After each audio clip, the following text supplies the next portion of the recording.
1. Harry Finn rose as usual at 6:30, made coffee, let the dog out into the fenced backyard for its morning constitutional, showered, shaved, woke the kids for school, and oversaw that complicated operation for the next half hour, as breakfasts were gulped, backpacks and shoes grabbed, and arguments started and settled. His wife joined him, looking sleepy, but nonetheless game for another day as a mother/chauffeur of 3, including a precocious, independent-minded teenage boy. Harry Finn was in his 30s, with still boyish features and a pair of clear blue eyes that missed nothing. He'd married young and loved his wife and 3 children, and even held a sincere affection toward the family dog, a floppy-eared, golden labradoodle named George. Finn was an inch over 6 feet tall, with a long-limbed, wiry build, ideally suited for speed and endurance. He was dressed in his usual faded jeans and shirt-tail-out clothing, and with round eyeglasses on and his intelligent, introspective expression, he looked like an accountant who enjoyed listening to Aerosmith after a day of crunching numbers. Although he was amazingly athletic, living by his wits was actually how he put bread on the table and iPods in his kids' ears, and he was very good at his work. Indeed, there were very few people who could do what Harry Finn could, and live.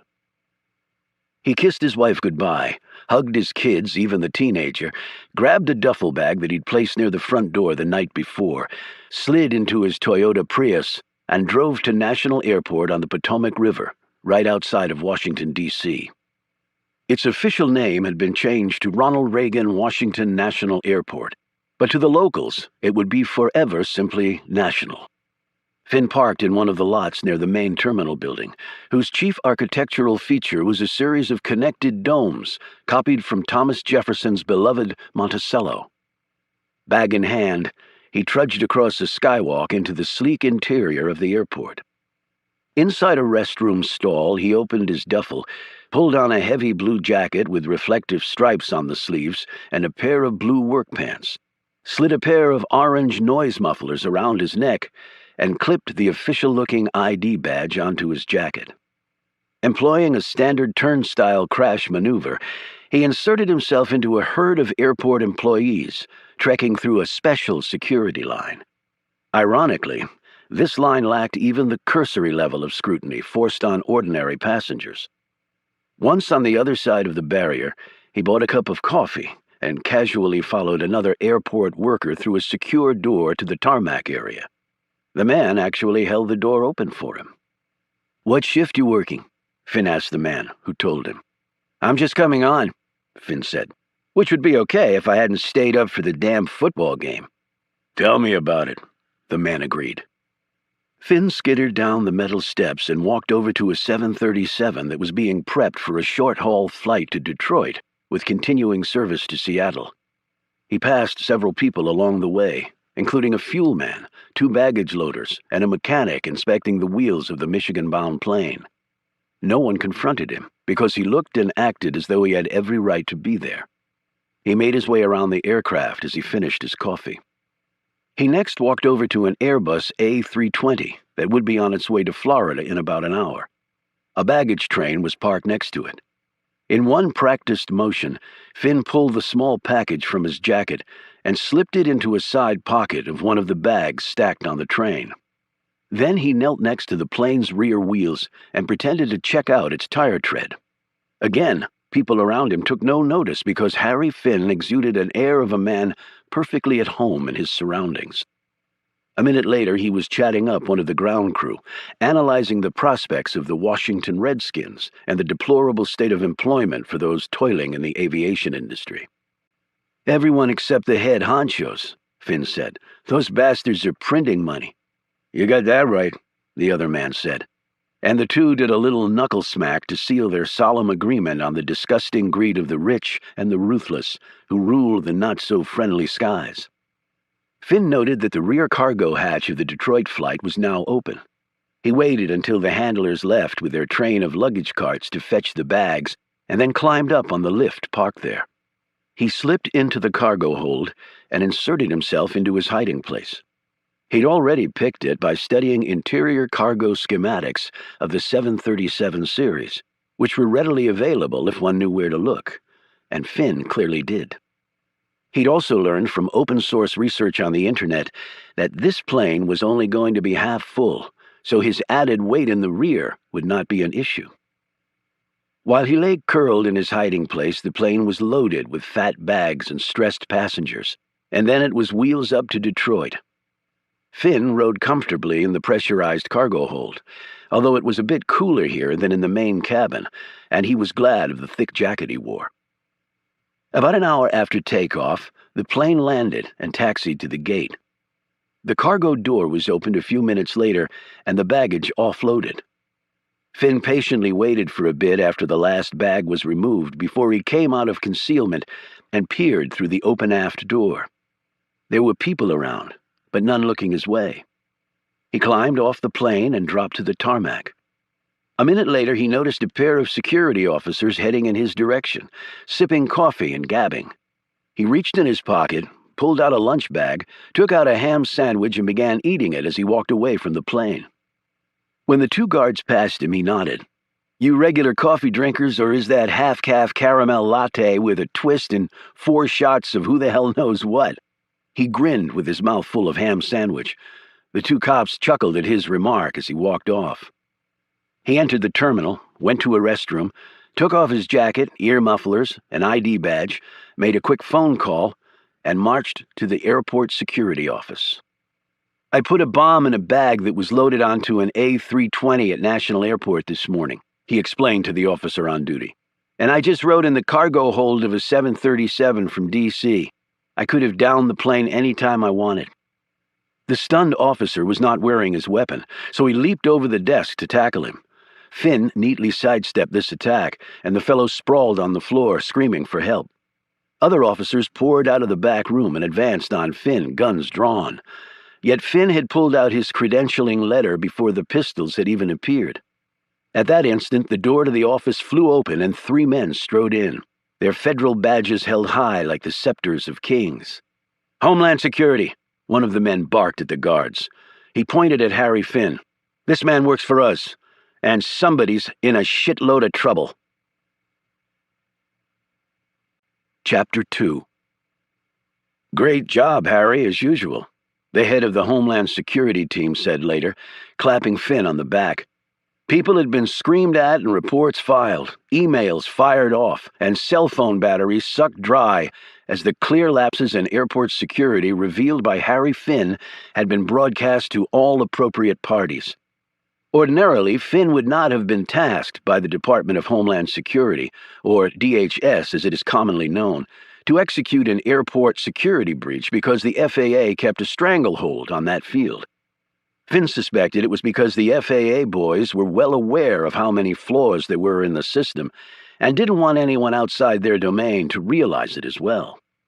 However, folks at DHS had managed to get authorization to do this one and picked him to pull the trigger. Finn wasn't an employee of DHS.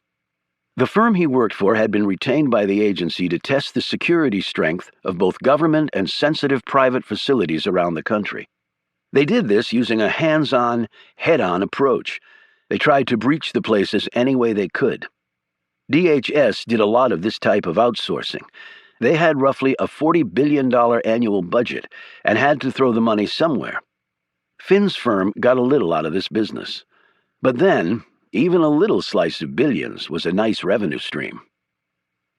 Normally, Finn would have left the airport without revealing what he'd done and let the chips fall. However, DHS, obviously fed up with the state of airport security and no doubt wanting to make a robust statement, had instructed him to go in and confess so they could dramatically storm in after him and make a big splash. The media would be salivating and the airline industry reeling, and Homeland Security would look very efficient and heroic. Finn never got in the middle of that. He did not give interviews, and his name was never in the newspapers. He just quietly did his job. He would conduct a follow-up briefing for the airport security personnel he'd just run rings around, trying to be both encouraging and diplomatic in assessing their performance, or lack thereof, and recommending changes in the future. Sometimes the briefing sessions were the most dangerous things he did. People could get very ticked off after finding out they'd been both snookered and embarrassed. In the past, Finn literally had had to fight his way out of a room. The DHS man added, "We'll get these people in shape somehow, some way." "I'm not sure it'll be in my lifetime, sir," Finn said. "You can wing it back to D.C. with us," the man said. "We have an agency Falcon standing by." "Thanks, but I have someone here I've been meaning to visit. I'm going back tomorrow." "Right. Until next time." Until next time, Finn thought. The men left, and Finn rented a car and drove into the Detroit suburbs, stopping at a strip mall. From his knapsack, he pulled out a map and a file with a photo in it. The man in the picture was 63 years of age, bald, with several distinguishing tattoos, and went by the name Dan Ross. It wasn't his real name. But then, neither was Harry Finn's. Chapter 3. Arthritis, and on top of that the damn lupus. They were a lovely duo, perfectly synchronized to make his life a painfully throbbing hell. Every bone creaked, every solitary tendon shrieked. Each movement sent a mule kick right to his gut, and yet he kept going, because if you stopped for good. He downed a couple of potent pills he wasn't supposed to have, and plunked a ball cap on his hairless, pale-skinned head, pulling the brim low over his eyes and then donning sunglasses. He never liked people seeing what he was looking at, and he never wanted people to get a good look at him. He eased himself into his car and drove to the store. Along the way, the meds kicked in, and he felt okay, or at least he would for a couple hours. "Thank you, Mr. Ross," the sales clerk said, glancing at the name on the credit card before handing it back along with his purchases. "You have a good day." "I don't have good days anymore," Dan Ross replied. "I only have days left." The clerk glanced at the hat covering the hairless head. "Not cancer," Ross said, reading the man's thoughts. "Might be better if it was. Quicker, you know what I mean?" The clerk, who was in his early 20s and of course still immortal, didn't look like he knew what Ross meant at all. He gave an awkward nod and turned to help another customer. Ross left the store and debated what to do next. He had no money worries. Uncle Sam had taken care of him in his old, busted-up age. Pension was first-rate. Healthcare coverage gold-plated. That was one thing the feds did well. One of a short list, was his opinion. Now he just had time. That was his chief concern. What now? Home to do nothing? Or lunch at the local deli where he could fill his belly, watch ESPN, and flirt with the pretty waitresses who wouldn't give him the time of day? Yet he could still dream, couldn't he? Dream of the days when the ladies gave him far more than simply time. Not much of a life, he had to admit. He thought this as his gaze discreetly eased in all directions. Even to this day, he could not overcome the impulse to check whether he was being followed. You got that way when people were always trying to kill you. God, he had loved it, though. Beat the hell out of the deli or home bullshit debate every miserable day of this screwed-up dilemma playing out as his golden years. Over 3 decades ago, he'd been in a different country every month. Every month during the busy season, anyway. Seen the world on a wing, a prayer, and a weapon of choice, he'd always said. He allowed himself a nostalgia-fueled smile. That's all he had now. Memories. And the damn lupus. I guess there is a God after all. Pretty damn shitty to find out now. Unfortunately for Ross, while his observation skills were good, they were no longer infallible. Down the block in his rental car, Harry Finn sat and studied the inimitable Mr. Ross. Where to, Danny? Home or the deli? Deli or home? What a long fall it's been for you. During the times Finn had observed this internal debate, Dan Ross had picked the deli over home about 3/4 of the time. This ratio held true today as he turned and walked down the street and into the Edsel Deli. Going strong since 1954, the sign over the door said, making it far more popular than the dismal car after which it was named. Ross would be in there eating and watching every move of the cute waitresses for at least an hour. Then it was 20 minutes by car back to his house. After that, he would sit out in his backyard, read the newspaper. And then it was time to go in, take a nap, fix a modest dinner, watch TV, play solitaire by the small table near the front window with the lamp illuminating the cards, and then the man would call it a night. By 9 o'clock, the lights in the small bungalow would go out, and Dan Ross would fall asleep and wake up the next day to do it all over again. Finn methodically counted off in his head these ticks of the older man's threadbare life. After Finn had tracked Ross to this town, he'd made several trips here to learn the man's routine. This surveillance had enabled him to concoct the perfect plan to complete his task. About 5 minutes before Ross would appear from the Edsel, Finn got out of his car, strode across the street, glanced in the window of the deli, and located Ross at his usual table in the rear, studying the bill he'd just been handed. Finn walked unhurriedly down the street to where Ross's car was parked. In 2 minutes, he was back in his rental.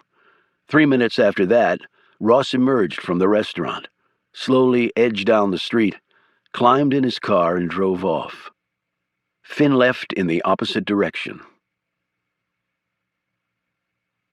Ross went through his usual litany of triviality that evening, finishing it off with 3 fingers of Johnny Walker Black, and ignoring all label warnings, combining it with a potent pop of meds for the pain. He barely made it to his bed before the paralysis set in. At first he assumed it was the drugs, and he actually welcomed the numbing feeling. Yet as he lay on the bed, it occurred to him with slight panic that it might be the lupus moving to a higher, more aggressive stage.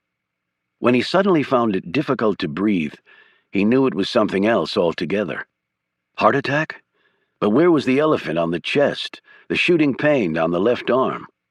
Stroke? He could still think, still talk. He said a few words, and none of them constituted a mumble. His face didn't seem lopsided. He had felt no pain beforehand, other than as usual. That was the problem.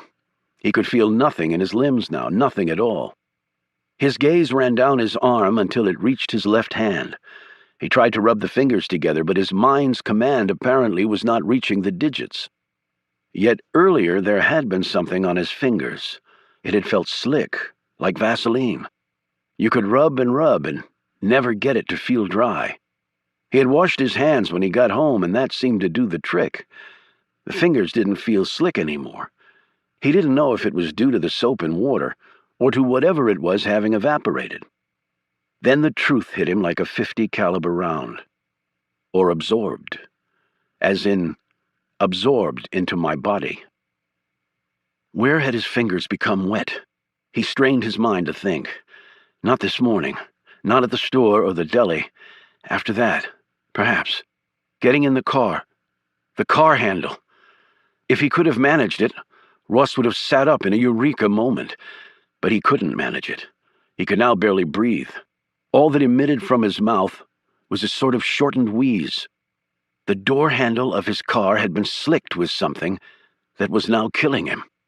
He eyed the phone on the nightstand, 2 feet away, and it might as well have been in China for all the good it would do him now. In the darkness, the figure appeared beside his bed. The man wore no disguise. Ross could make out his features even in the weak light. He was young and normal-looking. Ross had seen thousands of faces just like that and had paid little attention to any of them. His job had not involved normal. It had encompassed extraordinary. He couldn't imagine how someone like this man had managed to kill him. As Ross's breathing became more labored, the fellow pulled something from his pocket and held it up to him. It was a photo, but Ross couldn't make out who it was in the picture. Realizing this, Harry Finn flicked on a small penlight and shone it on the photo. Ross's gaze ran up and down the image. Still recognition didn't come until Finn said the name. "Now you know," Finn said quietly. "Now you know." He put the photo away and stood silently looking down at Ross as the paralysis continued to wend its way through. He kept his gaze on the other man until the chest gave one last erratic heave and the pupils turned glassy. 2 minutes later, Harry Finn was walking through the woods at the back of Ross's house. The next morning he was on a plane, this time in the main cabin. He landed, drove home, kissed his wife, played with his dog, and picked the kids up from school. That night they all went out to dinner to celebrate his youngest child, 8-year-old Susie, being named to portray a talking tree in a school play. Around midnight, Harry Finn ventured downstairs to the kitchen, where George the faithful labradoodle rose from his soft bed and greeted him. As he sat at the kitchen table and stroked the dog, Finn mentally crossed Dan Ross off his list. He focused on the next name, Carter Gray, the former chief of America's intelligence empire. Chapter 4. Annabelle Conroy stretched out her long legs and watched the landscape drift by outside the window of the Amtrak Acela train car. She almost never took the train anywhere. Her ride was typically at 39,000 feet, where she popped peanuts, sipped watered-down $7 cocktails, and dreamt up the next con. Today she was on the train because her companion, Milton Farb, would not set foot on anything that had the capacity and intent to leave the ground. "Flying is the safest way to travel, Milton," she'd informed him. "Not if you're on a plane that's in a death spiral. Then your chances of dying are roughly 100%, and I don't like those odds." It was hard to argue with geniuses, Annabelle had discovered. Still, Milton, the man with a photographic memory and a budding talent for brilliantly lying to people, had done good work. They had left Boston after a successful job. The item was back where it needed to be, and no one had thought to call the cops. In Annabelle's world of high-stakes cons, that was equal to perfection.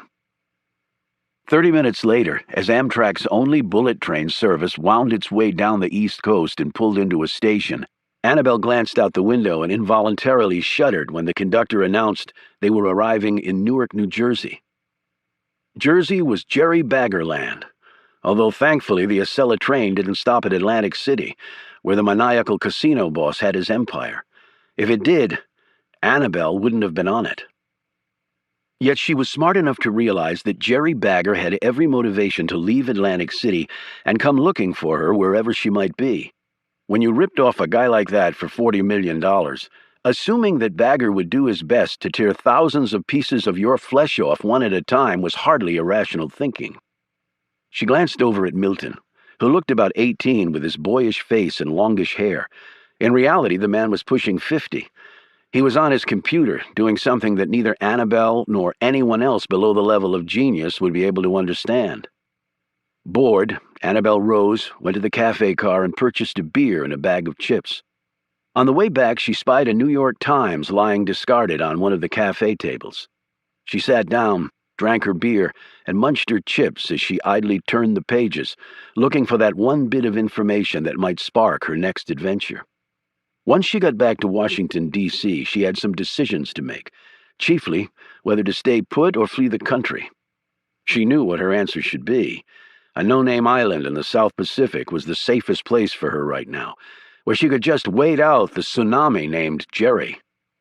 Bagger was in his mid-60s, and her long con against him had without a doubt considerably raised the man's blood pressure. With a little luck, he'd soon croak from a heart attack, and she would be scot-free. However, she couldn't count on that. With Jerry, you just had to figure that all your luck would turn out to be bad. It shouldn't have been a difficult decision, and yet it was. She had grown close, or as close as someone like her could get, to an oddball collection of men who called themselves the Camel Club. She smiled to herself as she thought about the foursome, one of whom was named Caleb Shaw and worked at the Library of Congress. He reminded her remarkably of the Cowardly Lion from The Wizard of Oz. Then her smile faded. Oliver Stone, the head of this little band of miscreants, was something altogether more. He must have had one hell of a past, Annabelle thought, a history that might even surpass hers in the unusual and extraordinary department, and that was saying something. She didn't know if she could say goodbye to Oliver Stone. She doubted she would ever run across another one like him. Her gaze flicked up at a young man passing by who did not attempt to hide his admiration for her tall, curvy figure, long blonde hair, and 36-year-old face that, if it didn't actually hit the wow level, came awfully close. This was so despite a small, fishhook-shaped scar under her eye, a present from her father, Paddy Conroy, the best short con artist of his generation, and the world's worst father, at least in his only child's estimation. "Hey," the young man said. With his lean physique, tousled hair, and expensive clothes that were designed to appear cheap and grungy, he looked like an Abercrombie & Fitch ad. She quickly sized him up as a privileged college kid with far more money than was healthy, and the insufferably cocky attitude to match. "Hey, back at you," she said, and returned to her newspaper. "Where you headed to?" he asked, sitting down next to her. "Not where you're headed." "But you don't know where I'm going," he said in a playful tone. "That's sort of the point, right?" He either didn't get her point or didn't care. "I go to Harvard."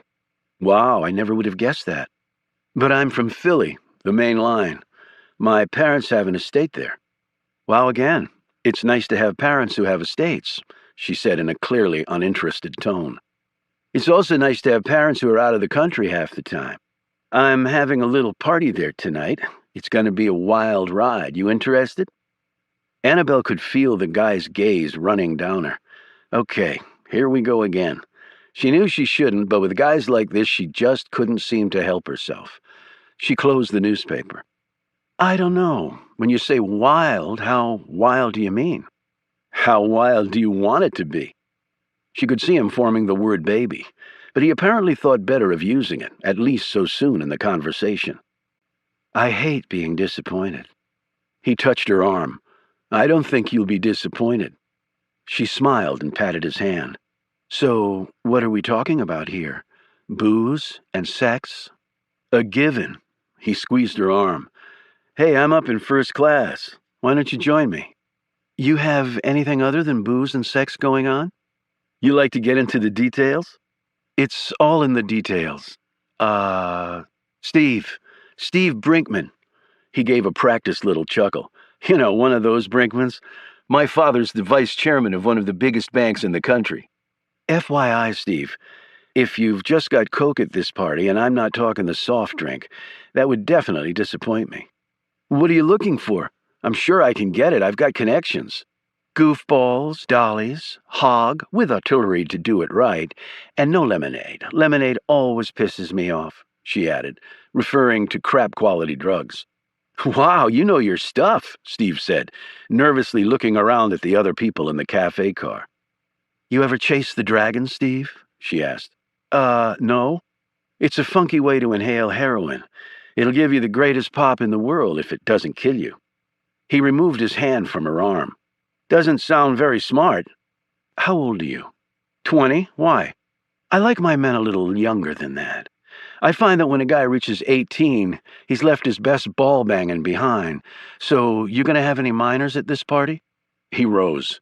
"Maybe this wasn't such a good idea." "Oh, I'm not picky. It can be guys or girls. I mean, when you're shit-faced on meth, who cares?" "Okay, I'm leaving now," Steve said hurriedly. "One more thing."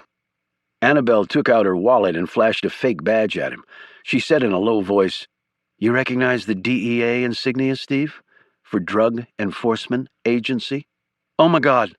And now that you've told me about Mommy and Daddy Brinkman's estate on the main line, I'm sure my strike team will have no problem finding the place. That is, if you're still intending on having a wild party." "Please, I swear to God, I was just—" He put a hand out to steady himself. Annabelle seized it and gave his fingers a hard squeeze. "Go back to Harvard, Stevie, and when you graduate, you can screw up your life however you want to. But in the future, just be careful what you say to strange women on trains." She watched him hurry down the aisle and disappear safely back into first class. Annabelle finished her beer and idly read the last couple pages of the newspaper.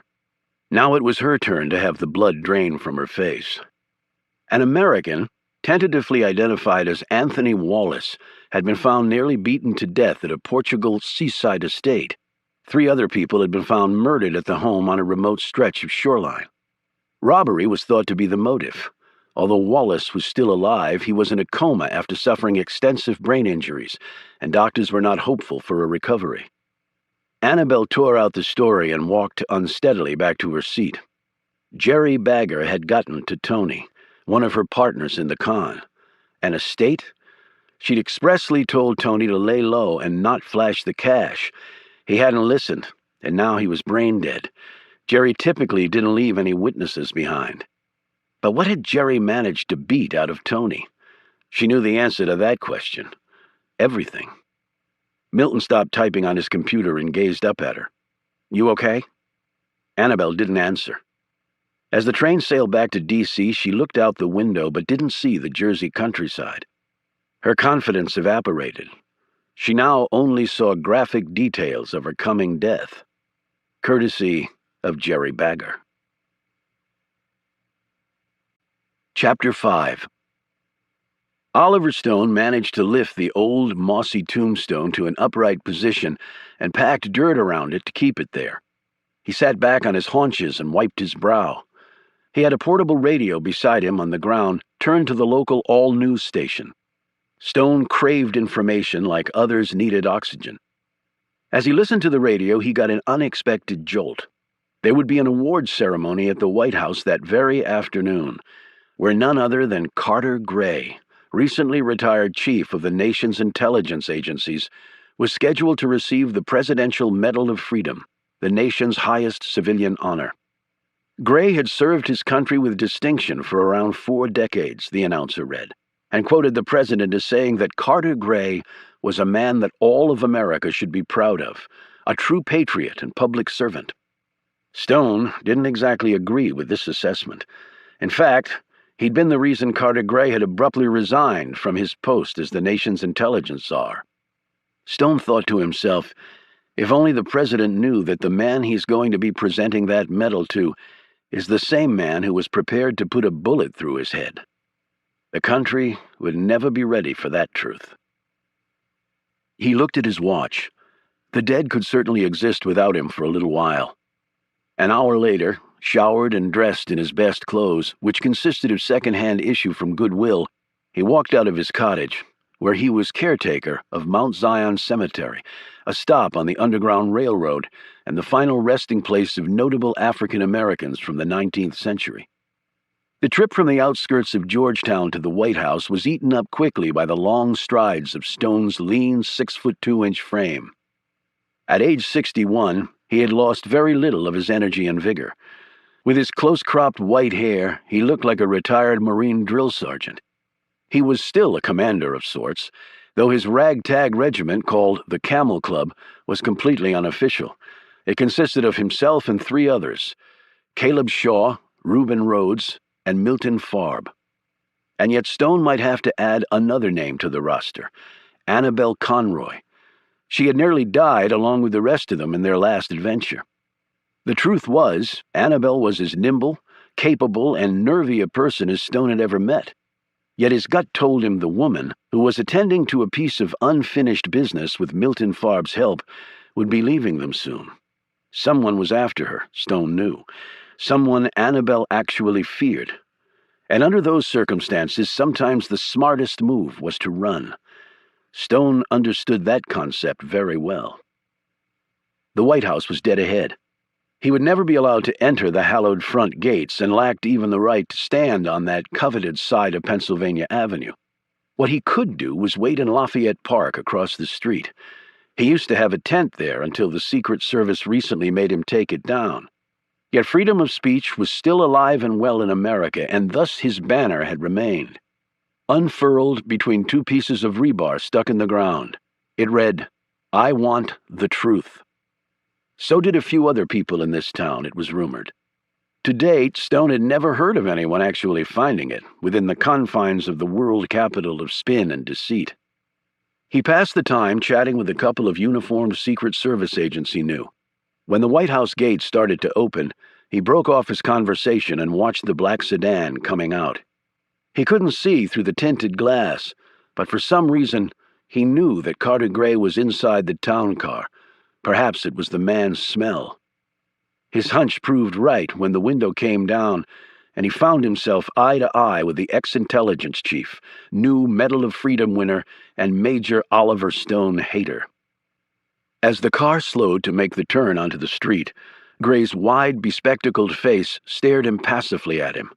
Then, smiling, Gray held up his big, shiny medal so Stone could see it. Not having a medal of his own, Stone opted for giving Gray the finger. The man's smile turned to a snarl, and the window zipped back up. Stone turned and walked back to his cemetery, feeling the trip had been damn well worth it. When Carter Gray's car turned onto 17th Street, another vehicle followed it.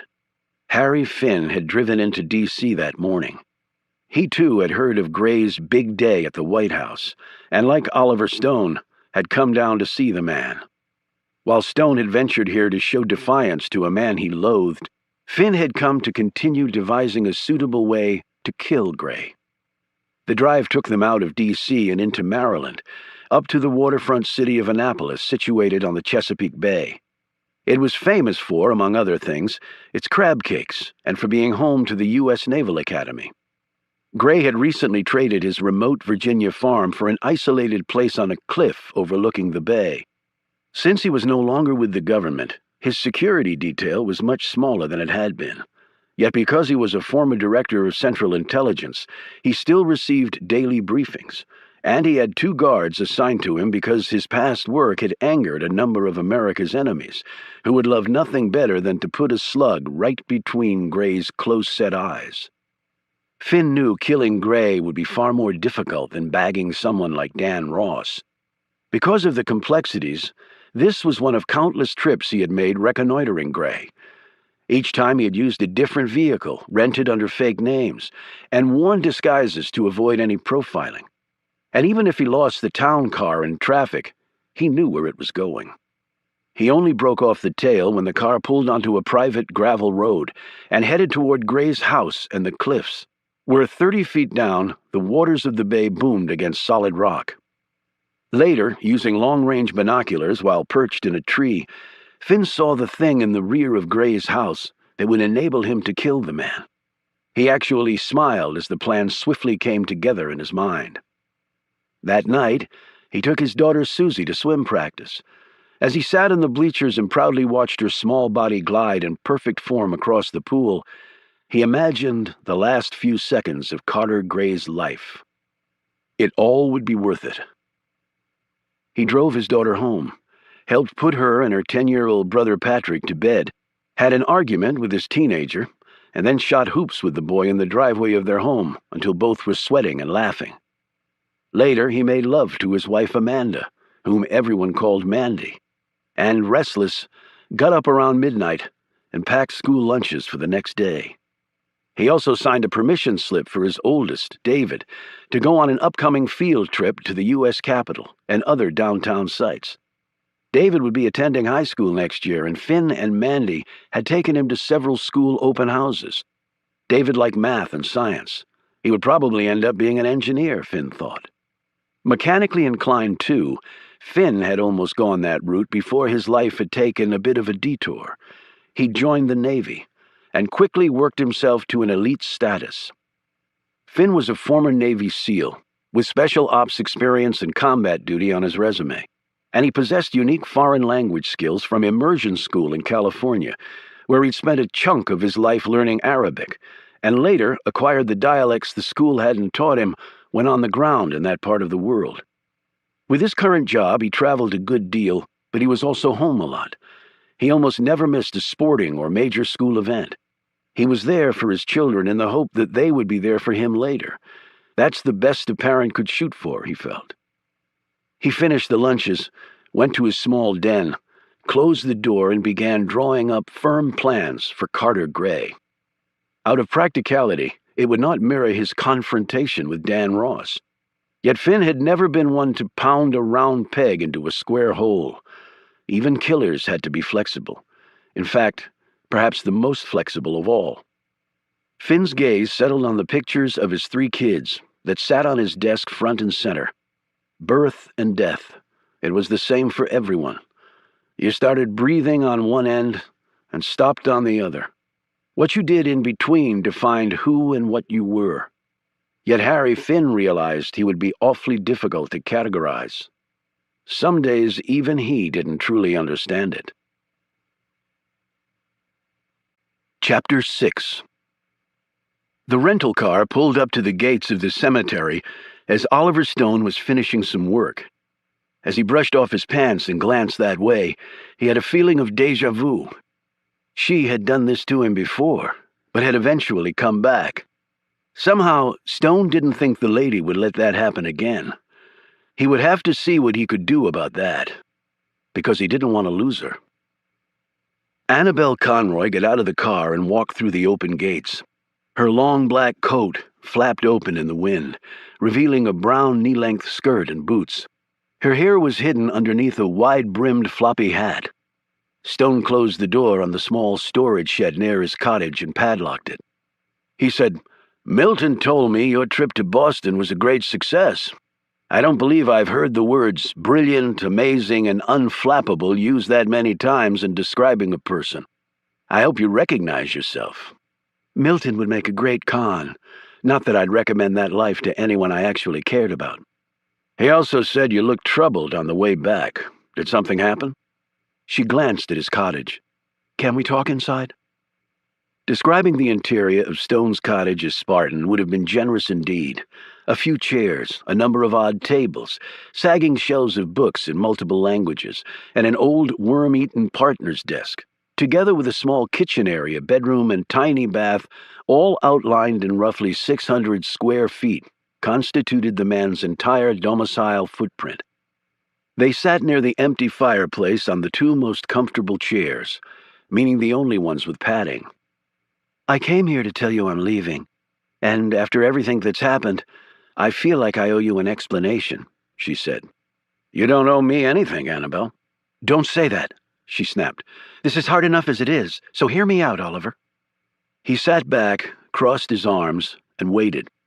She pulled the newspaper article from her jacket pocket and passed it across to him. "Read this first." "Who is this Anthony Wallace?"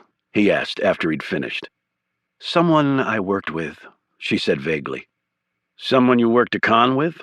She nodded absently. 3 people killed?" Annabelle rose and started pacing. "That's the thing that's driving me crazy. I told Tony to lay low and not flash the cash. But what did he do? He did the exact opposite. And now 3 innocent people are dead who shouldn't be." Stone tapped the paper. "Well, from the looks of it, your Mr. Wallace will soon be making it a quartet." "But Tony wasn't innocent. He knew exactly what he was getting into." "And what exactly was that?" She stopped pacing. "Oliver, I like you and I respect you, but this is a little—" "Illegal? I hope you realize that comes as no great shock to me." "And that doesn't bother you?" "I doubt anything you could have possibly done would surpass what I've seen in my life." She cocked her head. "Seen or done?" "Who's after you and why?" "That's no concern of yours." "It is if you want me to help you." "I'm not looking for help.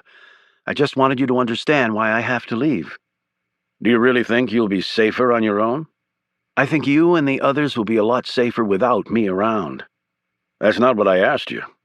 "I've been in plenty of jams before, and I've always managed to get myself out of them." "Out of a jam this tight?" He glanced at the paper. "This person doesn't seem to fool around." "Tony made a mistake, a big one. I don't intend on doing that. I lay low for as long as it takes and as far away from here as I can get." "But you don't know what Tony might have told someone. Did he have any information that could be used to track you down?" Annabelle perched on the edge of the fireplace's raised hearth. "Maybe," she said tersely. "Probably," she corrected. "Then all the more reason for you not to go this alone. We can help protect you." "Oliver, I appreciate this sentiment, but you have no idea what you're getting into. Not only is this guy the scum of the earth with a lot of money and muscle behind him, but on top of that, what I did was illegal. You'd be harboring a criminal on top of risking your life." "Not the first time on either count," he replied. "Who are you?" she asked pointedly. "You know all you need to know about me. And I thought I was a world-class liar. We're wasting time. Tell me about him." She rubbed her long, thin fingers together, drew a deep breath, and said, "His name's Jerry Bagger. He owns the Pompeii Casino, the biggest in Atlantic City. He was run out of Vegas years ago because he was a whack job. He would literally rip out your intestines if you tried to steal a $5 casino chip." And how much did you, relieve him of? Why do you need to know? It's important to know how much motivation the man has to come after you.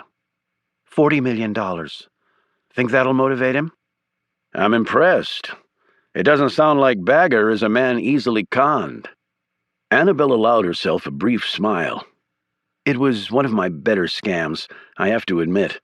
But Jerry is also very dangerous and not entirely sane. If he even thinks someone is helping me, that person might as well be me. He'll get the same treatment. Death by pain, great pain. You have no reason to believe that he's aware you're in D.C.? No. Tony had no idea I'd be coming here, neither did the others. So there are others on the con team. Bagger might get to them. He might, but like I said, they don't know I'm here either. Stone slowly nodded. Of course, we can't be sure of what Bagger really knows or doesn't know at this point. I'm sure that the public details of our little adventure involving the Library of Congress didn't include your name or picture. However, we can't be absolutely certain there isn't something out there that would help him track you down. My original plan was to head to the South Pacific. Stone shook his head. Fugitives always head to the South Pacific. That's probably the first place Bagger will check. You're kidding me, right? Partly, yes, but only partly. So, you really think I should stay here? I do. I'm assuming you've covered your tracks well. No trails leading here? Names? Travel arrangements? Phones? Friends? She shook her head. Coming here was pretty much a spur-of-the-moment thing, and all under an alias. Stone looked thoughtful. The smart thing to do would be to find out as quietly as possible what Bagger knows. Oliver, you can't possibly get anywhere near that guy. It would be suicide. I know how to look, so let me start looking. I've never asked anyone to help me before. It took me decades before I could ask anyone to help me. She looked puzzled. But you're glad you did? It's the only reason I'm alive right now. Move out of your hotel and into another one. I'm assuming you have money. Cash is not a problem. She rose and started to the door, but turned back. Oliver, I appreciate this. Let's hope you can say that when it's all over.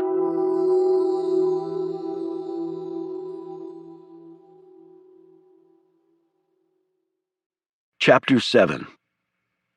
Do you think I'm stupid? Screamed Jerry Bagger. The casino chief wedged his arm against the other man's windpipe as he mashed him against the wall in Bagger's luxurious office on the 23rd floor of the Pompeii Casino. The drapes were closed. Bagger always closed the drapes when he was either going to bang a willing lady on his couch or kick the shit out of somebody who deserved it. These matters should always be kept private, he felt. It was a point of honor with him. The man didn't answer Bagger's question chiefly because he couldn't breathe. However, Bagger wasn't waiting for a reply. His first blow caught the guy flush on the nose and broke it. The second one knocked a front tooth out. The man fell to the floor, weeping. For good measure, Bagger kicked him in the gut. That made the beaten fellow vomit on the carpet. As the puke spread across the expensive inlaid wool, Bagger's own security force had to pull their furious boss off the fallen man before real damage was done. The guy was carted away, crying and bleeding, and mumbling that he was sorry. Bagger sat down behind his desk and rubbed his cracked knuckles. Glaring at his security chief, he growled, "Bobby, you bring me any more piss ants like that one, who say they know something about Annabelle Conroy and end up trying to shake me down while feeding me a sack of shit, I swear to God, I will kill your mother. And I like your mother, but I will kill her. Do you hear me?" The burly black security chief took a step back and swallowed nervously. "Never again, Mr. Bagger. I'm sorry, sir. Really, really sorry." "Everybody's sorry, but nobody's doing a damn thing to get me to bitch, are they?" Bagger roared. "We thought we had a lead on her. Good one." You thought? Well, maybe you should stop thinking then." Bagger hit a button on his desk and the drapes opened. He jumped up and looked out the window. $40 million she took from me. This could screw up my whole business, you know that? I don't have enough reserves to meet the state regs. You get a government bean counter in here right now looking at my books, he could shut me down. Me! You used to be able to pay those assholes off. But now with all this anti-corruption and ethical bullshit going around, you can't do that no more. You mark my word, that full disclosure crap is gonna destroy a great country. We'll find a boss and get the money back, his security chief assured him. Bagger didn't appear to be listening. Staring down at the street far below, he said, I see the bitch everywhere. In my dreams, in my food, when I'm shaving. There she is in my mirror. Hell, even when I'm taking a leak, her face is in the toilet bowl staring at me. It's driving me nuts. He sat on the couch and calmed down. What's the latest on our boy Tony Wallace? We got somebody on the inside at the hospital in Portugal. Jerk's still in a coma. But even if he comes out of it, there's nothing there. Our source says the guy's a permanent retard. If you ask me, he was a retard long before we got to him. You know, boss, we probably should have just killed him like we did everybody else. I gave him my word. He told me what he knew, he got to live. That was the deal. But in my book, brain dead means you're still alive. Lots of people live 40, 50 years like that. It's like being a baby until you're 80.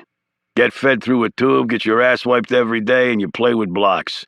Granted, it's not much of a life, but I didn't go back on my word. People can say I'm violent, I got a bad temper, and all that crap, but they can never point to one time where I ever went back on my word. You know why? The security chief shook his head wearily, obviously unsure whether his boss wanted an answer or not. Because I got standards, that's why. Now get out of here. Alone, Bagger sat down behind his desk and put his head in his hands. He would never admit this to anyone, but mixed in with all the hatred he had for Annabelle Conroy was a sincere, if grudging, admiration. Annabelle, he said aloud, you are without a doubt the greatest con artist in the world. It would have been a pleasure working with you, and you were probably the best piece of ass I've ever put my hand on. So it's too bad you were so stupid as to take me on because now I gotta kill you. I gotta make an example of you. And it's a waste. But that's just the way it's gotta be. It wasn't just the loss of the $40 million that had enraged Bagger. Ever since word of the successful con had leaked out, cheaters had become far more brazen in his casino. Losses had quickly risen. And his competitors and business associates were also not quite as respectful as they had once been, sensing that Bagger was no longer at the top of his game, that he was vulnerable. Calls weren't immediately returned. Action that he could always count on getting didn't always come through now. An example, Bagger said again, to show these assholes that not only am I still at the top, I'm getting stronger every day. And I will find you, lady. I will find you. Chapter 8. The contact Oliver Stone proposed using was an honorary member of the Camel Club, named Alex Ford, a Secret Service agent. The two men trusted each other fully, and Stone knew it was the one place he could turn to for discreet intelligence. Does this have something to do with that woman you were working with? Her name was Susan, right? Alex said, when Stone called and relayed his request. It has nothing to do with her, Stone lied. She's actually leaving town soon. This has to do with something else I'm involved in. For a cemetery worker, you get around a lot. It keeps me young. The Bureau can help out, too. After what you did for them last time, they owe you. When do you need to know? As soon as you can get something. Just so you know, I've heard of this Jerry Bagger guy. The Justice Department has been trying to get something on him for a long time. I'm sure the attention is well-deserved. Thanks, Alex. Later that night, Reuben Rhodes and Caleb Shaw visited Stone at his cottage. Caleb was in a high state of indecision. They asked me, but I don't know if I should accept or not. I just don't know, he wailed. So the Library of Congress wants you to become the director of the Rare Books Division, Stone said. That sounds like a great promotion, Caleb. What's to decide? Caleb said stiffly, well, considering the fact that the position became available only because the former director was horribly murdered on the premises and the acting director after him suffered a nervous breakdown from what happened there, it does give one pause. Reuben growled, Hell, Caleb, go for it. I mean, who's gonna mess with a fine young buck like you? Caleb, who was in his 50s, of medium height and a bit pudgy, with not a trace of athleticism or personal courage, was not amused by this comment. You said it is more money, Stone reminded him. In fact, a good deal more. Yes, but if that only means I can afford a much nicer funeral, I'm not sure I'm interested. Reuben added gruffly, but when you die knowing that you have more to leave your friends. Now, if that's not true comfort, I don't know what is. Why I even bother to ask for your opinion, I don't know, Caleb said hotly. Reuben turned his attention to Stone. You seen Susan lately? Only Stone knew Annabelle's real name. She came by the other day, but only for a few minutes. She successfully completed her task with Milton. The item is back where it belongs. I have to admit, Caleb said, she did what she said she was going to do. Reuben said, now, if I could just get her to go out with me. She keeps having other plans. I'm not sure if she's trying to brush me off or not, but I don't get it. Look at me. What's not to love? Reuben was nearly 60, with a full beard and dark curly hair mixed with gray down to his shoulders.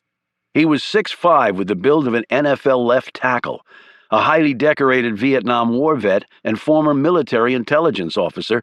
He had burned many professional bridges and nearly succumbed to pills in the bottle before Oliver Stone had brought him back from the edge. He now worked on a loading dock. I saw where your friend, Carter Gray, received the Medal of Freedom, Caleb said, after giving Reuben an incredulous look. Talk about your ironies. If that man had his way, you two would be dead and the rest of us would be getting water dunked in some CIA-run torture chamber. Reuben roared. For the 100th time, it's waterboarding, not water dunking. Well, whatever it is, he's a nasty man.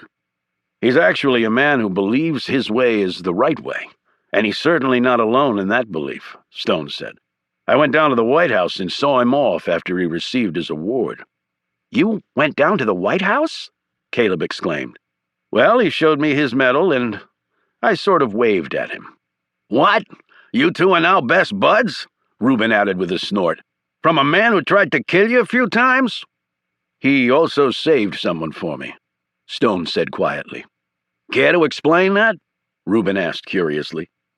No. Someone banged on his door. Stone rose to answer it, thinking it might be Milton or perhaps Annabelle. The man at the door was dressed in a dark suit and had a pistol under his jacket, Stone observed. He handed Stone a piece of paper and walked off. Stone opened the note. Carter Gray wanted Stone to visit him at his house 2 days from today. A car would pick him up. There did not seem to be an opportunity to decline the command. When he told the others, Caleb said, Oliver, you're not going. Of course I am, Stone said. Chapter 9. Harry Finn was currently sucking on oxygen and peering out of his specially designed headgear. They were going so fast there wasn't a lot to see. A storm was raging, and those on the deck of the boat were no doubt getting wet and jostled. It wasn't any better where Finn was. Demonstrating once more his affinity for unusual choices in transportation, he was attached to the side of a ship in a very tight ball near the stern, using a support device not available to the public. He had discovered a seam in the exterior video and human surveillance perimeters, and was now an invisible bump against the gunmetal gray side of the naval ship. The ride was far less comfortable than the plain cargo hold had been. In fact, despite his special device, Finn was nearly jolted off his perch twice. Had he been, his life probably would have ended on impact with the twin screws that were thrusting the ship through the water. His ride had started at what should have been a highly secure military dock at the Norfolk Naval Station. However, the highly secure component had broken down completely when confronted by Harry Finn, wearing one of his vast array of disguises, and his air of belonging perfectly in whatever situation he found himself. The boat slowed and swung around to the port side of the larger vessel. Finn let it drift to a stop before he slipped underneath the water, kicking away from the boat as he did so. He had a waterproof knapsack slung over his back and an electronic jammer around his waist, making him invisible to any tracking gear on board either boat. He dove down farther and headed underneath the other ship, which rode quite low in the water, and for good reason. It weighed over 80,000 tons, carried nearly 100 aircraft and 6,000 sea and air personnel, housed not one but two nuclear-powered generators, and had set the American taxpayer back over $3 billion. Once he reached the spot, it took him only 2 minutes to attach the device to the bottom of the ship's hull, and then, keeping well away from the massive screws, he made his way back to the other boat, reattached himself, and rowed it back in. He had accepted this mission largely because it would give him some practice for another upcoming task of a more personal nature. He actually thought about the details of that job as the boat he was piggybacking on made its jog back to land. After it docked, he slipped out from his hiding place, swam to a remote part of the pier, clambered out, and stripped off his gear. He made his phone call and later reported to the duty officer's chambers with a high-level military escort, the members of which had privately bet there was no way anyone could do what Finn had just done: place a bomb on the hull bottom of the Navy's prized Nimitz-class George Washington aircraft carrier as it sat off the coast of Virginia. It was a bomb powerful enough to sink the carrier and all hands on board, along with a couple $1 billion worth of aircraft. This time, the Admiral of the Atlantic Fleet and everyone down his chain of command was given a 10-megaton blast by the chairman of the Joint Chiefs, who happened to be a 4-star Army general. The man could barely hide his delight at delivering this meltdown to his naval colleague, addressing down so loud it was said the 4-star could be heard all the way back at the Pentagon, nearly 200 miles away. This very public whipping was reinforced by the presence of the Secretary of Defense, who had been standing by in his chopper, waiting to see if Harry Finn could actually pull it off. The fact that the man had scored an improbable triumph against massively high odds prompted the SecDef immediately to offer Harry Finn a position on his staff. The Secretary of Homeland Security was not amenable to this co-opting of a prized contractor.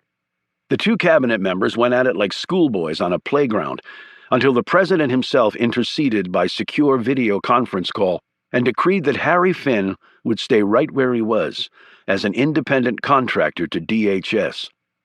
The defeated and miffed SecDef climbed on his private chopper and flew back to Washington. Harry Finn stayed down in Norfolk to give a briefing to a group of chagrined naval security personnel. While he was always courteous and unfailingly respectful, his comments were not watered down. Failures had happened. Here is how I did it, and here is what you need to prevent a bona fide terrorist from doing it for real. What Finn did for a living was often referred to in the field as red cells. The term had been coined by a former Navy SEAL who'd helped start the program. The Red Cell Project had commenced after the Vietnam War at the request of a vice admiral to test the security of military installations.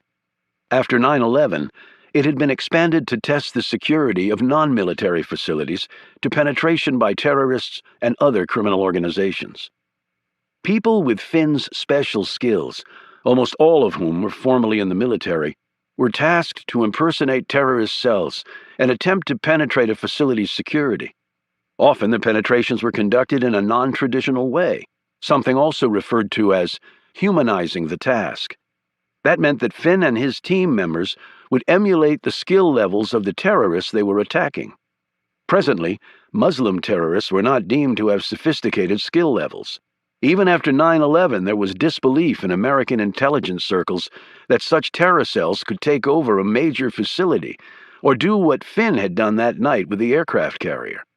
They were good at blowing themselves and others up in public or driving planes into skyscrapers, but attacking a nuclear power plant or military installation was a whole different ballgame. However, it had finally occurred to both politicians and higher-ups in the military that Muslims were not the only potential terrorists in the world. China, Russia, and other former Soviet bloc countries, as well as several nations in America's own hemisphere, might well want to do harm to the United States. And these countries did have the infrastructure, personnel, and access to intelligence to make determined and possibly successful attacks on secure American installations. Thus, Finn had been instructed to pull out the stops, use all his skills and cutting-edge equipment to break through the Navy's defenses, and he had. Other men, including several on red cell teams Finn had worked with, might have stayed out all night celebrating this dramatic triumph. However, Finn was not like most people. He had stayed down in the Norfolk area an extra day for one very important reason. His oldest son, David, was on a soccer travel team that had a match in the area. The day after his briefing, Finn attended his son's match and then drove the victorious and in high spirits David back home that night. Along the way, they talked about school, girls, sports, and then David, who at 13 was nearly as tall as his dad, asked his father, "So, what were you doing down there? Was it work-related?" Finn nodded. "Some people were having problems with the security issue and asked me to come down and help them with it." "Did you get it figured out?" "Oh, yeah. Everyone's on the same page now. It actually wasn't that complicated once the problems were identified." "Security with what?" "A wide range of things. Nothing too exciting." "So, can you tell me about it?" "I doubt you'd find it interesting. It's the same stuff lots of people do across the country. The only good thing is, I don't have to sit behind a desk every day." "I asked Mom about it once. She said she wasn't sure what you did." "I think your mother was just kidding you." "You're not a spy, are you?" Finn smiled. "Well, if I were, I couldn't tell you." "Or if you did, you'd have to kill me, right?" David said, laughing. "All I do is help people run things better by pointing out flaws in their systems. Like a computer guy does with bugs? So you're like a debugger?" "Exactly. Like I said, pretty boring stuff, but it pays well and keeps food on the table, which, by the way, you seem to be eating about 100 pounds of a day." "I'm a growing boy, Pop. Hey, did you know that Barry Waller's dad chased a guy in his police car down an alleyway and wrestled a gun out of his hand after the dude robbed a bank? Barry said the guy almost shot his dad." "Police work can be very dangerous. Barry's dad is a brave man." "I'm glad you don't do stuff like that." "Me too." "So just keep doing your boring debugging stuff, Pop." David gave his father a playful punch in the arm. "And stay out of trouble, will you?" "I will, son. I will," said Harry Finn.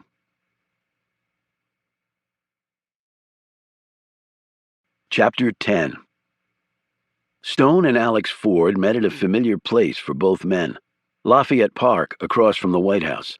Here the 6'3" Alex had guarded the occupant of the Oval Office for years, and Stone had respectfully protested against this same inhabitant as he had against the man's predecessors from across the street. The two men sat on a bench near the statue of a Polish general, whom history remembered as a sound ally of the Americans in their war for independence.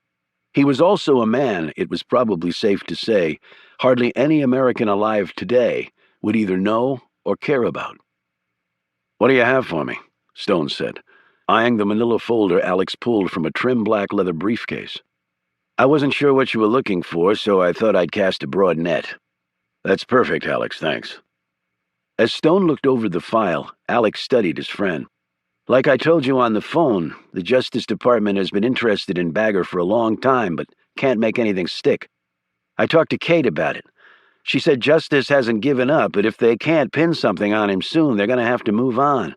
Even Uncle Sam has limited resources." "How is Kate?" Stone asked, referring to Kate Adams, the justice lawyer Alex had been dating. "Things didn't work out. She's seeing someone else." "I'm sorry to hear that. She's a wonderful woman," Stone replied. "Yes, she is, but just not the woman for me, or me the man for her. Speaking of women, where's Adelphia?" Adelphia, a strange woman of undetermined origin and interesting accent, had been the only other protester left in Lafayette Park besides Stone. Alex had long suspected that she had a crush on Oliver Stone. "I haven't seen her for some time," Stone replied. "She even took her sign down." "She was a strange bird." "We're all strange birds, Alex." He closed the folder and stood. "I appreciate this. It will be a big help." "Jerry Bagger, Jersey casino operator. So you thinking about doing some gambling?" "Maybe, just not the way you probably imagine it." "From what I've heard, Bagger is a real psycho with a mean streak, not a guy to mess around with." "I have no intention of doing anything like that." Alex rose too. "Even so, should I be expecting another 11th hour phone call for the cavalry?" "Let's hope it doesn't come to that." Saw our favorite buddy Carter Gray get the Medal of Freedom. It took all my willpower not to call the prick up and tell him to go to hell. My willpower is obviously not as strong as yours. Stone then explained what he'd done. Alex's expression brightened. You didn't? Yes, I did. And on top of that, Gray's asked me to visit him at his house tonight. And you're going? I wouldn't miss it. Why? What could he possibly have to say that you'd want to hear? I have some questions to ask him about my daughter. Alex's expression softened, and he patted Stone's shoulder. I'm sorry. I'm really sorry. Life is what it is, Alex. You just have to accept it, because you have no other choice. Chapter 11. The boat Harry Finn was currently riding on the side of was not quite as fast as the naval vessel he'd piggybacked on previously, but it was more than adequate. Like the military folks, the people he had hitched the ride from tonight had no idea of his presence. He had chosen it because they were heading in the direction he wanted to go. He would have to get home another way, a way he'd already figured out. He had timed out the ride, and kept glancing at his illuminated watch in anticipation of when to peel away and swim for shore. A storm was percolating, which was both good and bad for his plan. He'd come prepared. He always did. As the boat neared where he would be leaving it, Finn reflected on the last conversation he had with his wife Mandy. He'd just finished cutting the grass and gone inside to shower. She stopped him in the bedroom. David said he'd talk to you about your work. He did. He said you'd told him you weren't sure what I did for a living. I'm not. You know, once I left the military, I started doing contract work for Homeland Security. But David can't know that? And I can't know more? It's just better that way. I'm sorry, but you have to trust me on that. At least when you were in the Navy, I knew what I was getting into. What do they ask you to do now? He slipped an arm around her. Like I've told you before, I help make us safer. There are lots of holes out there. My job is to patch them up, make us stronger. It's not even remotely dangerous. The tension was clear on her face. If it's not even remotely dangerous, why can't you tell me? I just can't. You never have been much of a talker, have you? I always assumed it was one of the things you loved most about me. And they had left it at that. Mandy would never know that he illegally flew in the cargo holds of commercial aircraft and rode without a shred of authorization on the hulls of military ships, because what spouse needed to know such things? And she would never know of the Dan Rosses of the world and the fates that had befallen them, or of the Carter Grays, who had once held all the cards, but no longer did. Yet it was still troubling for Harry Finn. He was a scrupulously honest man who did not enjoy keeping anything from the woman he'd loved ever since seeing her walk across a college campus nearly 15 years ago. He'd been on leave then and visiting a friend after rotating back from deployment overseas. He had always been shy, something of an introvert, an attribute that had graded out well for him in his military career. His line of work called for weeks or even months of thoughtful, meticulous preparation, followed by seconds of adrenaline-fueled chaos in the midst of which he had to function with a maddening and lethal calm. He had excelled at both ends of that demanding spectrum. Yet that day, seeing the former Amanda Graham walk across that lawn in her jean short shorts and open-toed sandals, with waist-length blonde hair and a face more lovely than he'd ever seen before, he had walked right up to the young woman and asked her out for that very night. She had declined at first, perhaps offended that he believed she would be free on such short notice. But Finn was nothing if not persistent. He got his date and his wife. Finn wrangled from the Navy a stint stateside, and he and Mandy had married right after her graduation. Less than a year later, David had arrived, followed by Patrick and Susie. They were a very happy couple. They had raised good kids, children who would make a difference in their world, perhaps only in small ways, but positive differences nonetheless.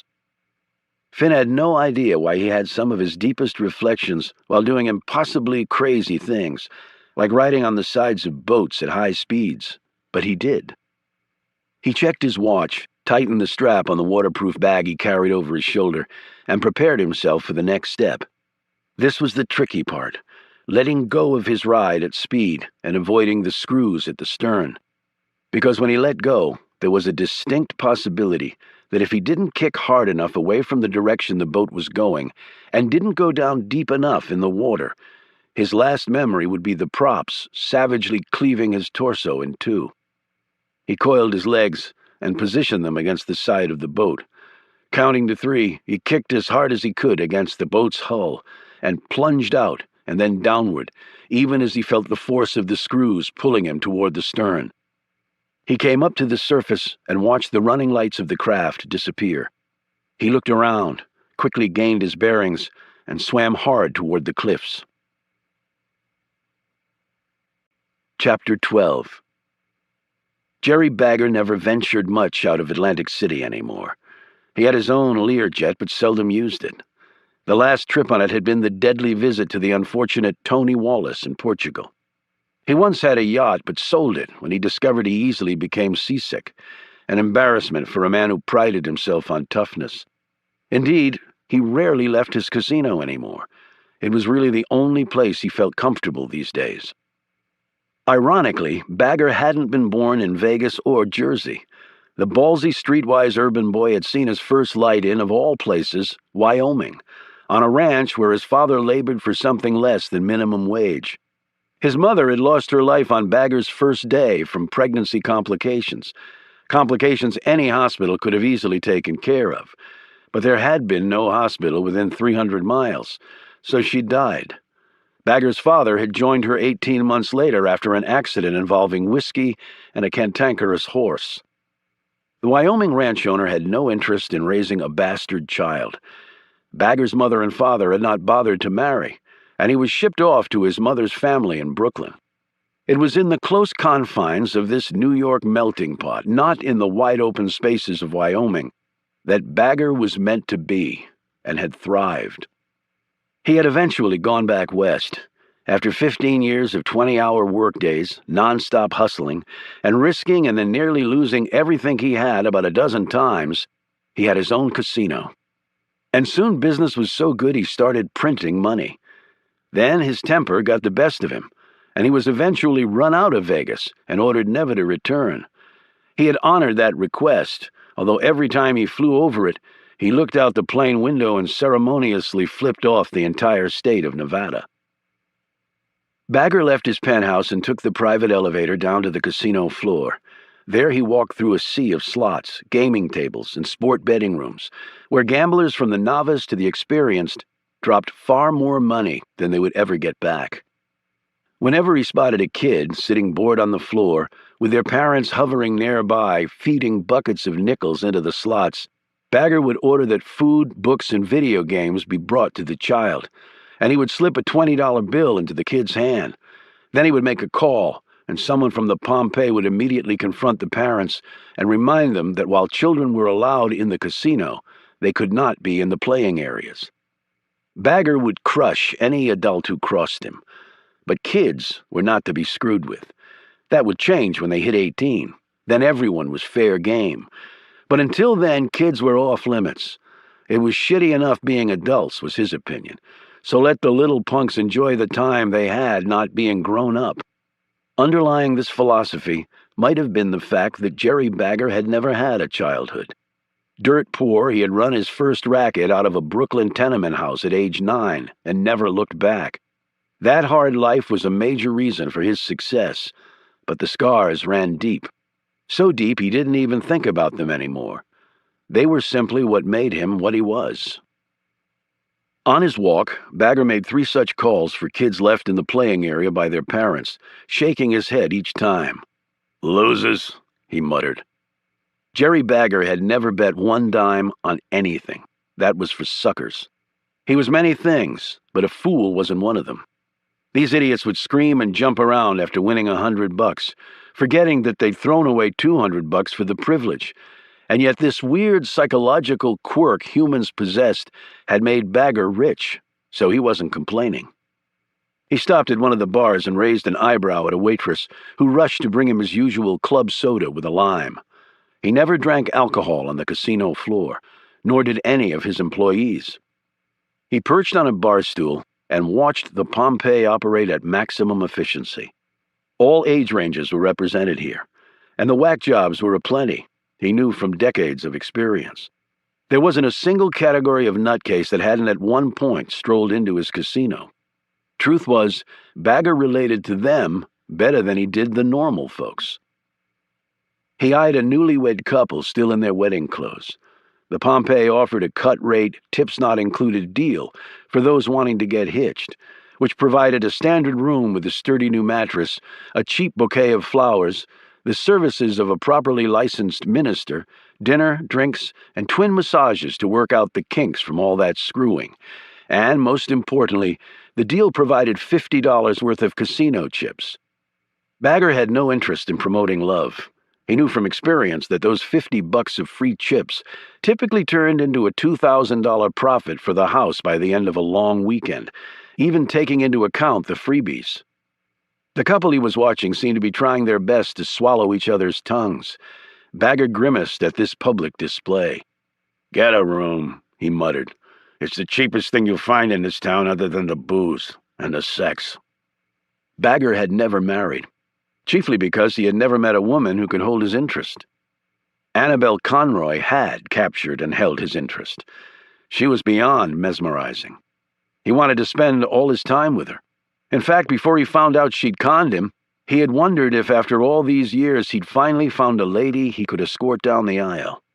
It seemed crazy now, considering what had happened, how she'd screwed him over. And yet with all that, Bagger just had to grin. What a picture that would have made.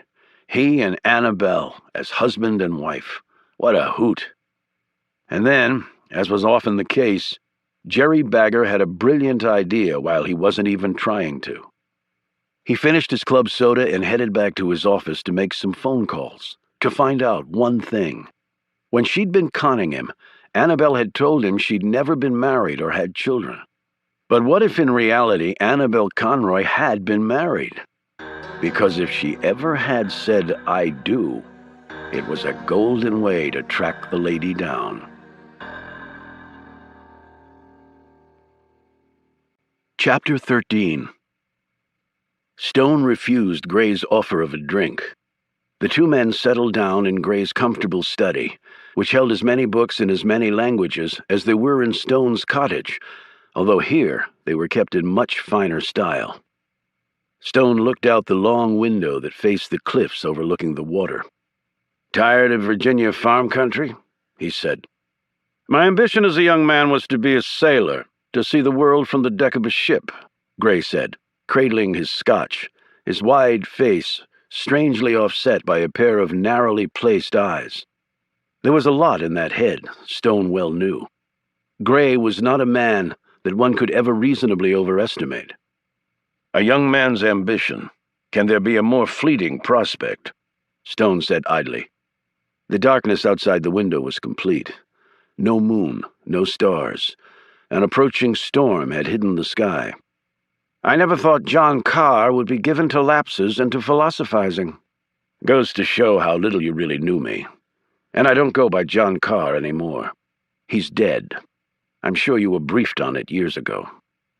Unperturbed, Gray continued. "This place used to belong to another former director of CIA, who went on to become vice president. It has everything I need to be comfortable and secure in my old age." "I'm so happy for you," Stone said. "I'm actually surprised you came, after your little gesture outside the White House." "How is the president, by the way?" "Fine. Did you feel any homicidal impulses when he plunked that medal on you? Or are you over wanting to kill the man?" "Without directly answering your ridiculous questions, circumstances change. It's never personal. You should know that as well as any man alive." "The point is, I wouldn't have been alive if you'd had your way." Before Gray could respond, Stone said, "I have some questions I want to ask you, and I'd appreciate answers, truthful ones." Gray put down his scotch. "All right." Stone turned from the window to look at him. "That easy? Why waste what time we have left playing games that don't matter anymore? I take it you want to know about Elizabeth." "I want to know about Beth, my daughter." "I'll answer what I can." Stone sat down opposite him and asked question after question for about 20 minutes. His final one was articulated with some trepidation. Did she ever ask about me? About her father? As you know, Senator Simpson and his wife raised her after they adopted her. But you told me you brought them Beth when Simpson was still at CIA. If she had said something, surely... Gray put up a hand. She did. It was actually after Simpson had left CIA and begun his political career. Understand, she may have mentioned something about it before, but this was the first I'd heard of such a query. They had told her years before of her adoption. It's not something Beth seemed to dwell on. In fact, I'm not sure she told many people about it. Stone leaned forward. What did she say about her real parents? In all fairness, you should know that she asked about her mother first. Girls, you know, they want to know. Of course she should know about her mother. They had to be delicate, considering the circumstances of her mother's death. Of her murder, you mean? By people who were looking to kill me. As I told you, I had nothing to do with that. I sincerely liked your wife. And if truth be known, she'd be alive today if you had... Stone rose and stared down at him with a look that chilled even Gray, who well knew how many ways John Carr could kill another human being. And no man he'd ever employed had been better at it. I'm sorry, John. I mean, Oliver. I admit that was not your fault. He paused while Stone slowly sat back down. They told her a little about her mother, all positive, I can assure you, and that she had died in an accident. And me? She was told her father was a soldier who was killed in the line of duty. I believe they even took her to your grave at Arlington. To your daughter, you died a hero. Gray paused and added, Does that satisfy you? The way he said it made Stone wonder something. Is this the real truth or the truth Carter Gray style, meaning a load of bullshit to appease me? What possible reason would I have to lie to you now? It doesn't matter anymore, does it? You and me, we don't matter anymore. Why did you ask me here tonight? In answer, Gray went behind his desk and picked up a file. He opened it and held up 3 color photos of men in their 60s. He placed them one by one in front of Stone. This first man is Joel Walker, the second, Douglas Bennett, and the last, Dan Ross. Those names mean nothing to me, and neither do these pictures. Gray pulled 3 more photos from the file, all much older and in black and white. I think these will look far more familiar to you, and the names as well. Judd Bingham, Bob Cole, and Lou Cincetti. Stone barely heard the names. He was staring at photos of men he'd lived, worked, and nearly died beside for over a decade. He looked up at Gray. Why are you showing me this? Because in the last 2 months, all 3 of these former comrades of yours have died. Died? How? Ross was found in his bed. He had lupus. The autopsy found nothing unusual. Cole hanged himself. At least it appeared that way, and the police have officially closed that case. Cincetti apparently got drunk, stumbled into his pool, and drowned. So natural causes for Ross, suicide for Cole, and an accident with Cincetti. And you don't believe that any more than I do. 3 men from the same unit dying within 2 months of each other? It's a dangerous world out there. Something we both know all too well. You think they were killed? Of course. And you invited me here to what? Warn me? It seemed like the most prudent thing to do. But like you said, John Carr is dead. Who looks to kill a dead man? These 3 fellows had excellent cover. Cincetti was particularly deeply buried. If someone could find him, they could find out John Carr isn't really in that box at Arlington, that he's actually a man very much alive who calls himself Oliver Stone. And what about you? Carter Gray was the master strategist for our little group, and you've had no cover all these years. I have protection. You don't. Then you've given me fair warning. Stone rose. I'm sorry things ended up as they did. You deserved better. You were prepared to sacrifice me and my friends not too long ago, for the good of the country. Everything I ever did was for the good of this country. At least how you defined it, anyway. Not me. We can agree to disagree on that. Stone turned and walked out the door.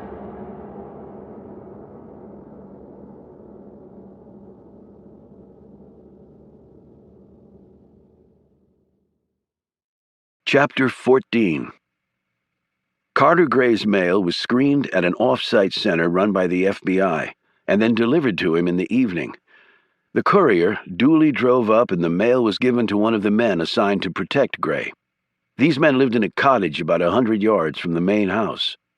Gray would not agree to anyone living with him in the house, which was protected by a latest-generation security system. Gray opened the letters and packages, not really focusing on any of them until he reached the one letter. The envelope was red and had been postmarked from Washington, D.C. There was only one item in it, a photo. He looked at the picture and then over at the file on his desk. His time had come, it seemed. He turned out the lights in his study and went to his bedroom. He kissed the pictures of his wife and daughter that had places of honor on the fireplace mantel. In a grotesque twist of fate, both women had perished at the Pentagon on 9/11. He knelt, said his customary prayers, and then turned off the light. Outside, about 500 yards away from the house, Harry Finn lowered his long-range nightscope. He'd seen Gray open the letter. He'd gotten a good look at the man's face as he stared at the photo. Gray knew. The climb up the sheer rock cliff had been a challenge even for Finn, but it had allowed him to get this far, and he only had a little farther to go. Finn waited another hour to allow Gray to fall asleep, and then slid over to the gas regulator post. A natural gas line had been placed here specifically because Carter Gray preferred gas heat and cooking. 10 minutes later, the gas pressure going into Gray's home blew out all the pilot lights and overwhelmed the built-in safety systems. In seconds, the house was full of the deadly gas. If he were still awake, Gray would be able to smell it, because the utility company added an odor to the naturally odorless gas as a warning. Yes, Gray could smell it if he were awake, but that would be all he could do. Finn loaded one bullet into his rifle. It looked rather ordinary, except its nose was green-colored. He took aim and fired at the long window in the back of the house. It was not a difficult shot. The slug cracked the glass, and the small amount of flame-creating powder in the incendiary bullet he'd chambered ignited. The roof was blown 10 feet into the air, while the walls were knocked outward a dozen feet on all sides. What was left of the roof came back down, landing squarely on a raging fire. Within seconds, it was hard to believe a house had actually been there at all. Finn had turned to flee on his planned escape route when he heard a scream and looked back. One of the guards had come out of the guest house, been hit with a chunk of flaming debris, and was on fire. There was no sign of the other guard. Without really thinking about it, Finn ran forward, tackled the man who was flailing around, and rolled him on the ground, putting out the flames. Then he leaped up and ran full tilt back to his gear near the gas regulator post. He'd already turned the pressure setting back to normal and relocked the access door. He grabbed his bag and gun, sprinted to the cliffs, and flung his rifle and other equipment over the edge. The tide would soon carry them far out to sea. Finn took a few steps back and sprinted toward the cliff. He flew out into space and plummeted down, his body unfolding into classic high dive form. He hit the water cleanly, went under, and then resurfaced. He struck out with a strong, practiced stroke and made it to shore about a half-mile down. In a small wooded area here, he had covered under a layer of leaves a small motorcycle. He cut through myriad back trails to a main road, then finally pulled off on a small side street where a van was parked. He rolled the bike into the rear of the van, hopped into the driver's seat, and sped off. The van and motorcycle were left at a private garage Finn maintained about 10 miles from his house. He drove home in his Prius and changed in the garage before coming into the house, putting his dirty clothes into the washer and turning on the machine. A few minutes later, he headed quietly upstairs, looking in on his kids. Mandy was asleep. A book she'd been reading was still lying across her chest. He closed the book, put it away, and turned off the lamp on her nightstand before slipping into bed. Finn mentally crossed Carter Gray off his list and moved on to the next name. He looked down at his hands. Even though he'd worn gloves, they were slightly burned from putting out the fire on the man. He'd put ice on them and then some salve in the kitchen before coming upstairs. "Don't do that again, Harry," he whispered to himself, but still causing his wife to moan and roll a bit in her sleep. He put a hand on her head and started rubbing her hair. His reddened hand and his wife's beautiful blonde hair. The odd pairing suddenly made Finn want to run as fast as he could, as if he could outrun any of it. His lovely wife and their 3 wonderful children. A nice house, a job he enjoyed and was very good at. His life was filled with things he had always wanted to have, and with one thing he had never wanted to face. It didn't seem fair, really. Yet how in the world could he stop? It had been beaten into his head ever since he could remember. It had become more a part of him than anything else, even more than his role as husband and father. And that was the only thing in all of this that truly scared him. Finn hid his hands under the covers and tried to sleep. Chapter 15. "Bagger got to Tony," Annabelle said. She hadn't slept all night and had called her former partner Leo Richter at the crack of dawn. She had no idea what time zone he was even in and didn't really care. On the other end of the phone, Leo sat up straight and felt his last meal start to come up on him. "What the hell are you talking about?" "Tony screwed up. Flashed the cash and Bagger tracked him down. Bagger killed 3 people and left Tony for dead after turning his brains to mush."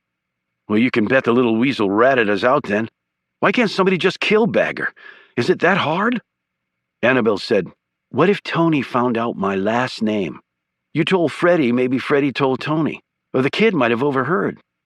"I don't know what to tell you, Annabelle. We both might be screwed regardless. There are only so many Annabelles and Leos in the con world who operate at that level. If you know where Freddie is, you might want to warn him." "I'll do my best. Look, you want me to hook up with you? Try to get us out of this mess? And make it easier for Jerry to bag 2 for the price of 1? Just stay where you are, Leo, and dig as deep as you can." She clicked off the phone and sat back on her bed.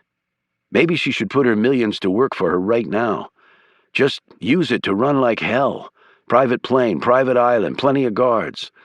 It sounded tempting, but her gut told her this would be like waving a flag in front of a bull.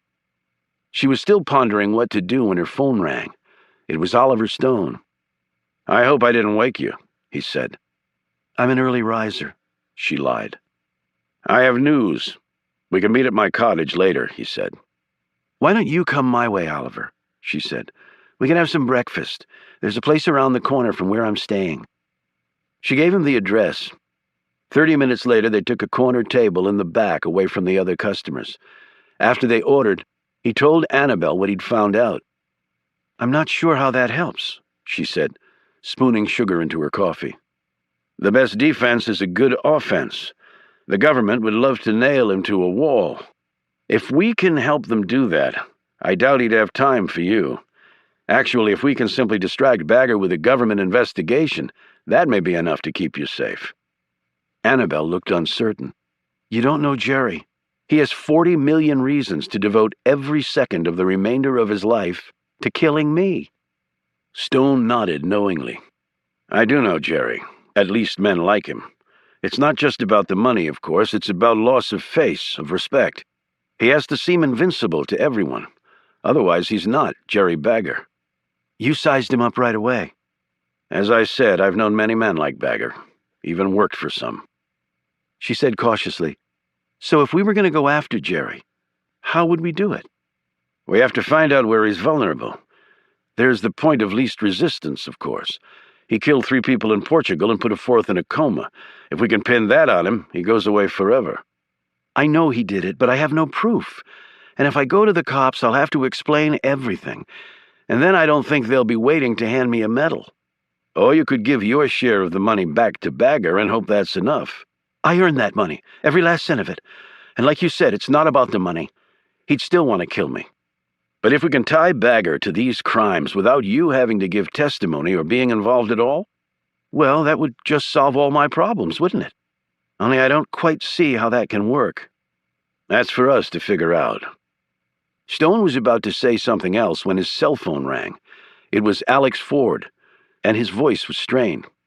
"Oliver, did you see Carter Gray last night?" "Yes, I did." "What time did you get there and what time did you leave?" Stone told him. "I'm sure the driver can verify that. What's this all about?"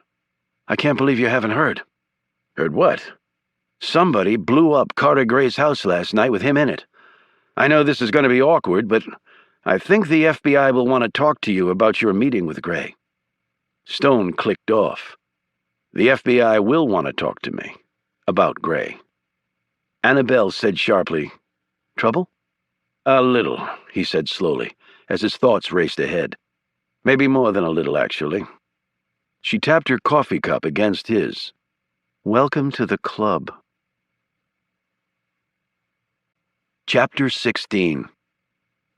Oliver Stone stared at the wall opposite him, while the two 30-something men in shirt sleeves with their guns and badges hanging on their black belts hovered around like vultures over roadkill.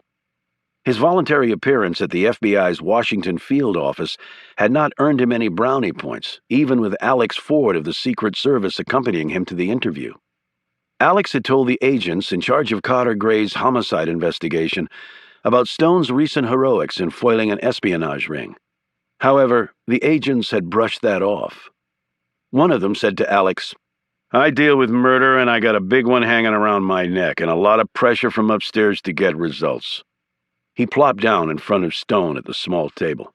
"Now, let's try the name thing one more time. What's yours?" "Oliver Stone, like I told you the last 4 times you asked." "Let me see some ID." "And as I told you 4 times before, I don't have any." The other agent said incredulously, "How does anybody in the 21st century not have ID?" Stone looked at him bemused. "I know who I am, and I don't really care if no one else does." "So you come all the way down here to tell us what? Nothing other than the fact that you're apparently a famous film director who dresses like a bum?" "Actually, I came down here to tell you that I visited Carter Gray at his home last night at his request. I arrived around 9 and left about 45 minutes later. He sent his driver for me. The man can certainly vouch for the fact that when I left, the house was still standing, and the man inside that house was still alive." Alex interjected, "Have you talked to the driver?" The two agents glanced at each other. One said to Stone, "What'd you two talk about?" "It was private. I'm certain it had nothing to do with what happened to Mr. Gray." Stone, of course, had every reason to believe that what Gray had told him about the other 3 men dying was very much tied to Gray's death. "I sense uncooperative behavior," the same agent said. His partner added, "And I sense an obstruction charge coming. You like to sit in a jail cell, Mr. Stone, while we run down who you really are?" Stone said calmly, "If you believe you have enough to charge me, then charge me. If you don't, I'm late for another appointment." "You're a busy man, are you, Mr. Stone?" one of the agents remarked sarcastically. "I try to stay productive, but I'll make a deal with you." "We don't do deals." "I'll go with you to the crime scene. If I see anything that strikes me funny, I'll let you know." "Strikes you funny? What the hell is that supposed to mean?" the first agent said. "Just what it sounds like. No way in hell are we taking you to the crime scene. If you kill the guy, you might be looking to screw up some evidence," the other agent said. Stone sighed. "Call the director of the FBI, please." "Excuse me?" one agent snapped, looking incredulously at him. "Call the head of the FBI. He sent me a commendation letter recently. By coincidence, I brought a copy of it with me. I called his office before coming down here. I told him if I had any trouble, I'd give him a call." Stone handed the letter across to the agent. With his partner looking over his shoulder, they read it word for word, then glanced at Alex, who merely shrugged. Stone said, "Do you call, or do we choose not to bother the director and just go to the crime scene? I don't have all day." "No reason to bother the director," one of the agents said finally. Stone rose. "Delighted to hear it." Chapter 17. Stone walked near the wreckage of Carter Gray's house with one of the FBI agents and Alex Ford.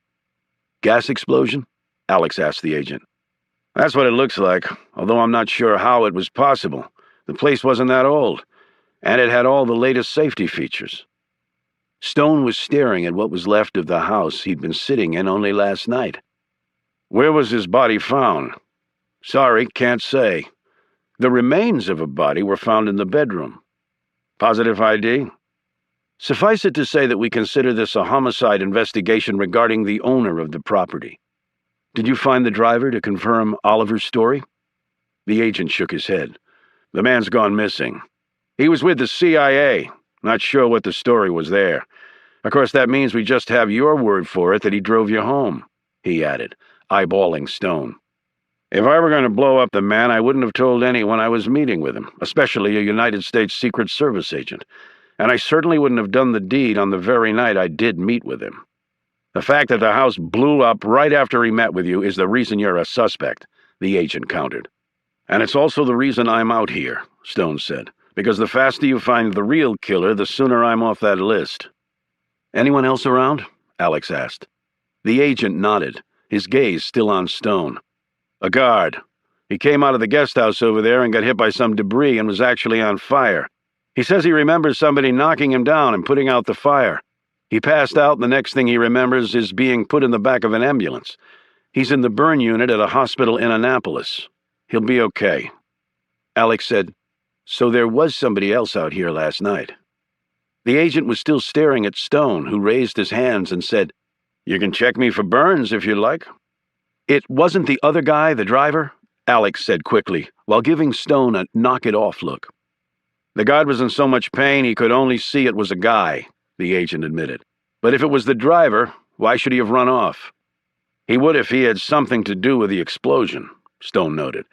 And the fact that he's gone missing now? Not to tell you how to run your investigation, but it is something to think about. We have thought about it, the agent said gruffly. Find anything useful in the house? Stone asked.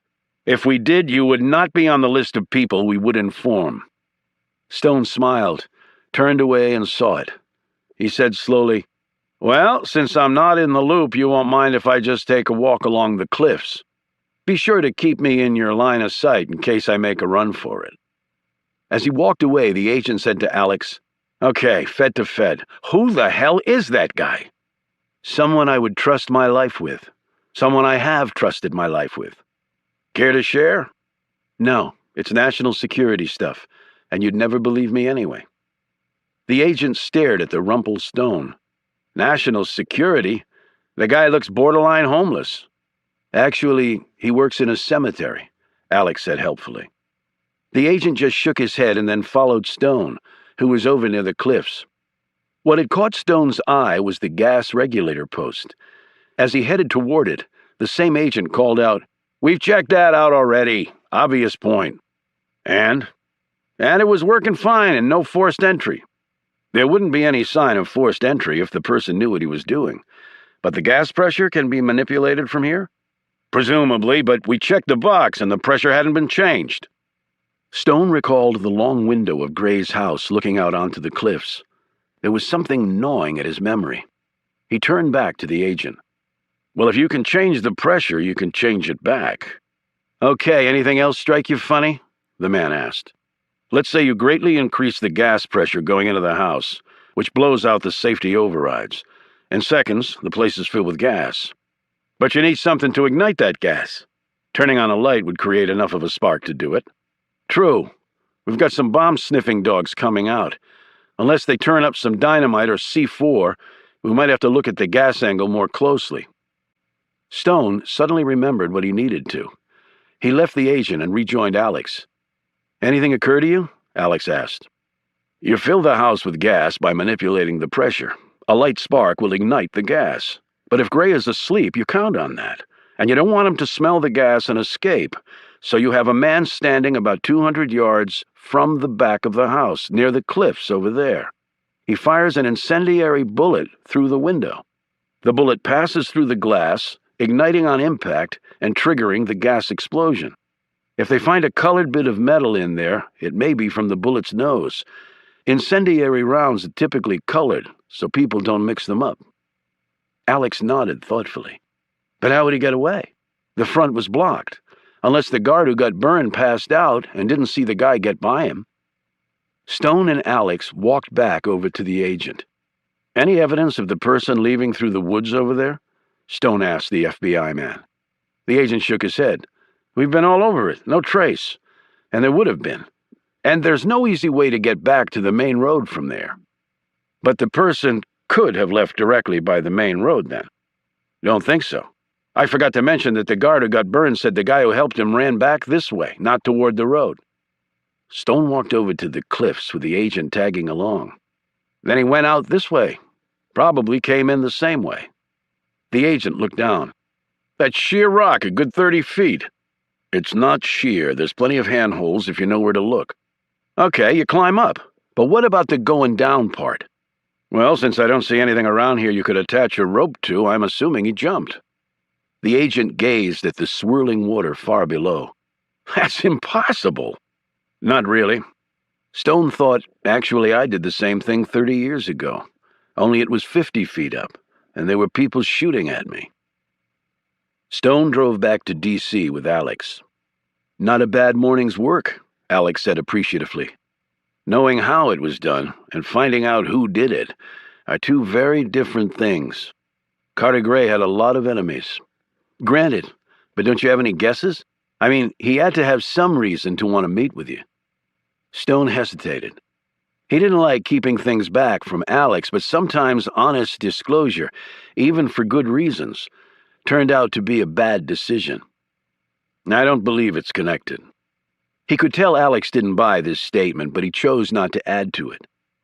As they drove on, Stone stared out the window. 3 men he'd worked with decades ago were suddenly all dead. Carter Gray had meant to warn him about this strange chain of events. The very night of that warning, he had been blown up. Whoever had done this had found 3 deeply covered, highly skilled former assassins and murdered them.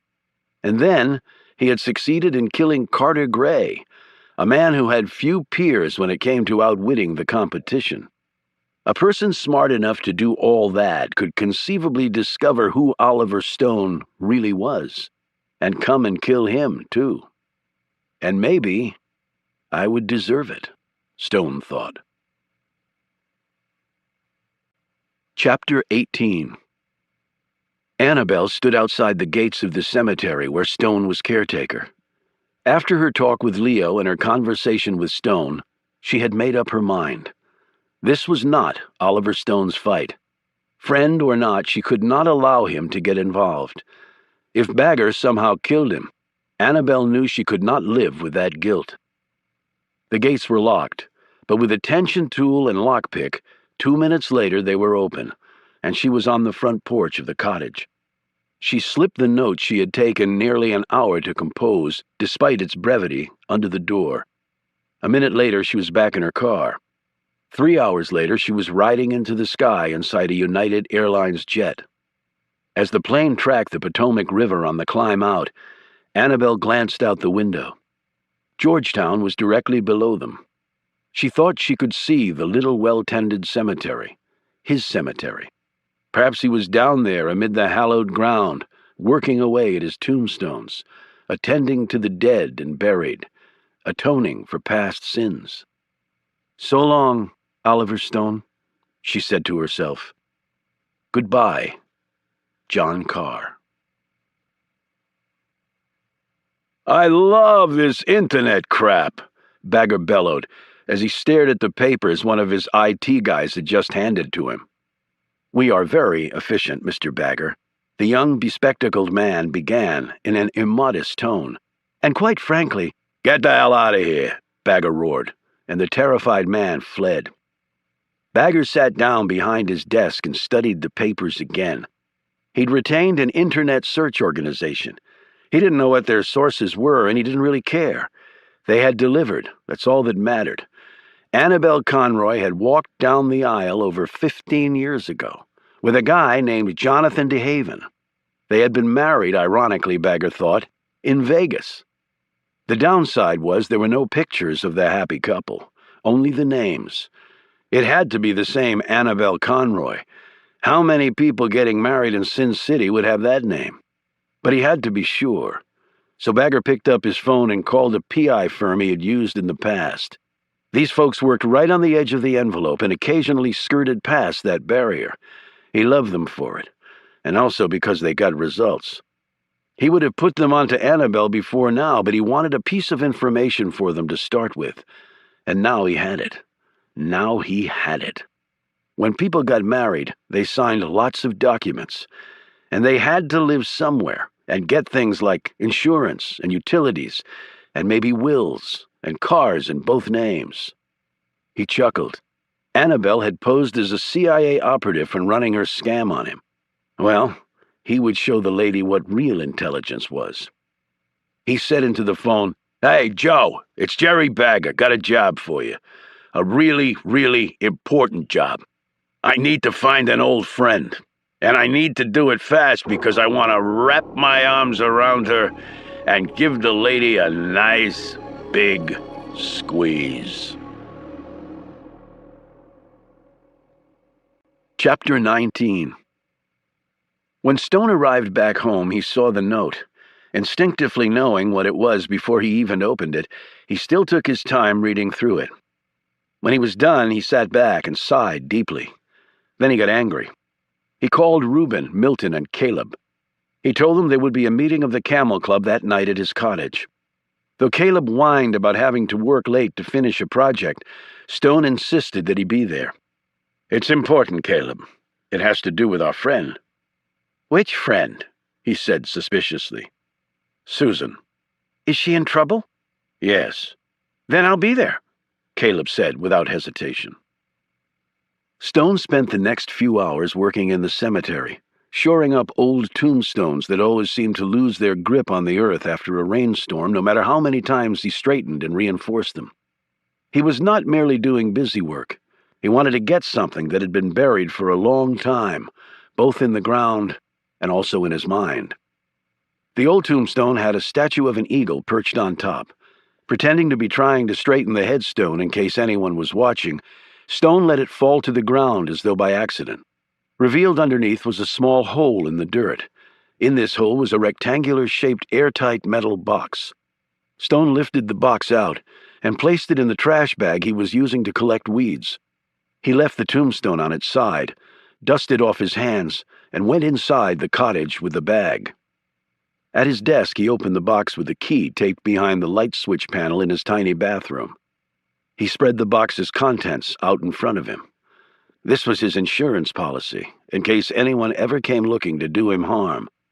Stone had been smart enough to know that what he was being asked to do for his country could be seen from another perspective as simply crimes done under the flimsy banner of counterintelligence. He had been told on countless occasions that if he or his team members were ever caught during one of their missions, they couldn't rely on Uncle Sam to bail them out. They were on their own. To young men possessing special skills and insane levels of confidence, that had seemed like a challenge they couldn't refuse. He and men like Lou Cincetti and Bob Cole had often joked in sessions of gallows humor that if their capture seemed imminent, they would each simply shoot the other, fittingly leaving the world together as a team. Yet as the years passed and the killings went on, Stone had started collecting information and documentation from these tasks. Uncle Sam could say he wouldn't be there for him, but it was another thing altogether if Stone could hold his agency accountable. In the end, none of it had mattered, though. His wife had died, his daughter was lost to him, and none of the men who'd ordered his destruction simply because he didn't want to kill anymore had ever suffered a single minute for it. Stone stared at one photo for a long time. It was from Vietnam when he'd still been a soldier, albeit one with highly specialized skills.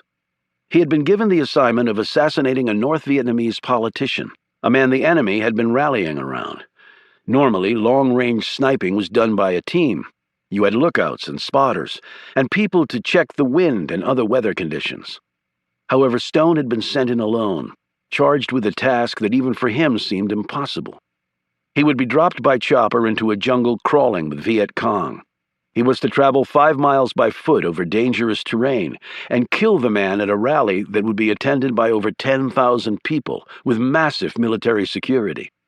He was then to reverse his tracks and travel miles back to an assigned spot that would be difficult to find in the daylight, much less at night.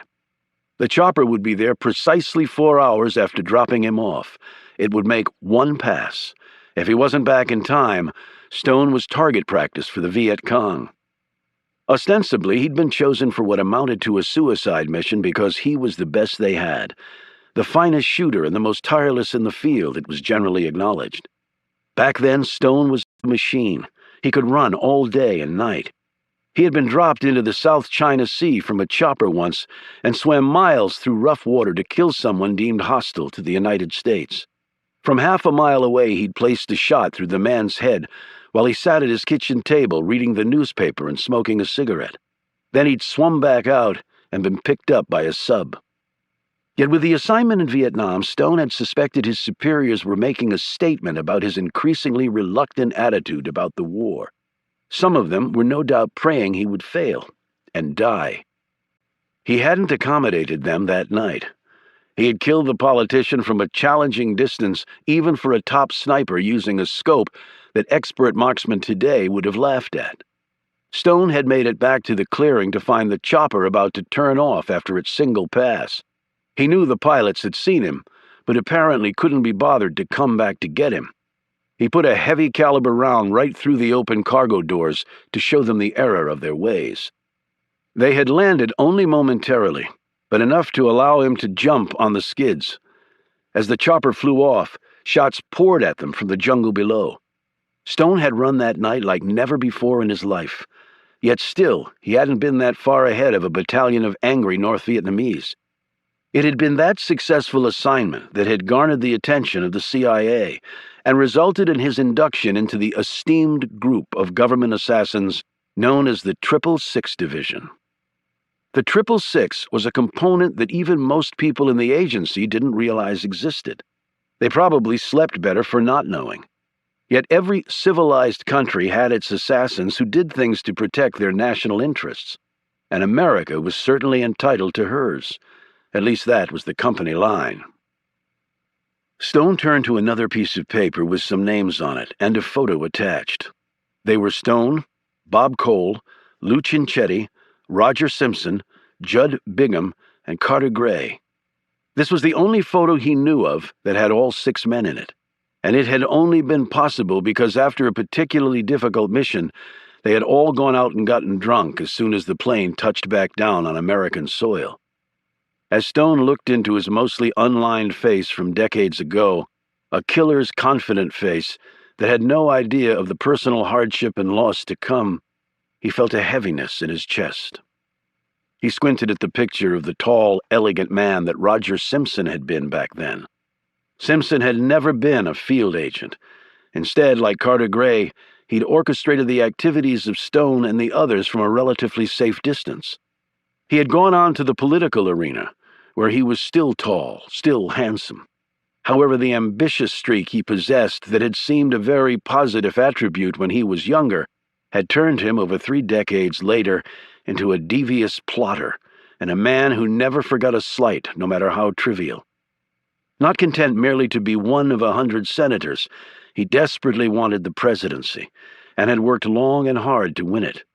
And when the term of the current president ended, it seemed that Simpson was indeed a front-runner to take his place.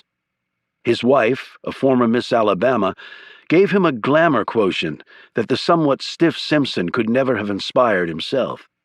It was discreetly and anonymously bandied about that Mrs. Simpson didn't really enjoy her husband's company all that much, yet apparently she wanted to be First Lady badly enough to play along. Stone had always considered Simpson a weak-willed, backstabbing prick. That such a man was in a position to capture the top office in the land in a few short years merely reinforced Stone's already low opinion of American politics. He put the items back in the box and returned it to the hole, setting the monument back in place. While he waited for someone to possibly come and kill him, he would focus on ensuring that Annabelle Conroy stayed among the living, even if she said she didn't want his help. He had lost his daughter. He was not going to lose Annabelle. Chapter 20. The Camel Club met that night at 8 o'clock at Stone's cottage. As usual, Milton brought his laptop and pecked on the keys, while Caleb sat anxiously in a rickety chair and Reuben leaned against a wall. Stone told them about Susan's dilemma, and also that she had left town. "Well, damn," Reuben said. "We never even got to go out for a drink." Stone explained, "Jerry Bagger probably killed those people in Portugal and left her partner for dead. She needs our help, but feels it would put us in too much danger." Caleb squared his shoulders. "She obviously doesn't know that this group absolutely revels in danger." Stone cleared his throat. "Yes, well, my original plan had been to investigate this Jerry Bagger and see if we could work to have him put in prison." "A good plan in theory, but how do we do it for real?" Reuben said. "I thought it might be worthwhile to go up to Atlantic City and check him out." Milton said, "Here's a picture of him. The Pompey Casino has its own website." Caleb looked at Bagger smiling up from the computer screen and moaned fearfully. "Good God, look at that face, those eyes. He's clearly a mobster, Oliver. You don't go and check out mobsters." Reuben eyed Stone. "It might be a little dicey going to his home turf." "It's only for information gathering," Stone said. "No confrontations at all. Just observing and perhaps talking to a few people who might be helpful." "But if this Bagger person finds out, he might come after us," Caleb said. "What happened to you reveling in danger, Caleb?" Reuben reminded him. Caleb retorted, "This man kills people, probably for jollies." "The good news is you don't have to go, Caleb," Stone said. He turned to the other two. "I thought Milton and Reuben could do the first recon. That is, if Reuben can get some time off from the dock. I can always find an excuse not to go lug big shit off big trucks for not-so-big bucks."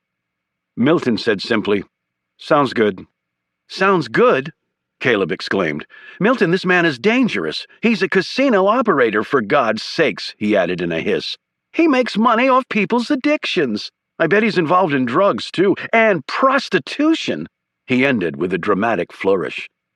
"You need to be careful," Stone warned. "No unnecessary risks." "Understood," Reuben said. "I can pick Milton up in the truck tomorrow morning. And while you're doing that, I'm going to track down Susan. She's checked out of her hotel, but I have some ideas." "So what am I supposed to do while the three of you are out gallivanting around?" Caleb asked. "Just the usual stuff, Superman," Reuben said. "Keeping the nation's capital safe for truth, justice, and the American way." Stone said, "Oh, Caleb, I need to borrow your car. I doubt Susan's still in the city, so I'll have to travel." Caleb stared at him in alarm. "You want to borrow my car? My car? That's impossible." Caleb's ride was an ancient pewter-gray Nova with an eternally rattling tailpipe. It had more rust than metal, more springs than upholstery, no working heat or AC, and the man treated it as though the wreck were a vintage Bentley. "Just give him the keys," Reuben growled. "Then how will I get home tonight?" "I'll drive you on my motorcycle." "I refuse to ride in that death trap." Reuben gave him such a ferocious look that Caleb hastily pulled out his car keys and handed them to Stone. "Then again, there's nothing wrong with trying new things." Caleb said suddenly, "Oliver, do you even have a driver's license?" "Yes, but unfortunately it's been expired for quite some time." Caleb paled. "But that means you can't drive legally." "That's right, but given the seriousness of what we're doing, I knew you'd understand." Stone left Caleb standing there open-mouthed and moved over to Reuben, who was motioning to him from the front door. Reuben spoke in a low voice. "Carter Gray's house was blown up with him in it." "I was aware of it." "I hope not too aware." "The FBI has already spent time with me. I went out to Gray's house, or what's left of it, with a pair of agents, and Alex Ford, and gave them the benefit of my thoughts." "Murder?" "Undoubtedly." Reuben said, "This doesn't have anything to do with, your past." He was the only member of the Camel Club who remotely had any knowledge of what Stone had done decades ago. "I hope not. I'll see you when you get back from Atlantic City. Remember, keep a low profile. While I'm there, You want me to lay down a bet for you at the craps table? I never gamble, Reuben. How come? 1, I don't have any money. And 2, I hate to lose. Chapter 21. The next morning, Bagger met with Joe from the PI firm. The man was trim with calm gray eyes. Though soft-spoken, Joe was not intimidated in the least by the casino king. It was one of the things Bagger loved about him. He sat down across from Bagger and opened a file. We've got some quick results on this one, Mr. Bagger. He scanned the pages and then looked up.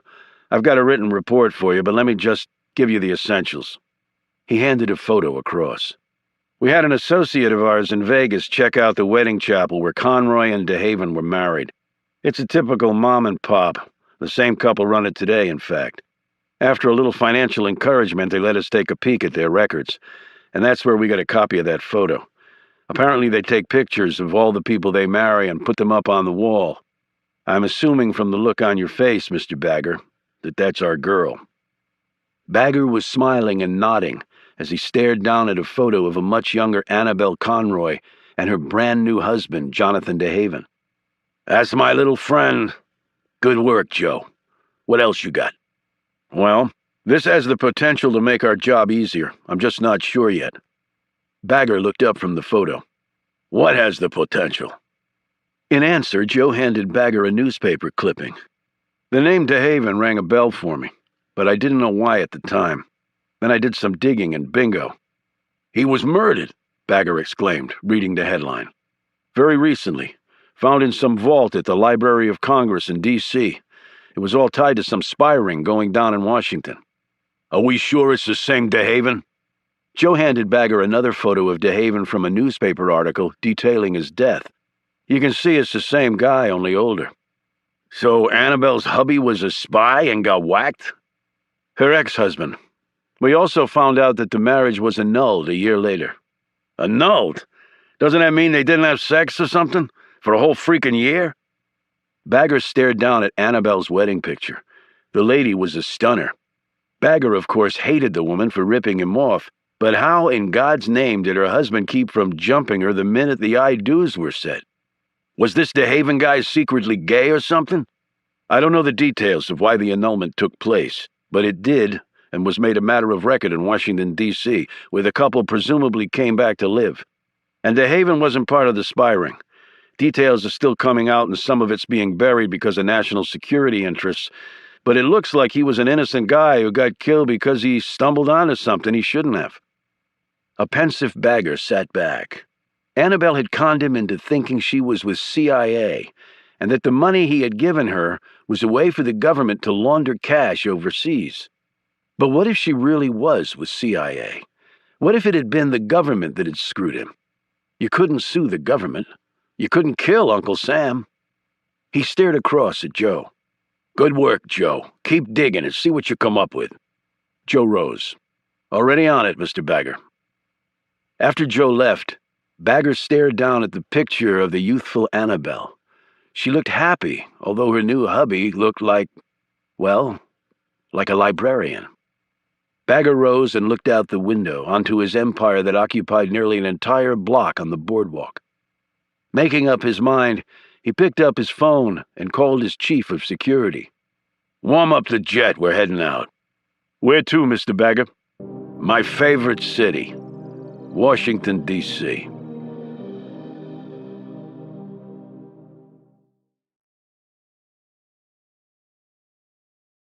Chapter 22. The next morning, while Reuben and Milton drove to Atlantic City, Harry Finn was also busy. He and 2 team members were surveying a parcel of land near the United States Capitol. Their uniforms were perfect, their equipment spot on. Most importantly, they exuded the confident air of people who had every right to be where they were.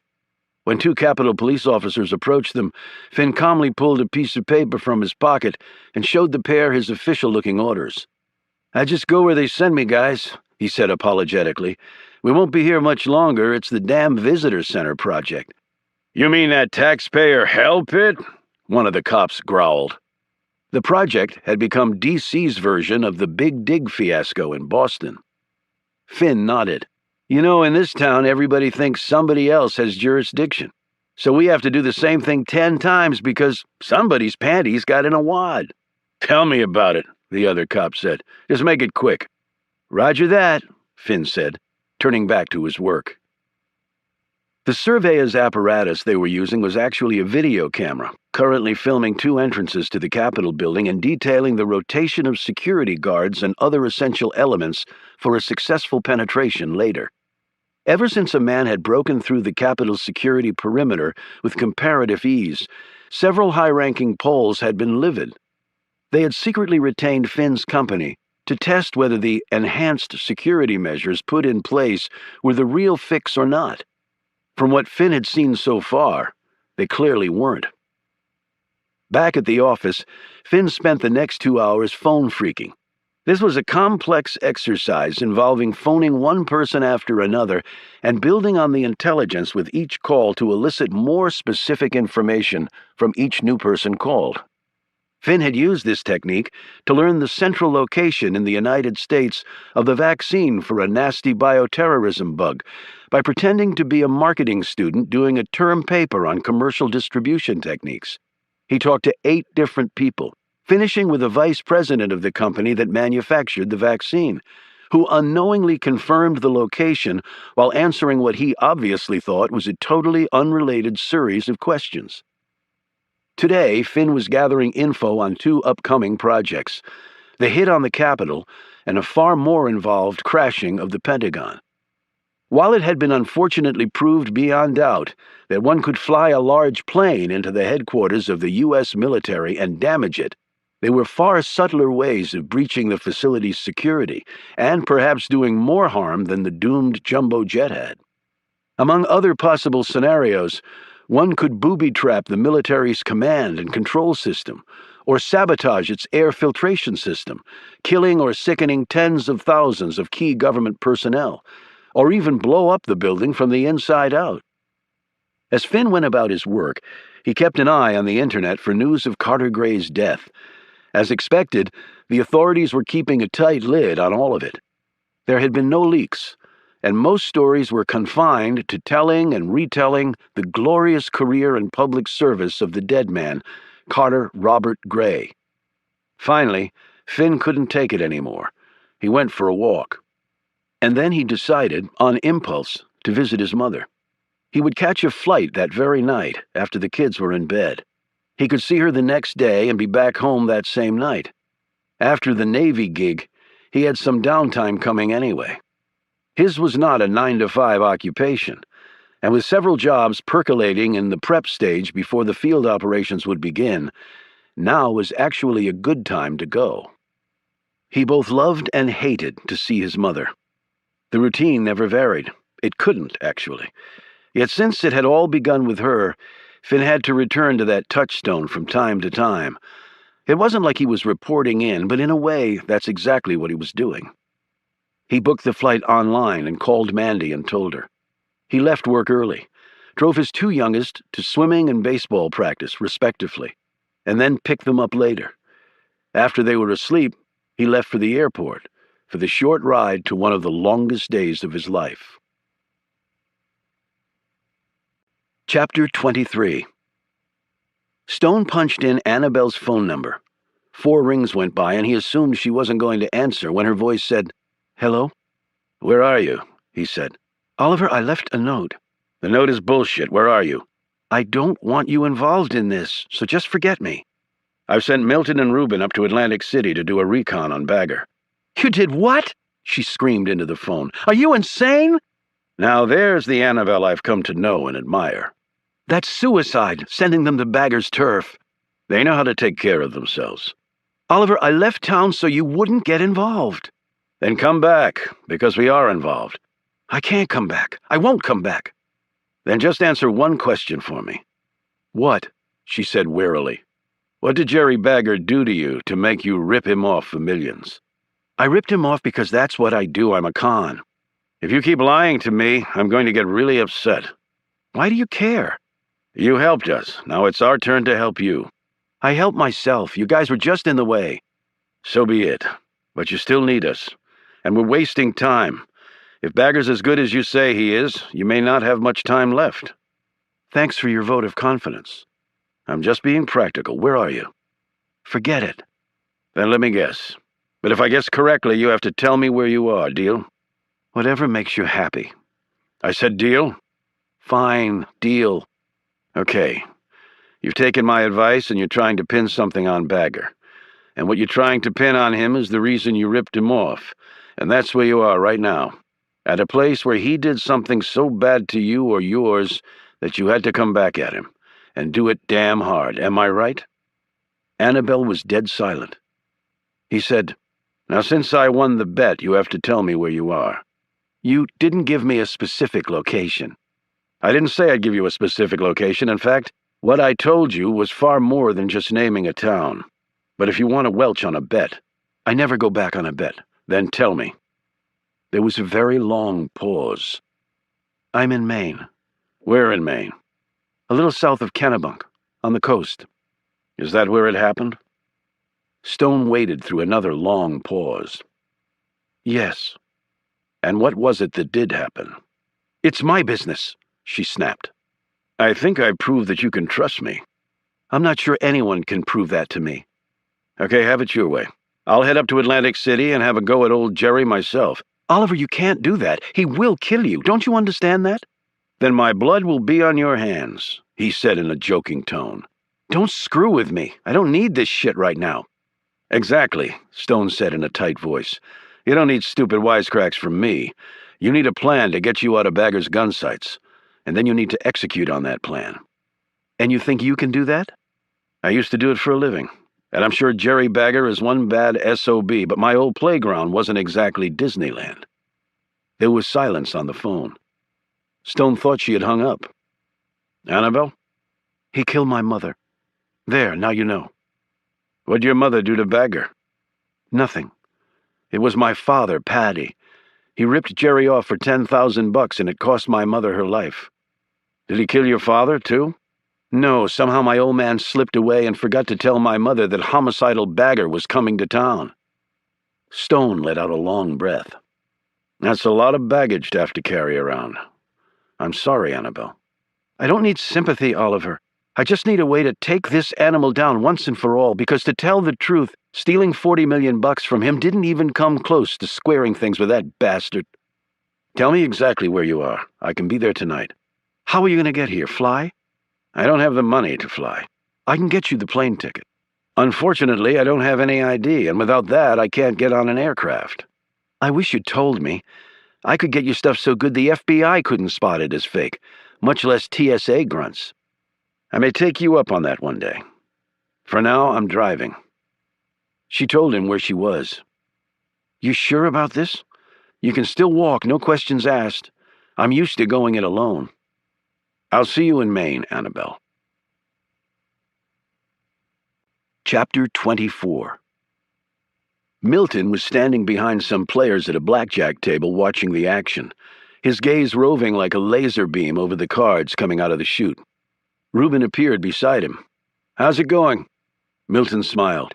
This looks like fun. Well, it's our job to blend in, so play a few hands. Just don't lose your shirt. We need gas money to get back home. Reuben strolled along, his gaze wandering here and there, looking for anything or anyone that might be useful.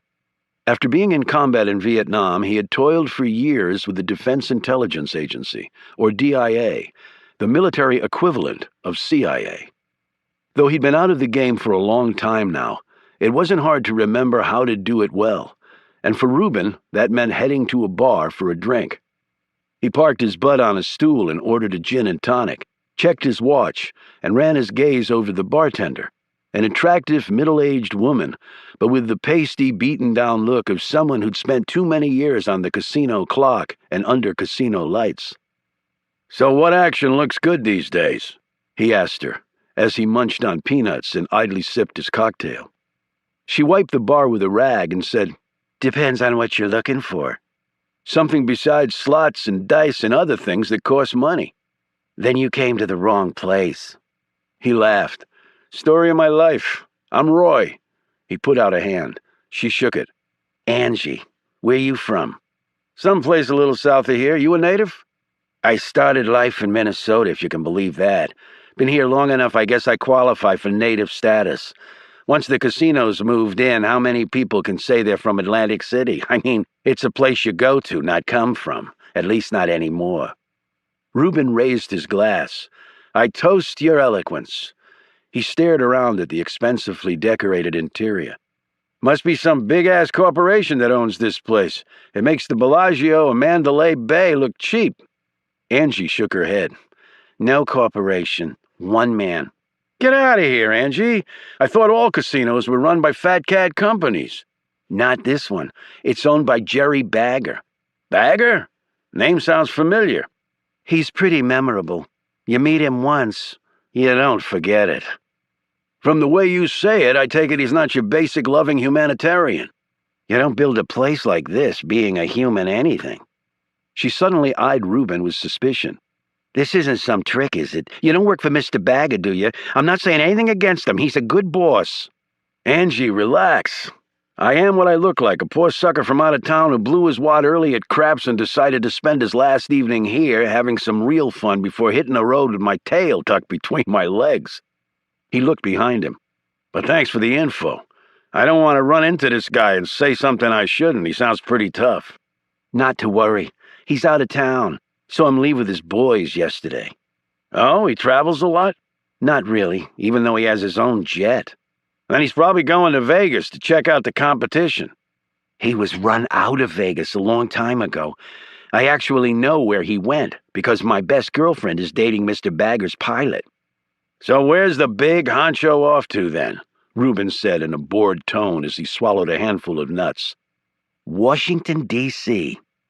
Reuben gagged so badly, Angie had to pound him on the back. Recovered, he said, Damn reflux. It's closed my throat down to almost nothing. Geez, you gave me a scare. Never had anyone die on me yet, though. She looked around and lowered her voice. Can't say the same about everybody else in this place. Reuben said slowly, You have somebody kick the bucket here recently? Let's just say we had a couple top-level employees in the hospital. We were told they had the flu. I got a friend who works over at the hospital they were taken to. Since when does the flu cause cuts and bruises? Tell me that. But they're still alive. They are. But we had another guy here, a computer whiz type. He disappeared. They said he left to take another job. Well, he didn't tell his family, and he forgot to clean out his apartment. Damn. What could have happened to him? Angie eyed Reuben's big frame appreciatively. I get off work at 9, Roy. You buy me dinner, and I'll tell you some more, okay? After he left the bar, Reuben called Stone on his cell phone and told him about Bagger being in D.C. Good work, Reuben, Stone said. I'm on my way to see Susan now. I thought you said she was gone. Let's just say I convinced her to give us another chance. You didn't find out why Bagger's in Washington. Figured I'd try and get that out of her tonight. Didn't want to push too hard, you know what I mean? Absolutely. Keep me informed. And tell Susan I still want a date.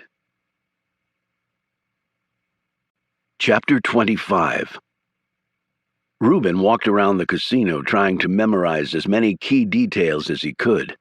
He didn't know exactly what sort of intelligence Stone wanted, so he decided to be over rather than under-inclusive.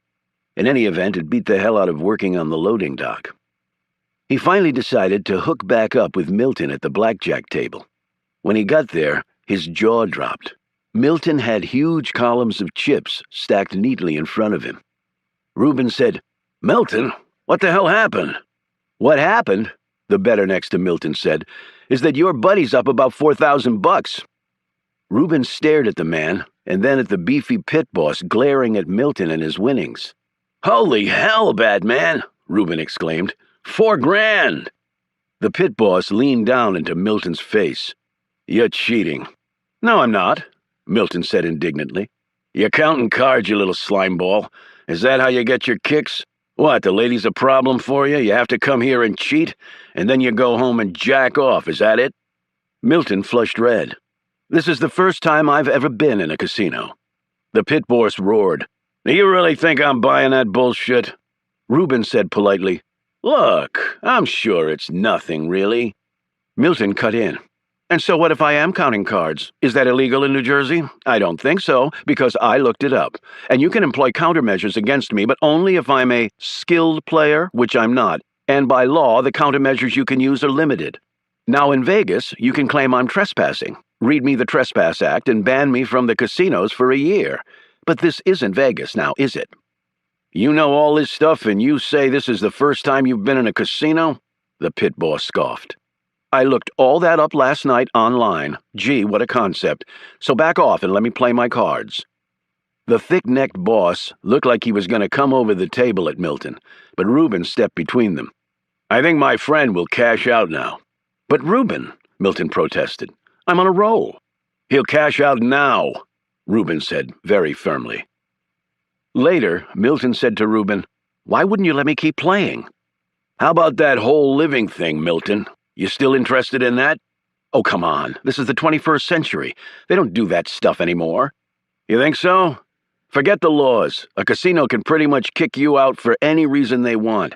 You're lucky the pit boss was probably slow to get to the table. Dollars to donuts. We got a couple of goons tailing us right now. Milton whipped his head around. Where? You can't see them. Reuben paused. So how'd you win all that money? Milton said in a low voice, I started out employing a multi-level high-low scheme with a side count add-on based on the Zen count system. Of course, I was utilizing an overall true count methodology to take into account the multiple decks being played. Later, I took it up a peg to the Houston Advanced Point Count method and paid particular attention to strategically optimizing my bets using the three-color chip scenario to disguise my wager. Reuben gaped. Milton, how the hell do you know all this stuff? I read 12 internet articles on the subject last night. It was very interesting. And once I read something, you never forget it. I know, Reuben sighed. There seemed no limit to his friend's intellectual gifts. So the pit boss was right. You were counting cards. Luckily, you were doing it without a computer. That's a big no-no. I've got a computer. It's called my brain. Okay, Mr. Brain, just so you know, it's a rule on recon missions that the team splits everything right down the middle. Down the middle? Yep. So I'm $2,000 ahead, now fork it over. Milton handed over the cash. Remember, you have to pay taxes on that. I don't pay taxes. Reuben, you have to pay your taxes. Uncle Sam can get his pound of flesh off somebody else, and while you were cleaning out the casino, I was doing some real intelligence gathering. He told Milton about Angie. That sounds really promising, Reuben. Good work. The way Angie was eyeballing me, the price might be pretty damn steep. Well, that shouldn't be a problem. You've got $2,000. Reuben gazed at his friend and just shook his head. Chapter 26. Carter Gray walked slowly down the long corridor that was for some reason painted a salmon color, perhaps to induce calmness, he thought. However, this was not a building that inspired calm, only crisis. At the end of the underground hall was a solitary room housed behind a bank vault glass door. He entered his security codes and let the biometric readers sweep over him. The door noiselessly swung open. This James Bond style of security had set the taxpayers back millions. Yet what else were taxpayers good for, he thought. They consumed far too much, paid too much in tax, and their government spent far more than it should. If that wasn't balance, he didn't know what was. Gray walked over to the wall of locked miniature vaults and slid his electronic key in one while he simultaneously rubbed his thumb across a fingerprint reader. The door slid open, and he took the file out, sat down in a comfortable chair, and began to read. A half hour later, Gray had finished perusing the file. Next, he took out the photo he'd received in the mail, comparing it with the one in the file. It was the same man, of course. He'd known him very well. In many ways, he'd been Gray's closest confidant. For decades, he'd feared that the unfortunate matter of Rayfield Solomon would come back to haunt him. Now it had. Cole, Cincetti, Bingham, all dead, and Carter Gray had almost joined them. And he would have, except for the safe room built underneath the house by the former CIA director and VP who had lived there before him. An underground room that was both fire and bomb-proof. When Gray had explained to Oliver Stone that he was both comfortable and secure in his new home, He was being quite literal. And his home included a fortified tunnel that had carried him safely off the property and to the other side of the main road, where a car driven by one of his guards had picked him up. Gray had been gone from the house for over an hour when it exploded. He left minutes after receiving the photo. Still, it had been a relatively close call. The FBI had initiated a homicide investigation, publicly acknowledging that a body had been found in the wreckage. Gray had put this in motion behind the scenes. He wanted people to think he was dead. He would have been dead except for the fact that his would-be killer had sent him this photo. What a risk that had been, what a tactical error. And yet, it must have been important for the person that Gray clearly understood why he was being killed. That fortunately revealed much about his potential murderer. It was undoubtedly someone who cared very much about Rayfield Solomon. And for Gray, that evidenced of a familial relationship, or something close to it.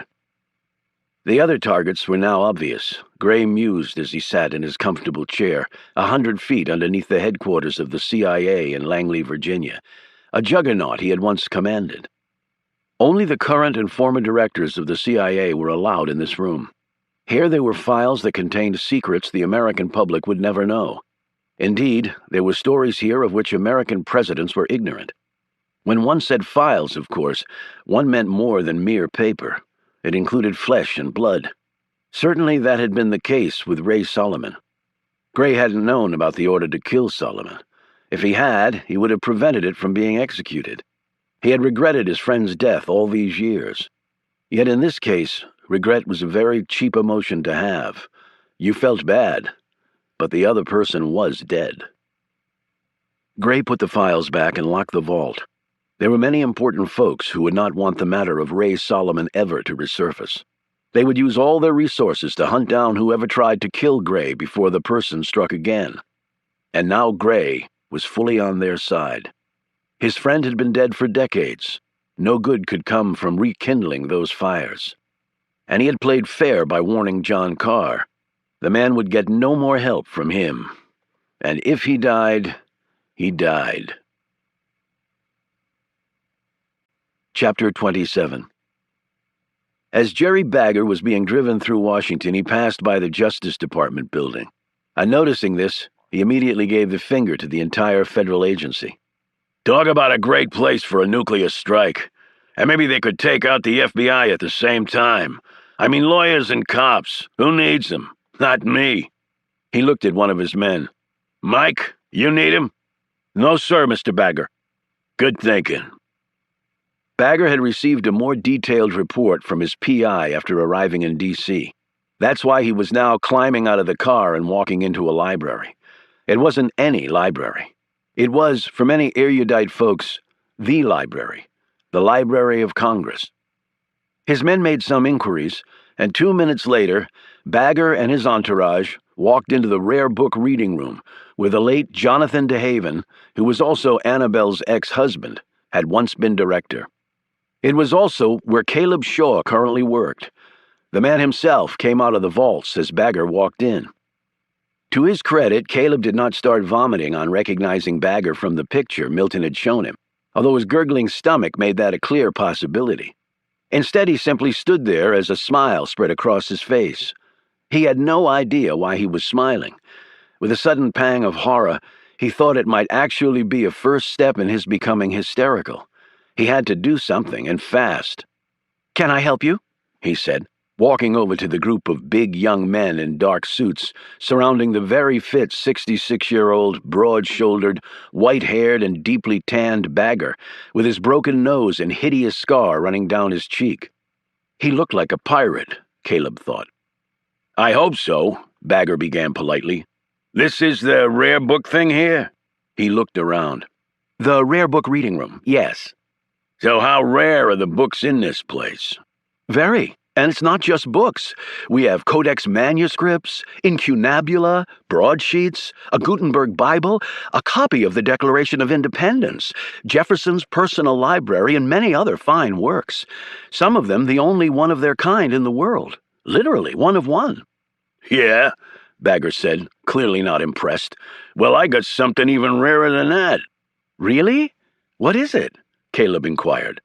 "The book that I read," Bagger said, "because that's 0 of 0. He laughed, and so did his men. Caleb chuckled politely, even as he clutched the back of a chair to steady himself.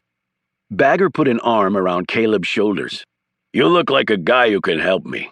What's your name?" Caleb desperately tried to think of an alias, but all that came out was Caleb Shaw. "Caleb? Whoa, you don't hear that one every day. You Amish or something?" "No, I'm a Republican," Caleb said in a small voice, as Bagger's muscular arm clinched tighter around him. "Is this the same arm that killed all those people?" "Okay, Mr. Republican. Is there someplace we can talk in private? I mean, this is a big building. Must be someplace we can do a little mano-a-mano." Caleb had feared something like this. At least in the reading room there were potential witnesses around, if only to see him being hacked to death by the mobster. I'm quite busy right now." Bagger's arm instantly tightened even more around him. "But I can certainly spare you a few minutes." Caleb led them to a small office down the hall from the reading room. "Sit," Bagger ordered Caleb, and he quickly sat in the only chair in the room. "Okay, now I understand that the guy who used to run this place got whacked." "The director of the Rare Book and Special Collections Division was killed, that's correct." "Jonathan DeHaven?" "That's right." Caleb added in a low voice, "He was murdered, right in this very building." "Wow," Bagger said as he eyed his men. "In a freaking library. I mean, is this world we live in violent or what?" He turned back to Caleb. "Thing is, I got a friend who knew this DeHaven character. She was actually married to him at some point." "Really? I never knew Jonathan was married." Caleb managed to tell this lie quite capably. "Well, he was. Kinda short-lived, though. I mean, he was a book geek, no offense. And the woman wasn't. She was sort of like a, how do you say, a tornado and a hurricane all wrapped into one?" Caleb offered. Bagger shot him a suspicious glance. "Yeah. What makes you say that?" Realizing he had come dangerously close to giving Bagger adequate reason to torture him for further information, Caleb said smoothly, "I was married once too, and my wife left me after only 4 months. She was a hurricane and a tornado, and, like you said, I'm a book geek." It was stunning how easily lying came to him. Right. You get the picture. Anyway, I haven't seen the woman in a long time and wanted to catch up with her. So it occurred to me that she might have heard about her ex's death and come for the funeral." He looked expectantly at Caleb. "Well, I went to the service, but I didn't notice anyone I didn't know. What does this woman look like, and what's her name?" "Tall, nice curves, a real looker. Little scar under her right eye. Hair color and style depends on the day of the week, you know what I mean? Her name is Annabelle Conroy, but that also depends on the day of the week." "Doesn't ring a bell at all." The name clearly didn't, since Caleb only knew Annabelle by the name Susan Hunter, but the physical description was certainly dead on. "I'm sure I would have noticed someone like that. Most of the people at the funeral were pretty average-looking. You know, like me." "Yeah, I bet," Bagger grumbled. He snapped his fingers and one of his men produced a card that Bagger handed to Caleb. "You'll remember something useful, call me. I pay well. I mean really well. 5 figures. Caleb's eyes widened as he clutched the card. "You must really want to find her." "Oh, you got no idea how bad, Mr. Republican." Chapter 28. Harry Finn quietly entered the room, sat down in the chair and stared at her. The woman looked back at him, or through him. Finn was never sure. She had once spoken fluent English without trace of any accent, but the multilingual lady had, perhaps out of growing paranoia, decided to mash 4 languages into one, creating a confusing amalgam of chaotic communication. He didn't quite know how, but Finn managed to understand it. She would have accepted nothing less from him. She muttered in his direction, and he answered her blunt greeting in a few words. This seemed to please her, because she nodded appreciatively, a smile edging across her fallen cheeks. Actually, she had known that he was here before Finn had even entered the room. She explained this before as having felt his presence. He had a particular aura, she'd told him, a pleasant one, but distinctive. As a man who did not like to leave any trace of himself anywhere, this bothered Finn greatly. Yet how did one wipe away his aura? As a child, he remembered his mother's tall, strong body with the hands of a pianist. Now she was shrunken, withered. He studied her face. It had once held a rare, fragile beauty, a loveliness that growing up he had always associated with the most beautiful of daylilies. This was because when he was a child, at night, the beauty receded, and she became moody and sometimes violent, never against him, but against herself. And then Finn would have to step in and take charge. As early as age 7 he had done this. The experience had made him grow up quickly, faster than he should have. Now the beauty was gone from her face. The body collapsed. The once lovely hands scarred and wrinkled in her lap. She was only in her early 70s, and yet looked more than ready for the grave. But she still could dominate him with her indignation, with her demand that a wrong be righted. Despite her physical disintegration, her words had retained the power to make him feel the grief, the injustice she'd endured. "I have heard the news," she said in her strange talk.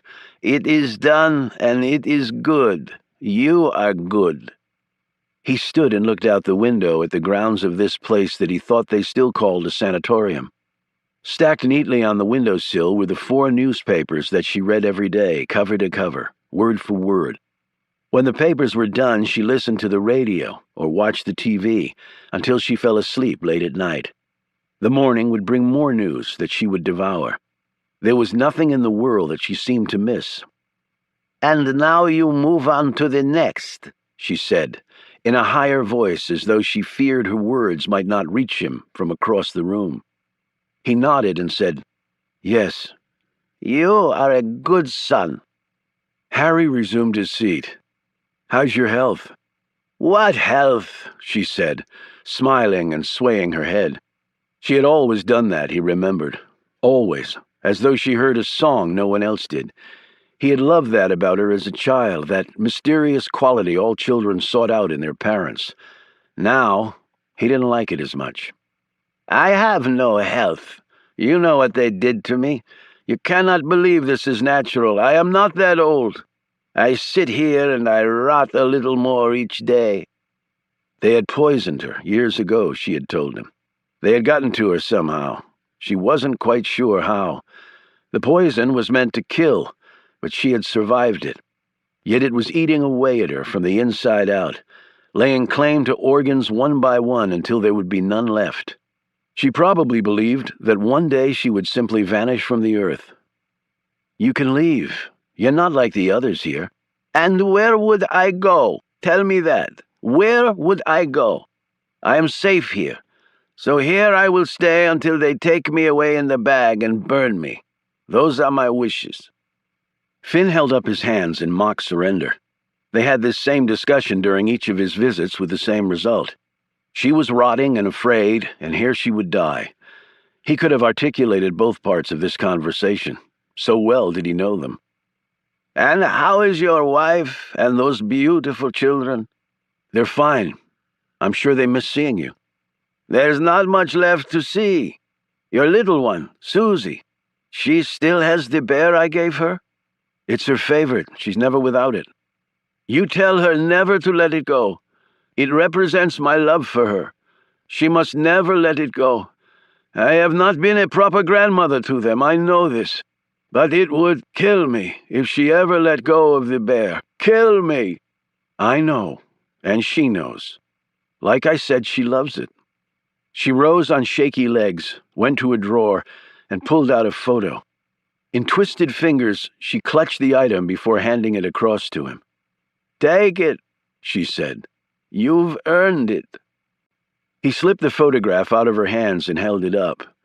It was the same picture that Judd Bingham, Bob Cole, and Lou Cincetti had seen before they died. Carter Gray, too, had gazed on this image before he was blown to the next world. Finn traced the delicate line of Rayfield Solomon's cheek with his index finger.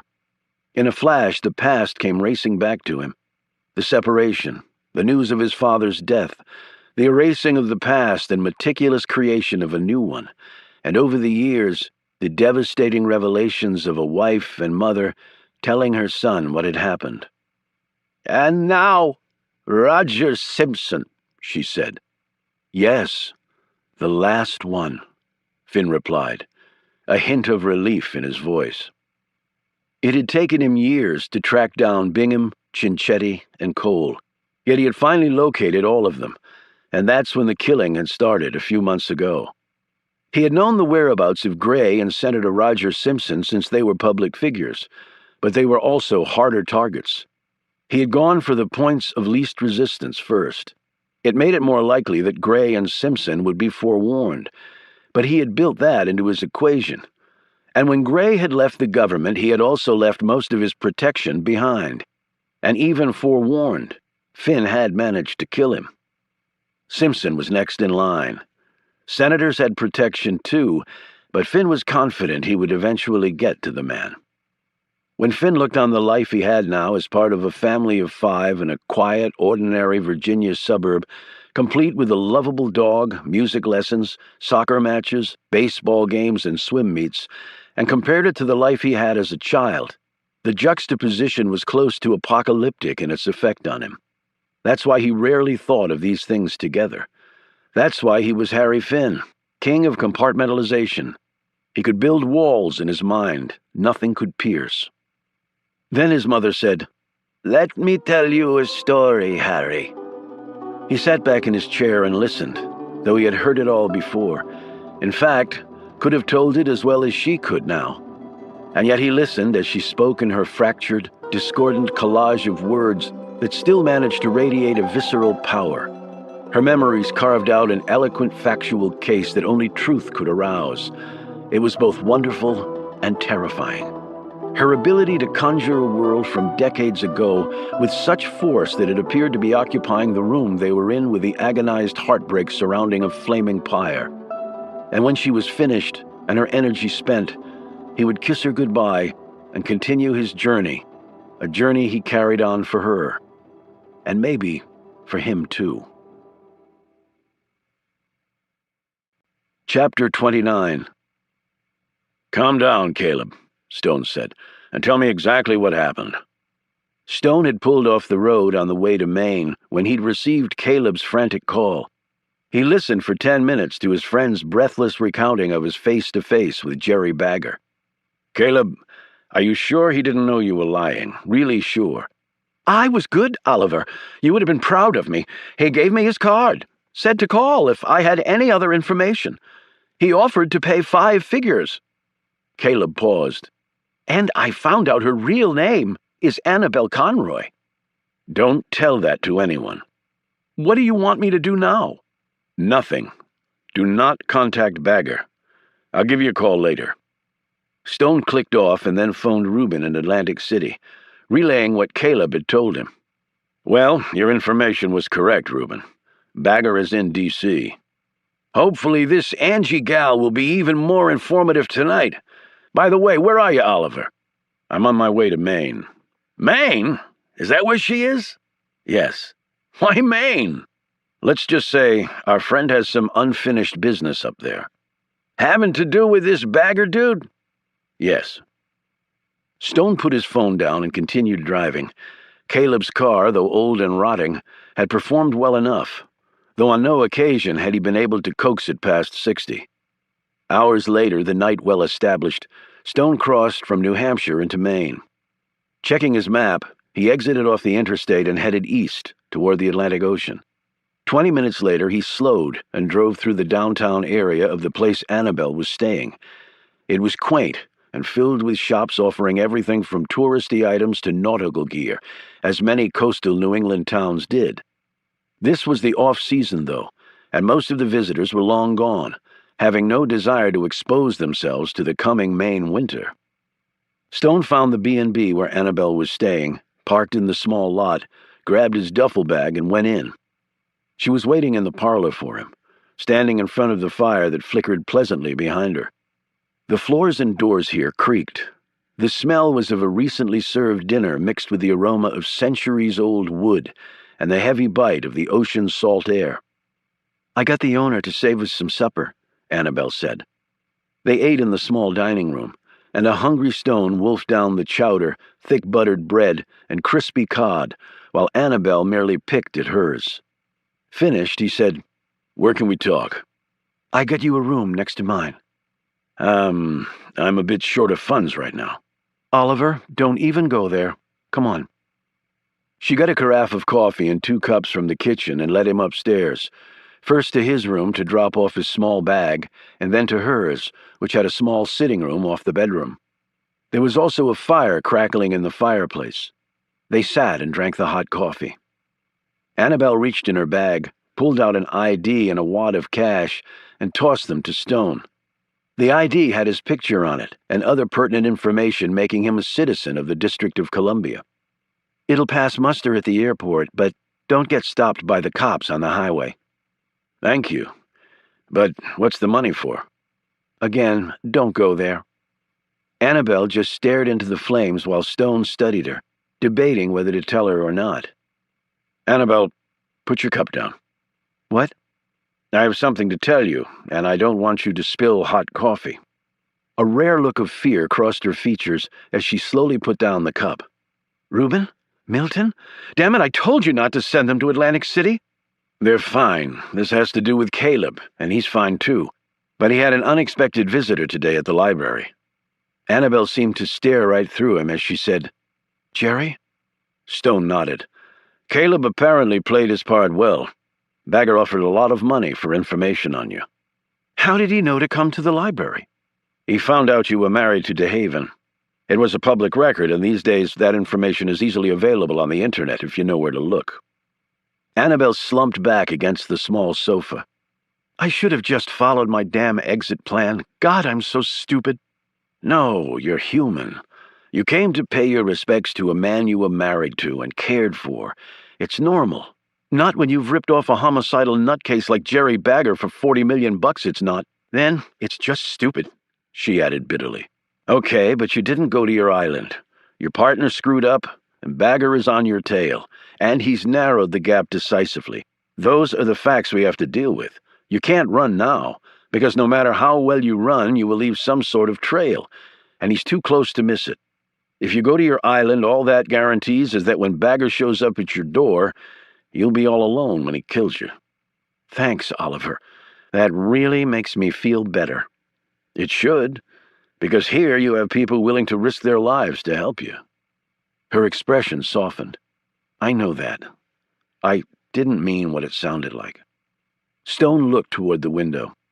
"This is quite the sleepy town. It's hard to believe someone could be murdered here. Where did it happen?" "Right on the outskirts. I was planning to go there tomorrow morning." "Do you want to talk about it tonight?" "You had a long drive and you must be tired. And no, I don't want to talk about it tonight. If I'm going to face this tomorrow, I need to get some sleep. Good night." Chapter 30. Reuben dropped over $100 for drinks and dinner with Angie, but he figured it was a good return on his investment, for he learned some interesting things. The 2 guys who'd ended up in the hospital and the one who'd disappeared completely had evidently displeased their boss, Jerry Bagger. How, Angie was not quite sure, but it seemed to come down to money. Unfortunately, Angie didn't know why Bagger had gone to Washington, only that it had happened all of a sudden. "I bet," thought Reuben. Over her third dark and stormy, a rum and ginger beer concoction that Reuben tried a sip of and almost retched as a result, Angie said, "Funny stuff's going on around here lately. Got a buddy in finance for the casino. He told me he was under strict instructions to do everything he could to delay a routine control commission inspection of the casino's books." "This Bagger guy in money trouble?" She shook her head. "Don't see how. The Pompeii Casino is like the Bureau of Engraving and Printing. It's a gold mine, and Mr. Bagger is the smartest operator in town. Tough with a nickel, and he knows how to make a buck." "Something must have happened then," Reuben said. "Maybe the guys who got hurt and the one who disappeared screwed up somehow with some of the casino's cash. Maybe they were ripping him off, and Bagger found out and brought the hammer down." Mr. Bagger ain't dumb. You don't break knees anymore. You just sick the cops or lawyers on cheaters. So this must have been something really big, and he took it personally. Cops looking into it?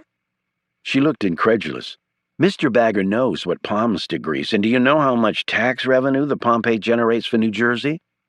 Reuben nodded thoughtfully. He probably paid off the pair in the hospital, and the other guy's not going to be squealing to the police. Dead men don't talk. You're right. Angie had scooted closer to Reuben in the booth they were sharing. She patted his thigh with her hand and then kept it there. So, enough shop talk. Tell me about yourself. Did you used to play pro football? You look big enough. She squeezed his leg and leaned into him. Played some in college. Did a couple tours in Nam. Won some medals. Collected some shrapnel. Really? Where? Here? She playfully poked a finger into his chest. Let's just say I won't be having any more children. Reuben couldn't believe he was telling this lie to a woman who obviously wanted to go to bed with him, but he had other things on his mind. Angie's jaw fell so far it was in jeopardy of smacking the table. Check, please, Reuben called out to the waiter as he passed by. Chapter 31. While Reuben was disappointing Angie, Milton was trying out a system he'd read about for the craps table. So far, he wasn't doing as well as he'd hoped. Granted, he had gone up $8,000 fairly early on in his run. However, he had higher standards than most people. Still, fellow gamblers were lined up around the rail, telling him he was hot, he was on fire. Over 24 players were riding bets on his coattails, desperately hoping he would lead them all to riches, or at least allow them to recoup some of the cash they'd lost thus far to Jerry Bagger. Women with their boobs falling out of their halter tops and sipping cocktails crowded around him, pushing their bosoms into his shoulders and splashing liquor on his shirt.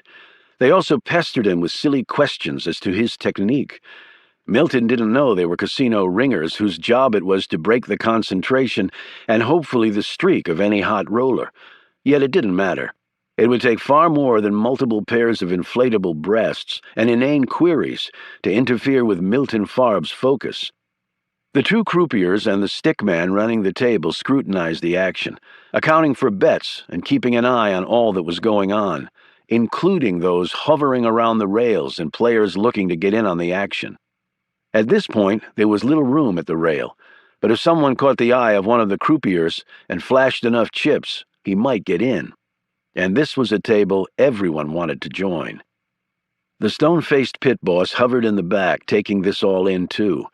He was the court of last resort, in case there were any problems, and it was his job to see to the casino's well-being at all times, while putting on a front of being fair to players. The casino world was not a touchy-feely one. There was only one god here, and his name was money. And at the end of the day, the casino had to keep more of it than it paid out. Yet this pit boss was worried, because he'd been doing this long enough to know a truly hot shooter when he saw one. The Pompeii was going to take one on the chin.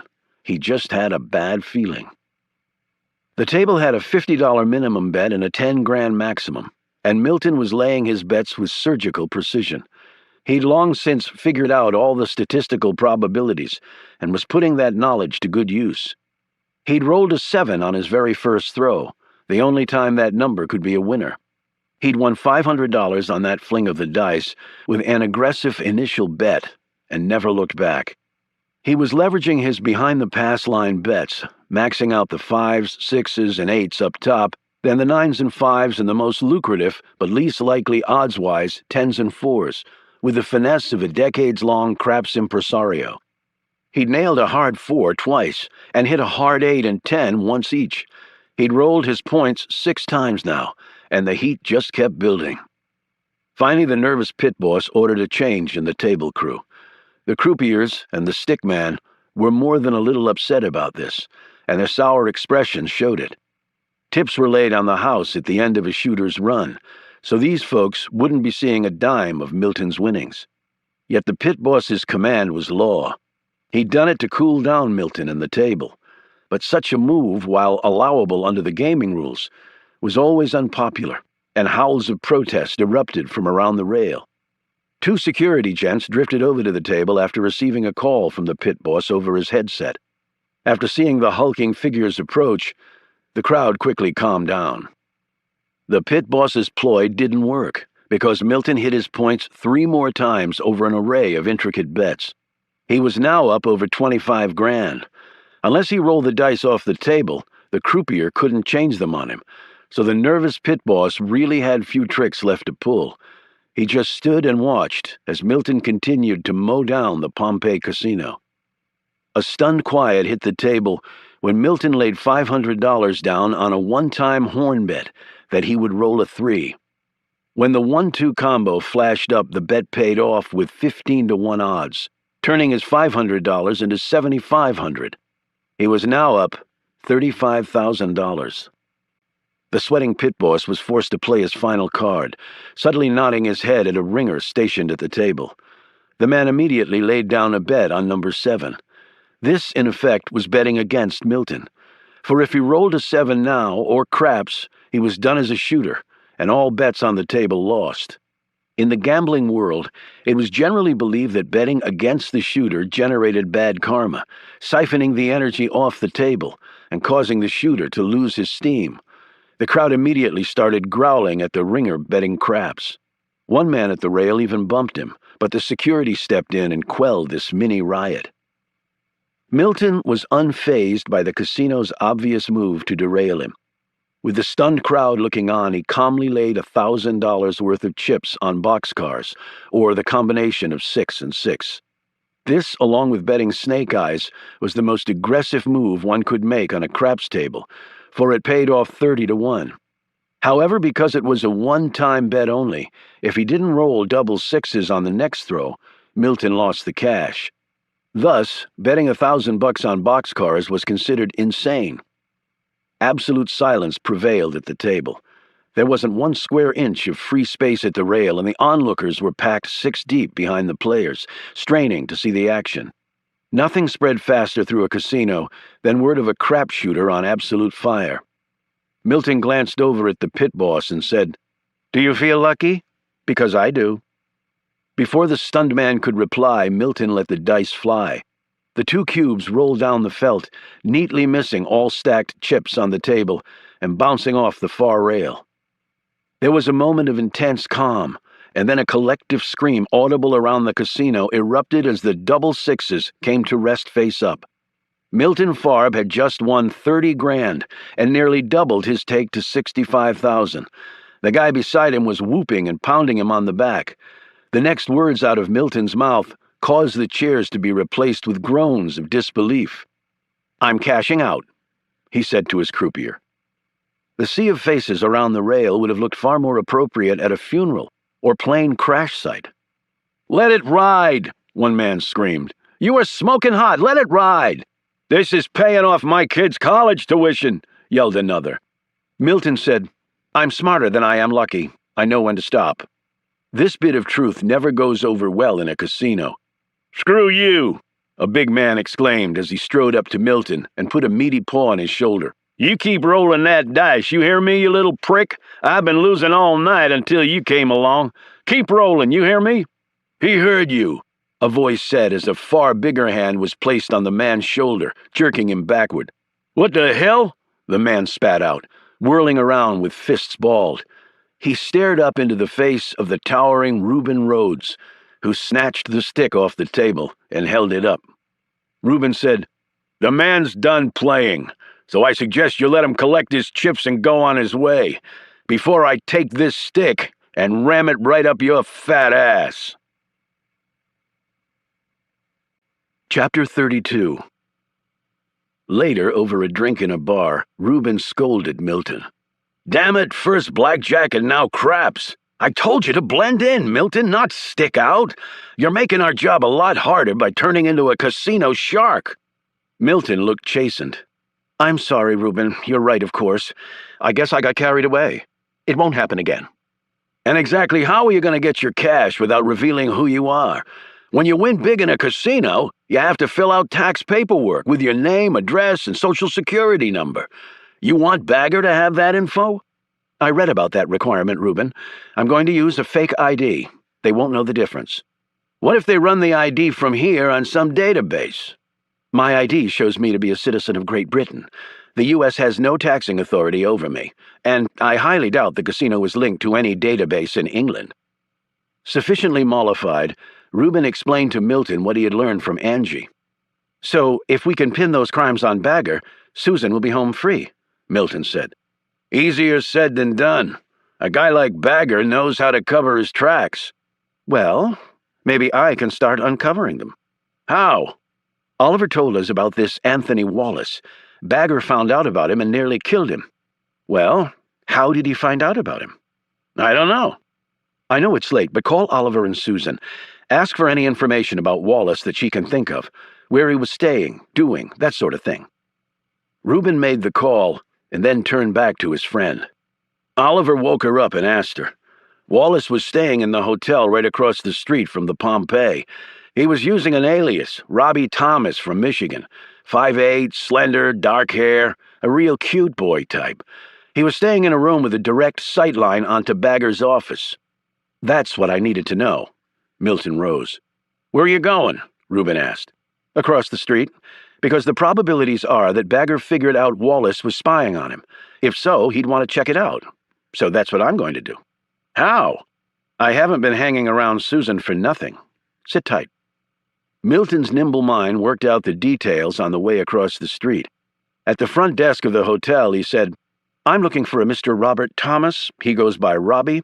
He's supposed to be staying at this hotel. Could you ring his room for me? After a quick check on the computer, the clerk shook his head. We don't have a guest by that name. Milton displayed a confused look. That's very odd. He and my son went to Michigan together. We were supposed to have dinner together. I'm sorry, sir. Could I have gotten the date wrong? My secretary made the arrangements, and she's been known to mess up in the past. I'd feel just terrible if I stood him up. The clerk clicked a few keys. We did have a Robert Thomas from Michigan staying with us, but that was some time back. Oh, my God, I'm going to fire my secretary the minute I get back home. I wonder why Robbie didn't call me. Who gave him your contact information? Milton let out a gasp. My secretary, that idiot! Wrong date, probably wrong phone number if she bothered to give him one at all. The clerk gave him a sympathetic look. Well, I hope Robbie had a good time while he was here. The clerk glanced at the screen. Records show he had a massage, so if you missed dinner with him, at least he was relaxed. Milton laughed. God, a massage. I haven't had one of those in years. We have a great staff. Do you have to be a guest here? Oh, no, I can make an appointment for you right now if you'd like. I'll tell you what. Let me have the same masseuse Robbie did. She and I can swap Robbie's stories. He's quite a character, and I'm sure the masseuse will remember him. The clerk smiled. Right you are, sir. Let me make the call. The clerk dialed the spa, spoke for a couple of minutes, and then his face clouded. Oh, right. I didn't realize it was her. Okay, I'll get back to you. He hung up and turned to Milton. I'm afraid you can't have the same masseuse, sir. Oh, she no longer works here? It's not that. The clerk dropped his voice. She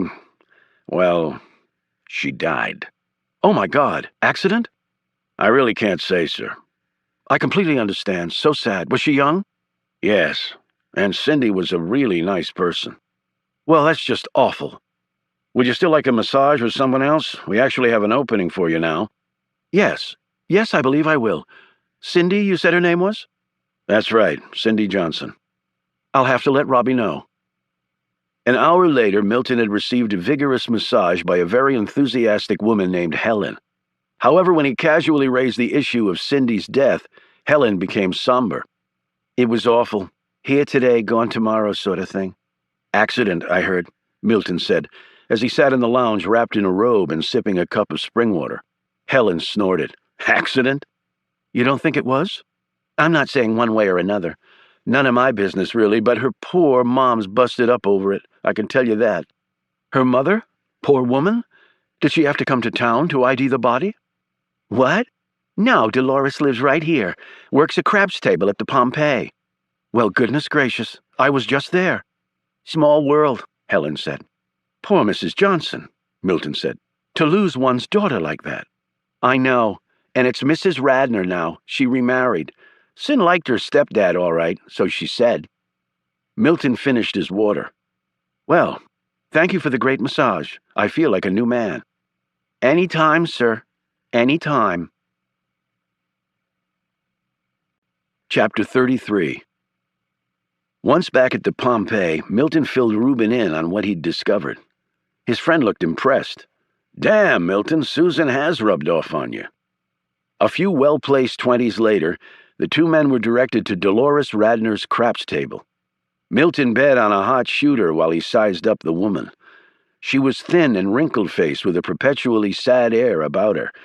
An hour later she took a break, and Milton followed her to a table outside the bar area where she sipped on a cup of coffee, an unlit cigarette dangling in her free hand. Milton said, "Mrs. Radnor?" Startled, the woman looked at him wearily. "How do you know my name? Is there a problem?" "This is very awkward," Milton began, as Dolores looked at him expectantly. "I was in town a few months ago, and your daughter gave me the best massage I ever had." The woman's lips began to quiver. "My Cindy was damn good at giving massages. She went to school for it, had a certificate and everything." I know. She was great. And I promised her the next time I was in town I'd look her up. I was just over there and they told me what happened, and they were kind enough to give me your name and where you worked." "Why did you want to know that?" she asked, though her look was more sad than suspicious. "She was so nice to me that I told Cindy that the next time I was in town, I was going to place a bet for her on the craps table." Dolores looked at him more closely. "Hey, aren't you the shooter who burned up table number 7? I popped over there on a break because people were all talking about it." "I am the very one." He took out his wallet. "And I wanted to deliver Cindy's share to you." "Sir, you don't have to do that." "A promise is a promise." Milton handed her 20 $100 bills. "Oh my God," Dolores said. She tried to give it back, but Milton insisted until she put it away in her pocket. "You coming over and giving me this money is the only good thing that's happened to me in a long time." She suddenly broke down in tears. Milton handed her some napkins from the holder on the table. She wiped her eyes and blew her nose. "Thank you," she said. "Is there anything I can do to help, Mrs. Radnor?" "You can just call me Dolores, and you just did something wonderful. Helen over at the spa told me she died in an accident. Was it a car accident?" The woman's face hardened. "Accidental overdose, they said. That's crap. Cindy never took drugs in her life, and I know because I did drugs in my time. A druggie knows another druggie, and she wasn't one. So why did they think that's what killed her? Stuff in her body, and a container of stuff by her bed, and bam, she's a crackhead. But I know my Cindy. She saw what the stuff did to me. I finally got myself straightened out, got a job, and now this. Now my baby's gone." She started snuffling again. "Again, I'm very sorry." Milton left and rejoined Reuben. Milton said, "Okay, Cindy gives Tony Wallace, a.k.a. Robbie Thomas, a massage. Wallace gets nearly beaten to death by Bagger, and Cindy dies of an accidental drug overdose even though it appears she didn't use drugs." "Can't be a coincidence," Reuben said. "The probabilities are Bagger had her killed. I can do some poking around on the Pompeii website. There might be a back door there I can exploit." They walked off without noticing the man in the suit who'd been watching Milton talk to Dolores. He'd spoken to a walkie-talkie. "We might have a big problem. Get hold of Mr. Bagger."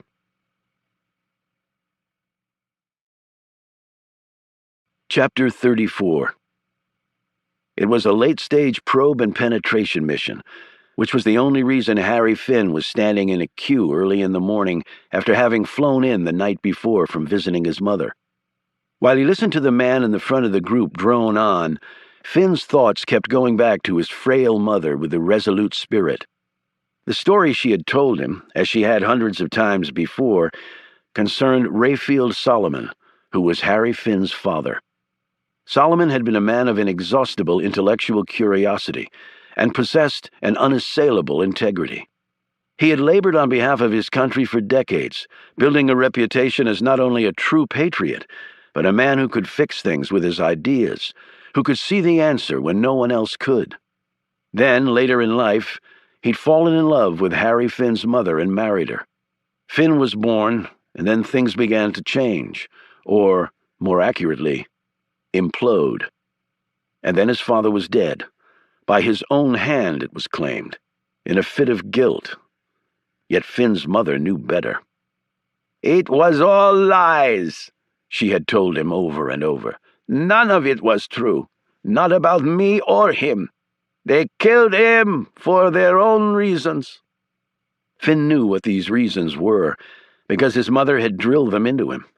Raphael Solomon's career as a servant of his country had been forgotten, his good name besmirched. It wasn't the unjust shame that hurt Finn's mother so much. It was the fact that she had lost the man she loved far sooner than she should have. "He deserved none of this," she had told Finn, "and now there must be retribution." Finn remembered hearing this story for the first time when he was just 7 years old, soon after his father's death. It had astounded him then, assaulting his still developing sense of justice.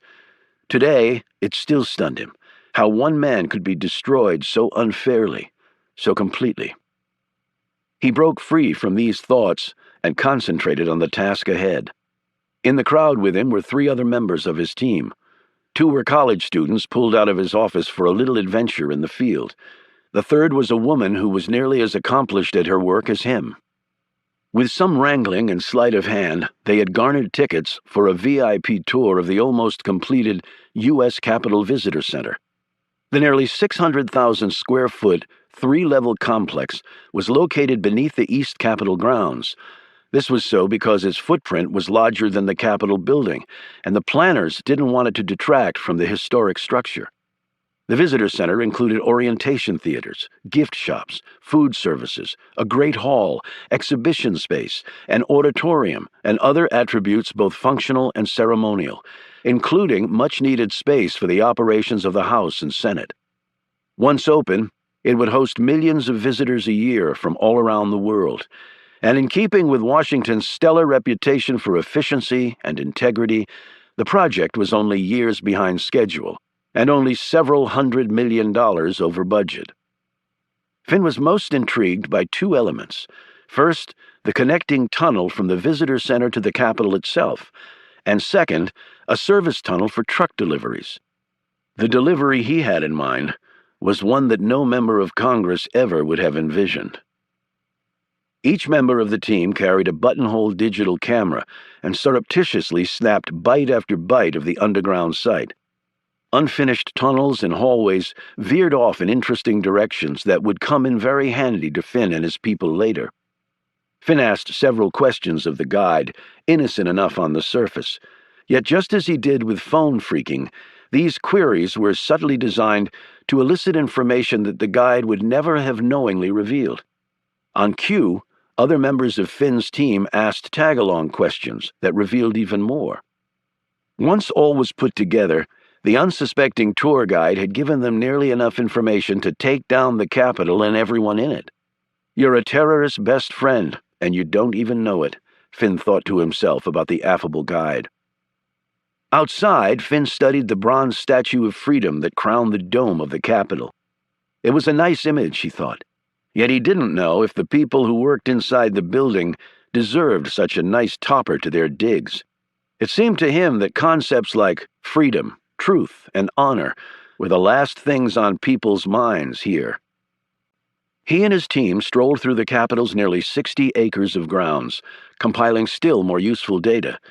They congregated at an empty deli off Independence Avenue to go over their results and form new additions to their planned assault on the Capitol. "I guess congressmen like to keep safe," said one of the team, "because the operation we're putting together is costing Uncle Sam a bundle." "Just another drop in the federal budget," the woman said. "We're heading back to the office now, Harry. I've got some phone phreaking to do on the Pentagon assignment." "You can go back," Finn said. "I've got something else to do." He left them at the deli and headed to the Hart Senate Office Building, the newest and biggest of the 3 complexes devoted to taking care of America's 100 senators and their enormous staffs. It amazed Finn sometimes that 100 people couldn't manage to fit their operations inside something less than the over 2 million square feet the Hart, Russell, and Dirksen Senate office buildings collectively provided. After all, this equaled over 20,000 square feet per senator. And still, the politicians were clamoring for ever more expansive digs and more tax dollars with which to build them. The Hart Senate building was located at 2nd and Constitution and was named after Philip Aloysius Hart, a Michigan senator who died in 1976. The deceased Hart, as the inscription above the main entrance to the building said, was a man of incorruptible integrity. The gent would feel quite alone in the Capitol these days, Finn thought. He strolled around the interior of the building, admiring the 90-foot-high central atrium and its major feature, a mobile stabile entitled Mountains and Clouds, sculpted by the renowned Alexander Calder. The sculptor had come to D.C. in 1976 to make the final adjustments to the piece, which was enormous. The tallest peak in the mountain rose 51 feet high, and then had promptly died that same night back in New York. This was a stark testament to the old saying that Washington can be downright deadly to your health. While there were over 50 senators in the Hart Building, Finn was only interested in one, Roger Simpson of the great state of Alabama. The security in the building, even post 9/11, was a joke. Once you passed through a metal detector, you could pretty much go wherever you wanted. Finn took the elevator up to the floor where Simpson's office was located. It was hard to miss. The Alabama state flag was standing at attention next to the man's portal. As Finn waited near the glass door, he took several shots of the office's interior with his buttonhole camera, focusing on the young female receptionist. He noted all other details on this floor and was about to leave when the door opened again, and the man himself came out, accompanied by a considerable entourage. Roger Simpson was tall, nearly 6'5" and fit, with blondish hair that had white infringing all over, and the calm, aloof air of a man used to having his personal boundaries respected and his commands followed. The elevator door down the hall opened, and a tall blonde woman stepped out. When he saw her, Simpson smiled and stepped forward, giving her a quick embrace. She in turn favored him with a peck on the cheek that to Finn's eye was all show and no substance. This was Mrs. Simpson, a former Miss Alabama, with an MBA from an Ivy League school. Finn noted the two men next to Simpson. They had earpieces and were armed, maybe Secret Service. Simpson had no doubt taken extra precautions, particularly since the 3 former 666s and Carter Gray had died. Finn's plan did not involve a direct attack on Simpson. The only problematic piece might be the picture of Raphael Solomon. Simpson needed to know why his life was ending. Yet Finn would think of a way. He always did. He quietly left the building. Chapter 35. Stone rose early, but Annabelle was already downstairs having hot tea in front of the fireplace.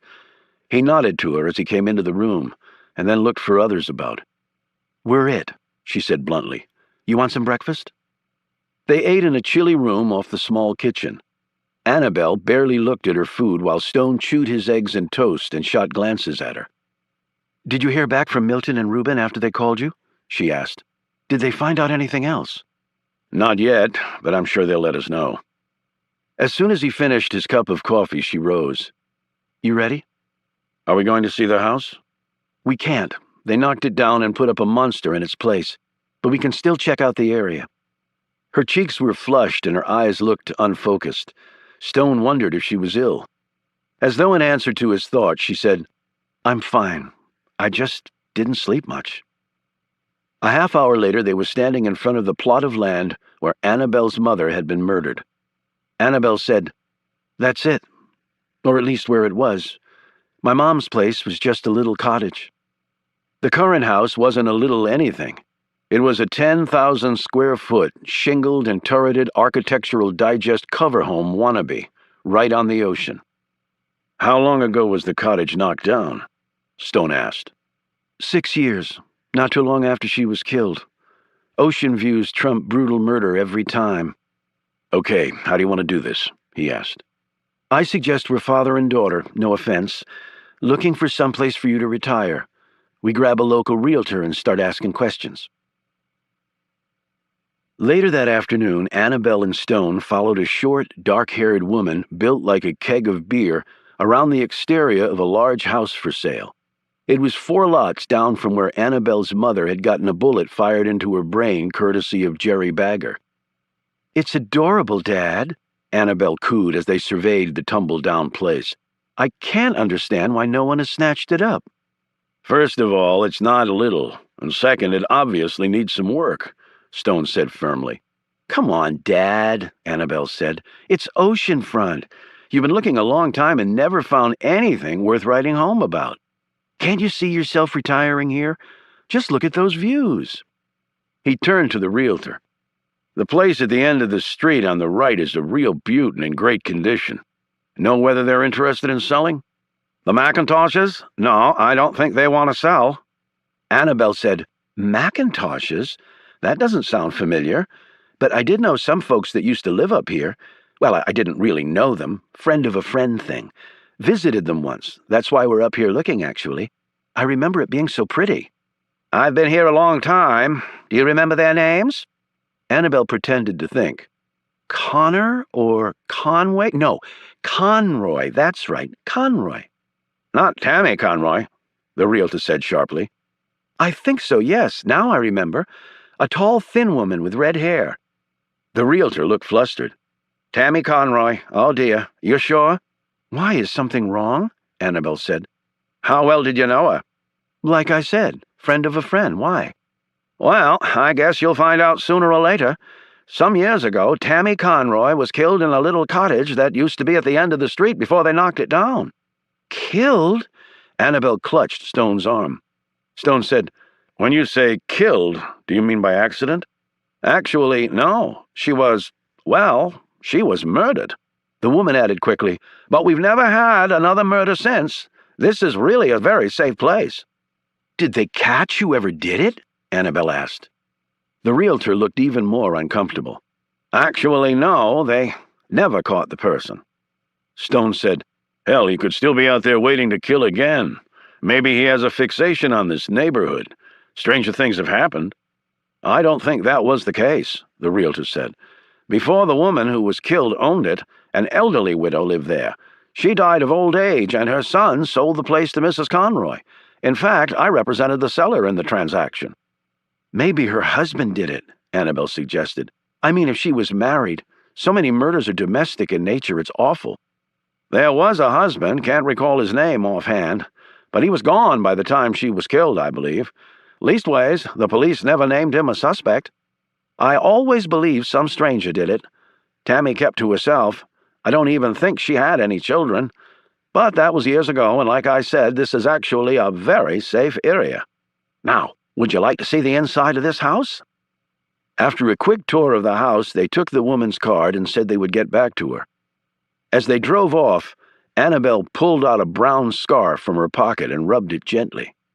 "What's that?" "A scarf my mother gave to me. It was for my birthday. It's the last thing she ever had a chance to give me." "I'm sorry, Annabelle." She sat back against the car seat and closed her eyes. "I couldn't even attend the funeral. I'd heard rumors in the con world that Bagger was involved and that my father had gotten off scot-free as usual. I knew Bagger would be watching. I've never even been to her grave." "And you think your father is dead?" "Let's put it this way. If my dream came true, he is." As they were driving down the street, the light changed, and Stone stopped. Annabelle idly glanced at a tall, thin man coming out of a bar, and her face froze. Stone noted her look and said, "What is it?" "The man, coming out of that bar across the street," she whispered as she stared. Stone glanced over. "What about him?" "He's my father, Paddy Conroy." Chapter 36. "Pull over, Oliver," Annabelle barked. "What are you going to do?" "Right now I'm trying hard not to throw up." She rested her chin on the dashboard but kept her gaze on her father. "God, it's like I'm seeing a damn ghost." She slowly sat back up and wiped clammy sweat from her forehead. "What do you want to do?" he asked. "I don't know. My mind pretty much just shut down on me." "Okay, I'll make the call. We follow him. It might lead to something useful. That bastard let my mother die. Stone could see that Annabelle was clenching the armrest so tightly her fingers were turning white. He put a calming hand on her shoulder. I understand, Annabelle. I understand completely about how and why people get to live and die all for the wrong reasons. And I know it's been a shock finding out that your father is 1, alive and 2, right here. But we need to keep our wits about us. I can't believe it's a coincidence he's here, can you? She shook her head. So we're going to follow him, he said again. You up for that? Or do you want me to drop you off? I can do it alone. No, I want in on this, she said sharply. Then she added more calmly, I'm good now, Oliver. Thanks. She gave his hand a grateful squeeze. They both looked out the window where Patty Conroy was climbing into a beat-up pickup truck parked on the street. The drive only took 10 minutes. By that time, they were well away from the small downtown area and out in the country. When the truck turned in through the wrought iron gates, Annabelle snatched a breath. Stone waited a few moments, and then pulled through the gates into Mount Holly Cemetery. A few minutes later, they were out of the car and slipping stealthily toward a stand of trees. They watched from this concealment while Paddy shuffled along until he came to a flat grave marker on the ground. He produced a few flowers from inside his shabby overcoat, knelt down, and placed them on the sunken earth. He took off his hat, revealing thick white hair, put his hands together, and seemed to be praying. Once they heard a long, loud moan come from the man. He reached in his pocket, pulled out a handkerchief, and wiped his face. Your mother's grave? Stone asked. She nodded curtly. Like I said, I've never been to see it, but I looked up the location. He seems to be grieving. He's only doing it to make him feel better about what he did, the asshole. He's never changed. People do change, Stone said. Not him, not ever. She grabbed him as he stepped past her. Oliver, what are you doing? Putting your theory to the test. Before she could stop him, he walked out into the open and headed toward Patty. Stone slowed and seemed to be reading the grave markers before stopping at one 2 down from where Patty was kneeling and crying. Stone said softly, I don't mean to intrude on your privacy. I haven't been by to see my aunt's grave in a few years. I wanted to pay my respects. Patty looked up, rubbed his wide face with a cloth. It's a public cemetery, friend. Stone knelt down in front of the grave marker he'd picked out, though he was also keeping Patty in his peripheral vision. Graveyards just seem to take all the energy out of you, don't they? He said quietly. Patty nodded. It's penance, you know, for the living, and a warning to us all. A warning? Stone turned to look at him. And now he knew. Patty Conroy was terminal.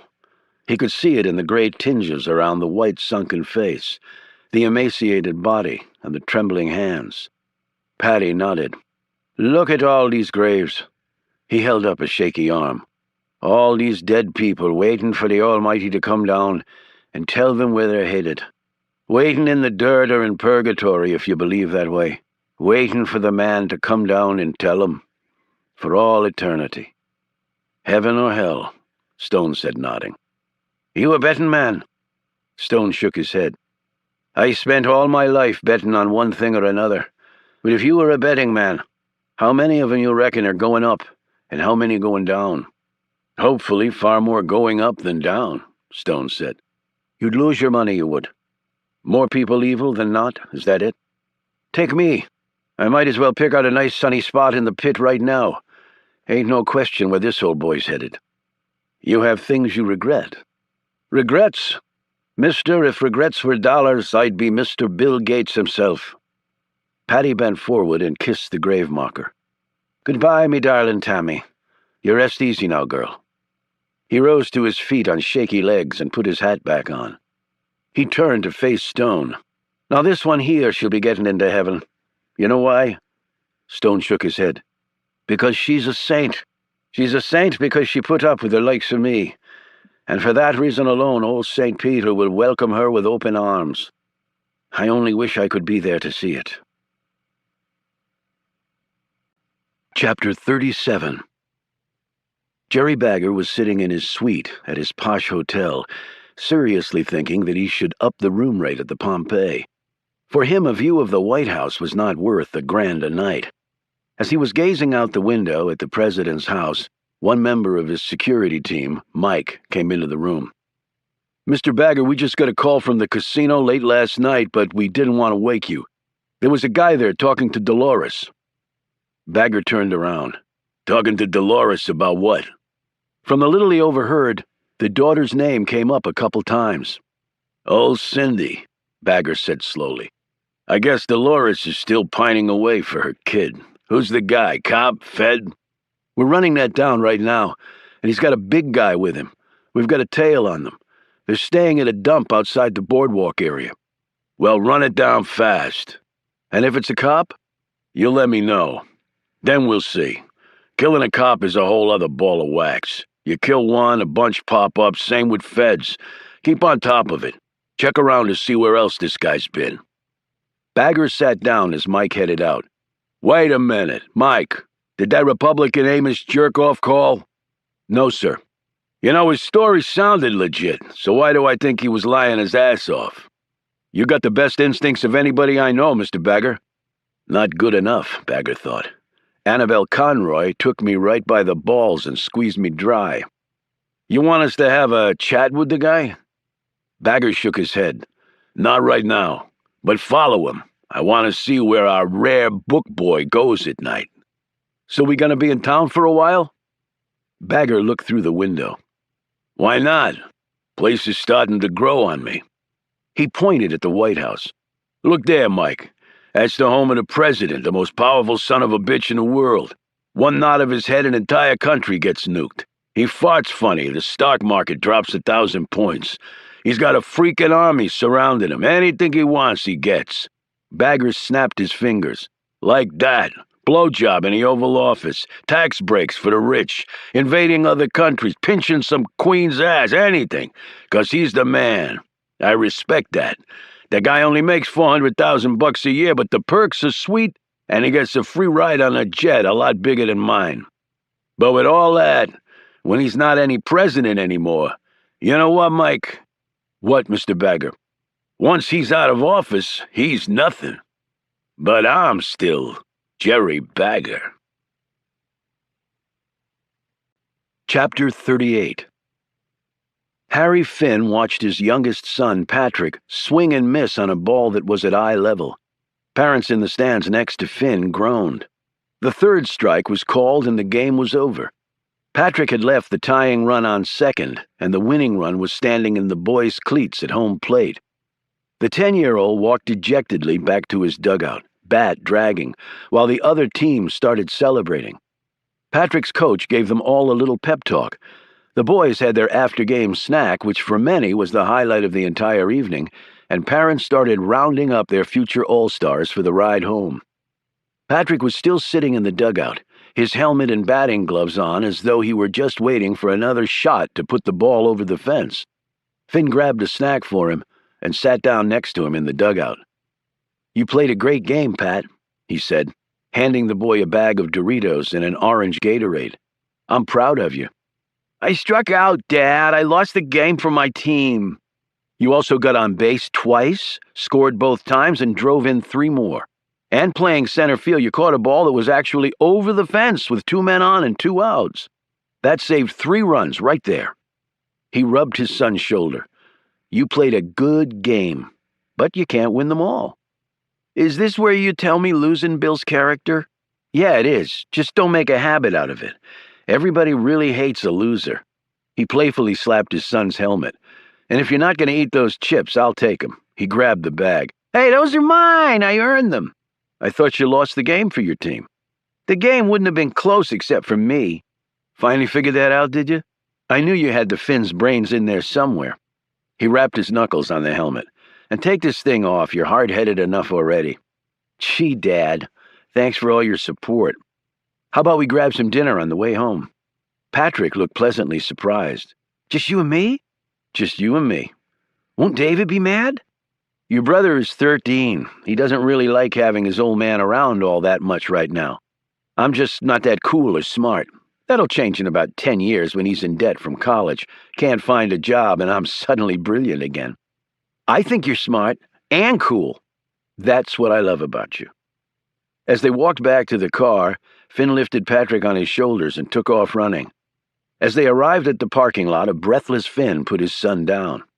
Laughing, Patrick said, "Dad, why do you keep carrying me around on your shoulders?" Finn's smile eased off his face and his eyes grew a little moist. "Because pretty soon I won't be able to do it anymore, son. You'll be too big. And even if you weren't, you wouldn't want me to anyway."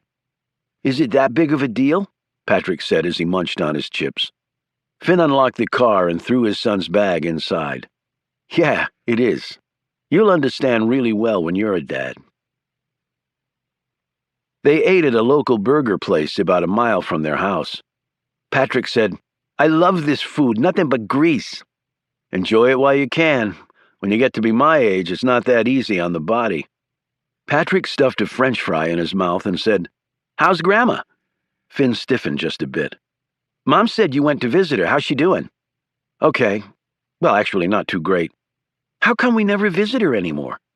"I'm not sure she'd want you to see her like she is now." "I don't care about stuff like that. She was fun, even if she talked a little funny." "Yeah, she was," Finn said, staring down at his half-eaten cheeseburger, his appetite suddenly gone. "Maybe we'll go see her soon." "You know, Dad, she doesn't look very Irish." Finn thought of the tall, broad-shouldered woman with the sharply chiseled, near-gaunt features so many Eastern Europeans from that generation possessed. He could barely reconcile that image with the shrunken mass his mother had become. His son was right. She didn't look very Irish, because she wasn't. Finn looked far more like his mother than his father. He said quickly, "She's not. Your grandfather was Irish." He didn't enjoy lying to his son, but he knew the truth was not possible on this subject. Yes, his father, the Irish Jew. "You said he was a cool guy." "Very cool." "I wish I could have known him." "Me too," thought Finn, "for a lot longer than I did." "So where's Grandma from, then?" "Your grandmother was really from all over," he answered vaguely. When they got home, Mandy met them at the door. After sending Patrick to get changed for bed, she said, "Harry, you're supposed to go into Susie's class tomorrow. It's Parents' Career Day." "Mandy, I told you I really don't feel comfortable doing that. All the other kids' parents are doing it. We can't leave Susie out. I'd go, but I'm not sure cooking, cleaning, and driving qualifies as a career." He gave her a kiss. "It does with me. You work harder than anybody I know." "You have to go, Harry. Susie will be so disappointed if you don't." "Honey, come on, give me a break." "Fine, but if you're copping out, you go and tell her. She's waiting up in bed." Mandy walked off, leaving Finn standing by the door. Groaning, he trudged up the stairs. Susie was sitting up in bed, surrounded by her stuffed animals. She had 11 of them she kept on her bed. She couldn't go to sleep without them. She called them her guardian angels. Around the foot of the bed were 10 more stuffed animals. These were her knights of the round table. Her big blue eyes looked up at him as she got right to the point. "Are you coming tomorrow, Daddy?" "I was just talking to Mom about that. Jimmy Potts' mom came in today. She's a marine biologist." Susie formed the words slowly while she scratched her cheek. "I don't know what that is, but, Daddy, she brought live fish." "That sounds really cool. I know you'll be cool, too. I've been telling everybody about you." "What have you been telling them?" Susie had no idea what he did for a living. "That you were a soldier." "Oh, that's right, I was." "I've been telling everybody that you were in the Navy, and that you were a walrus," she added importantly.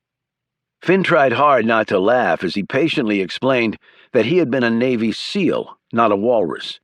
"Remember, sweetie, up in this area there are a lot of people who used to be in the military. It's not that special." "But you'll be the best, Daddy. I know you will. Please come, please."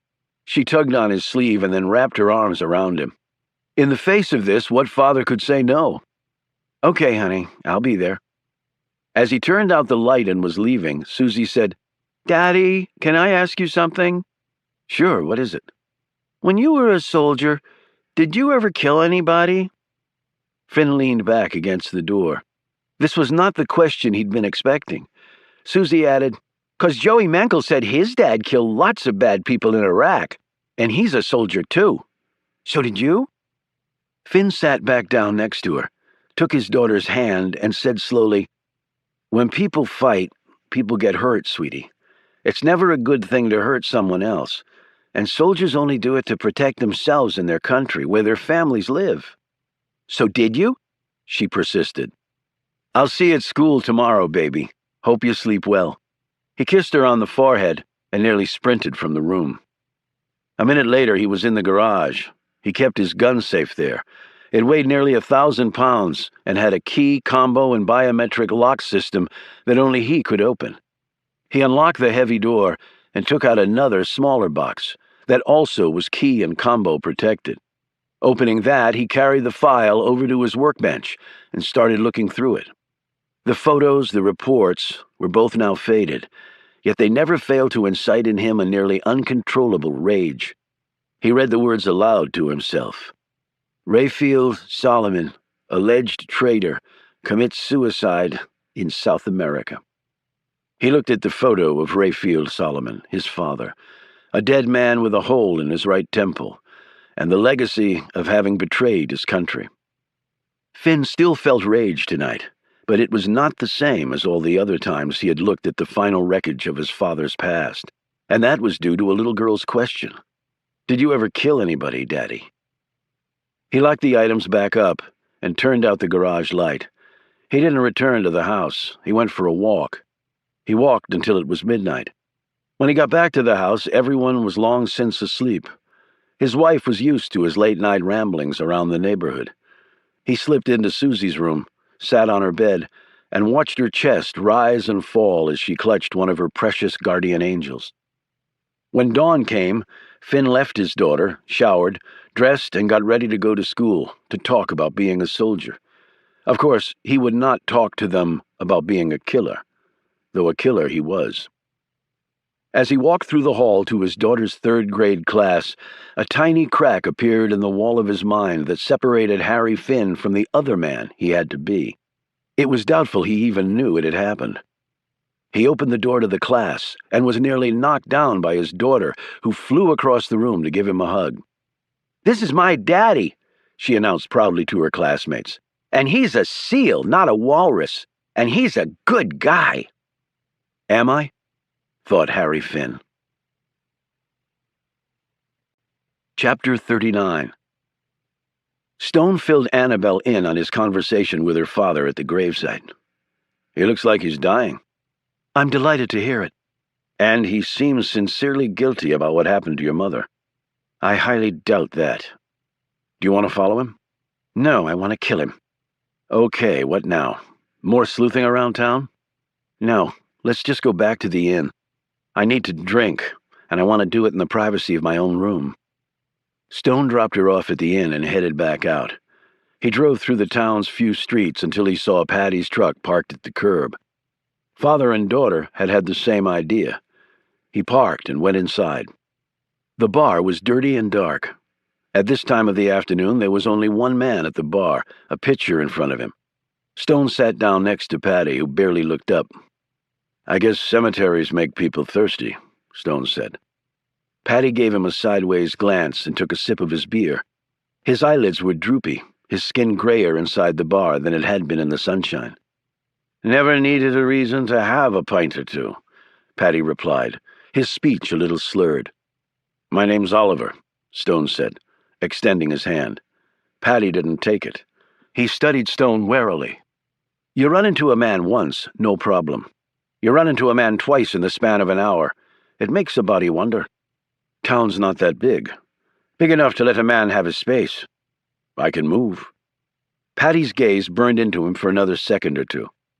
"Forget it. What are you having? I'm buying." "No need to do that." "There's never a need to buy another man a drink. It's a privilege. And don't turn it down. I'm Irish. I'd have to slit your bloody throat for refusing." 2 hours later, Stone and Patty left the bar, Stone holding Patty up. "You're a good bloke, you are," Patty blubbered. "A good friend." "Glad you feel that way. I don't think you're in any shape to drive. Tell me where you live and I'll drop you off." Patty fell asleep in Stone's car. It was for the best, because Stone was taking father to see daughter. Annabel had stared at the bottle of gin for at least an hour without touching a drop. She only drank when a con demanded that she do so. She had enough memories of her drunken father saying and doing incredibly stupid things to swear her off the stuff forever. The knock on the door barely made her look up. "Yeah?" "It's Oliver." "Door's unlocked." It opened. Annabel didn't glance over until she realized she was hearing the sounds of 4 feet instead of 2. "What the hell are you doing?" she screamed. Stone half-carried Patty over to a sofa and let him drop onto it. However, the sounds of his daughter's voice had managed to pierce right through the wall of booze. Patty half sat up. "Annabel?" Annabel moved so fast that Stone had no chance to stop her. She lunged at Patty, hit him right in the gut with her shoulder, and they both toppled to the floor. She pinned the old man to the floor and started slapping his face. Stone wrenched her away, holding her off the floor as she tried to kick and punch her father. Stone pushed Annabel up against the wall, holding her there. When she wouldn't stop thrashing, he slapped her. She froze, stunned. Then she looked over at her father lying there on the floor in time to see his face turn white, and he threw up. In the next instant, she had ripped free from Stone and had fled the room. 2 hours later, Patty opened his eyes and stared around. Then he sat up and immediately felt Stone's hand on his shoulder. "Just take it easy," Stone said.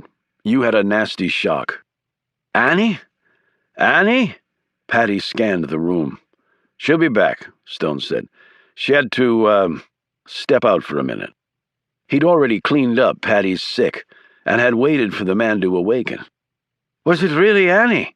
Patty asked, a shaky hand gripping Stone's arm. "Yeah, it was really Annie." When Stone heard Annabel's footsteps on the stairs, he put himself between Patty and his daughter. The door opened, and she stood there, her face white, her expression, well, expressionless. For a terrifying moment, Stone wondered if she'd gone out and bought a gun. She closed the door behind her, pulled a chair out from the small dinette set in one corner, and sat down facing the 2 men. She stared between Stone and her father before settling her gaze on Patty. "You done puking?" He nodded dumbly. "Annie?" She held up a hand. "Just shut up. I didn't say you could talk, did I?" He shook his head and sat back against the sofa, a hand over his flat stomach. She turned her attention to Stone. "Why the hell did you bring him here?" "I figured it was time the 2 of you talked." "You figured wrong." "I didn't get a chance to tell you before you stormed out. When your mother was killed, your father was in a federal holding cell in Boston on a counterfeit check-kiting charge." Stone sat back next to Patty and studied Annabel. The woman was the greatest con of her generation, he felt, because her face didn't betray the slightest hint of emotion. "How do you know that?" she finally said, her gaze never leaving his. "I checked with my friend Alex on the way over here. The stuff's all computerized now." "How did you even know to check?" she asked dully. "Because the bloke asked me about your mother's death when we were sitting at the bar," Patty broke in. "I told him. I was in that damn cell for nearly a month. They didn't have enough to convict me, but I couldn't afford a lawyer. By the time I got out, your mother was long since buried. That doesn't change the fact that you're the reason she died in the first place." "I never said it did. Not a minute goes by that I don't wish it was me in the ground instead of her." Annabel stared over at Stone. "And you bought that sob story? That's Con 101. "No, it's the truth. And I don't give a damn if you believe it or not," Patty exclaimed, rising unsteadily to his feet. "He comes all the time to see her grave," Stone added. "Who cares?" Annabel snapped. "But for a lousy $10,000 that this scum ripped off Bagger, she'd be alive today. I never thought he'd come after your mum. I don't know who tipped Bagger off where she was. If I did know, I'd have killed the bastard." "Save it for someone who cares." "And not a day goes by that I don't think about having my hands around Jerry Bagger's neck." "Really? So why haven't you? It's not like you don't know where the guy lives." "He's got a damn army around him." "Tell me something I don't know." Patty stared at her curiously. "I heard Bagger ran into some trouble recently. Scuttlebutt around the con world. Was that you?" Annabel rose and opened the door. "Get out. Annie, get out!" Patty left, stumbling against the wall as he did so. Annabelle looked at Stone. "I'll never forgive you for this." "I'm not looking for forgiveness." He stood. "So why did you really bring him here?" "Why don't you think about it, and see if you can come up with the answer on your own? It might mean more to you that way." Stone walked out the door, and Annabelle kicked it shut. Chapter 40. Two of Bagger's men discovered that Milton had been to the hotel across the street from the Pompeii. They talked to the clerk on duty and also to Helen, the masseuse, who'd worked on Milton. Confronted with Bagger's grim foot soldiers, neither held back anything, and Milton clearly was not a cop or a Fed. The call was made to Bagger with this information. "Pick him and his friend up, find out what they're up to, and then kill them," was Bagger's response. "Then make sure Dolores knows about it. If that doesn't shut her up for good, I know something else that will." The men drove to Milton and Rubin's motel on the outskirts of the casino strip, where Bagger's surveillance team had told them the men were staying. They pulled to a stop in front of the motel and got out. Milton and Rubin were on the second floor, room 214. They went in hard and fast. Milton was on the bed packing his bag. One of Bagger's men said, "Okay, you sorry sack of—" That was all he could manage, because his jaw was cracked by Rubin's hammer fist. He dropped to the carpet, out cold. Rubin grabbed the other fellow, lifted him up, and slammed him against the wall, laid a massive elbow into the back of his head, and then let him fall limp to the floor. Rubin quickly rifled through their pockets, taking the ammo from their pistols and their car keys. He flipped through their IDs. Pompeii Casino. They were Bagger's goons. He had watched them drive up in the Hummer, slipped into the bathroom, and pounced when they burst in. "How'd you know they were coming here?" Milton asked, as he gazed at the two unconscious men. "I figured if they kill that Cindy chick, they'd probably be keeping a close eye on the mother. They must have spotted you last night talking to her, spent the time in between retracing your steps, found out you were interested in this Robbie Thomas guy, and Bagger ordered a little visit. Pretty good deduction. 10 years in military intelligence wasn't entirely wasted on me. Let's go." They loaded their bags in Rubin's truck. 5 minutes later, they were heading south as fast as Rubin's decade-old truck could carry them. "Rubin, I'm scared," Milton said as they hit the interstate. "You should be scared, because I'm shitting in my pants." Chapter 41. Carter Gray was briefing the current CIA director on the matter of Rayfield Solomon. "I think it's someone close to Solomon," Gray told the director. "The picture that was sent, they wanted me to know why I was being killed." "Did Solomon have any family?" the director asked. "I know about the case, of course, but it was before my time here." "Solomon was involved with a Russian. That's what started the whole thing. We only knew her first name, Lacia." "And after Solomon died, what happened?" "She disappeared. Actually, she disappeared before he died. We believed it was prearranged. They knew we were closing in. We got him, but not her." "And this was how long ago?" Gray said, "Over 30 years. "Well, that means if she's still alive, I doubt it's her running around killing people." "I don't believe that it is, but that doesn't mean she's not involved. She was always very good at manipulation." "You know that much about her, but not her surname?" "Actually, since she's Russian, she would have 3 names. Her given name or imya, a patronymic name or a chesva, and a surname or familia." By Gray's condescending expression, he could have finished this mini-lecture off with the words, "You idiot," but he wisely refrained. "Cold War baggage," the director replied. "Not really our focus anymore." "You might want to rethink your priorities. While you're placing all your bets on Mohammed, Putin, Chavez, and Hugh are eating this country's lunch, and they make Al-Qaeda look like kindergartners as far as their potential for destruction on a large scale." The director cleared his throat. "Yes, well, how come you didn't try to find this Lacia back then?" "We had other priorities. Solomon had been eliminated. Lacia had gone deep underground. We made a tactical decision that using additional assets to pursue her was not worth the cost. We did believe that we had, for all intents and purposes, put her out of commission, and for over 3 decades she has been. Until now, at least you believe. So any associates of this Lacia we have to account for. We have to find that out. What specifically do you know about the woman?"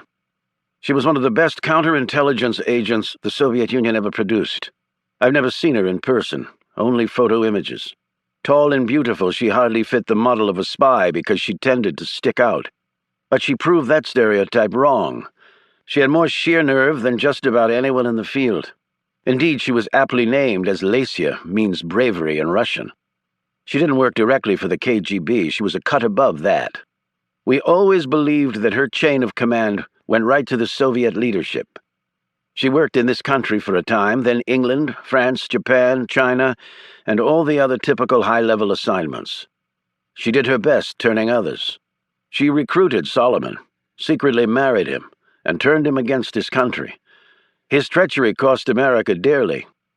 How do you know they were married? Let me correct that. We believe that they were married. It was based on facts uncovered at the time. Largely circumstantial, but taken together, it looks like they walked down the aisle. And he killed himself. That's what the file says, yes. I believe it was both from guilt at what he'd done to hurt his homeland and also the fact that we were closing in on him. But you said before that we got him. So did we kill him and the suicide was window dressing? Or did he really commit suicide? Whether we did it or he killed himself, it doesn't really matter. He would have been executed for treason in any event. From Gray's tone, it was clear he was not going to say any more on that particular subject, even to the director of CIA. I looked at the file. There seemed to be some gaps in it. We didn't have reliable computers back then, and paper files are notoriously incomplete from that era, Gray replied smoothly. The director apparently gave up on this line of inquiry. He had actually worked under Gray years ago and wasn't nearly as smart as the man, and he knew it. Fine, Cotter. And you've alerted Senator Simpson? Of course, he's well prepared. Anyone else? There was another man who was part of the team, a John Carr, but he's long dead. The meeting ended there. It was obvious that Gray hadn't told the entire truth. He had astutely gauged that that was for the best, because no one wanted to hear the entire truth anyway. The country had too many current problems than to bother with what really happened over 30 years ago to a man remembered only as a traitor. Gray personally loathed what had happened to Solomon, but he could do nothing to change it. He had to look ahead, not to the past, and that meant finding a killer before he struck again. And Lasia, too, finally had to be run to ground. The result of Gray's meeting with the director was that a regiment of agents in the field were officially now looking into the matter. Though innocent-sounding, it actually meant that they were doing their best to find whoever was killing ex-CIA agents, and their orders were to terminate the person or persons responsible. No one wanted a trial on this. They simply wanted a body. Chapter 42. Harry Finn escaped the third graders relatively unscathed. They'd asked a lot of questions, though, and once or twice Finn actually wished he had been a walrus instead of a seal. When he'd finished, Susie had given him a hug and said, "You have a really great rest of the day, Daddy." She sounded so grown up, for a moment he felt like his heart would burst. His former SEAL team members would have been astonished to learn that beneath Finn's stainless steel skin was a heart as vulnerable and susceptible to emotion as one could find. His only defense, his only way of keeping going, was to block it out. He led 2 lives, and never let either of them mix. What he did for his mother would never wash over into his own family, and what he did with his family would never become part of his other life. At least he prayed to God it wouldn't. He drove to the office and met with his team to go over the hit on the Capitol. The session lasted for several hours as they carefully mapped out their strategy and then did more prep work. Toward the end of this meeting, Finn, whose mind worked best when multitasking, had reason to smile. He had just thought of a way to kill Simpson. He grabbed some lunch and headed to his storage unit. He had a bomb to build. Jerry Bagger screamed into the phone. "Nice going, that's just great. Why don't I come back to town and kick your asses too?" He calmed down when he heard the next bit of news. With a little more digging, they'd ascertained that the little guy had won a ton of cash, and in a casino that meant one thing that was as certain as death.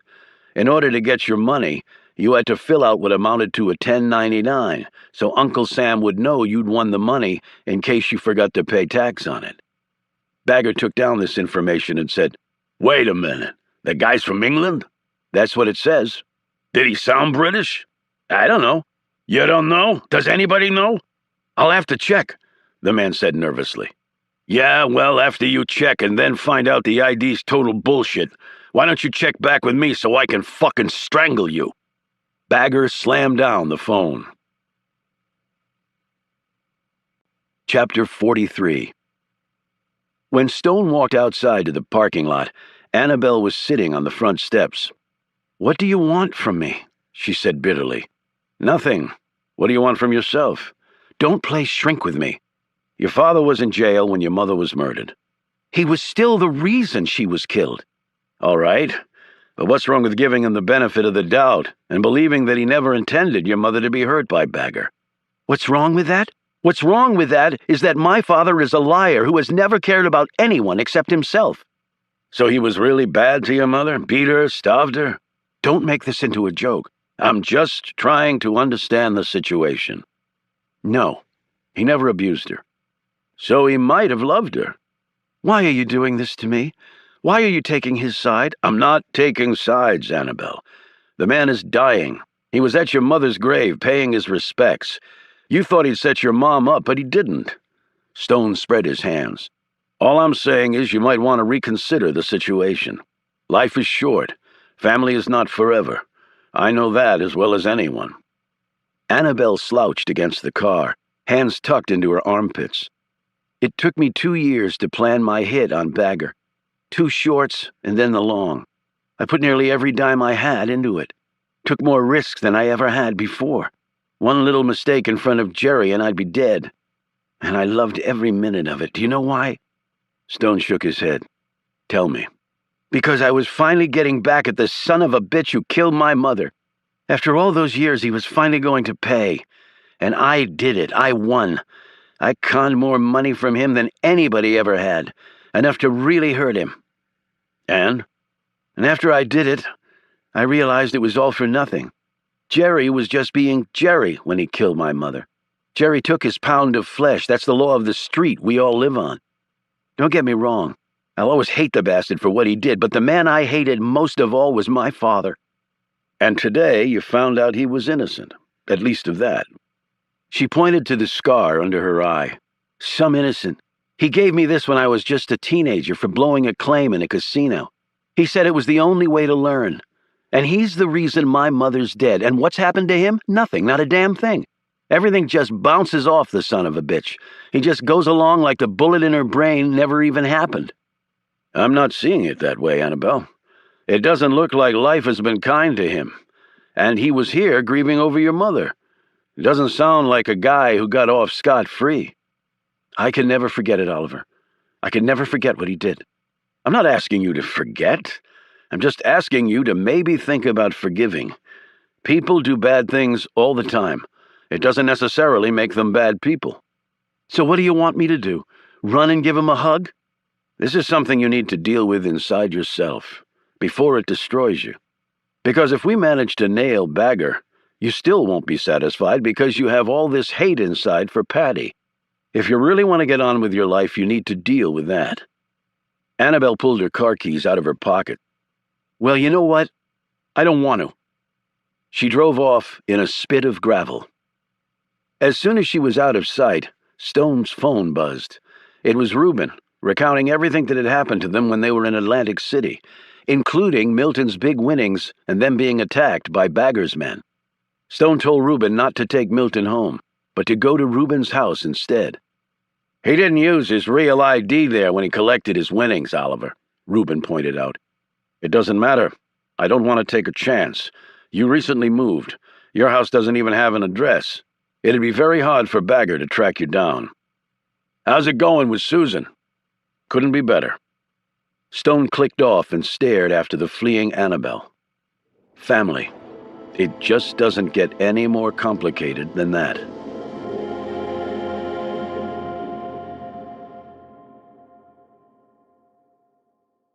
Chapter 44. Gray was on a secure phone in a bunker the CIA had arranged for him to use. The president had been briefed on the matter and had used his executive powers to give Gray, even in an unofficial capacity, any and all resources of the United States government that he required to set the situation right. Gray, of course, had only communicated his version of the truth to the president and his top people, but it had been enough to allow him the carte blanche he needed to carry out the required mission. Though set 50 feet in the dirt, the bunker had all the amenities of a 5-star hotel in downtown Manhattan, including its own valet and a chef. Gray had always been treated like a rock star by the intelligence community. Into the phone, he said, "If Lacia and Raphael Solomon were married, there has to be a record of it somewhere. I know we couldn't find it back then, but times have changed. The Russians are, at least in public, our ally. Run down every lead you can on that angle. There are some old codgers still running around the reincarnation of the KGB that may be able to help us. Bring euros. They prefer them to dollars, at least these days." He nodded as the man on the other end said something. "The former Russian ambassador to this country, Grigory Tupakov, is an old friend of mine. It might just be worth a phone call to him. Tell him you're doing it in connection with the investigation of my murder. Vodka by the barrel, 2-pound lobsters, and a natural redhead. That's all you ever needed to corrupt old Grigory." Gray clicked off and continued to study the file while his 4-course dinner was being finalized. Though computers and servers dominated his business these days, the old cold warrior loved the feel of paper between his fingers. He ate his sumptuous meal alone in front of a gas fire that gave the room an enchanting glow, even this far underground. Gray never did things like others. Even dead, he was 50 feet under the earth instead of the normal 6, and his coffin was far more luxurious than the rank-and-file got. Taking a snifter of brandy into a wood-paneled library, he sat behind an ornate desk and continued to ponder the matter. He loved this part of the game. It was a battle of the minds, a perpetual chess match, one side trying to outmaneuver, outthink the other. And the United States had never had a man who could perform those tasks better than Carter Gray. His actions had saved so many Americans that he had long since lost count. The Medal of Freedom was the least his country could do. If he was a Brit, he'd already have been knighted, and yet he'd been forced to resign long before he was ready, because John Carr had forced his hand.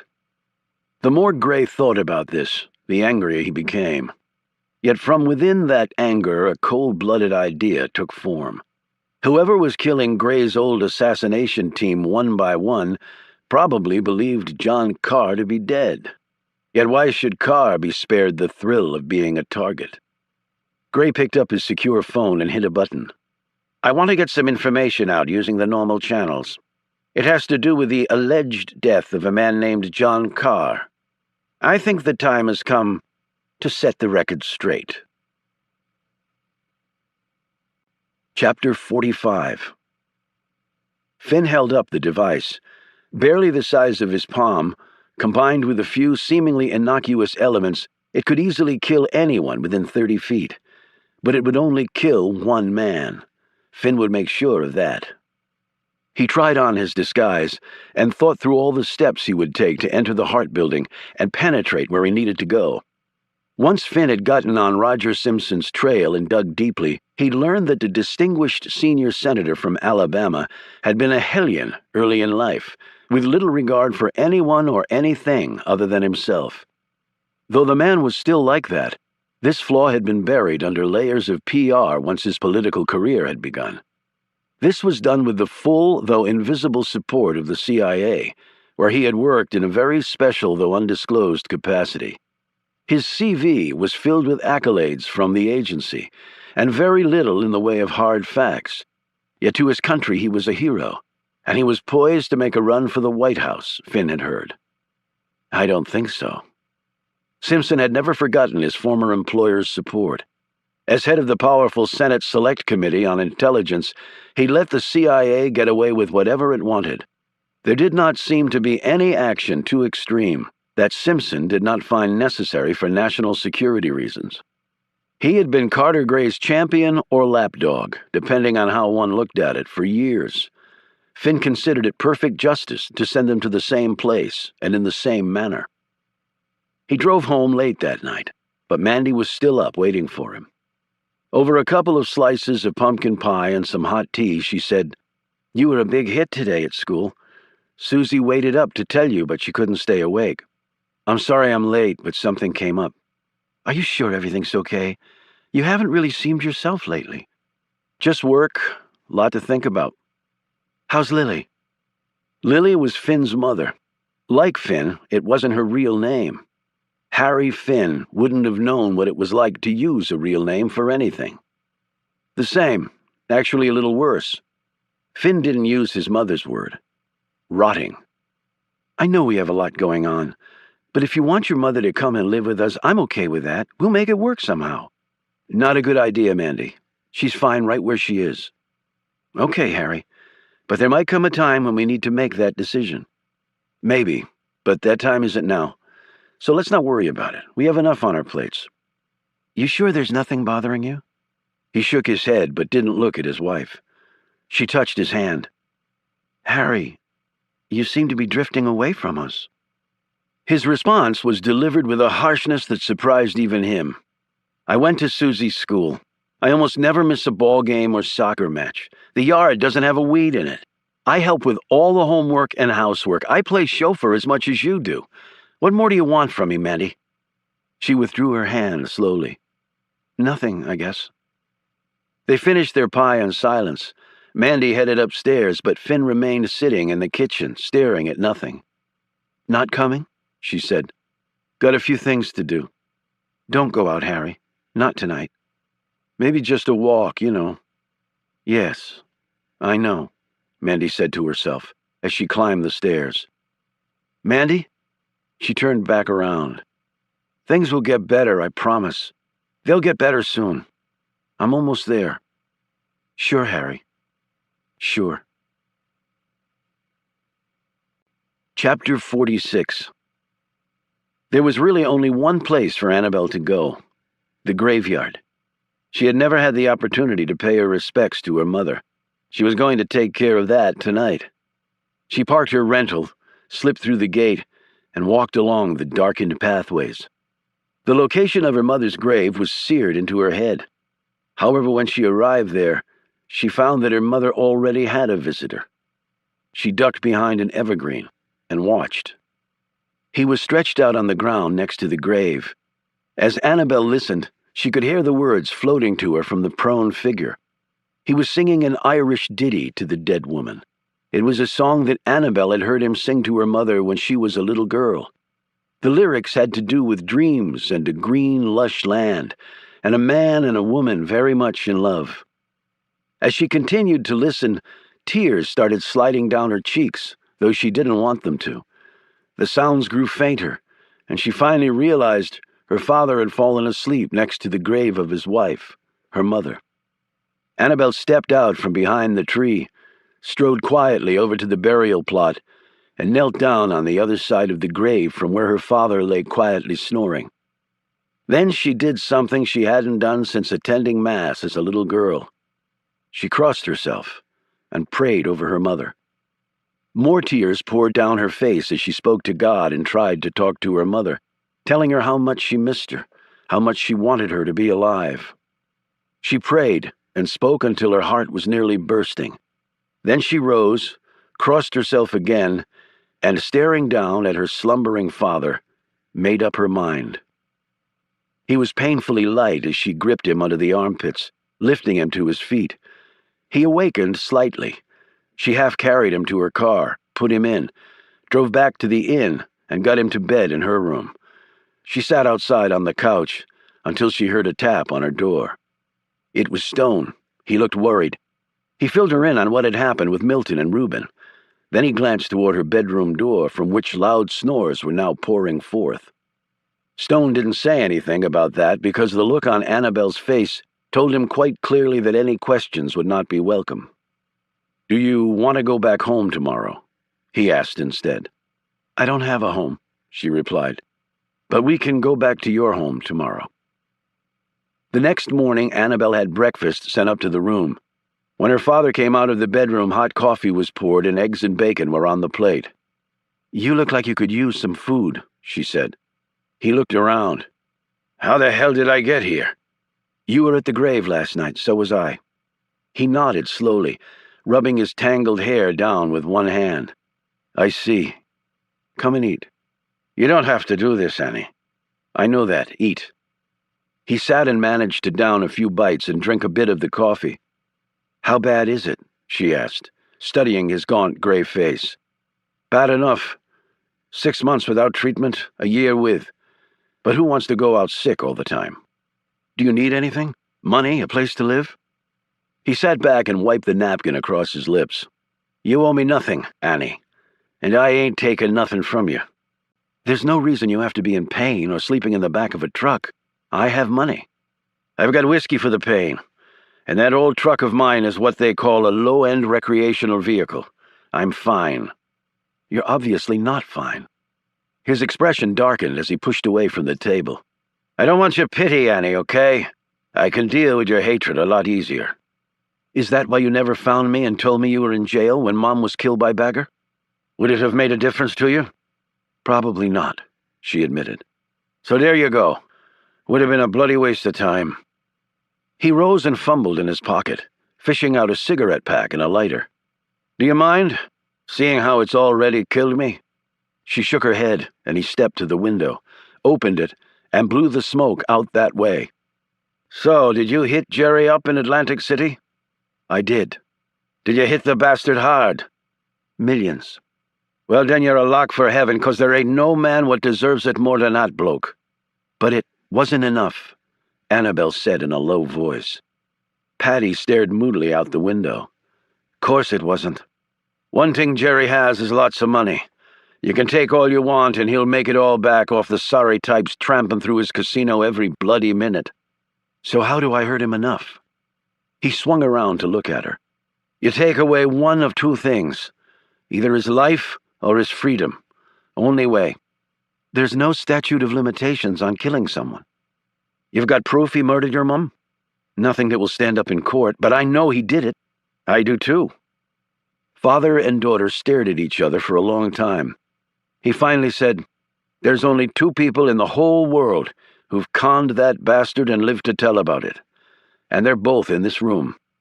"So you want to con Jerry together?" "I want him to pay for what he did to your mum." "You think I don't?" "I know you do. You went after the bastard. I never had the balls to do it. Sure, I'm a good con, maybe one of the best. I've got nerve, more than most." "And things have changed?" "I'm dying already. So what the hell does it matter to me? Better to get a bullet in the brain courtesy of Jerry than watch my insides dissolve on me." "And how exactly do you propose doing that?" "I've been thinking about it a lot, actually. Probably the only thing I've been thinking about. But your conning Jerry gives us a way to nail him." "Because he's coming after me?" "Right. You had a crew, of course. 2 people you know, or know of, 1 you don't." Patty flicked his smoke out the window and sat back down at the table. "Jerry hit any of them?" "1. He's a veg." "And maybe ratted you out?" "No maybe about it. He did. In fact, Jerry is in D.C. trying to find me right now." "That bloke with you, can you trust him?" "He's never let me down." "Good friend to have." Patty fell silent, staring down at his unfinished breakfast. "You think you're in shape to run a con on Jerry?" "I got away from him last time because I worked it to perfection. I'm not looking to walk in and get my head blown off because you fall on your face." "Always admired your bluntness." "Guess who taught me?" she shot back. "I am ready for this. In fact, it's the only thing keeping me alive, and I've got the plan." "What is it?" "Basically to get Jerry to confess to killing your mum." "Oh, really? Is that all? Hell, I wish I would have thought of that one." "You have a problem with the concept?" "No, with the execution, as in yours and mine, because correct me if I'm wrong, but getting someone to confess to a murder, wouldn't that involve getting up close and personal?" "Absolutely. The closest possible proximity." "Well, why don't we stop right there, then? I've done my FaceTime with Jerry. I have no desire to do it again. With my plan, the risk will be minimal to you." "Define minimal." Just trust me, Annie." "You must be insane." "No, I'm just a dying man who's got to make peace with his God. And to do that, I have to make this right. I have to." This remark came so out of left field that Annabel could only stare at him. "But there is a small problem with the plan," he said. "How small?" "We need access to the good guys, the cops. Not exactly my specialty." He glanced at her. "Any ideas on that score?" Annabel sat back, not looking very confident. "You know this is suicide, don't you? I will never let you come to harm at the hands of Jerry. But I have to do this. I swear that to you on your mother's grave." This last remark did something to Annabel she never thought any words could ever do. She actually started feeling something for her father. She wasn't sure if it was sympathy, pity, or maybe even something more. "Then maybe I can find the good guys to help us," she said quietly.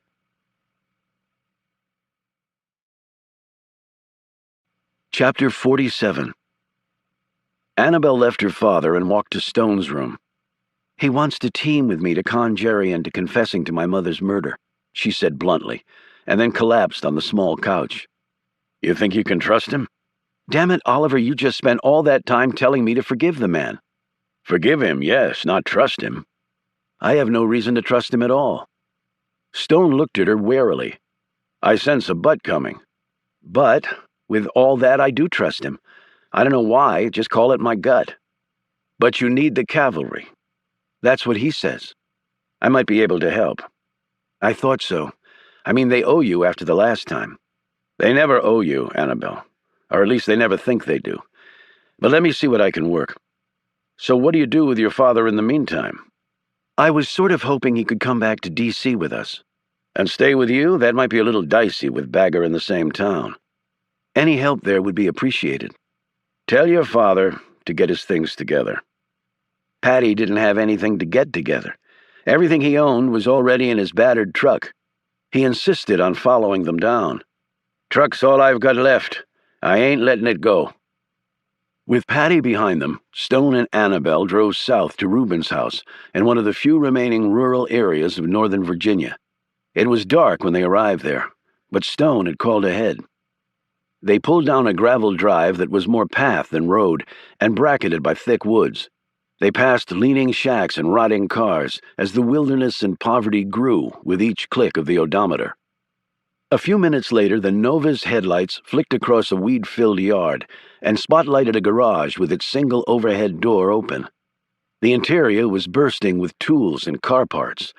Parked beside the garage were 6 cars, 2 trucks, 3 motorcycles, and what looked to be a dune buggy, all in various states of being rebuilt. Next to the garage was a mobile trailer that was no longer mobile, being set firmly on cinder blocks. "Reuben just moved here recently." Annabel gazed back at the garage. "Does he run a chop shop on the side?" "No, the man's a mechanical genius. I think he's closer to his machines than he is to most people. That's why he loves his motorcycle so much.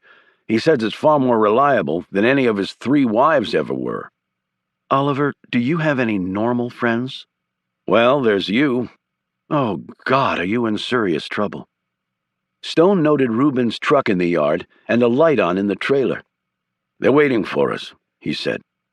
Reuben met them at the door and then stared over at the pickup truck, Patty at the wheel. "Who's that?" "A friend," Annabel answered quickly. "I thought he might be able to stay here, at least for tonight," Stone said. "What the hell's one more? He can have the presidential suite. It's right next to the bathroom." "Where's Milton?" Stone asked. "Crashed. Apparently winning a shitload of money at a casino was really exhausting." "We're going to return Caleb's car now," Stone said. "And then tomorrow I want to meet at my cottage, put all our facts together and see where we go from there. And I'm going to call in Alex to help us." He shot a glance at Annabel. "With a new angle." Reuben looked from one to the other. "Okay," he said slowly. "Thanks, Reuben." An hour later, Stone and Annabel pulled into the parking lot of Caleb's condo building in D.C. and rode the elevator to the man's apartment. Stone knocked, and they heard footsteps approaching the door. It opened. Unfortunately, it wasn't Caleb standing there. Chapter 48. "This really is intolerable, Carter," Senator Roger Simpson said. The two men were in the CIA bunker, seated in comfortable leather armchairs and nursing glasses of Cabernet. Simpson continued, "For something like this to raise its ugly head now, when in a few years I'll be sitting in the White House if things go according to plan." "Roger, if this comes out, you won't be in the running. You might actually be in prison." Simpson flushed at Gray's stinger, but only stared moodily into his wineglass before saying, "Ray Solomon, who would have thought that would come back to haunt us?" "It was always a possibility. It was a calculated risk. Sometimes they work, sometimes they don't. I'm sure you did what you thought was right at the time." "You sound like you weren't involved at all. You were up to your neck in it, same as me." Gray snapped. "I didn't order Ray's death. He was my friend. You are the reason he's dead." "The man committed suicide in Brazil." "No, you sent John Carr and his team to kill the man because you were afraid if he found out the truth, he'd expose you."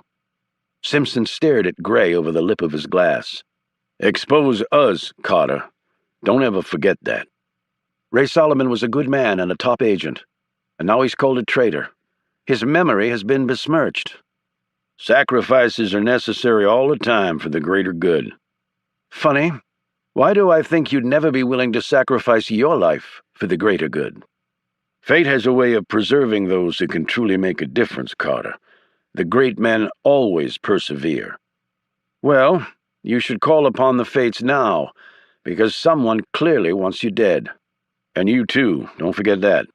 The fact that the killer thinks I'm dead gives me a certain latitude with which to operate. Yet in one sense you can't blame the person. Indeed, what you did was inexcusable in any context." Simpson flushed angrily. "I did what I did for the right reasons, and it was a long time ago. The world was very different. I was very different." "None of us are that different. And it wasn't really that long ago. In fact, it's not past, it's now the present. It's a lesson in never burning bridges or doing stupid things." Simpson said nervously, "Donna will go ballistic if any of this comes out. And can you blame your wife? Your action could be seen as abominable." "My action? You had people killed, Carter. Killed." "We were running the 666 Division, Roger, not a preschool for wannabe spies. Every target we were given was duly authorized, often right from 1600 Pennsylvania Avenue. It was our duty to execute on those orders, because the other side was playing the game for all it was worth. Anything less on our part would have been akin to treason. Not every killing was authorized, Carter, you know that." Gray stared pointedly at the senator. "Sometimes it's better that the politicians don't know everything. But Ray Solomon should not have been one of those times, Roger. You shouldn't have done it." "Easy to say in hindsight, and it was the only time I did such a thing." "Really? What about John Carr?" "He was the worst of the lot. Tried to resign from 666. I mean, come on." "As usual, your judgment is simply stellar. Carr was actually the best of them all." "That's your opinion." "And that's why you ordered his death? Because he wanted to stop being an assassin?" Simpson stiffened. "I don't know what you're talking about. Kill one of our own men? Preposterous." "You're a very bad liar, Roger. If you really want to make a run for the White House, you're going to have to improve your poker face." "I did not have the man killed." "About 4 years ago, I had a long chat with Judd Bingham. He told me. It was he, Cole, and Cincetti that did it. Carr's own team went after him on your orders." "That is an outrageous comment. I didn't have the authority to order that." "Authority? Back then? We ran a group of killers. Most of them, except for Carr, enjoyed their work immensely. Bingham said he and the other two were glad to do it for you. They were very upset that Carr wanted to quit the club. They took it as a personal affront." "Well, since Bingham and the other two are dead, there's really no proof of that, is there? And Carr, too. He's currently residing at Arlington National Cemetery." Simpson took a sip of his wine.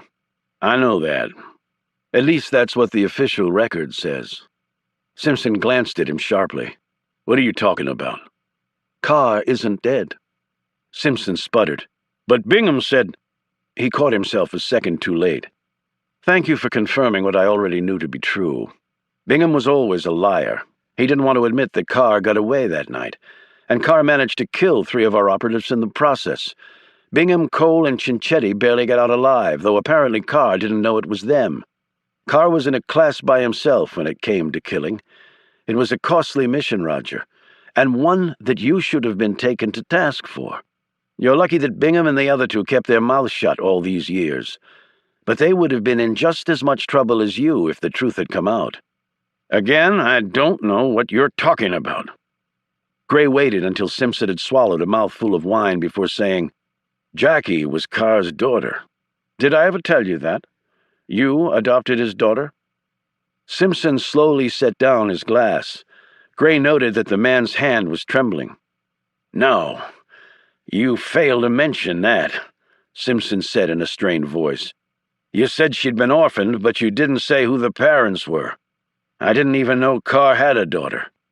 You'd think when you tried to kill a man that you'd know those details. If you suspected my involvement, why did you give the child to us? Something had to be done with the little girl, and you and Donna couldn't have any children. Despite what some people think, I do have a conscience, Roger. It wasn't her fault what happened, and it wasn't mine. It was yours, Bingham's, Cincetti's, and Cole's. Do you sense a pattern? Simpson jerked straight up. You think Carr killed them? And tried to kill me?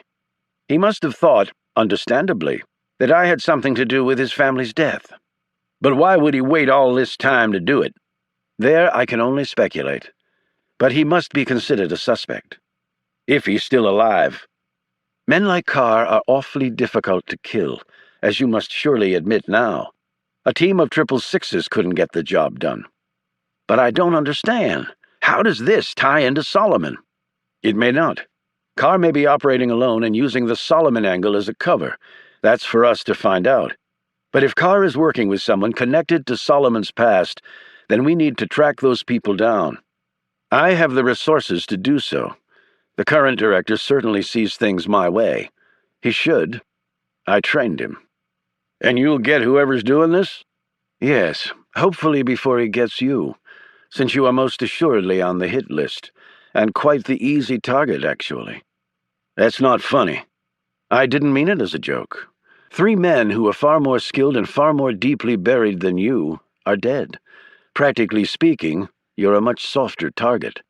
I'm getting out of the country for a while, starting tomorrow morning, Simpson snapped. I'm not going to wait around here to be murdered by some psychopath.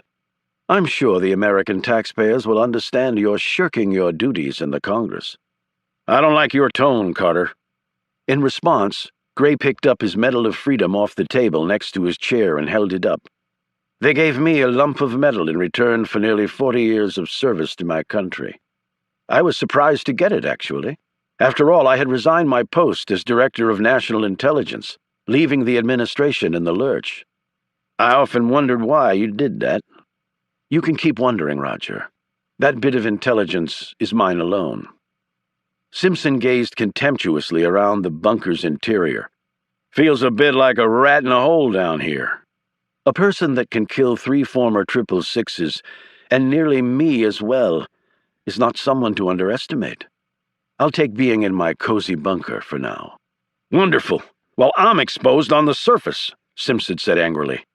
Don't worry, Roger. I understand that they award the Freedom Medal posthumously. Chapter 49. Harry Finn had gone out driving to an apartment complex in Arlington. The parking spaces were all numbered, so it was simple for him to locate the right one. He pulled his van into an empty space, walked over to the jet-black Lincoln Navigator, and pressed the device against the left rear fender. The blinking red alarm light on the SUV's dashboard instantly died. Finn slid the lockbuster out of his jacket pocket, and in seconds, the truck's door lock cylinder was in his hand. He slid the special ID badge off the rear-view mirror where the moron who owned the Lincoln always kept it, replacing it with an identical one, although it wouldn't work like it was supposed to. It didn't have the encryption codes burned into it, codes that were impossible for Finn to duplicate, hence the theft tonight. The owner would just believe it to be defective and have a new one issued. Yet this particular federal agency was notorious for failing to cancel old ID badges. Old badge, new badge. It didn't seem to matter to many bloated bureaucracies. Yet it mattered very much to Finn. He put the cylinder back, relocked the door, pressed his device against the fender, and the alarm system came back to life. There was no sign he'd ever been there. If only the public knew what was out there to rip them off. Yet better they remain oblivious in the belief that they were actually secure. On the way home, Finn glanced at the stolen badge. Good thing he wasn't really a bad guy, because with a little doctoring of the plastic, he could topple the entire legislative branch of government, single-handed, all 535 members. But there was only one he wanted. Just one. Stone, Annabelle, and Caleb were in the back of a van. Mike Manson, one of Bagger's men, sat next to them. Mike had been the one to open Caleb's door, gun pointed straight at them. Stone hadn't thought they would be following Caleb. It was a miscalculation that apparently was going to lead to their deaths. "So how's Jerry?" Annabelle asked casually. "Run into any good scams lately?" Mike said, "Don't know what you're talking about." "I doubt we're going to the hotel where he's staying," Stone said. "A little too public." To this, Mike said nothing. An anguished Caleb had his face pressed to the window and seemed focused on not passing out. "I guess a bribe wouldn't do any good, would it?" Annabelle asked. Caleb wrenched his face away from the window. "Are you aware that you could go to prison for this?" Mike pointed his pistol at Caleb's head. "Shut the hell up." The van swerved to the side as another vehicle suddenly cut it off. As the driver fought the wheel, Mike took his gaze off Stone for only an instant. But that was enough. "What the—" Mike began before he slumped hard against the door. His gun clattered to the floorboard. Stone snagged the weapon and leveled it at his head. Mike's left side was in spasms after Stone had pressed his finger against a spot near the man's ribcage. "Come on, old man. Give me the pistol before you hurt yourself," Mike said, grimacing in pain. Stone cranked off a round, blowing away a tip of Mike's ear before the bullet shattered the window. Then he pointed the gun at the driver's head. "Pull it over now, before I put the next one in your brain." The van jerked to a stop on the dirt shoulder. Stone stared at the stunned and bleeding Mike. "Next time you kidnap someone, Sonny, tie them up. That way you won't look like an idiot again." "Who the hell are you?" Mike cried out. "Just hope you never really find out." They bound Mike and the driver using straps and rope they found in the van, and then laid them in a ditch next to the road. They searched them for ID, but found none. Stone climbed in the driver's seat, and the three drove off. Annabelle looked over at Caleb. "Are you all right?" He turned to her, his face a delicate shade of rage. "I'm fine. Why shouldn't I be? In less than an hour's time, I've had my home broken into, been kidnapped, and then nearly killed. And now this Bagger monster knows that I lied to him, and he also knows where I live and where I work. Oh, joy, joy for me." "Well, we're not dead. That's something," Stone pointed out. "Not dead yet," Caleb shot back. Stone handed Caleb his phone. "Call Alex Ford at home. His number's on my speed dial. Tell him what happened and where he can pick up Bagger's men." He looked at Annabelle. "Jerry made a big mistake, and now we have something to hang him with that doesn't require your getting sold down the river." Caleb made the call, and they continued on down the road. When they passed a curve, a truck shot out from a side road and blocked their way. Stone tried to swerve around it, but Annabelle cried out, "It's my father, and Reuben." It was indeed Patty Conroy driving, and Reuben in the passenger seat. Patty pulled the truck up next to the van and rolled his window down. Annabelle leaned across Stone. "What the hell are you two doing here?" Reuben said, "Got to thinking after you two left that Bagger had visited Caleb at work and maybe he had his guys follow him home. So me and Patty decided to play a little backup." Patty added, "We drove to your friend's place in time to see them come out with you. From what Reuben told me, you," he pointed at Stone, "just needed a bit of a distraction to take over the situation. And I guess he was right, as it turns out." He glanced over at Annabelle. "I can see why my daughter trusts you so much." Stone shot a look at Reuben. "Patty and me had a nice chat on the way over." He clapped the Irishman on the back.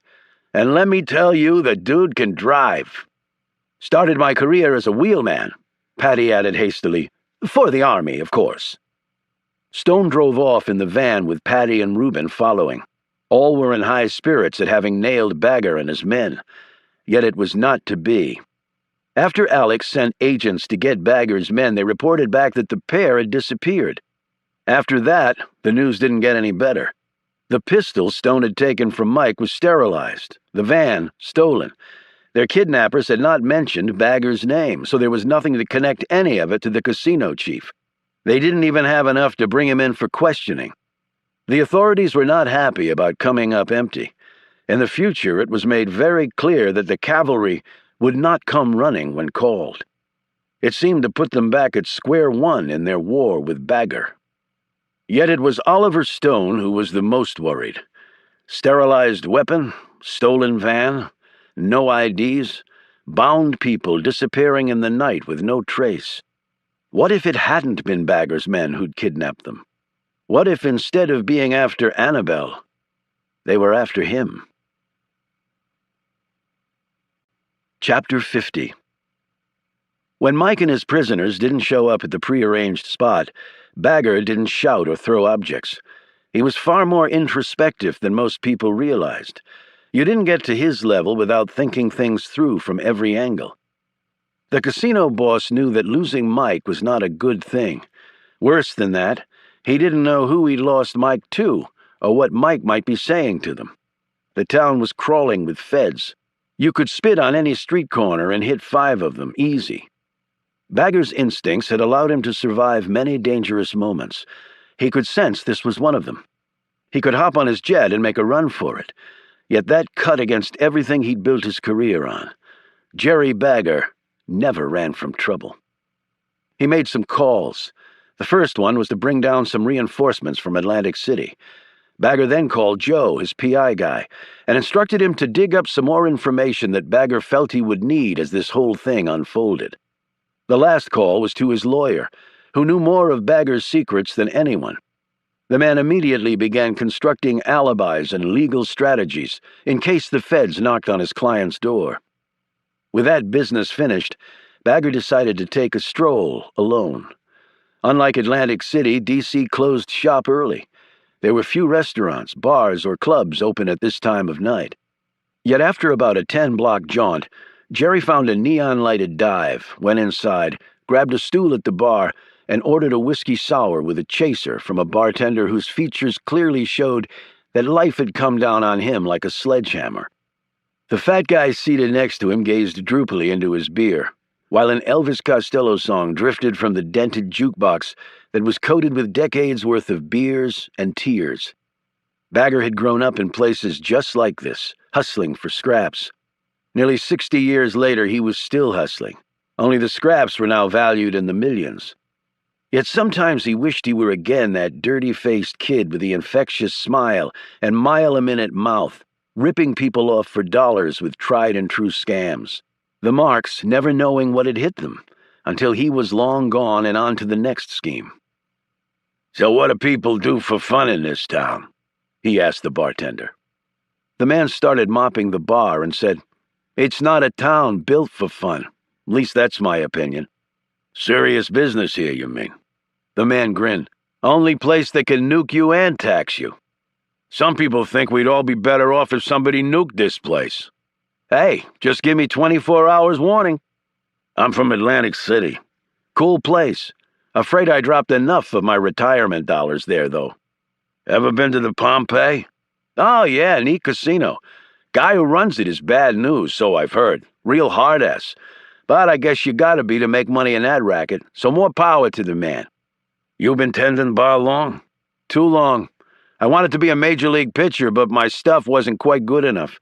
By the time I realized it, pouring drinks was all I knew how to do. But with 3 kids to feed, you do what you gotta do." "What about your wife?" "Cancer 3 years ago. Just when things were looking good, life kicks you right in the gut. Know what I mean?" "Yeah, I do." Bagger laid 10 Franklins down for a tip and rose to leave. The stunned bartender said, "Mister, what the hell's this for?" "Just a reminder that even assholes aren't all bad." Bagger walked back to his hotel. His cell phone was buzzing, no doubt his security detail checking up on him. He had a lot of enemies, and his boys didn't like him being out alone. It wasn't because they loved him, Bagger knew. If he went down, their jobs went away. In Bagger's world, you got loyalty either at the end of a gun barrel or by waving enough dollars in front of someone. He didn't bother to answer the call. He passed the Washington Monument and stopped. The 555-foot-tall obelisk wasn't capturing his attention. It was the man and woman walking hand in hand along the path near the monument. Bagger had never had a serious relationship with any woman. He'd been too busy hustling for his fortune. All the women he'd been involved with had either been paid for or looking to get some action from old Jerry in return for giving in. He knew they didn't really care for him, and so he never cared about them. That was his life, until Annabelle Conroy had come along and turned him upside down. There had been something about her right from the get-go that had hit him in a place he didn't think he even had anymore. He'd allowed himself to believe that she actually cared for him, and not because he could do anything for her. And then the bottom had dropped out. And here he was in the city he hated almost as much as Vegas, looking to kill a woman he could have loved forever. The loss of the $40 million hadn't destroyed him. He could always make more money when it came down to it. Yet Annabelle Conroy had stolen the unthinkable from him. His heart. So enraged was Bagger by this sense of betrayal that if he'd had a gun, he would have shot the couple passing just a few feet away from him.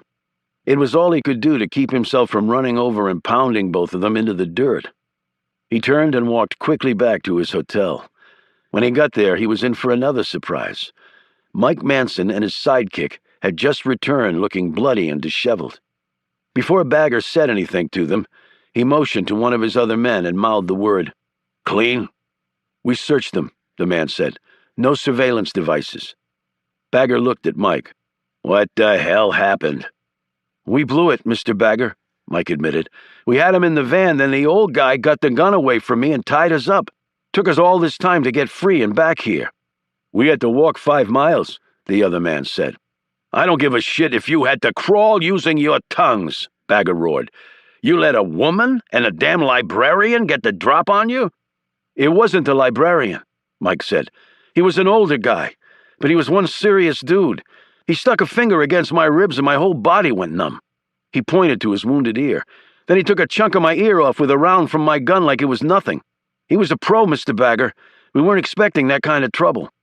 "Mike, if I didn't know you better, I'd put a round right through your head."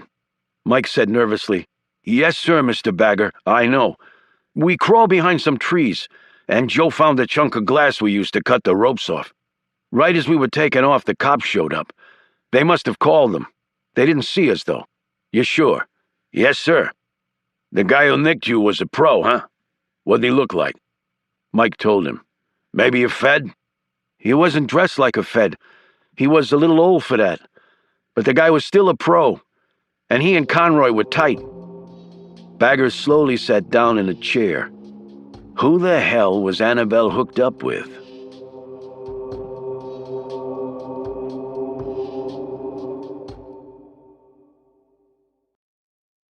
Chapter 51. The senator was not in today, having departed on a sudden fact-finding trip, taking many of his staff with him and leaving only a skeleton crew behind. Finn had found this helpful information out on Simpson's website, where the senator touted the trip as one that would benefit all Alabamans and Americans. How a first-class trek to the Grand Cayman Islands was going to accomplish that, Finn didn't know. What he did think was that Simpson had been warned about the other killings and had decided to get out of town. That was all right. He had to come back to D.C. at some point. After all, he was a U.S. senator. They couldn't avoid their duties forever, though some had made valiant efforts to do so over the years. Finn was dressed in government standard work clothes, his badge dangling from his neck, his case of tools swinging in one hand. His assured demeanor, dead-on photo ID, and polished story of work to be done here resulted in him being quickly allowed on his way. Getting off the elevator, Finn eyed the glass door of Roger Simpson's office, the Alabama state flag next to it. The banner was a crimson St. Andrew's cross on a white field, patterned after the Confederate battle flag. As it had over 150 years ago for the Union Blue, the flag represented a perfect target for Harry Finn. He walked up to the door and through the glass saw the young receptionist sitting at the front desk. He'd enlarged the photos he'd taken of the office and the woman on his previous visit here. They had clearly shown her nameplate on the desk. He poked his head in the door and held up his phony work order. "Hey, Cheryl, Bobby from Building Maintenance. I was called about your front door lock a few days ago. Sorry, I'm just getting to it, but we've had a backlog. Do you know what's wrong with the darn thing? We've had complaints from other offices about theirs, too." The harried young woman, who was fielding phone calls in rapid succession, cupped her hand over her phone receiver. "No idea." "I'll just take a quick look at it then. Just sit tight," Finn said. The receptionist smiled gratefully before turning back to her work. Finn knelt down, examined the lock, and slid a tiny piece of metal into the keyhole. He spent a couple more minutes pretending to fuss with the door and said, "You're good to go now, Cheryl." She gave him a grateful wave. As Finn packed up his tools, he glanced inside the office. He had already learned there was no alarm panel and no motion sensors, but it never hurt to check again. Out in the hall, there was a surveillance camera set up on the ceiling at the juncture of two halls. Finn had already timed it. It changed positions every 2 minutes, so it could sweep both corridors. He walked down the hall and watched the camera while checking his watch. It was still on the 2-minute sweeps. That would be all he needed. Guards patrol the halls at night, but he had learned that they did the even floors on odd hours and the odd floors on even hours. He waited until the hall was clear and the camera pointed away from him. Then he quickly picked the lock of a room he knew was used to store holiday decorations and slipped inside. He wedged himself in the back, lay on the floor, and went to sleep. At 2 minutes after midnight, Finn slipped a video wire under the door of the storage room and did a quick look-see up and down the hall. It was clear. The camera was sweeping the other corridor. He hustled to Simpson's office door. The piece of metal he'd inserted in the lock earlier performed only one function, but did it flawlessly. It made the door seem to be locked, when it actually wasn't, if you had one special piece of equipment, which Finn did. He inserted the magnetized end of his tool in the lock, pulled out the metal piece, and the door clicked open. Finn immediately went to work. He jogged through the anterooms and into Simpson's spacious office. He knelt down by the desk's knee-hole and flipped the computer CPU around, revealing the back. He unscrewed the cover, slipped his device inside, and connected it to other components inside the computer. Finn had been able to get his device past security because it didn't have any explosive materials in it. Instead, the device had been designed to ignite a chemical reaction inside the components in the CPU. It was a reaction that would make the otherwise harmless CPU a bomb, something no one in the computer industry would want you to know. The device had attached to it a wireless receiver with a range of about 1,500 yards, more than enough, Finn had calculated. He replaced the CPU's cover and put the unit back under the desk. Next, he sat down at the computer and turned it on. The screen powered up, but a password was needed. Busy senators didn't have time to recall elaborate or obscure passwords. So Finn started simply typing in names. The third one did the trick. Montgomery, the capital of Alabama. He typed in the commands he needed, and then shut the computer down. The last thing he did was place a miniature battery-powered surveillance device near a flower pot on a shelf by the senator's couch. The vines of the plant provided an ideal cover for the tiny camera. Now Finn had a direct video and audio link to Simpson's office. He would put it to good use. He went back to the glass door and checked his watch, waiting for the surveillance camera to click to the other hall. As soon as it did, he was out the door and back into the storage room. He retrieved from his tool bag and powered up a small receiving unit that looked like a BlackBerry and stared at the picture on the screen. He had chosen the location of this miniature camera well. He could see all of Simpson's office clearly. He turned off the unit, lay on the floor, and went back to sleep. The next morning, he slipped out of the storage room and spent some time going up and down elevators, pretending to be heading to assignments. Then he walked out of the building with a group of other people, caught the metro out to Virginia, picked up his car, and drove to the office. Now all he had to do was wait for Roger Simpson to return, and what a homecoming it would be for the man who'd helped kill his father. Yet even more than that, Simpson's death would mean the end of Harry Finn's journey. No more killing. No more hearing the story from his mother. Something told him that his mother was only alive because she was waiting for that to happen. As soon as Simpson was dead, Finn suspected that his mother's life would also end. Revenge was a powerful force and could keep even death at bay. And when his mother passed, Finn would mourn her, grieve for her, but also be immensely relieved at finally being free. After doing some work at the office and going over still more details on the plan of attack against the Capitol, he left and picked the kids up from school. He spent an hour of batting cage time with Patrick, helped Susie with her homework, and went over high school choices with David. When Mandy got back from the grocery store, he helped her make dinner. "You seem to be in a good mood," she commented as he scraped potatoes in the kitchen sink. "I had a great day yesterday," he said. "I wish you hadn't had to pull an all-nighter. You must be exhausted." "No, I'm actually pretty full of energy." He finished with the last potato, wiped off his hands, and slipped his arms around her. "I was thinking we all could take a trip somewhere, maybe out of the country. The kids have never been to Europe." "That would be great, Harry, but it's expensive." "We've had a good year. I've got some money socked away. Next summer might be a good time to do it. I've sort of got things mapped out. How come I'm always the last to know about these things? Just want to have my ducks in a row before I presented it to the Commander-in-Chief for approval, ma'am. That's how the Navy trains you."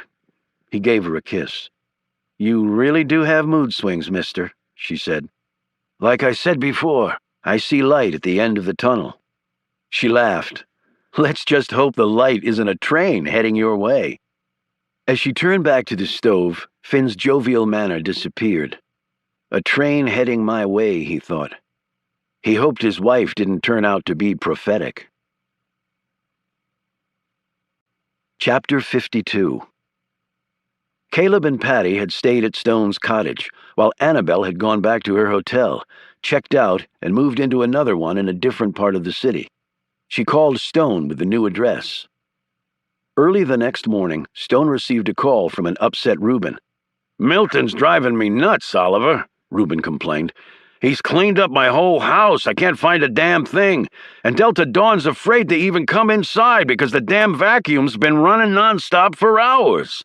Delta Dawn was Reuben's hound, of no pedigree whatsoever. His voice dropped to a near whisper. "And you're not going to believe what he's done in the bathroom. It looks like something out of a woman's magazine.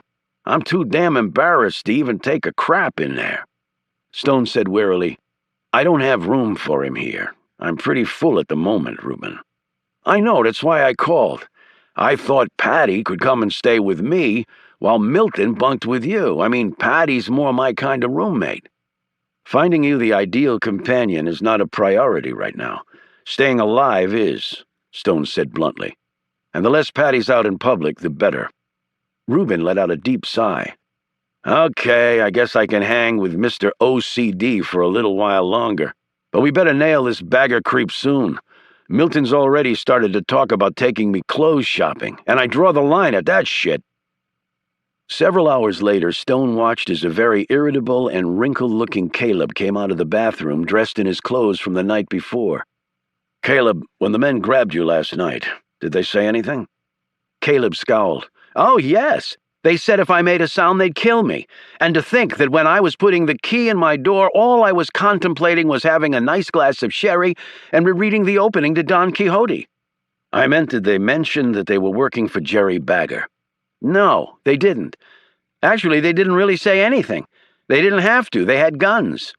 "Did they mention Annabelle?" "No, nothing like that. Why?" "Did they mention someone named John Carr?" "Who's he?" "Never mind. Did they say that name?" "No."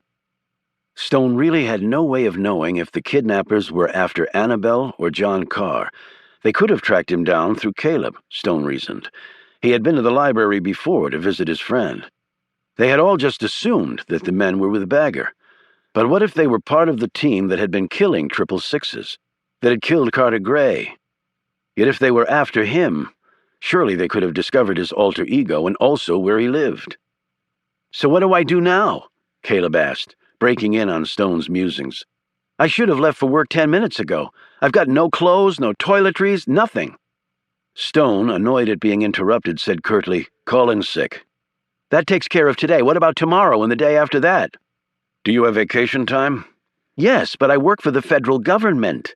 You can't just up and take vacation time. You have to plan. You have to give notice." "We'll worry about that tomorrow. For now, just stay here and relax." "Relax? After being kidnapped and almost being killed? After being shut out of my home and job because some maniac is after me, you expect me to relax?" "Well, it's either that or slit your wrists. I'll let you make the decision," Stone snapped as he headed out the door. "Where are you going?" "To see our friend." "Great. You can tell Annabelle that I need more friends like her, like I need a colonoscopy without anesthesia." Patty emerged from the bathroom, his hair wet from the shower. "What's going on?" Stone said, "Caleb here was just about to make you some breakfast. Right, Caleb?" "What?" Patty looked from Stone to Caleb and smiled. "Well, that's damn nice of you." For an instant, Caleb looked like he might start screaming, but he calmed just as quickly. While Patty had been sleeping the night before, Stone had told Caleb all about the man, including the fact that he was dying. Caleb said graciously, "I am a public servant, after all." "I'll leave you to it, then," Stone replied. As Stone walked quickly out of the graveyard, part of him was afraid that Annabelle would have fled again after the close call the night before. Yet half an hour later, he found her in her room at the new hotel. She'd just finished breakfast. She poured him a cup of coffee and perched on the edge of the bed in her hotel robe, looking tired and nervous. "How's Patty?" "He actually seems better this morning, more of a spring in his step." "It's because of the action last night.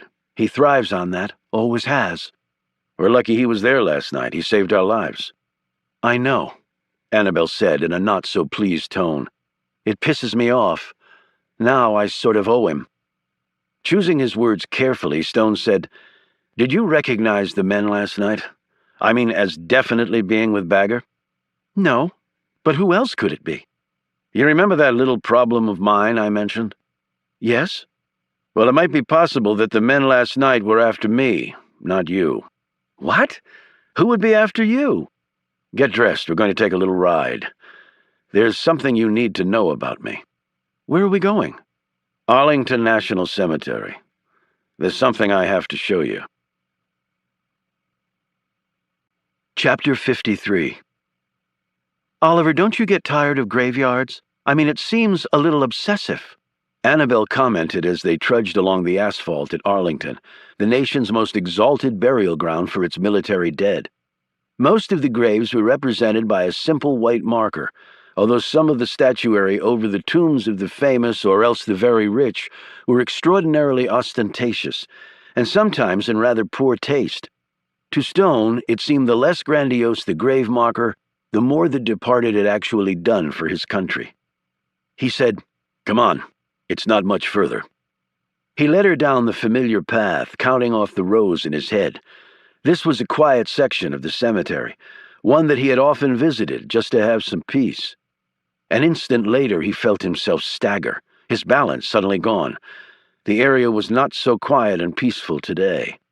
At the 39th grave marker in the 4th row of this section of dead, there was a great deal of activity, in fact. Men were digging. As Stone and Annabelle watched, the coffin was raised out of the earth and carried past them to a waiting van that had been driven onto the path. "Oliver," Annabelle said, "what is it? What's wrong?" She put a hand on his shoulder as he steadied himself against a tree. Stone finally found his voice. "Do not follow me out of here. I'll meet you back at the cottage." "But just go." He set off in the direction of the departing van. As the cemetery workers started to fill the hole back in, Annabelle strolled casually by the grave. "I thought they were supposed to put coffins in the graves, not take them out," she said. One worker glanced up at her but said nothing. He went back to his shoveling. She moved a bit closer, squinting to read the name on the marker.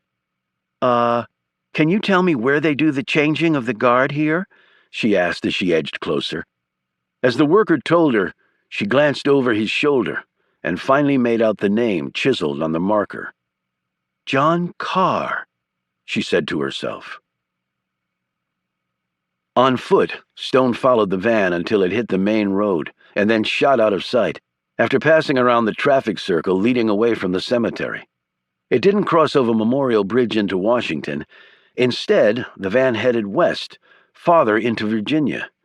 Stone had a good idea where it and the coffin were going. Langley, home of the CIA. He called Reuben on his cell phone. "I want you to contact every friend you have at DIA and find out why a grave was exhumed at Arlington National Cemetery today." "Whose grave?" Reuben asked. "A man by the name of John Carr." "Did you know the guy?" "As well as I know myself. Hurry, Reuben, it's important." Stone clicked off and made another phone call, this time to Alex Ford, the only living person other than Annabelle Conroy who knew that Stone's real name was John Carr. "You saw them dig it up?" Alex said. "Yes. Please find out what you can." Stone walked back to his cottage, certain that Annabelle, who'd driven them both over to Arlington National, would beat him there. She was standing by his desk when he walked in. "You look good for a dead man." He said, "Where are Patty and Caleb?" "They went to the grocery store. You apparently don't keep much food here." Caleb was actually appalled. She motioned to the papers on Stone's desk. "You've got quite a file going on Jerry here." "Jerry and you," he said, startling her. "Digging up stuff on old friends?" "No, my friend only pulled Bagger's file. The stuff on you is just conjecture." He sat down behind his desk. "So the cemetery piece is bad, I take it?" Stone said, "Let's put it this way. When they open that coffin, they'll be surprised what they don't find in it, namely me." "Is there another body in the coffin?" He shrugged. "I didn't have any input in the decision. I was too busy avoiding being the body in the coffin." "Why would they be digging it up now?" "I don't know." "So, what was the problem you mentioned earlier?" "It's not something I can really talk about." Her face flushed angrily.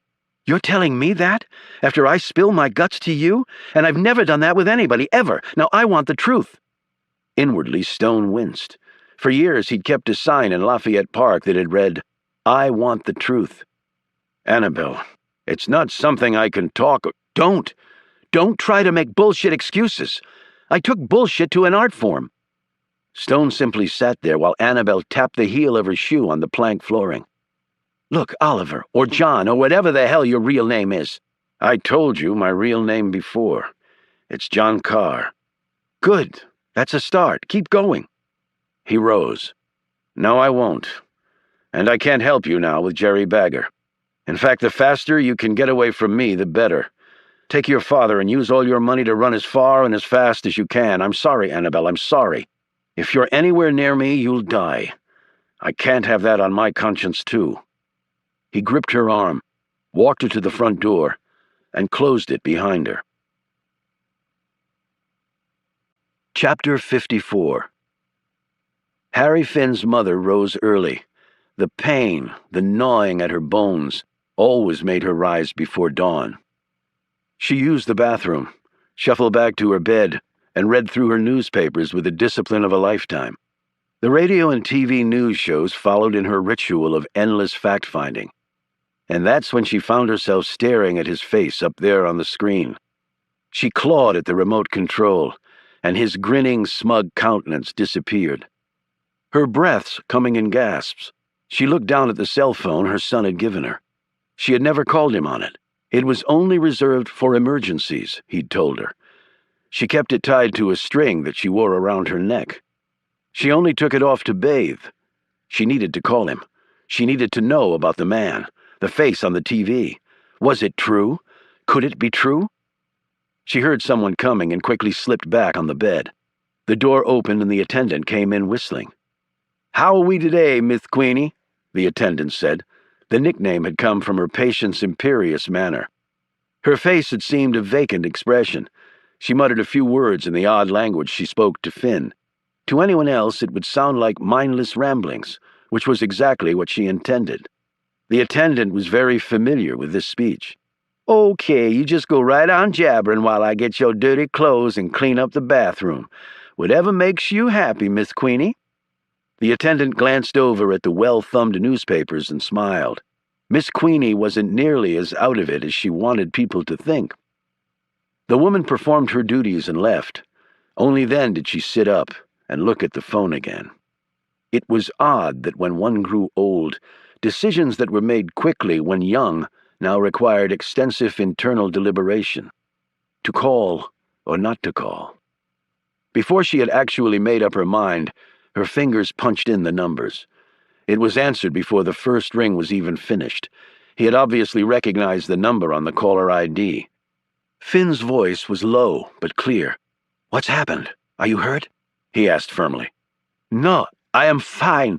"Then why did you call?" "I saw in the news that he left the country. The man is going on vacation. This man can take a holiday? Is this true? Tell me." "I'll take care of it. Hang up now." "But he must—" "Don't say it. Hang up now." "No one can understand what we're saying." "Now."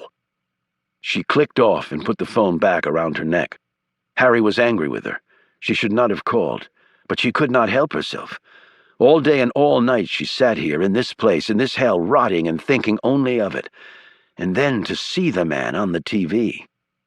She scuttled over to the window and looked out. It was a beautiful day, and it didn't matter to her. She did not belong to this world anymore. She belonged to the past, and that was nearly gone as well. Her family, her friends, her husband, all dead. Only Harry was left, and now he was angry at her. Yet he would get over it. He always get over it. He was a good son. A mother could have no better son than she did. She opened the drawer and pulled out the single remaining photo she had of her husband. She lay back on her bed, the photo over her heart, and dreamed of the death of Roger Simpson. Harry Finn slowly put the phone back in his pocket and returned to the kitchen, where Mandy and the children stared anxiously at him. When his phone had rung and he saw the number come up, he had forgotten that he even had a family. He had raced from the room, certain that his mother was calling to tell him they had found her, that she was about to die. Susie had a bit of oatmeal dangling from her mouth. Patrick had dropped his fork on the floor, where George the Labradoodle was licking the egg off it. David had stopped stuffing his backpack with school books and was staring worriedly at his dad. Mandy was standing by the stove, spatula in hand, the pancake in the pan turning black. She said anxiously, "Harry, is everything okay?" He tried to smile, but his mouth couldn't manage it. "False alarm. Thought something weird was happening. My mistake." Susie, perhaps because of the look on her dad's face or the unnatural tremor in his voice, started to cry. He picked her up and pressed her face against his. "Hey, baby, it's okay.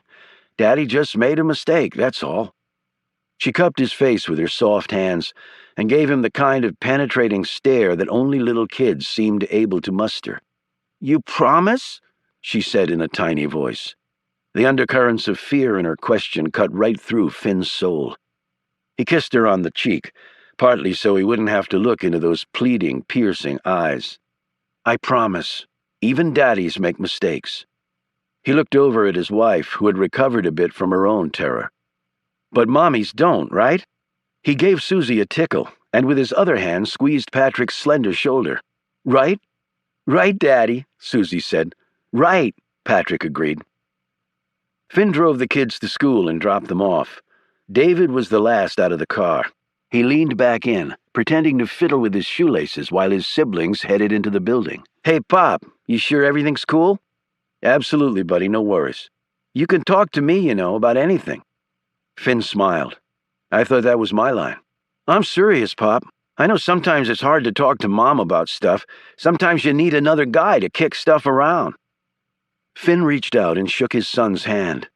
"I appreciate that, Dave. More than you'll ever know." "I wish I could tell you everything, son, but I can't. I will never be able to. I'm sorry." He thought this even as his immensely strong fingers tightened around his son's. He didn't want to let go. "Have a good one, Pop." David closed the door and followed Susie and Patrick inside.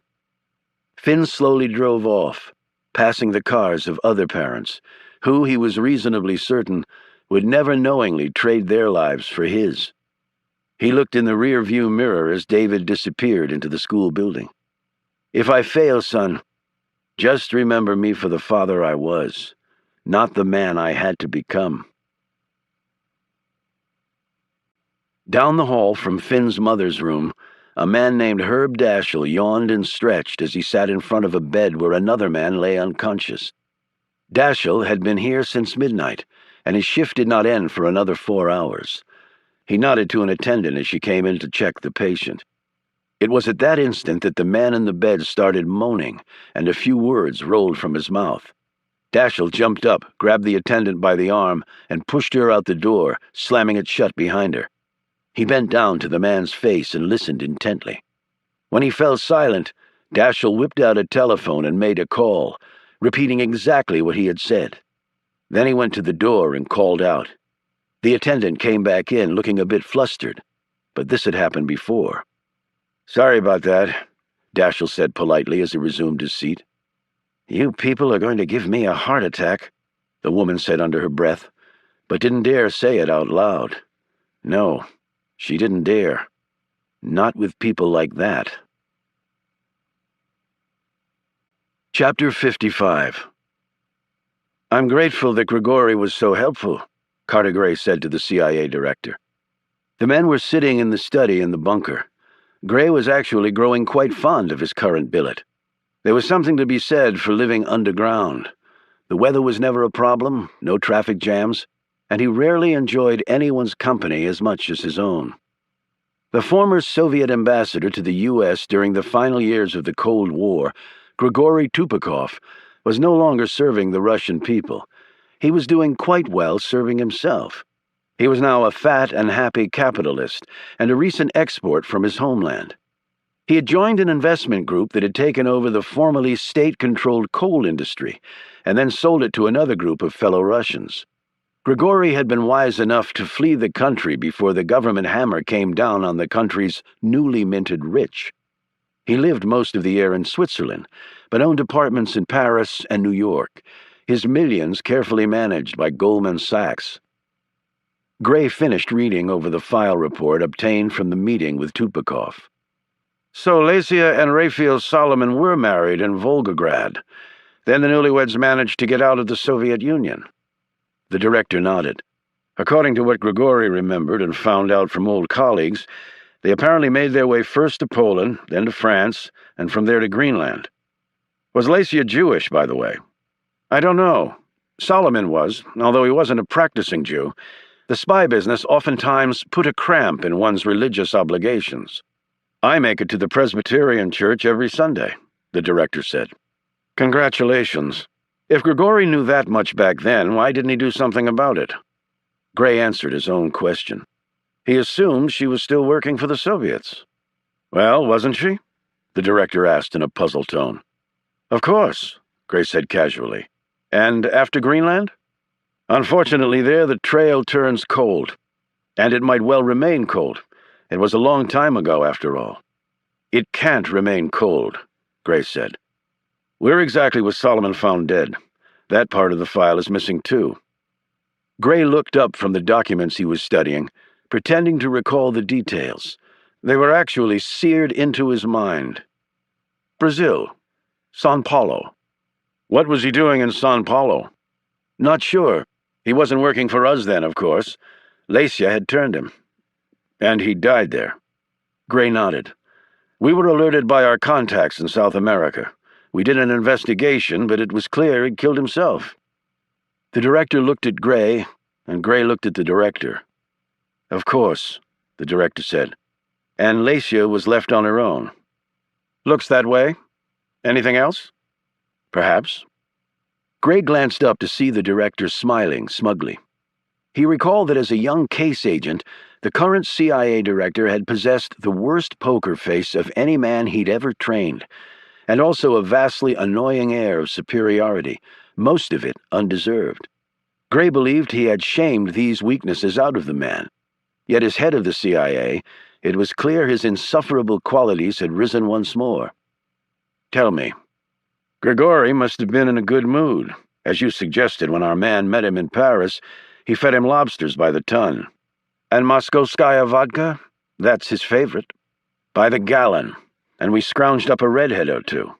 And he said that he recalled a rumor that Lacia had to get married. Had to get married? Gray said, looking puzzled. The director made a motion with his hand in front of his stomach. She was pregnant? Gray said immediately. That's evidently what Grigori believes. Gray sat back. It's the sun out there murdering people. So, based on the rough timeline we're working with, the child would be in his or her mid-30s today. The director nodded. But I highly doubt that the kid's last name is Solomon. But if Lacia and Solomon married in Russia while she was pregnant and showing, where was the child born? If they left Russia immediately after the wedding, the birth could have been in Poland, France, Greenland, or of course Canada. Canada? The last known stop of theirs was in Greenland. Where does Canada come in? Gray studied the man who headed up the nation's premier intelligence agency. He had started out at the CIA, then gone into politics, and there he had stayed until a president of dubious judgment had tossed his friend a political bone and made him CIA director. God help this country. Why does one go westward to Greenland except on the way to Canada? Even back then there were numerous direct flights to the U.S., and it was a favorite stopping place for spies. When I was in the field, I always stopped in Greenland before coming home. You could always spot someone following you in Greenland. Humanity damn well stuck out in the frozen tundra. Okay, but maybe they came to this country to have the child. That would make him a U.S. citizen. It'd be easier. I don't think so. Not for the birth. And less complicated for her to sneak into Canada and have the baby there than in the U.S. The records could always be falsified later. Even with all that, it doesn't leave us much to go on. I disagree. From Greenland to Canada, the ports of entry are limited, and were even more so back then. Montreal, Toronto, Ottawa, perhaps Nova Scotia and Newfoundland. We can start there. Start there doing what exactly? We'll limit it to a single 12-month period. Gray named the year. And we will search the records of births in those places. Just boys for now. Why not girls, too? Just boys for now, Gray repeated. That's still an enormous search.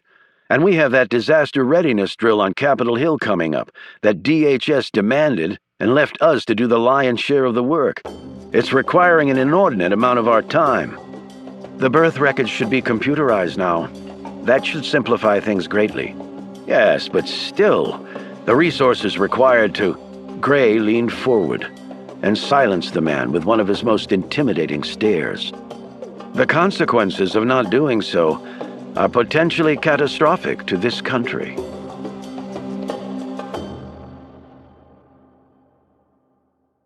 Chapter 56. Annabelle waited outside until her father returned from the grocery store with Caleb. Without a word of explanation, she told Patty to follow her back to her hotel in his truck. When they got there, she led her father up to her room. Annabelle's mind was racing. She'd been counting on Stone to help her, and now the man had simply abandoned her, literally closing the door in her face. She should never have trusted him. She should have learned by now that you could only count on yourself. "Annie," Patty finally said, "talk to me, girl. What the hell's going on?" She looked over at her father as though she'd forgotten he was even there. "What's going on is we just got screwed. The help I thought we were going to get with Bagger isn't coming." "No cavalry?" "No cavalry. The guy named Oliver. Reuben told me a bit about him. Is he the guy who was going to help us do it?" "Yes, but he's not going to anymore. He apparently has more pressing business." He slapped the arm of his chair. "Now what?" "Now we run. Bagger will have the airports and train station watched, but he doesn't have enough manpower to cover the roads. We'll need to dump your truck, then we'll be on our way." "On our way where?" "Does it matter? So long as it's not here." "And we just let Jerry walk away?" "Better than him carrying us away, don't you think? We live to fight another day." As soon as she said the words, she glanced at her father. "I'm sorry. I didn't mean... I don't have another day. I either do it now, or I don't do it at all." I told you we don't have the cavalry. Then I'll think of something else. You can't take on Jerry by yourself. I've got you, don't I? She looked out the window, shaking her head. Do you know how long it took me to plan my hit on Jerry? Probably longer than I've got left. But I'm not walking away from this. I can't walk away from this. Yesterday you weren't doing anything to go after Jerry. What's changed? He rose and gripped her arm. What's changed is you. Now you know I was in jail when your mum got killed. I'm still a son of a bitch, but not as big of a one as you thought. What are you saying? That you're doing this for me? No, I mean not just you. I'm doing it for Tammy because she didn't deserve to die like that. And I'm doing it for me because Bagger took the only person I ever really loved from me. Patty turned to find Annabelle staring at him. I didn't mean it that way, Annabelle. She pointed to the scar on her face. Let's just say I never had any delusions that you actually loved me. Patty reached his hand out to touch her face, but she jerked back. I had no right to do that, he said. But I was teaching you a lesson I never wanted you to forget. You blew that claim at the casino. Sure, you were young, and the young make mistakes. But I'll wager you never made that mistake again, did you? No. I never gave a shit about any of the crews I worked with. Hell, I never bothered giving any of them a scar. If they made a mistake, I let them know it, sure. But I didn't give a damn if they screwed up down the road with somebody else and got their knees broken for the trouble. So my scar was what? Tough love? Your mum never wanted you to get into the con. But we were short-handed that summer, and it was my idea to use you. You caught on fast, faster than I did at your age. 10 years later, you were better than I ever was. Moved on to the long cons while I was still doing my 3-card Monte on street corners, for chump change. That was your choice. No, not really. Plain fact was, I wasn't good enough to do the long. They say you're either born to it or not. I wasn't. Okay. Where does that leave things? You can't do the long, and the long is what it'll take to get to Jerry. I can't do it without you, Annabelle. But if you won't help me, I'm going to try anyway. If you do, he'll kill you. I'm dead anyway, and I doubt even Jerry could come up with a more painful way to die than what I've got ahead of me. You are really complicating my life. Will you help me? Annabelle didn't answer him. Look, can't you talk to your friend again? Maybe he'll reconsider. Annabelle was about to say no, but hesitated. What she was thinking was she might go back to Stone's cottage. If he was there, she could make another pitch for help. But if he wasn't there, which she suspected was the case, Annabelle would just take all of the files that Stone had compiled on her and her problems with Jerry. She didn't want any of that just lying around for someone, cops or bad guys, to find. I'll give it another shot. As she walked down to her car, she realized she couldn't just leave her father to deal with Jerry alone. Which meant they would both end up dying. Some choice.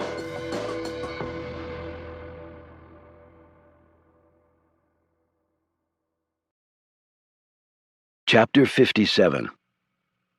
After Annabelle and Patty left, Stone put Caleb in a taxi with some old clothes of his and gave the driver the address of a hotel nearby. Oliver, why can't I stay here? Caleb said, obviously frightened. That would not be smart. I'll call you later. It was only when the cab had driven away and he was finally alone that Stone started thinking about what he'd done to Annabelle.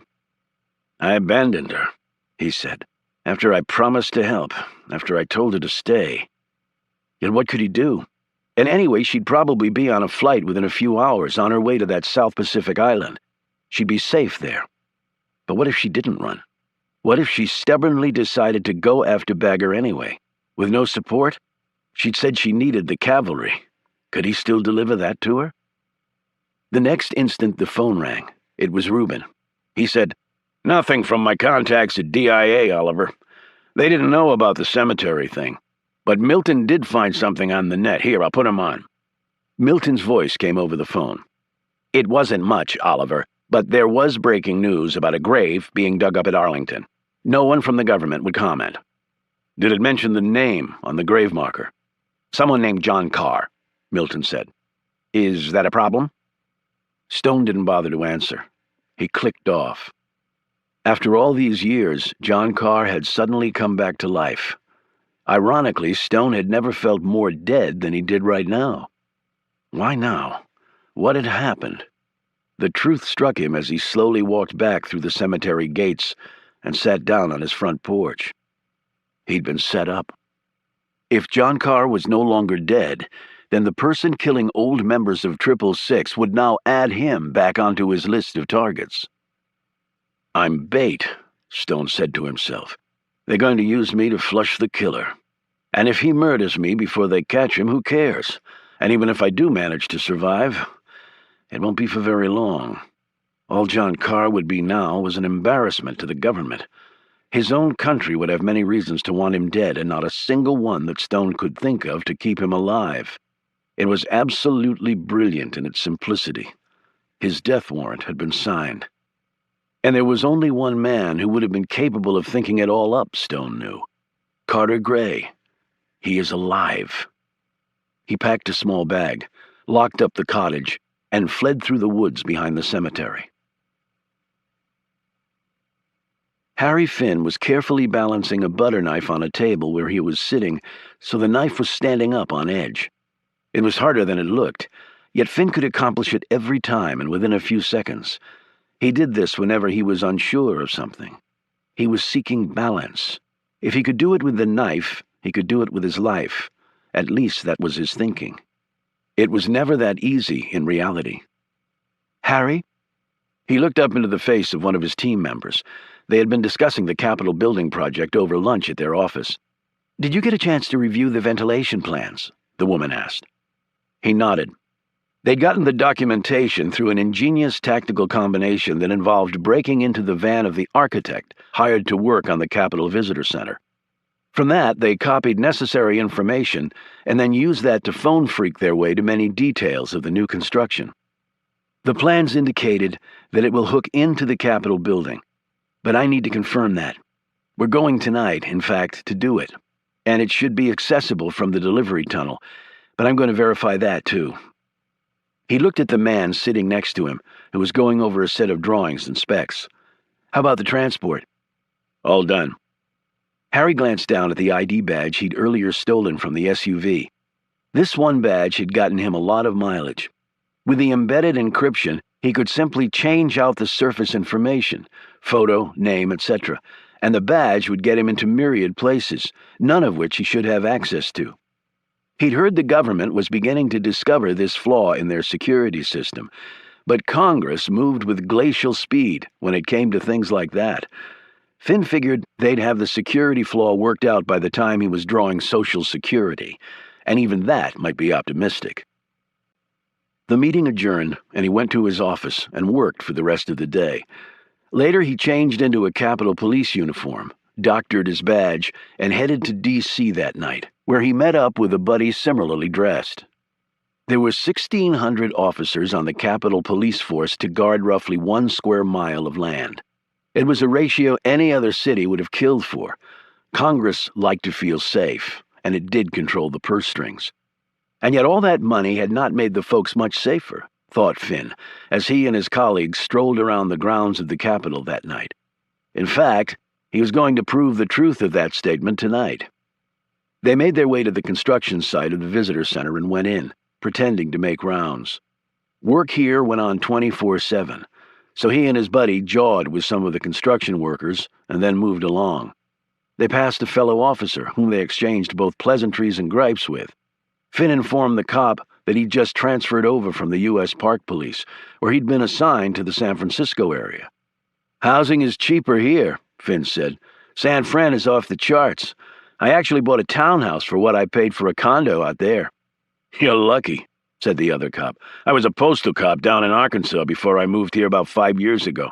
I'm still living in a 3-bedroom apartment in Manassas that I can barely afford, and I've got 4 kids. Finn and his friend headed on, and finally arrived at the spot that was the only reason they'd come here tonight. It was right where the plans indicated it would be, ready access from the tunnel, and by the look of things, it was already operational. That would make their task easier. Finn picked the lock of one door and they slipped inside it. He studied the instrument boxes on the wall and then snapped several pictures of the flow schematic. Next, he drew a diagram of the area on a notepad, listing all access doors, halls, and checkpoints they'd passed. Then they made their way through a series of hallways and into a small HVAC room. The ventilation return was in the ceiling. The opening was too narrow for Finn to get through, but his partner was smaller. Finn gave him a boost, and the fellow disappeared into the ductwork. 30 minutes later, he was back. "Like we thought, Harry. Goes right into the Capitol." The man gave Finn a detailed description of the route he'd just taken, and Finn drew it out on paper. They slipped back outside, walked away from the Capitol, and turned down a street toward the Hart Senate building. His partner went to the right and Finn to the left. He passed alongside the building where 9 stories up sat Roger Simpson's office. As Finn counted across the windows to the one he knew was the Alabama senator's digs, he pointed his finger at the window and said, "Boom." He couldn't wait. He reached his car and drove off. Turning on the radio to the local news station, he heard the announcer talking about a grave being dug up at Arlington National Cemetery that morning, and yet no one knew why. "John Carr," the radio said. "That's the name of the soldier whose grave was dug up." "John Carr," Finn repeated in a voice brimming with disbelief. Surely his omniscient mother would have heard this news by now. And he started to wonder if his nightmare would ever end. Chapter 58. Alex Ford sat at home worrying. He had been trying to reach Stone, but the man wasn't answering his phone. The story about the grave being dug up at Arlington was not front-page news, but it had people talking. Alex didn't know what had been found in that coffin. He knew, however, that it wasn't the body of John Carr. He had learned much about Stone's past when they both had nearly died at a place called Murder Mountain, not too far from Washington. And yet Alex felt that there was a part of Oliver Stone / John Carr that neither he nor anyone else would ever know. He tried to reach Stone by phone one more time, and then his own phone started ringing. He answered. It was the man himself. "Oliver, what the hell is going on?" "Not a lot of time to talk, Alex. You heard about the grave?" "Yes." "It was Carter Gray's doing." "But he's—" "No, he's not. He's alive and trying to set me up for a series of murders related to my past." "Oliver, what the—" "Just listen. I can take care of myself. Reuben and Milton are laying low. So is Caleb. But I need you to do me a favor." "What is it?" "My friend, Susan Hunter. You remember her? Tall, leggy, with a fast mouth? She's in trouble, and I offered to help her, but I can't now. Will you step in for me?" "Is she the reason we got called out last night?" "That was my fault, not hers. But if you do help her, you have to promise me something." "What?" Alex said wearily. "Her past is not exactly perfect, but she's a good person with good motives. Don't dig too deep there." "Oliver, if she's a criminal—" "Alex, you and I have been through a lot together. I would trust this woman with my life. I hope that means something to you." Alex sat back and let out a deep breath. "What do you want me to do?" "Go to my cottage. On the desk are some notes. They will help you to understand the situation better. I'll give you Susan's phone number. You can contact her and tell her that I asked you to help." "This is really important to you, isn't it?" "I wouldn't be asking this big of a favor if it weren't." "Okay, Oliver, I'll do it." "I appreciate it, Alex, more than you'll ever know." "Are you sure I can't help you?" "No. This is something I have to handle on my own." Alex drove to Stone's cottage. It looked empty, yet he still pulled his gun before unlocking the door, using a key Stone had once given him. It didn't take long for him to see that no one was there. Following Stone's instructions, he sat down at the desk and started going over the papers there, all in Stone's precise handwriting. There were names: Jerry Bagger, Annabelle Conroy with a circle around it, Patty Conroy, Tammy Conroy, and someone named Anthony Wallace. There were notes about Stone's recent trip to Maine, along with some lines detailing conversations with Reuben, Milton, and Caleb, and apparently Milton and Reuben had been to Atlantic City, to the Pompey Casino, Bagger's place. Alex stuffed the notes in his pocket, rose and stretched out his lean 6'3" frame, massaging the muscles in his neck with his hand. He'd broken his neck in an accident years ago while on presidential protection detail, and the surgically installed metal there sometimes gave him fits. Next step was to call this Susan Hunter, if that was really her name, which, after seeing these notes, he was pretty certain wasn't the case. The next instant he froze. Someone was coming. He slid over next to the bathroom door and waited. The intruder came in, went immediately over to the desk and seemed to be very upset that nothing was there. Alex stepped out and put his gun against the person's head. True to her unflappable nature, Annabelle Conroy didn't scream, but she did say, "I hope to hell you have the safety on." He lowered his gun and stepped back.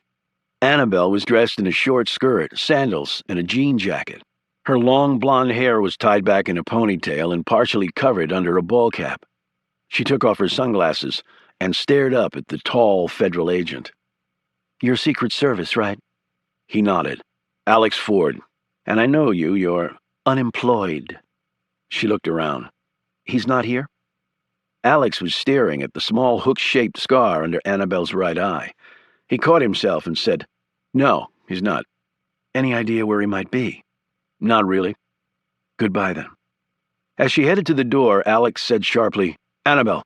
She jerked around. Alex smiled. "Annabelle Conroy. Pleased to meet you. Let me guess, father is Patty, mother or maybe sister's name is Tammy." He pulled out the notes from his pocket. "And it seemed you might have been looking for these." She eyed the papers and said, "I thought Oliver was more discreet than that."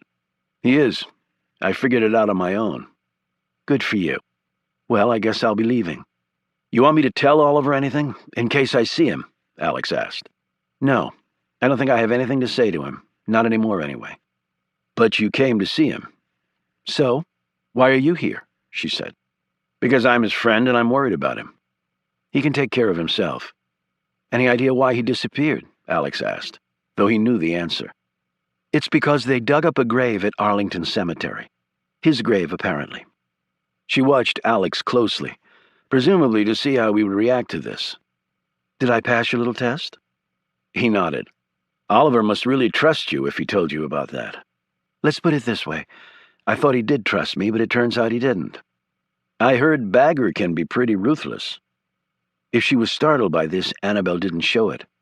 "What's a bagger? You mean like a grocery store?" He handed her one of his cards. "Oliver called me and told me to help you while he was otherwise engaged." This news did startle her. "He asked you to help me?" "He insisted on it, in fact." "And you do what he tells you to?" she said. "He said he'd trust you with his life. There aren't many people he says that about. I happen to be one of them. We tend to look out for each other." She hesitated before slipping the card in her purse. "Thanks." Alex watched in silence as she walked back to her car. Chapter 59. Camp David, though it was often used as a working retreat, was also a place that allowed the President of the United States to get away from the stresses of the most impossible job on earth. The White House press office had issued a notice to journalists covering the President that this weekend was only for the President and his family. That was a lie, or at least a subterfuge, as statements issued by the press office sometimes were. The President was receiving a visitor, a very special visitor, and complete secrecy was necessary. "Thank you, Mr. President, for seeing me so swiftly," Carter Gray said, as he sat down across from the man in his private office at the camp. As much as Gray had come to enjoy his bunker life, there was something to be said for coming above ground every once in a while. "I'm just glad you're all right," the President said. "A very narrow escape for you." "Well, I can't say it was the first time, but I hope it is the last. And I appreciate the latitude you've given me, on an unofficial basis, of course, to pursue this matter. I could sense its urgency when we spoke by phone, but I'd like a fuller understanding." "Of course." Gray gave the President a thumbnail history of Lacia, the treachery of Raphael Solomon, and the recent murders of the 666s. "And now we come to the last member of that unit, John Carr." "The fellow who they dug up at Arlington. I've been briefed on that." "Yes, well, that coffin did not hold the remains of John Carr." "Who was it then?" "Not important, sir. What is critical is that John Carr escaped 30 years ago." "Escaped? Was he a prisoner?" "No, a traitor. He worked for us, but we had cause to terminate his association with CIA because of his actions." "Terminate? Why not just prosecute him?" "There were extenuating circumstances, sir. A public trial would not have been in the best interests of this country, so we had to take matters in our hands. Duly authorized, of course, by your predecessor." The president sat back and fingered his teacup. "Different times back then, I suppose. Dirty business." "Yes, sir. That sort of thing is no longer done, of course," Gray said quickly. "However, the termination attempt failed, and now I think it's come back to haunt us." "How so?" "It seems clear that the man behind the deaths of the 3 former CIA agents is Carr." "Why do you think that?" "They were the ones who turned him in, and now he's exacting his revenge." "Why would he wait 3 decades for that?" "I can only speculate there, and that would hardly be a good use of your time, sir.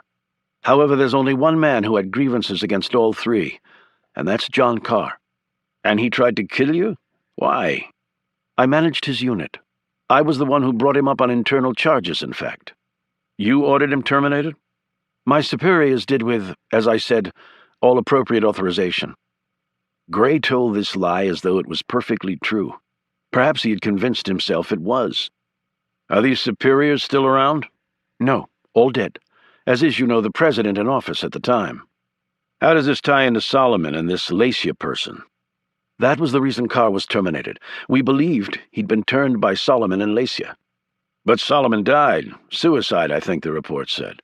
"Yes, but presumably Lacia is still out there, and I recall that Carr and Lacia had grown especially close. They could be working together now." "Why would this Lacia help Carr kill the CIA's former 666s? Inwardly, Gray sighed. This president was not as stupid as others he'd served under. "Let's put it this way, sir. Raphael Solomon officially committed suicide, but that's only the official version. It could be that he had help."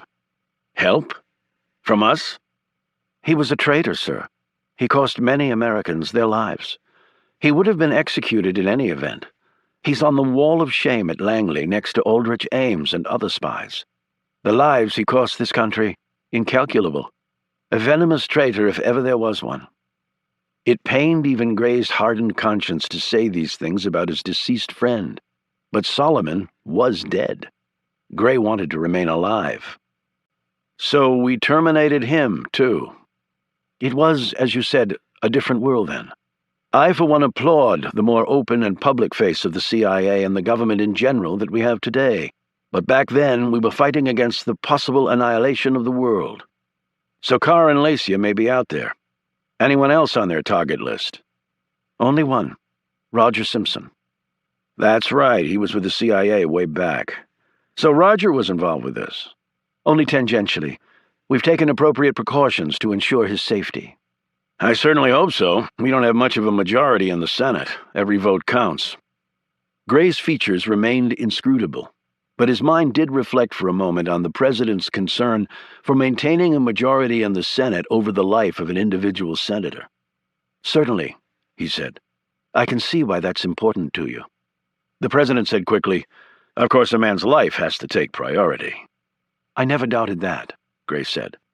He suddenly wondered if there were recorders in the room, and the commander-in-chief was making that statement for posterity. "So, what do you propose? John Carr's name has been all over the news. The man must have heard about it by now. I don't think I would have done it that way, Carter. I would have kept it on the QT while I hunted for him." The president didn't know that Gray knew exactly where John Carr lived, and that he was now known as Oliver Stone. Stone certainly would have found out by now that his grave had been dug up and his secret exposed. He was no doubt now on the run. As quick-witted as the man was, he'd also probably deduced that Gray was alive and actually plotting against him. Gray could have kept it on the QT, and then simply gone to Stone's cottage and arrested him, or killed him.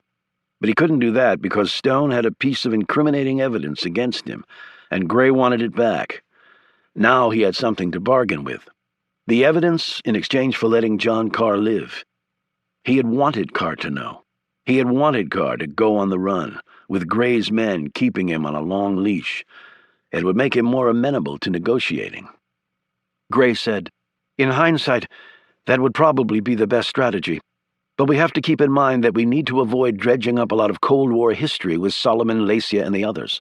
Russia is in a fragile state right now, and the last thing we want is for accounts of our old skirmishes to surface.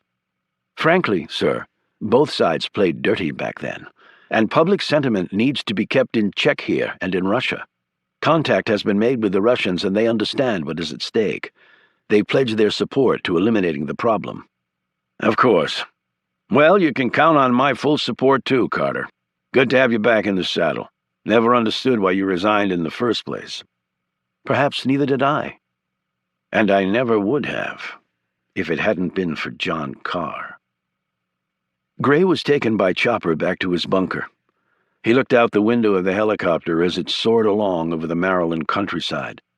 Down there, Carr was running hard, with Gray's men right behind, and Lacia's son was probably planning his next attack on that same John Carr, which was why Gray had wanted this to become public. He wanted Carr to become a target. Now all he had to do was get to Carr first, pretend to give him back his life in exchange for the evidence, and then Lacia's son could have him. And then they would kill the son and Lacia, and finally put an end to this once and for all. As for Roger Simpson, he didn't care whether the man survived or not. Admittedly, it was a complicated plan, yet in Gray's world, nothing seemed to be simple.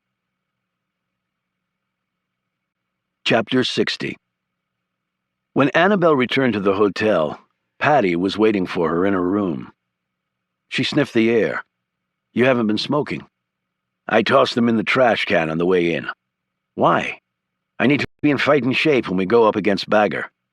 He looked so determined, and yet so frail, like a stubborn little boy determined to stand up to a bully, that for an instant Annabelle's heart went out to him.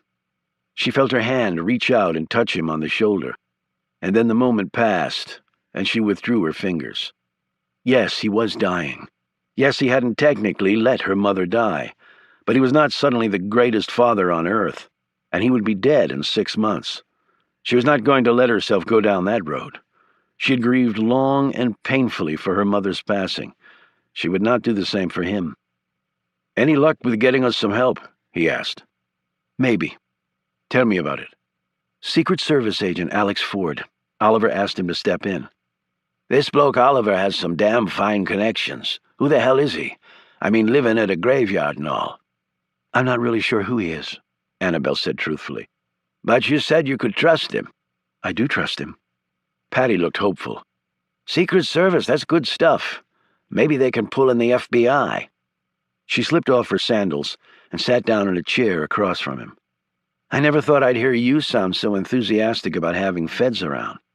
"Circumstances change. Right now I'd take every bloody cop in the country marching in lockstep with us." "With Bagger it might take that. So if I can get the cavalry, how do we do it? I need details now, not generalities. How do we get him to confess?" "You ran a long con on Jerry." "Right, so?" "So you must have his telephone number." "I do. And again, so?" "I'm going to call him and make him a deal he can't refuse. I'm going to sell you down the river, Annabelle. He'll offer cash, a ton of it. But I'll tell him that's not what I want." "So what is your motivation?" "You badmouthed me to the con world after your mum died. Haven't had a decent gig in years." "You'd have to sell that line 100%. He stared across at her. "Not a problem, since it happens to be the truth." "So you ship me down the river, then what?" "That's where the cavalry comes in." He added, "Obviously that's a critical part of the plan." She stared at him suspiciously. "Obviously. I've got the delivery all worked out." Annabelle hunched forward. "Tell me every detail of it, so I can tell you it'll never work." "Don't worry, I've run a con or two in my day." When he'd finished, she sat back, impressed. It had holes like all initial plans did, but nothing that couldn't be sufficiently tweaked. It was actually pretty good. "I've got some ideas we can add to it," she said, "but the underlying concept is sound." "I'm flattered." "Jerry will do everything in his power to make sure once they leave the pickup spot, they won't be followed." "I realize that." "Well, since I'm the bait, I have a heightened reason for making sure that we will be able to follow him. He'll send his boys to do the pickup. He won't be there just in case it's a setup," Patty pointed out. "I know that, and that's our way in, actually." "How do you figure?"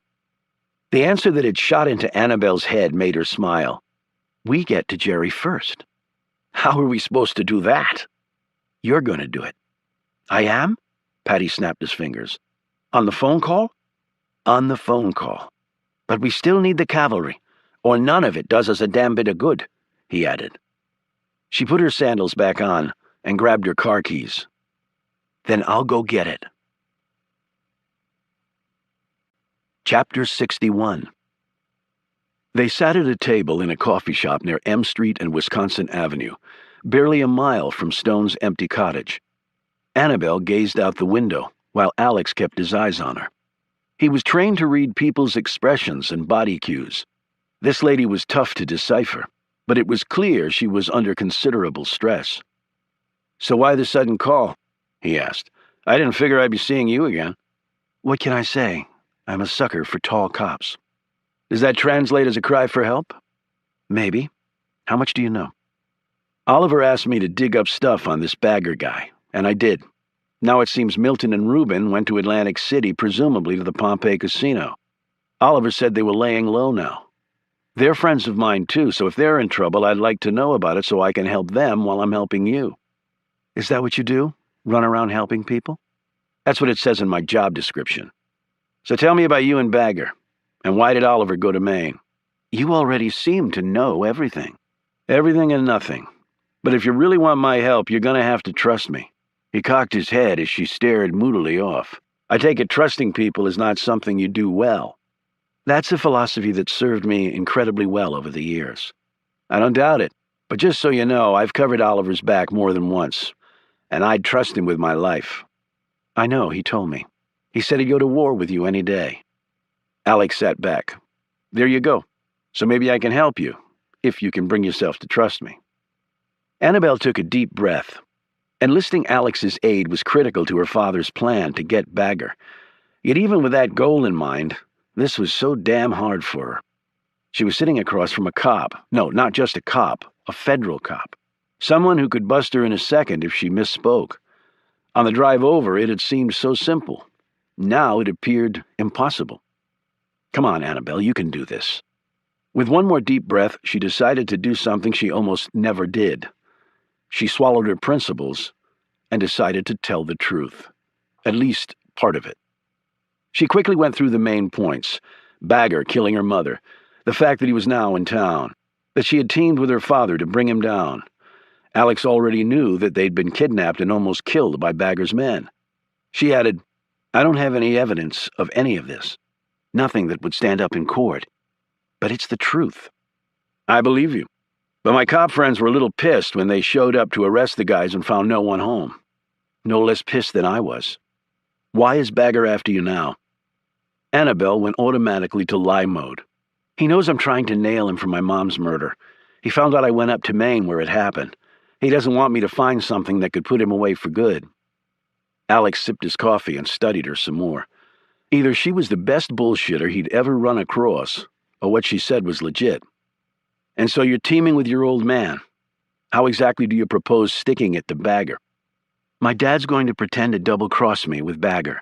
Bagger gets me, I get him to confess, and the cops are there to nail him." "That's your plan?" "Yeah, why?" "Because it has about 1,000,000 holes in it, that's why. And all of them end up with you dead." "That's just the broad concept. It's all in the details. It's always in the details." "You really think you can make this work?" "I sort of have a knack for it. My old man's not that bad either." "Uh-huh. I'm going to need a little bit more than that if I'm going to be able to get you the backup you need. I tell you what, we'll get everything in place. You can take it to your people with a big, nice bow, and then you can decide. Then if you say no, I die. That do it for you, big fella?" "Hey, I'm just trying to be realistic here." "No, you're being a classic bureaucrat. You look at how you can't do something instead of how you can." Alex managed a tight smile. "Actually, the Secret Service is pretty can-do." "Good. Show me." "Give me a break here. I'm doing you the favor. I'm going out on a really big limb, and it's a long way down." Annabelle nervously balled her napkin up. "I know. I'm sorry. It's just, the good news is the Justice Department really wants something to stick on Bagger. If I can dangle a big enough carrot in front of them, we should be able to get some FBI support. Bagger's been involved in a lot of questionable stuff. Several murders, in fact, but the evidence just wasn't there. I know of a few more, but without his tripping himself up, nothing you can use." Just so you understand, I've only believed about half of what you told me." She started to say something, but Alex said, "But I'm not going to press it." Annabelle eyed him curiously. "Why not?" "Because Oliver told me not to ask too many questions. He said you were a good person, with an imperfect past." Annabelle studied him closely. "So, who was John Carr?" "He worked for the U.S. government, doing some highly specialized work." "He killed people, didn't he?" Alex looked around, but the place was empty, and the girl at the counter was too busy reading about Britney Spears' latest comeback in People to waste time eavesdropping on them. "He doesn't do it anymore. Not unless he has to. Not unless someone's trying to kill him or his friends." "I saw him kill a man," Annabelle said. "He did it with a knife.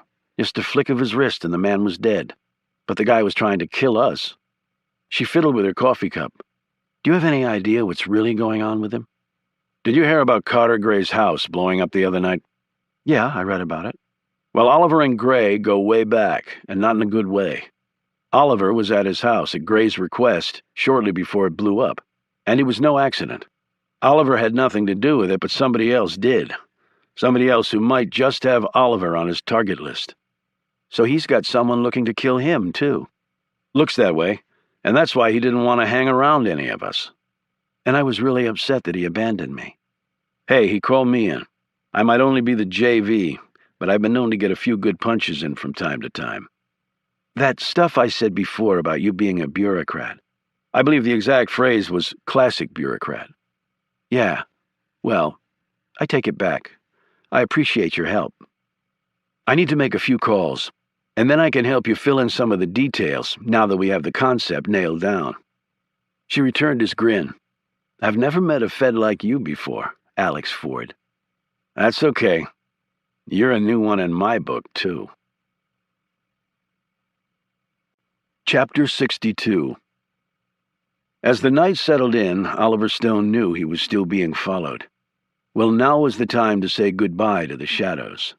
He ran for a cab and gave the driver an address in Alexandria. With deadly men in pursuit of him, he was heading to a rare bookstore. The taxi dropped him off in front of the bookshop on Union Street, a block from the Potomac River. With the hunters behind him, Stone hurried inside, nodding at the owner of the place, Douglas. The man had used to be called simply Doug, and had once sold pornographic comic books out of the trunk of his Cadillac. Yet he harbored a secret passion for rare books and a desire to be rich. That dream had gone unfulfilled until Stone had hooked him up with Caleb. Now Douglas ran a successful, high-end, rare bookstore. As part of the bargain, Stone was given access to the place at all times, and had a room in the cellar area that he used to store some of his most important possessions. And it also provided something else that Stone was going to use right now. Stone reached the cellar, unlocked a door, and entered the room where an old fireplace sat, long unused. He reached inside the fireplace opening, where next to the damper switch was a small pull cord. He tugged, and a door on an old priest's whole chamber swung open. The room was filled with boxes stacked neatly on shelves, well above the floodline. Stone opened a box and pulled out a journal that he stuffed in his bag. From another box, he drew out a set of clothes, including a floppy hat, and changed into them. From a small metal box, he took out an object that was more precious to him than all the gold in the world. It was a cell phone with a very special message, carefully preserved on the built-in recording device. When he left, he did not reverse his path and go upstairs. He walked down a different passageway toward the river. He unlocked one more door, passed through, knelt down, pulled on an iron ring that was seated into the floor, yanking hard, and a square of floor came up on hinges. He dropped through, traversed a dark tunnel that smelled of river, dead fish, and mold, clambered up a set of rickety stairs, unlocked another door, and came out behind a clump of trees. He passed along a footwalk by the river and plopped into a small boat owned by Douglas that was docked at one of the slips. He engaged the Merc outboard and headed south, his white stern light the only sign of him in the darkness. He ran the boat up on the shore about 2 miles north of Mount Vernon, George Washington's home, tying its bowline to a tree. He hoofed it to a gas station and called a cab from a payphone. On the ride back to town, Stone read through the journal. These records represented a significant part of his distant past. He had started keeping them almost immediately after he was recruited into the CIA's 666 division. He had no idea if the CIA still had the division operational, and didn't know if the men who'd attempted to follow him tonight were part of that element. However, he assumed that if they were ordered to kill him, they would carry out the task with suitable skill. Page after page of the journal was turned as Stone took a painful walk through his past work for the U.S. government. Then he focused on several photographs he'd pasted on one page, along with his handwritten notes and some bits of the unofficial record he'd managed to snag. He was staring at the photos of his 3 666 comrades, all now dead: Judd Bingham, Bob Cole, and Lou Cincetti. And then he looked at the older bespectacled man in the picture at the bottom of the page. Raphael Solomon, he said to himself. The hit had been quick and efficient, but still one of the most unusual of Stone's career. It had been in San Paulo. The orders had been clear. Solomon was a spy turned by the legendary Russian operative Lesya, last name unknown. There was to be no arrest and no trial. It would be too embarrassing for the American public to endure, not that lengthy explanations were ever given to the 666 teams. Stone remembered the man's expression as they burst in the door. It was not fear, he recalled. At best, it was mild surprise, and then his features hardened. He politely asked who had ordered him to be terminated. Bingham laughed, but as the leader, Stone stepped forward and told Solomon. There was no official requirement to do this. Stone simply felt every doomed man had a right to know. Raphael Solomon was a man of average height and build, more professor than secret operative in appearance. But to this day, Stone remembered those wondrous eyes that burned into him as he raised his pistol. It was a gaze that bespoke a brilliant mind behind it, and a man who was unafraid of the death knocking on his door. He was no traitor, Solomon said. You will kill me, of course, but understand that you kill an innocent man. Stone was impressed at how calmly the man spoke while 4 armed men encircled him. You will have been told to make it look like a suicide, of course, Solomon said. This too stunned Stone because those had been his exact orders. I am right-handed. As you can see, the hand is larger, stronger, so I'm not lying to you. Thus place the shot in the right temple. If you wish, I will also hold the gun and place my finger on the trigger so that my prints are on the weapon. Then he turned to Stone with a gaze that froze even the veteran killer. But I will not pull the trigger. You will have to do the killing. Innocent men do not commit suicide. After it was over, the men left as quietly as they had come. An overnight ride on an American cargo plane operated by a shell company of the CIA carried them back to Miami the next day. Bingham, Cincetti, and Cole went out partying that night because the team had been given a few days off as a reward for a job well done. Stone did not join them. He never did. He had a wife now and a young child. He stayed alone in his hotel room that night. He stayed up all night, in fact. The image of Raphael Solomon would not leave his mind. Every time he tried to close his eyes, all he saw was the man's gaze ripping into him, the words eating away his soul. I am an innocent man. Stone hadn't wanted to admit it then, but all these years later, he could. Solomon had been telling the truth. Stone had killed an innocent man. Somehow he had known that this death would come back to haunt him. In fact, the Solomon case was one of the reasons Stone decided to leave 666. It was a decision that ultimately destroyed his family. They had called him a traitor just like they had Solomon, and just like Solomon he'd been innocent. How many more Raphael Solomons might have wrongly died by his hand? He closed the journal and the cab dropped him off a few minutes later. He called Reuben, because if Gray couldn't find Stone, he would use any means possible to flush him out, including kidnapping his friends. Stone said calmly, The big man we thought was gone isn't. Is your phone listed in your name? Stone thought he knew the answer because he knew Reuben very well. Nope, I'm actually piggybacking on a friend of mine's service, Reuben said. Luckily, you just recently moved and don't have an official address. Otherwise, I would have already had you relocate. I got evicted from the other place, Oliver, left in the middle of the night because I wanted to avoid a certain rental dispute. Now everyone needs to lay low because friends of mine are valuable to him. I'll check in later." He needed information from the inside, and he needed it now. There was only one man who was in a position to give it to him. Stone hadn't seen the fellow in 30 years, but figured now was a good time to get reacquainted. Indeed, he wondered now why he hadn't made the visit decades ago. Chapter 63. Max Himmerling closed his book, yawned and stretched. Ever since his wife Kitty had died of cancer 2 years ago, his routine rarely varied.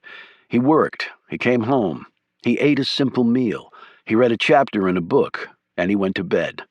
It was an unexciting life, but his life at work was exciting enough. He had grown bald and fat in the service of his country.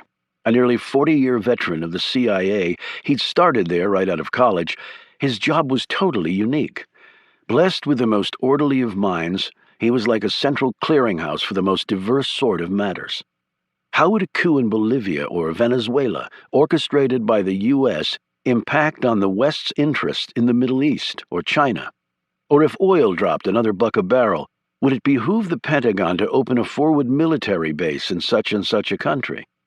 In a time of supercomputers and servers filled with trillions of bytes of data and spy satellites that stole your secrets from outer space, it made Max feel good that there was still a strong human element in the work of his agency. He was unknown outside the corridors of Langley, was considered only a low-level bureaucratic grunt within it, and would receive neither wealth nor honors. Yet to the people who mattered, Max Himmerling was an indispensable asset to the world's most elite intelligence-gathering agency, and that was enough for him. Indeed, after his wife's passing, it was all he had left. His importance to his agency was represented by the 2 armed men who guarded the exterior of his house when he was home. Himmerling would retire in 2 years, and dreamed of traveling to some of the places he'd analyzed all these decades. He was worried, though, that his money would run out before his life did. The government provided a good package and first-rate health care, but he hadn't saved much on his own, and to continue living in this area, which he very much wanted to do, was expensive. He supposed he would cross that bridge when he came to it. He lifted his tired, fleshy body from his easy chair and started up the stairs to his bedroom. He never made it. The figure came from nowhere. The shock of the man standing in his living room nearly gave Max a heart attack. That was nothing compared to the shock he received when the intruder spoke. "It's been a long time, Max." Max put a hand against the wall to steady himself. He said in a shaky voice, "Who are you? How'd you get past the guards?" Stone stepped into the small wash of light from a table lamp. "You remember the 666s, don't you, Max? How about John Carr? That name ring any bells for you? If it does, even after all these years, you can pretty much figure out how I got past the 2 idiots lying unconscious outside that you call guards." Max stared up fearfully into the face of the tall, lean man standing across the room from him. "John Carr? It can't be. You're dead." Stone stepped closer to him. "You know everything that goes on at CIA, so you knew John Carr wasn't in that grave they dug up." Max slumped back down in his chair and looked pitifully at Stone. "What the hell are you doing here?" "You're the great brain. You always figured out the best logistics for our missions. They almost always went off without a hitch, and when they didn't, you were always thousands of miles away. So what the hell did you care? It was our asses on the line, not yours. So tell me, great brain, why am I here? And don't disappoint me. You know how I hate to be disappointed." Max drew in a sharp breath. "You want information?" Stone glided forward and put a vice grip on Max's arm. "I want the truth." Max grimaced from the pressure on his arm, but there was absolutely nothing he could do about it. His strength was mental, not physical. "About what?" "Raphael Solomon, Carter Gray, and anyone else you know who had his finger in that debacle." Max had shuddered at the mention of Raphael Solomon. "Gray's dead," he said quickly. Stone's long fingers tightened on the man's arm until a bead of sweat broke over Max's forehead. That's not what I meant by being truthful. His home was blown up, damn it. But he wasn't in it. Now he's out there plotting and planning just like he always did, only I'm the target, again. And I don't like it, Max. Once was enough. Stone squeezed harder.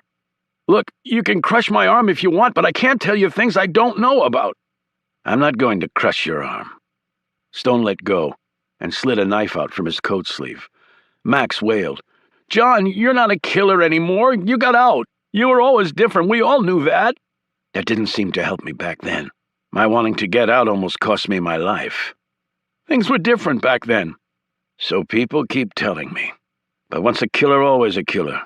I did it very recently, in fact, in self-defense. But I still killed a man. Slit his throat. It was easy. And he was a former 666. I guess they're not making them like they used to. But I'm defenseless, Max pleaded. I will kill you, Max, and it will be in self-defense, because if you don't help me, I'm a dead man. But I'm not going alone. He placed the edge of the blade against Max's quivering carotid artery. For God's sakes, John, think what you're doing. And I lost my wife recently. I lost Kitty. I lost my wife, too. I didn't have her nearly as long as you had your Kitty. But then you probably were the one who worked the logistics of the hit on me out on your nice, neat paper. I had nothing to do with that. I only learned about it after the fact. But you didn't go running to the authorities about it, did you? What the hell did you expect me to do? They'd have me killed, too. Stone pressed the blade harder against the man's flesh. For a genius, you sometimes say stupid things. Tell me about Raphael Solomon before I lose my patience. Because this is all about Solomon, isn't it? He was a traitor and you killed him. On orders. We did kill him as ordered. Roger Simpson said it came right from the top. But there's obviously more to it, a lot more. Was Solomon innocent? And if he was, why were we ordered to kill him? Damn it, John, just let it go. The past is dead. Stone's knife cut into Max's skin a millimeter beside the artery, and a drop of blood appeared. Was Solomon innocent? Himmerling said nothing. He just sat there with his eyes closed, his chest heaving. Max, if I sever this artery, you will bleed to death in less than 5 minutes, and I will stand here and watch while you do. Himmerling finally opened his eyes. I've kept secrets for nearly 40 years, and I'm not going to start talking now. Stone swung his gaze around the room and stopped at the pictures on the mantel. A young boy and girl. Grandkids? He asked with an edge to his voice. Must be nice. A trembling Max followed the man's gaze. You wouldn't dare. You people killed everyone I loved. Why should you get any better treatment? I'll kill you first, he pointed at the pictures, and them next, and it won't be painless. You bastard! That's right. I am a bastard. CIA built, owned, and operated. You know that as well as anyone, don't you? Stone looked once more at the photos. Your last chance, Max. I won't ask again. And so for the first time in 4 decades, Max Himmerling let a secret slip out. Solomon wasn't a traitor. He knew some things, but he didn't know all of it. People were afraid if he found out the truth, he'd talk. People like who? Gray? Simpson? I don't know. Stone made another nick on Himmerling's skin. Max, I'm losing my patience. It was Gray or Simpson. I never knew which. And the secret? Not even I knew that. It was big, though, and it involved a mission Solomon handled against the Soviet Union. That's all I know, I swear. One more question. Should be an easy one. Who ordered the hit on me? John, please. Stone violently seized the man around the throat. Who? All I can say is you have the same choice as with the last answer. Himmerling gasped. So Gray or Simpson. Not that he was surprised. Stone put the knife away and said, If you try and tell anyone I've been here, you know what will happen. Gray will find out and he'll suspect you told me things, and you can't lie to him. He knows ways to get the truth out of the toughest people, much less someone like you. And when he finds out what you told me, guess what, Max? Stone placed an imaginary pistol against the man's head and pantomimed pulling the trigger. Enjoy the rest of your evening. Would you have really killed my grandkids? Himmerling asked in a quavering voice. Just be glad They don't have to find out. Chapter 64. After Stone left, Max Himmerling breathed a sigh of relief. It caught in his throat. The guards, they'll know someone came. They'll contact... He ran to pack a bag. He had long ago worked out a doomsday scenario of having to flee. 10 minutes later, he was on his way out the door, boarding pass printed out, fake ID in his pocket. The ringing phone made him stop. Should he answer it? Something told him to. He picked it up. The voice on the other end was very familiar to him. "Hello, Max. What did you tell him?" "I don't know what you're talking about." "Max, you're a brilliant man, but a very bad liar. I don't blame you. I'm sure he threatened you, and we both know what a dangerous man he is. So what did you tell him?" Once more, Himmerling spilled his guts. "Thank you, Max. You did the right thing." The line went dead. Himmerling dropped the phone as the back door opened. "Please," he said. "Please." The silenced gun fired and the bullet hit him in the forehead. The body was placed into a black bag. In a minute, the truck had carried it away. Officially, Himmerling would be reassigned to a foreign post on short notice. When the next American chopper went down anywhere in the world, it would be recorded that Max Himmerling had been on it, his body burned beyond recognition. Thus would end the man's near 40 years of service to his country. At least the man would no longer have to worry about outliving his pension. In his bunker, Carter Gray smacked his fist into his palm. The loss of Himmerling was a heavy, if unavoidable one. Gray knew he should have anticipated it, but he hadn't. He looked back at the computer screen in front of him. He had received the birth records from hospitals in major Canadian cities for the year in question. Even electronically, they were voluminous. He had to separate the wheat from the chaff. Fortunately, he had known Raphael Solomon well. They had been good friends and friendly rivals. Indeed, it could be said that Solomon was the only man of his generation who could match Carter Gray in ability. Gray had to concede that in the field, Solomon might well have been his superior, so uncovering the man's tracks wouldn't be easy, but he did have the advantage of knowing him intimately. He had focused his efforts on the name of the father listed in the birth records. Lacia would not have used her own name, of course. The name of the son would not help either, since Gray was sure that it would be different today. So it came down to the father. Raphael Solomon was very proud of his Jewish heritage. Though the demands of his work did not allow him to practice his religion in a traditional fashion, critical missions could not be interrupted even for the exercise of his faith, Solomon had been an ardent scholar of his religion. He and Gray had had numerous discussions about theology. Gray's wife had been a devout Catholic. Gray had not been particularly religious until his wife and daughter had been killed on 9/11. Solomon had often told him, "Find something to believe in, Carter, other than your work. Because when you leave this life, you leave work behind. If that's all you have, then you have nothing. And eternity is a long time for nothing." Wise words the man had uttered, though Gray had not necessarily believed them back then. His fingers skimmed over the computer keys, trying this and that search combination. The list of names was further and further reduced. He continued to scan the names until he came to rest on one proud father. David P. Jedediah II. He smiled. "You blundered there, Ray. You let personal trump professional." Over the years since his family's death, Gray had also become a keen reader of the Bible, so the name of this father had particular relevance for him. Solomon was the second son of David, his first legitimate child with Bathsheba. Jedediah was the name that Nathan, the future King Solomon's teacher, called him, and in Hebrew Solomon means peace, hence the middle initial P. Raphael Solomon had used the name David P. Jedediah II in the birth records. Carter Gray looked at the mother's name and then at the son's. He picked up the phone and relayed this information. "Trace the son," he ordered. He put the phone down. "So, where are you now, son of Solomon?" Chapter 65. It was morning, with a chill in the air. Harry Finn stood by himself, hands in pockets, and stared at it. The empty hole in the ground at Arlington National Cemetery, where John Carr was supposed to be resting for all eternity. That had been a lie. And why was Finn surprised? The government always lied about the most important things.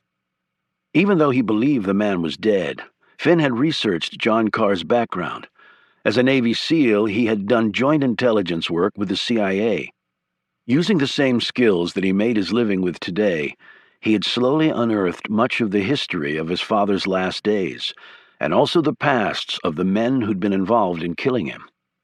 Judd Bingham's, Bob Cole's, and Lucien Chetty's histories were pretty much the same. They had worked for the CIA, seemed to relish their duties, in fact, until they'd retired to a life of comfort and leisure. Retirements that Finn had abruptly ended. Only Carr was different. Officially, he had been killed while a member of an army unit, in the type of skirmish that popped up from time to time around the world, and to which the United States was morally, if not technically, required to respond. Before becoming a member of the CIA's 666 Division, John Carr had been one of the most decorated veterans of the Vietnam War, including 4 Purple Hearts, and none of them for hangnails. There was even talk of his receiving the Congressional Medal of Honor, the highest military award of all. Every soldier who earned it had instantly attained a place of immortality in the eyes of professional soldiers, though many had been awarded the honor posthumously. This had led some to dub it the medal you'll never get to see. Carr had certainly seemed an ideal man for the military equivalent of an Olympic gold medal. Finn had read the official report with both thrill and horror. Carr had single-handedly saved his ambushed platoon of soldiers in a murderous firefight with a far larger mass of North Vietnamese backed by artillery support. Sergeant John Carr had personally carried 4 wounded men to safety on his back, repeatedly going back into harm's way to do so.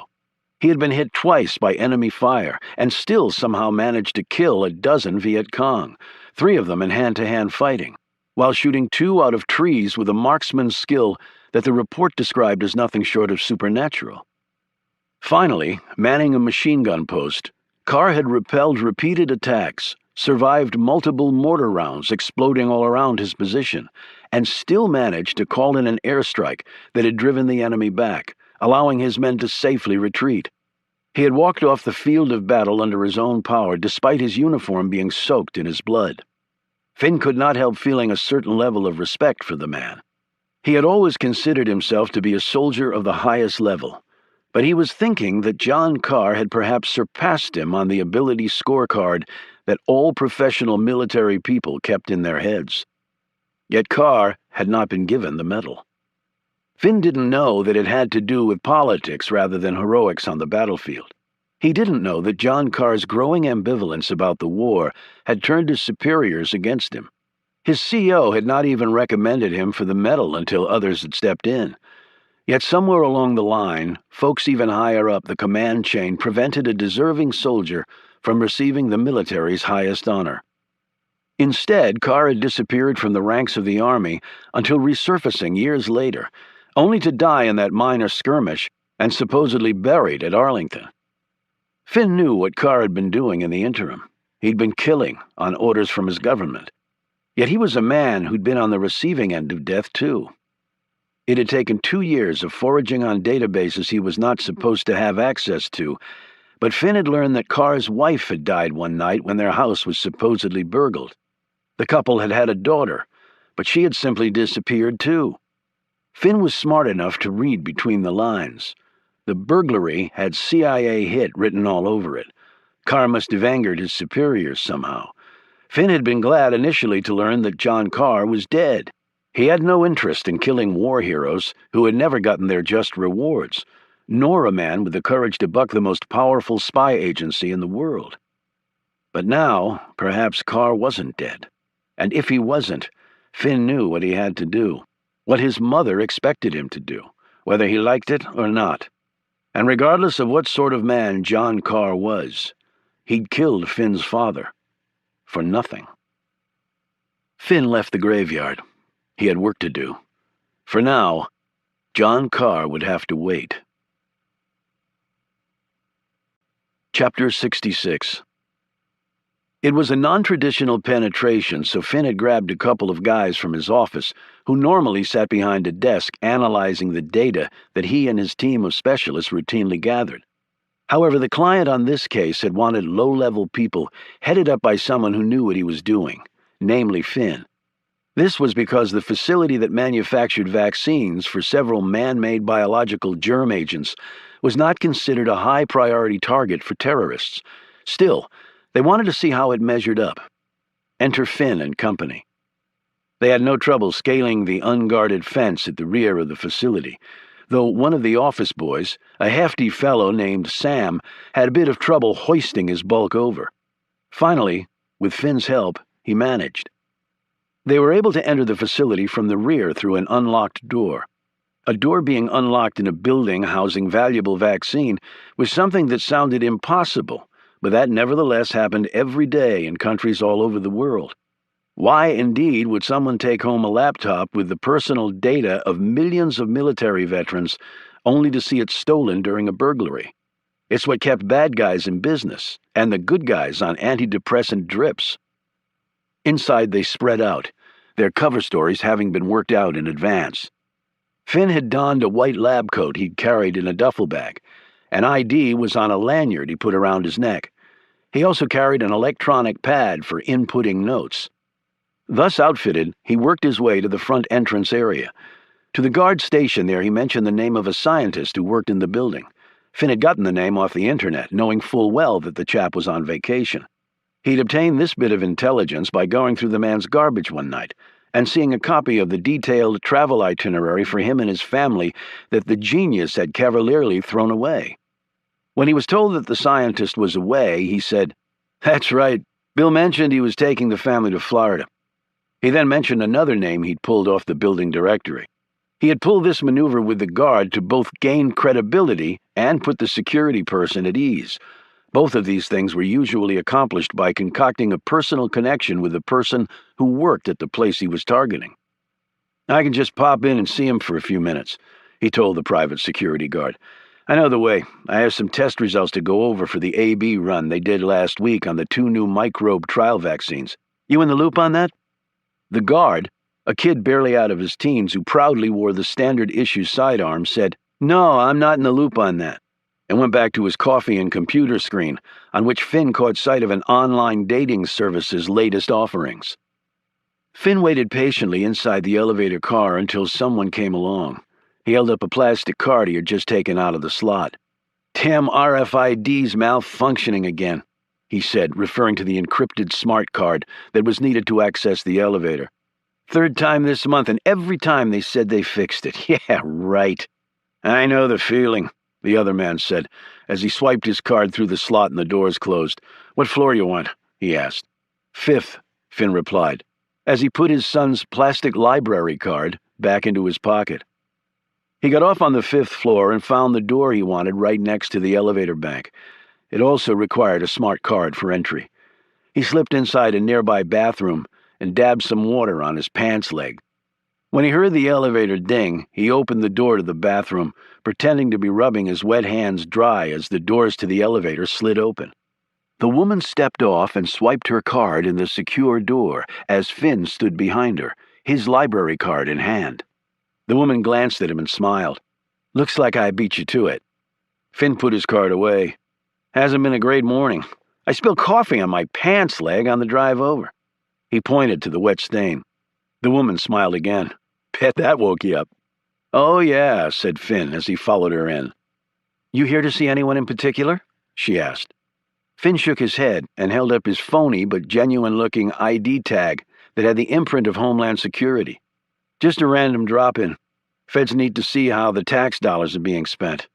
"Don't I know it? Have a good one," she added as she walked off.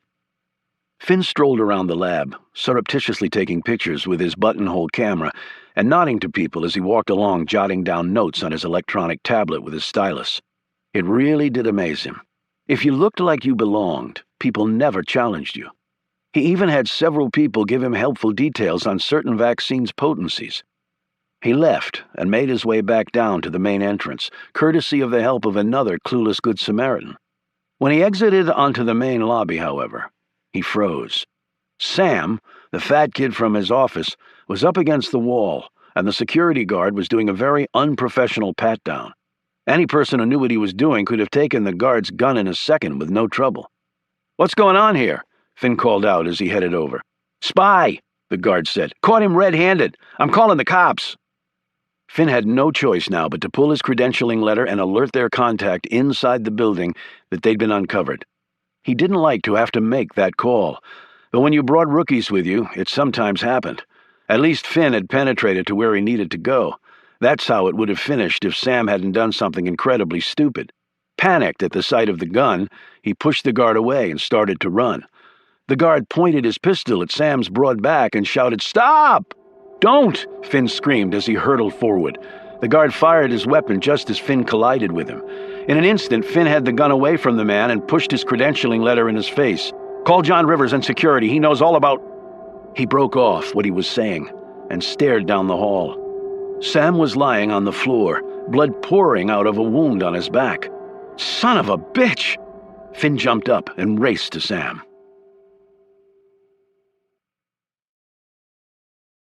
Chapter 67.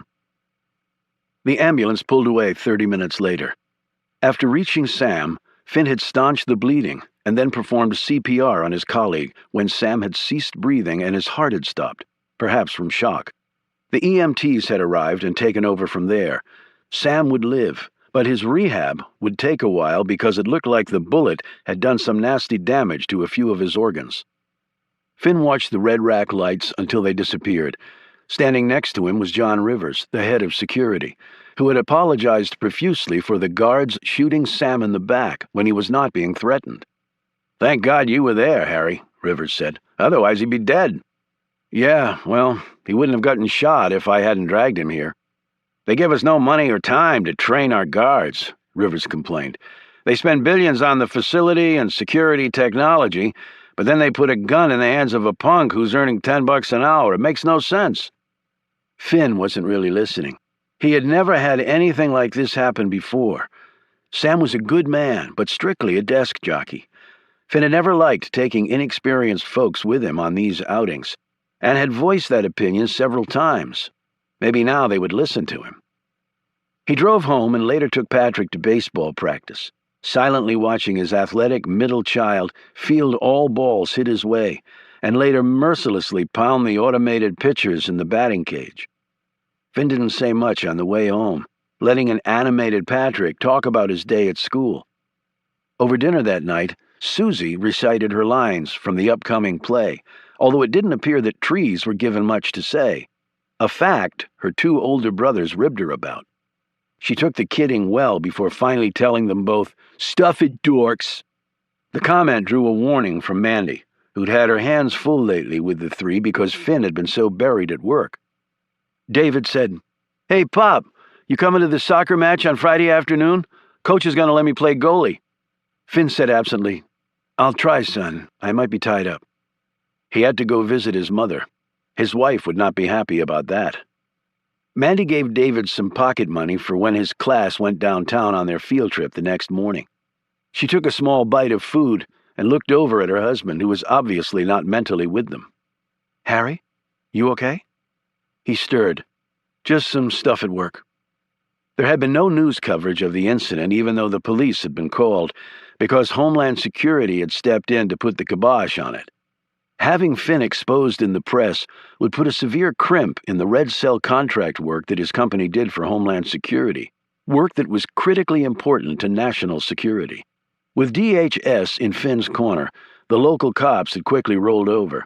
The young security guard had not been charged with anything other than being stupid and undertrained, and his gun had been taken away. He had been reassigned to a desk job and told that if he said anything to anyone about what had happened, he would regret it for the rest of his life. After dinner, he drove to the hospital to see Sam. He was in the ICU, but his condition had stabilized. He was on heavy meds and didn't even know Finn was there. His parents had been flown in from New York that afternoon and were in the ICU waiting area. Finn sat with him for an hour, explaining the situation and downplaying Sam's complicity in getting shot by stupidly running away from a nervous kid with a big gun. He left the hospital and drove around for a while, with the all-news radio station on. He finally turned it off after bad news became awful news, and then moved on directly to terrible. What a world they were leaving for the next generation. He headed downtown, because he didn't want to go home to the Virginia suburbs just yet. He could tell from the expression on Mandy's face at dinner that she wanted to talk about things, but he really didn't want to. He didn't know how he was going to break the news of having to visit his mother again. With the kid's busy schedule, his being gone really left his wife scrambling. And yet he had to do it, particularly after the John Carr revelation. He crossed over the Theodore Roosevelt Bridge, passing the island named after the very same president. He kept straight and headed down Constitution Avenue, arguably the capital's second most famous street behind the one named Pennsylvania. Hooking left, he headed up toward the White House before turning right onto F Street and working his way through a congested shopping and business district that was crawling with renewed nightlife. To his right stood the concrete and steel skeleton of an uncompleted building whose developer had gone bankrupt. As Finn waited at a red light, he stared up at the new residential condo building on his left. His gaze went up 7 stories, drifted to the corner unit of the luxury high-rise, and that's when he stiffened slightly. He had not come here by accident. The drive-by was completely intentional. He did it often. The lights were on, and as he watched, a tall figure passed by one of the windows. Senator Roger Simpson, from the great state of Alabama, was home. Chapter 68. Annabelle stood next to Patty, who was slumped in a chair in her hotel room. Daughter nodded at father, and on cue he picked up the phone. Before he punched in the number, she put a hand on Patty's shoulder. "You sure you're ready for this?" she asked. "I've been ready for this for years," he gamely replied, his voice cracking a bit. He didn't look ready, she thought. The man seemed tired and scared. "Good luck," Annabelle said. As soon as the number was placed, Annabelle picked up another phone and listened in. "Hello, Jerry," Patty said. "It's Patty Conroy. Long time no kill. But then again, maybe that's not entirely accurate. Hear you've been busy on that score." Annabelle stared at her father. Patty's entire manner had changed. His smile was wide and his voice was confident. He was sitting up big and fearless in the chair. Bagger was not a man easily shocked, but when he had heard that name, he felt his knees slightly buckle. The next emotion he had was far more familiar. He nearly crushed the phone in his hand and screamed, "How the hell did you know how to reach me, you bastard?" "I just looked in the phone book under A, for assholes." On that remark, Annabelle had to stifle a laugh. "Seen that bitch of a daughter of yours lately? Heard she ripped you for plenty. Enough to get the wind up at the Jersey Control Commission. I must have taught her good." "Yeah, maybe you're behind the whole thing. And if you are, all I can promise you is a skin peel that takes about 2 days. Stop talking dirty, Jerry. You're getting me horny. What do you want?" "I want to help you out." "I don't need help from a 2-bit washed-up con." "Don't be so quick on the draw, Jer. The definition of help is when I have something you want, and I do."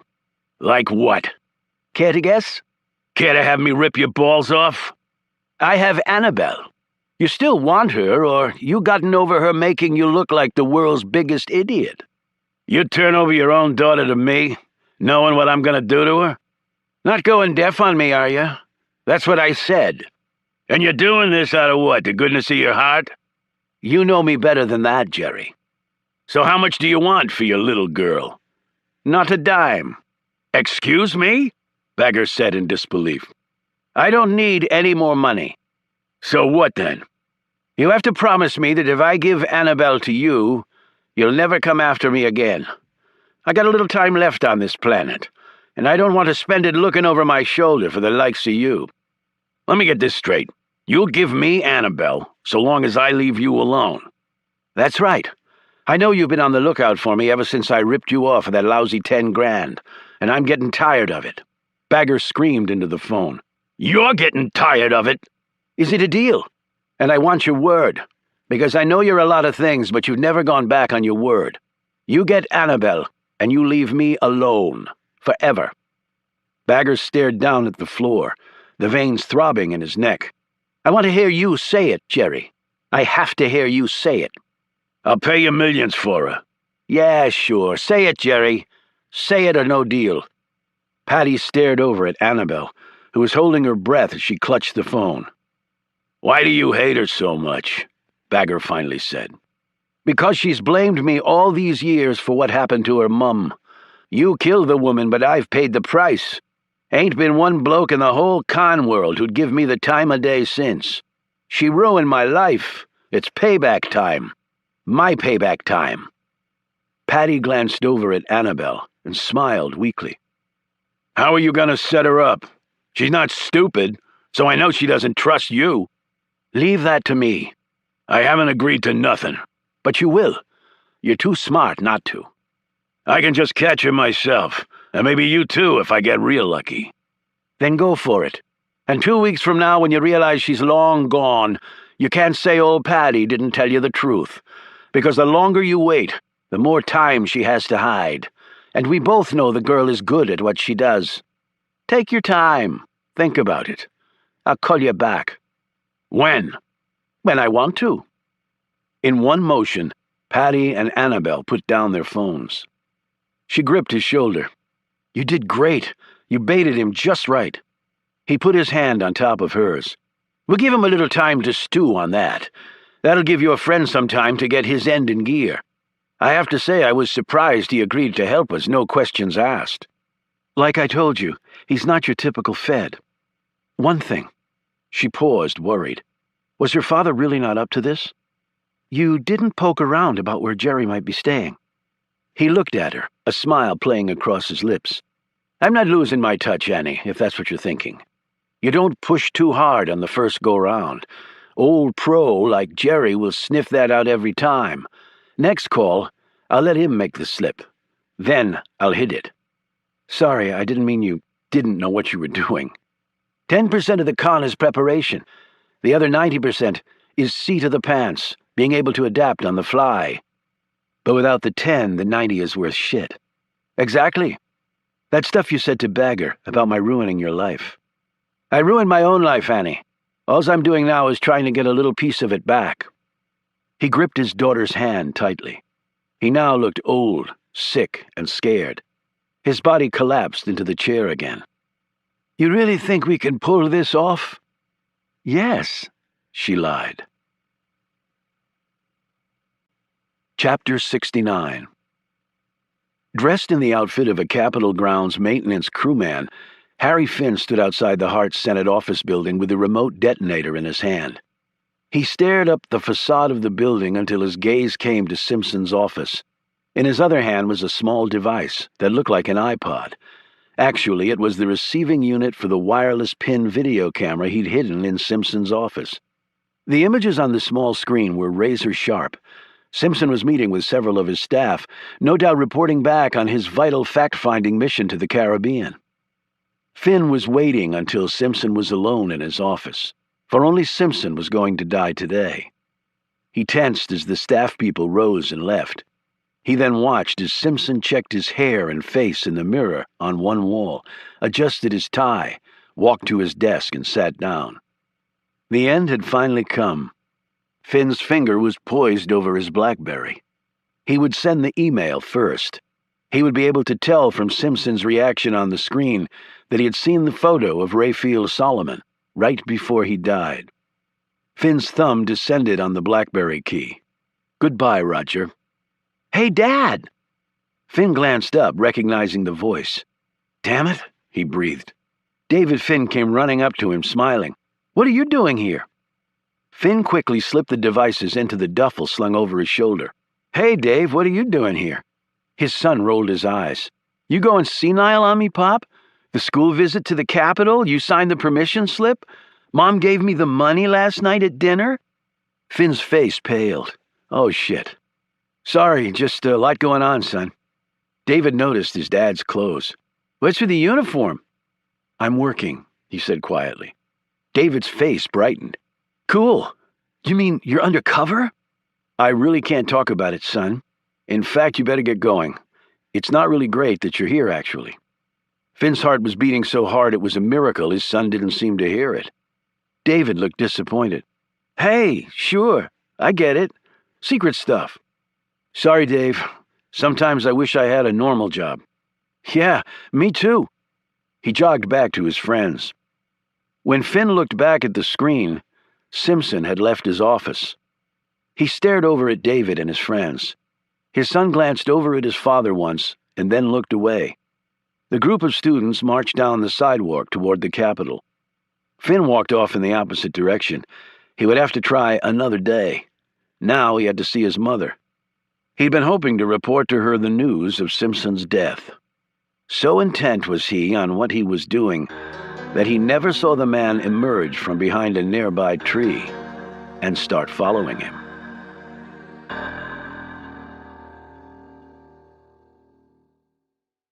After what Max Himmerling had told him the night before, Oliver Stone had come here to check out the office of Roger Simpson too, at least from a distance. Either Gray or Simpson had ordered Solomon's death and the hit on Stone. Since he couldn't get to Gray, Simpson was the next best thing. Now, however, there had come a detour. Stone had heard and seen enough of Finn to make him more than a little curious. Finn was good, to Stone's experienced eye. Others around the area, even the police officers, would have noticed nothing suspicious about the man. But Stone was not like other people. He had run down many leads that led to nothing. His instinct told him this would not be one of them. When Finn hopped on the subway at Capitol South, Stone did the same. The men rode it to National Airport. Stone followed Finn in. The latter went into a bathroom and came out dressed in street clothes, the duffel still over his shoulder. Now Stone believed that his hunch had just struck gold. Finn bought a round-trip ticket for a short flight to upstate New York. Standing within earshot, Stone later did the same, using the fake ID and money Annabelle had given him. He went through security, his heartbeat ratcheting up a bit as TSA agents scrutinized his picture on the ID. They let him through, and he allowed Finn to pass from his line of sight. He knew which gate the man was going to, after all. Stone bought some coffee and a magazine. The flight was called. Finn was in the front of the full plane, Stone the rear. 40 minutes later, they were wheels up. Less than an hour later, they touched down. Now it got dicey. The airport was small and the patrons few. Finn seemed preoccupied, but Stone couldn't be certain. If he was the man running around murdering highly skilled killers in their own right, Stone could not underestimate him. Stone was debating what to do when Finn surprised him. He bypassed the small rental car counter, ignored the taxi stand out front, and walked down the road away from the airport. Keeping an eye on him, Stone stepped over to a taxi and leaned in the window. Got a layover. Anything within walking distance of here? Some residences, some shops, a nursing home, the driver said as he idly read his newspaper. Nursing home? Yeah, you want to go there for a little R&R during your layover? He chuckled. Stone slid in the back seat. Just drive for now. Slow. The driver shrugged, put down his paper, and the taxi pulled off. Chapter 70. Herb Daschle was a veteran employee of the CIA. He'd done years of field work, seen the world, ridden a desk for the last decade, and then accepted his current position. It was not all that exciting, and the public was totally unaware of it. But it was vital to the security of the CIA and thus the nation, or so said the agency's internal manual. For 2 months, Daschle had been coming to this nursing home 3 times a week, and sitting in a chair in the private room of a man who was lying unconscious in the bed. The man was very high up in the CIA, and his head was filled with secrets that could never be revealed to the public. Unfortunately, he'd had an aneurysm and was not quite himself. He could say things without knowing, disclosing vital national secrets unintentionally. That could not be allowed. So men like Daschle came out and stayed with incapacitated agency employees possessing such sensitive knowledge. There had been a man in the operating room when the surgery was done to relieve the pressure on the brain. There had been an agent stationed in the post-op, and there was 24/7 surveillance here at the nursing home, where it was hoped the man would eventually recover. Even the man's own family was never allowed to be left alone with him. This had come as quite a shock, because the family was not aware that this husband, father, and grandfather even worked for the CIA. 12 o'clock came, and Daschle rose from his seat as a fellow agent, his replacement for the next shift, sat down. The two men exchanged pleasantries, and Daschle mentioned a few items from his watch, nothing of importance. He left the room dying for a cigarette, and wandered down the hall toward the snack room to buy a can of soda and some crackers before he left. The voices coming out of one room that he passed stopped him. It seemed to be Russian.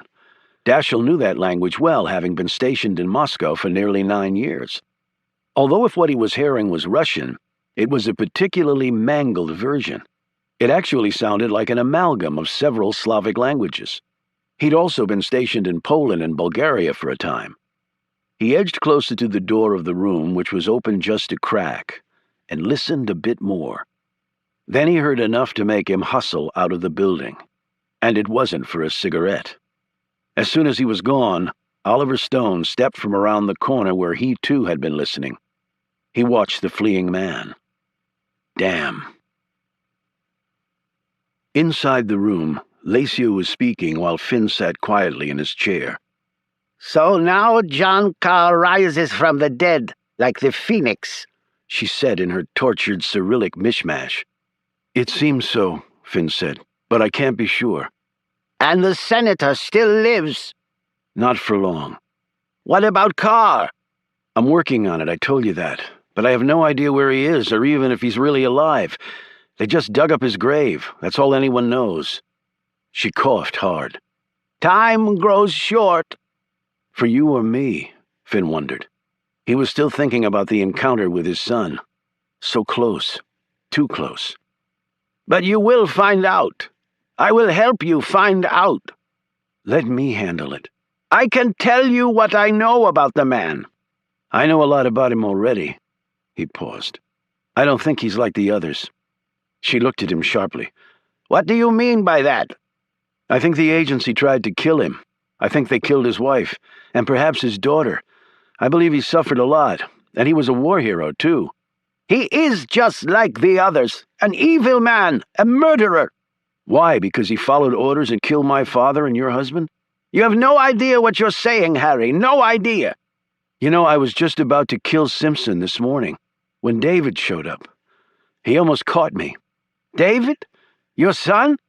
Finn nodded, and his mother clamped a hand to her mouth. "Good God! Did he suspect?"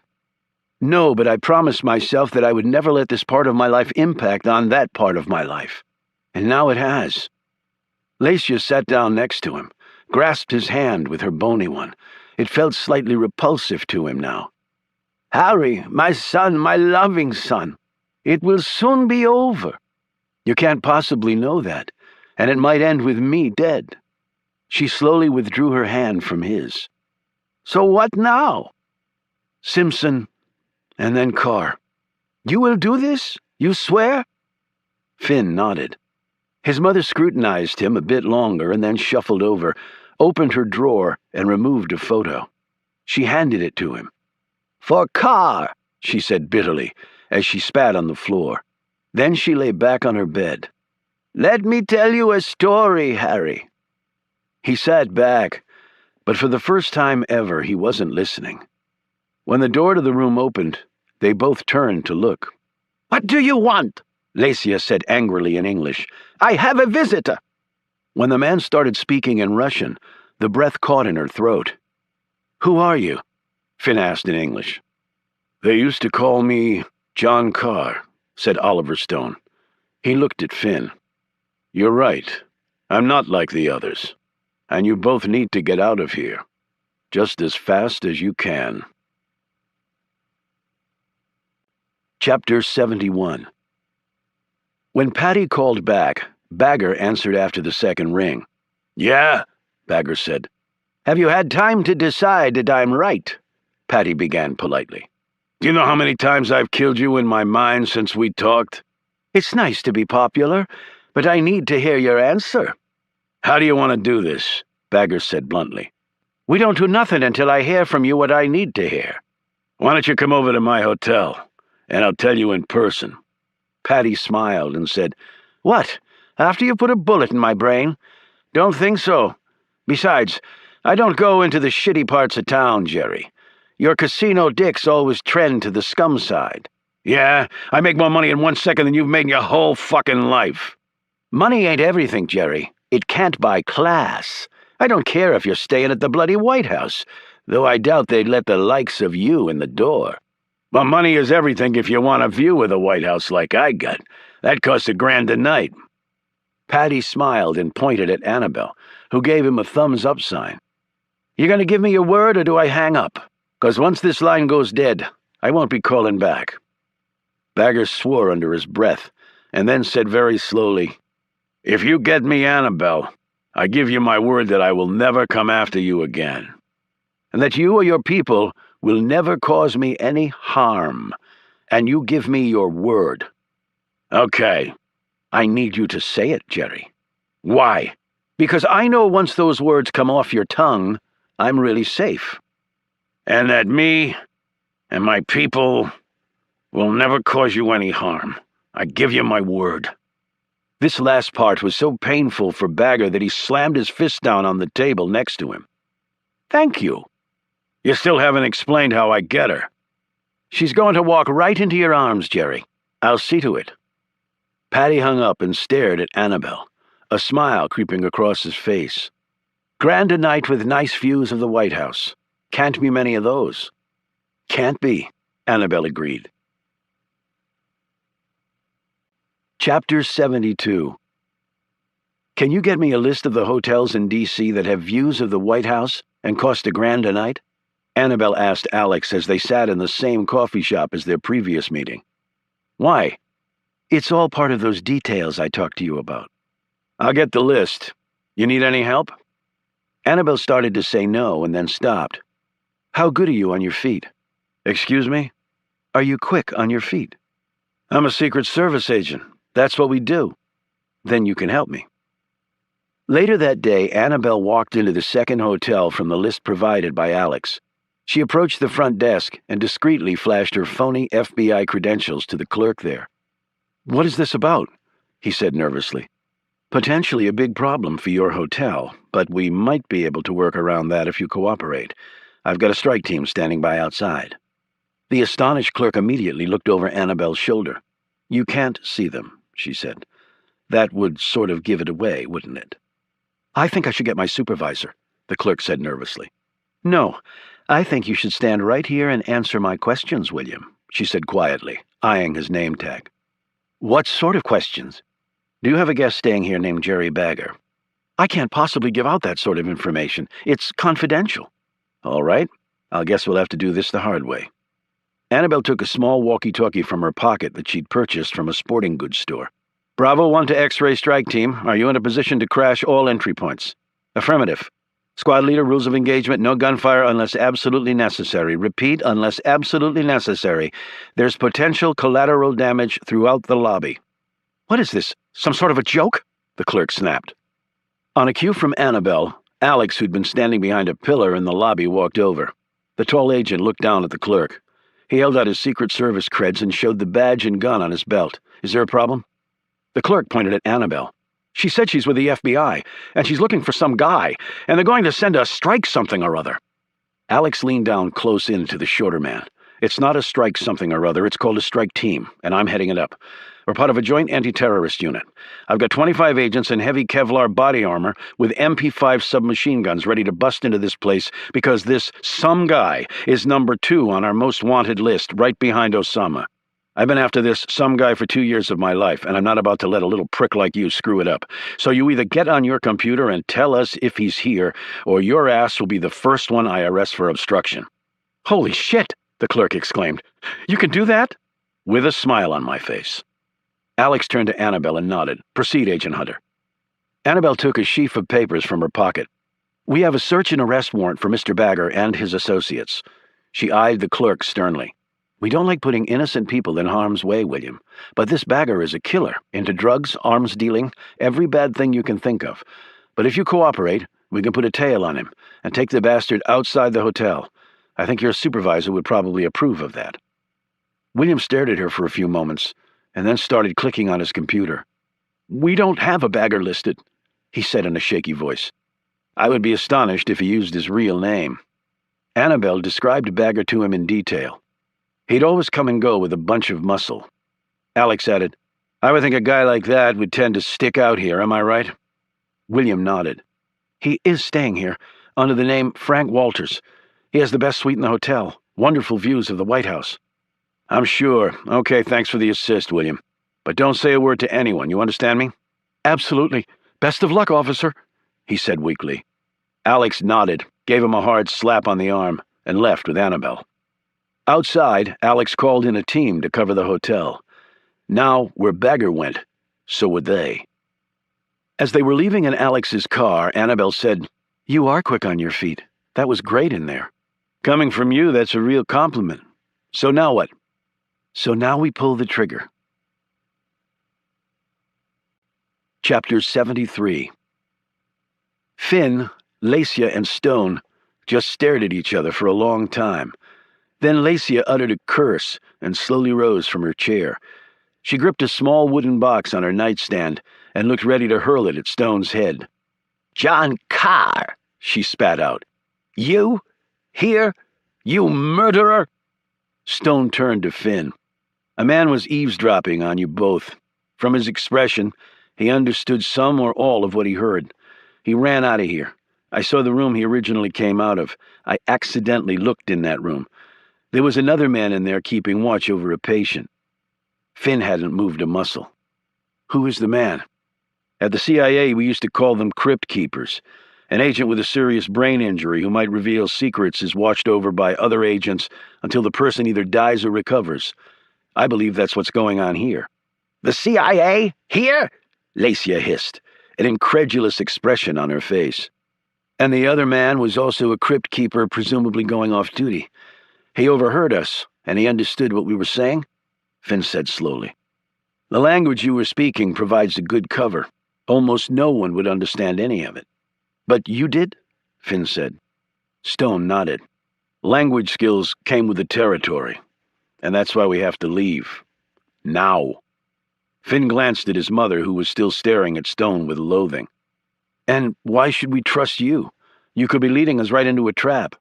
"That's right," Lacia said. "A trap, just like they did to your father."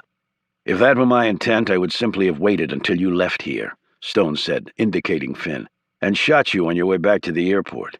There's a stretch of woods in between that's particularly convenient. As for your mother here, this place is not well guarded. An unlocked door, a pillow, a brief struggle." He shrugged. "And if I worked with the CIA, I wouldn't have come here and warned you. I would have just let them take you." "How did you know even to come here?" Finn said. "I followed you from Washington. I saw you outside Senator Simpson's office building this morning. You seemed a bit suspicious looking." "I didn't think I was that obvious." "You weren't. I've just been trained how to look." "And why were you at Simpson's office?" "Because a man told me, against his will, that the matter of Raphael Solomon had become a priority for the CIA again." "And why is that?" Finn said warily. Stone sized him up and came away with a clear impression. "He reminds me of me all those years ago." "If you kill for revenge, you want the victim to know why. So you either send them something ahead of time or give it to them right before you pull the trigger. I think that was done with Cincetti, Bingham, and Cole. And it was also done with Carter Gray. And he knew that it was tied to Raphael Solomon. But of course Gray didn't die." "What?" Lacia screamed, and then looked accusingly at her son. Finn didn't even blink. "Carter Gray is alive?" he said. Stone nodded. "And no doubt the man who ran out of here is going to get the message to Gray." Finn finished for him. He grabbed his mother's bag from under the bed and stuffed her few belongings in it. "What are you doing?" his mother said. Finn grabbed her arm. "Let's go." "Where?" "Out of here," Stone said. Finn glanced at him. "Plane?" Stone shook his head. "No doubt covered by now. They don't know about me, at least not yet. I'll rent a car from the airport. That stretch of woods I mentioned, I'll pick you up there in 20 minutes. You can't trust him, Harry. He is a killer. He killed your father. Lacia said this in pure Russian. Stone answered her in Russian. Everything you say is true. I led the team that killed your husband. Now I know that he was innocent. I lost my wife and daughter violently because of what I used to do for my country. I have spent the last 30 years of my life trying to make amends. I doubt I have enough years left to settle my debt. I know you have no reason to trust me, but I swear to you that I will sacrifice my life to save both of you. Why? Why would you do this? Lacia said, though her voice was calmer, and now she spoke in English. Because I simply followed orders without question. Because I took the life of another human being and I had no right to do it. And because you've suffered enough. 5 minutes later, they left the nursing home by a back entrance. Even with her walker, Lacia managed to keep up a brisk pace. She was not as immobile as she had led people to believe. Stone left them hidden in the woods, hustled to the airport, and rented a car. He could already see subtle activity all around him that did not bode well for their escape. Yet old training kicked in, and he methodically went about the task of getting away. He drove off with the car, picked the pair up, and with Finn reading a map and guiding, they made their way through a series of back roads to the interstate. "Where to now?" Finn asked. "Washington," Stone answered. Chapter 74. Jerry had nearly paced a trench through the rug in his hotel room. When the phone rang, he jumped for it and then immediately calmed. He was Jerry Bagger, and the Conroys were shit. Yet he would have to settle for the daughter because Patty was off limits now. The thought made Bagger want to tear his own heart out. He would just take it out on Annabelle, giving her enough pain for two. "Hello, Jerry," Patty said. "You ready to dance with the princess?" Bagger said, "You gotta prove it." "You'll see for yourself soon enough." "Put her on the phone." "Well, she's a wee bit tied up right now, and duct-taped." "Then unduct tape her," Bagger said firmly. "I want to hear her voice." A minute later, she said into the phone in a beaten voice, "I guess you win, Jerry. First Tony, now me." Jerry smiled and sat down. "Annabelle, don't even mention yourself in the same sentence with that screw-up. But I wanted to let you know that I'm really looking forward to seeing you." "Go to hell, you prick." "Still kicking to the end. It's a shame, it really is. We could have been a great team." "No, we couldn't, Jerry. You killed my mother." "And you ripped me off for $40 million, bitch," he shouted. "You cost me respect. You cost me everything I've worked my whole life for." "And it still wasn't enough for me. All I want is your fat, ugly head on a stick." With an immense effort, Jerry calmed. "I'll tell you what. I'll let that remark slide. People close to death, they say stuff. And I'll tell you something else. I was going to make you feel pain like you never felt before, but instead, I'll do you fast, not slow. After you tell me where my money is. You know why I'm doing that? Out of respect for your talent, your wasted talent. If you learn that little concept of respect, you might have lived longer." "Tell me something. How much did you pay my old man to set me up?" "That's the best of all. Didn't cost a dime. You're one cheap date." "Goodbye, Jerry."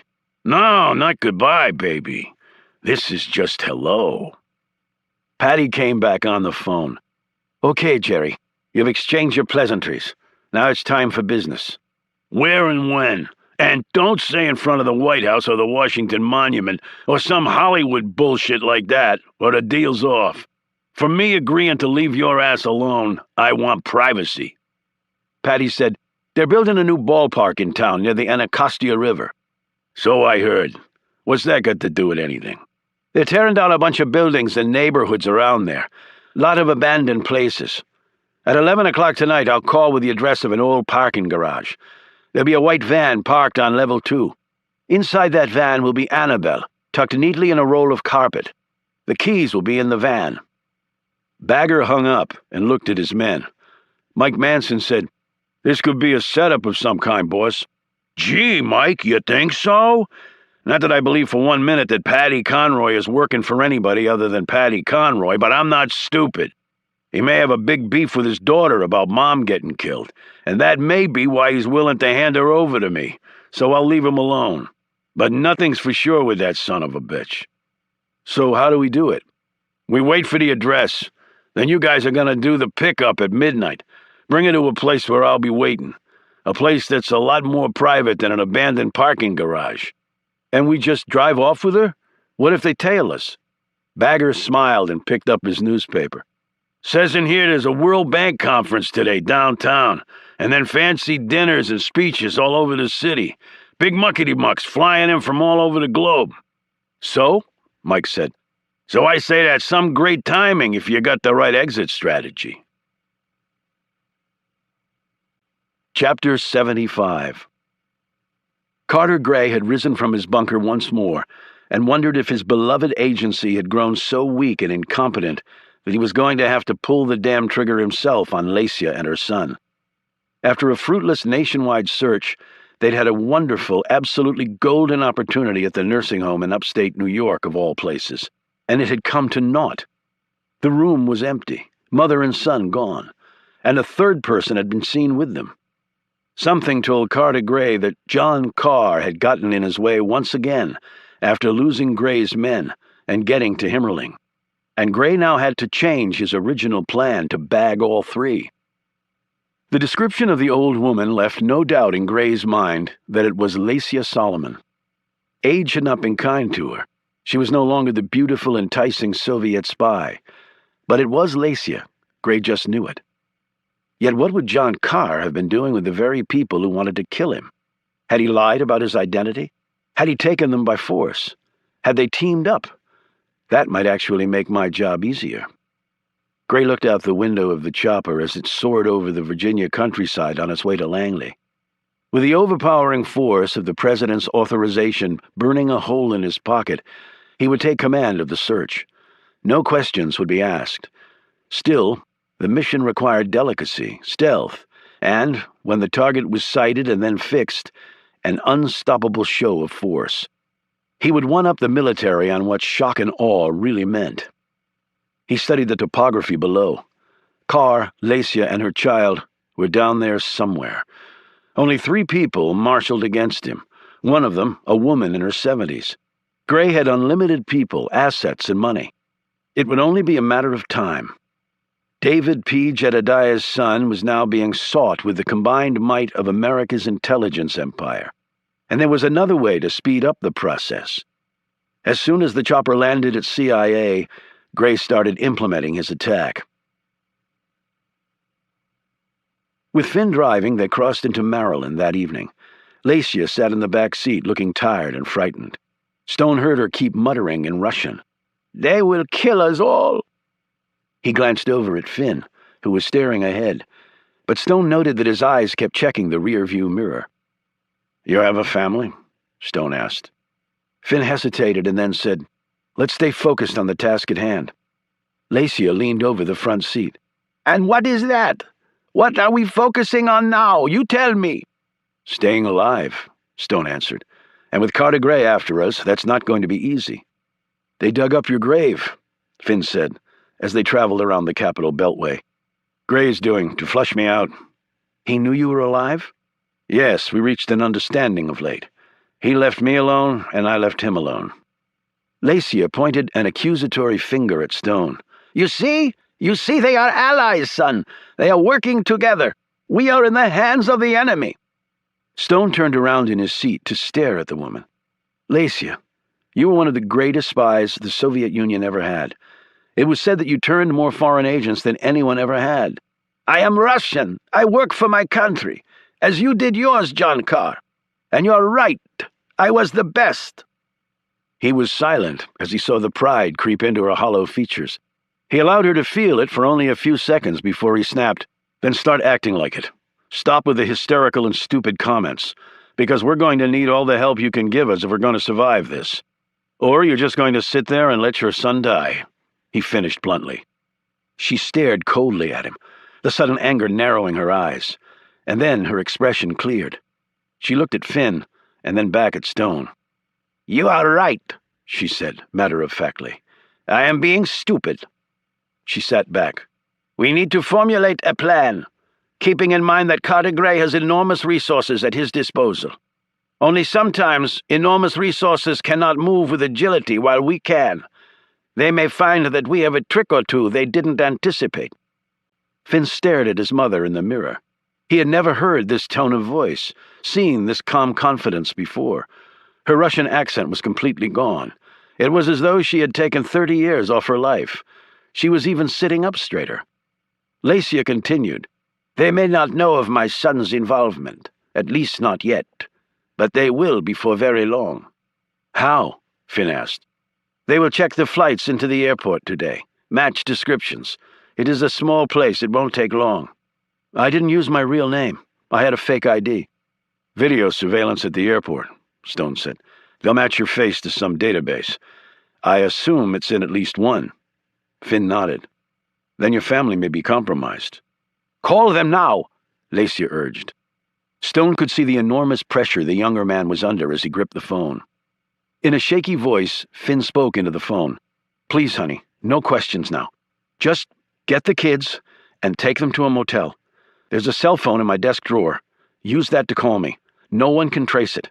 Get cash out of the ATM. Don't use your credit card or your real name at the motel. Stay there. No school, no baseball games, soccer, or swimming, nothing. And don't tell anyone, please. I'll explain later." Stone and Lacia could hear the woman's frantic responses. A bead of sweat slid down Finn's forehead. His voice dropped still lower, and finally his wife calmed. "I love you, sweetie. I will make this all right. I swear it." He clicked off and slumped back. Lacia slid a hand on his shoulder and squeezed. "I'm sorry, Harry. I'm sorry for doing this to you. I... Her voice trailed off. She removed her hand and eyed Stone. "You say Gray knows you're alive, Ka? He flushed you out of the grave, as it were? Do you have anyone he can use to get to you? To flush you out again? Because, as I said, undoubtedly, someone at the nursing home saw us leave and will already have given a description. He will know you are with us. He will know the easiest way to get to us is to get to you. So tell me, is there?" "I do have people he can exploit, but I already warned them, before I went to the hospital." She shook her head. "A warning is meaningless unless it's acted on with skill. They are capable people who can take care of themselves, follow orders, these friends?" she asked as she scrutinized him. "Don't color the truth. We need to know exactly how it stands." "One of them is, and he's with another friend of mine. But there's a third friend. Caleb, please, don't do anything stupid." "So that is the flank Gray will exploit. Tell me, how close do you value this friend?" "Very." "Then I am sorry for you and your friend." Stone leaned back against the seat and felt the smacks of his heart. He hated what the woman was saying, and yet he knew she was absolutely right. She added, "If it comes down to it, will you trade us for your friend?" Stone turned around to find her looking at him. He had never seen a more piercing stare than the one Lacia was giving him now. No, he was wrong about that. He had seen a gaze like that once before, on Raphael Solomon, right before Stone killed him. "No," he said. "I won't."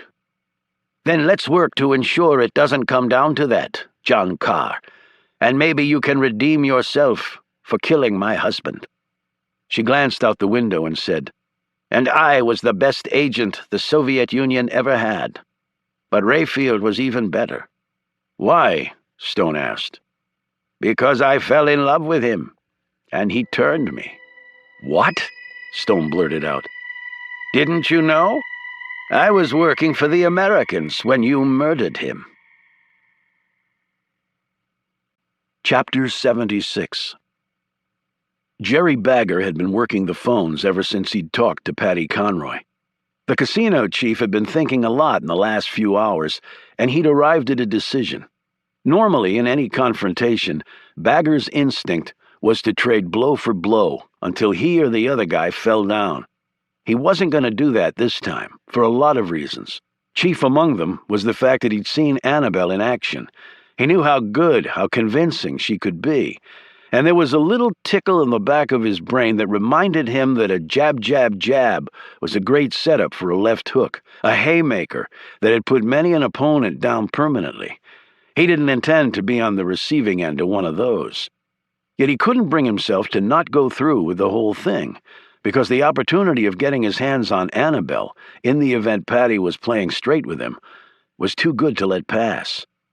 If he had a shot at getting the lady, he had to go for it. But you always had to have a backup plan, because the first plan almost never went perfectly, and sometimes it went so badly you weren't sure if you were going to wake up the next day. Annabelle had taught him a valuable lesson by ripping him off. Unpredictability was a powerful thing. He first called his money guy, instructing him to park a ton of cash in a safe place offshore with instant access for Bagger and untraceable by anyone else. With money, you could do anything. He had his jet fly back to Atlantic City to pick up some things for him, including his passport, and land back at a private airstrip in Maryland. Next, he phoned another associate of his, a very trusted colleague who had one unique talent. He could make anything go boom. Bagger told him what he wanted, and the man said he could have it ready in 2 hours, delivered. Bagger offered to pay his asking price and added a $5,000 bonus on top of it. "You must need it bad," the colleague said. It was true. Bagger really did need the boom bad. Ironically, such devices almost always killed people. Lots of people. Yet in this case, it might just let one person live. Me. "Okay," Annabelle said to Alex and her father. "We need to get me to that van." Patty stood and shook his head. "Afraid not, Annie." "What?" she said quickly with a sharp glance at Alex. He seemed as puzzled as she was. "You're not going to be in that van." "I am," Patty said. "That's not part of the plan. Jerry wants me, not you." "I'll tell him you got the better of me. He'll buy that. He damn well knows how smart you are." "Patty, I'm not letting Jerry near you. You've got your whole life ahead of you, Annie. If something goes wrong, and I'm the one who buys it, so what? Why didn't you tell me this part before? Because I knew you wouldn't go along with it, that's why. Now we've gone too far to turn back." "Alex, talk to him." "Well, what he's saying makes sense, Annabelle." "You'll put me in the van," Patty continued. "I'll buy some time with Jerry telling him how you outsmarted me, but I can still get to you if he lets me have another chance. Patty, he'll kill you as soon as he sees you. I've known Jerry a lot longer than you have. I know how to play the fella. You just have to trust me on that one. I'm not going to let you do... I have to do this. For a lot of reasons." She looked from her father to Alex and back to Patty. "What if something goes wrong?" "Then it goes wrong," replied Patty. "Now let's get this show on the road. I'm not getting any younger." He pointed a finger at Alex. "But one thing. No cavalry until the bastard admits to killing Tammy." The call came at 11 o'clock with the address. At midnight, Bagger's men went into the parking garage and found the white van on the second level. In the back, neatly hidden in a roll of carpet, was a person. "Shit," Mike Manson said as he shone his light on the person's head. "It's some geezer." They unrolled the carpet, and there was Paddy Conroy. He was apparently so weak from being bound up that they had to help him stand. Manson shoved a gun in his sweating face. "What the hell is going on? Who the hell are you?" "What's going on is that my damn daughter screwed me." A smile eased across Manson's face. "You're Paddy Conroy? No, I'm the King of Ireland, you dumb shit." Manson shoved him across the van, and Paddy hit the sidewall and slumped down. Manson got on the phone and relayed the news to Bagger. The casino boss was delighted at getting a hold of his old nemesis, but he also didn't like this abrupt change in the plan. No, he didn't like it at all, because that meant Annabelle was out there somewhere. "Bring him," he instructed Mike. Manson clicked off. "Now we go for a little ride. But first..." The two men expertly searched Paddy for any surveillance devices. A minute later, the white van roared out of the garage, hit a hard left, sailed down an alleyway, turned right, and slid to a stop behind 3 black SUVs parked there in a column. Paddy was hustled by Mike Manson into the middle one. All 3 trucks fired up and sped out of the alley. 1 turned left, 1 right, and the 3rd went straight. The vehicles reached main roads, and Bagger's plan quickly became evident. Everywhere there were motorcades of black SUVs carrying World Bank conference attendees to or from important events. Bagger's 3 SUVs were readily absorbed into this crush of dignitaries and bureaucrats. At 10:30 that evening, Bagger left his hotel with his men. They drove to a disused warehouse that Bagger's men had located in a rundown industrial area in Virginia. There they waited until the black SUV with Patty Conroy and Mike Manson pulled into the warehouse. As soon as Bagger saw Patty, he walked over to him and belted him right in the mouth. Patty fell back against the vehicle and then tried to get to Bagger, but Bagger's men held him back.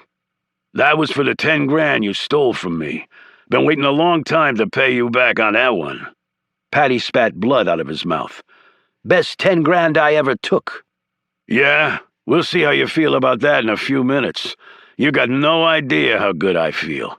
You see, no Annabelle means my agreement not to go after your ass is null and void, as the fucking lawyers say."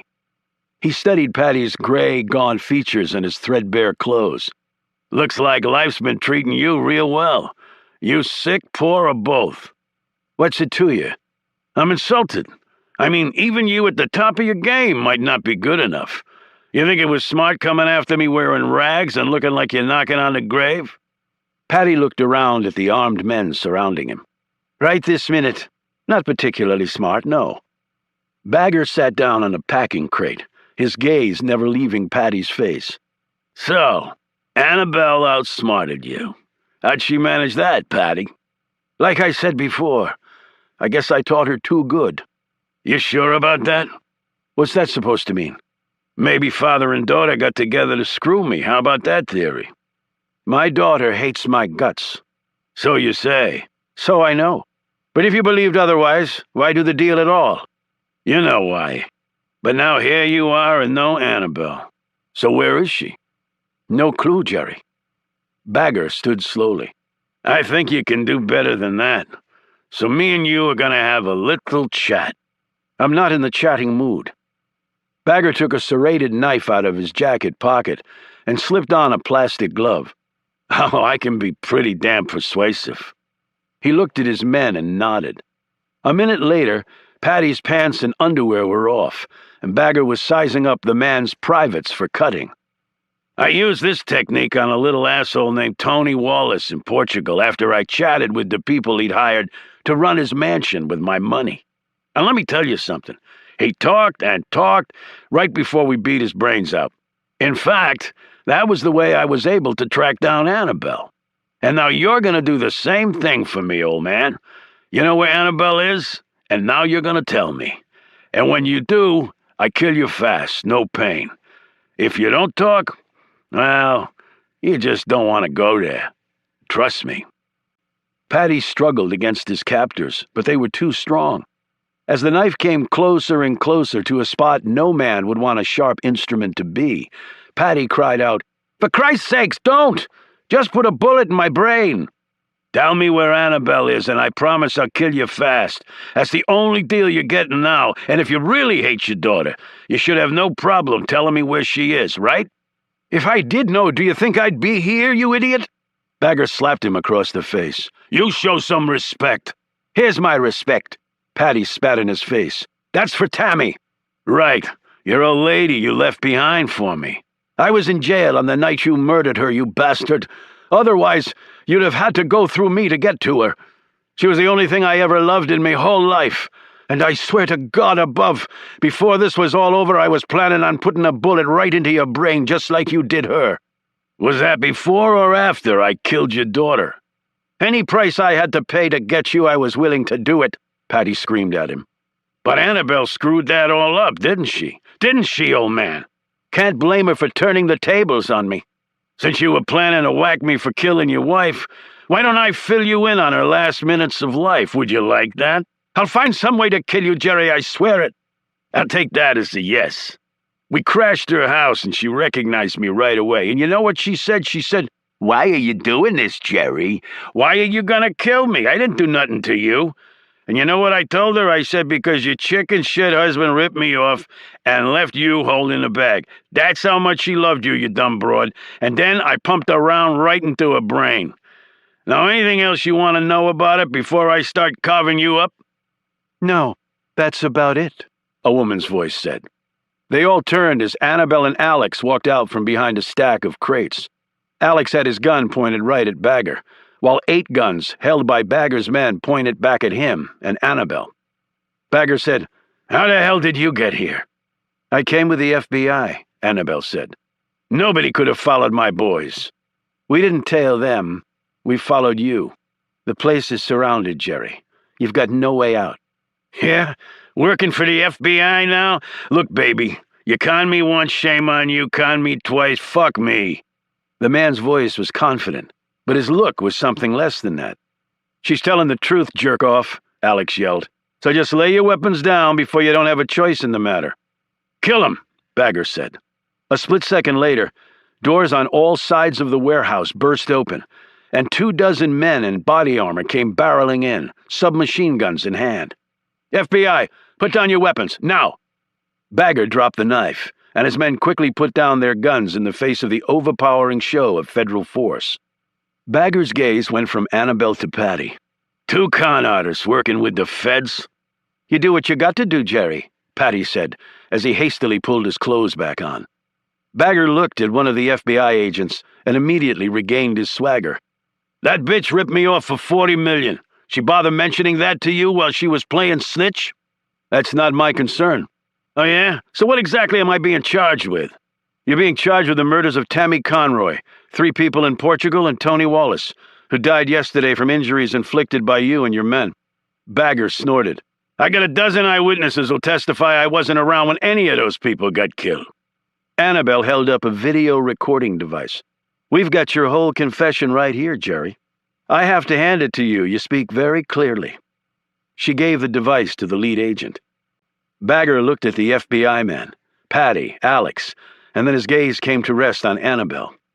"Well, I guess this is it then," he said. His hand slipped to his pocket. "Hold it," an FBI agent said. "Take that hand out very slowly." Bagger did so. His hand was cupped around something. He said, "This is a detonator, folks. My thumb comes off this thing. I got a chunk of C4 in the SUV right behind me that'll blow everything and everyone within 100 yards, sky high." He nodded at the lead agent. "See for yourself if you don't believe me." The lead agent nodded to one of his men. The man looked in the back of the vehicle. His glance back at his commander said it all. Bagger said, "Now, here's what we're gonna do." With his free hand, he pointed at Patty and Annabelle. "They're coming with me."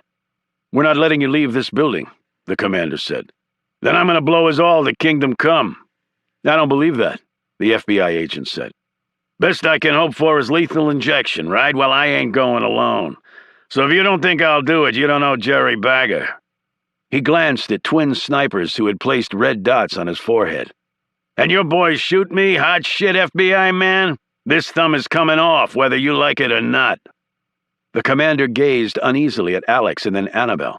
She stepped forward. "Okay, Jerry, you win. Let's go." Alex stepped forward too. "I'm going too." "No, you're not, Alex," she snapped. Bagger smiled maliciously. "Alex? Alex, is it? You sound like you finally found a friend, Annabelle, and I don't want to take your friends from you." He looked at Alex. "Congratulations, jerk-off. You get to go too." Bagger eyed the commander. "Just so you know, I'm a fair guy, so you can keep a few of my boys to make you look good." He pointed to Mike. "Including Mike there." "Mr. Bagger!" Mike started to protest. "Shut up," Bagger snapped, before turning to Annabelle and the others. "Get in the SUV." Several of his men retrieved their weapons and everyone climbed in. Alex, Annabelle, and Patty slid into the middle seat.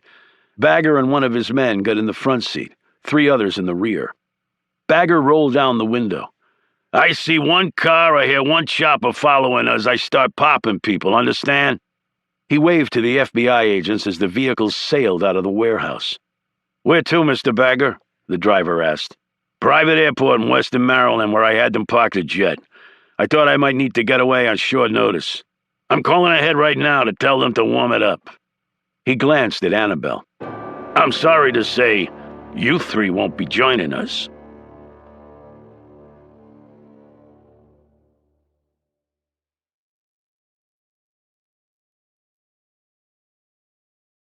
Chapter 77. Carter Gray was a remarkable fisherman. Only he had not caught the fish he most prized, and that was because he could not find the right bait. He had burned thousands of man-hours and looked at a mountain of digital files until his eyeballs were ready to fall out. And yet for all that trouble, he only had one name to show for it: Harry Jedediah, son of Lacia and Raphael Solomon, a.k.a. David P. Jedediah II.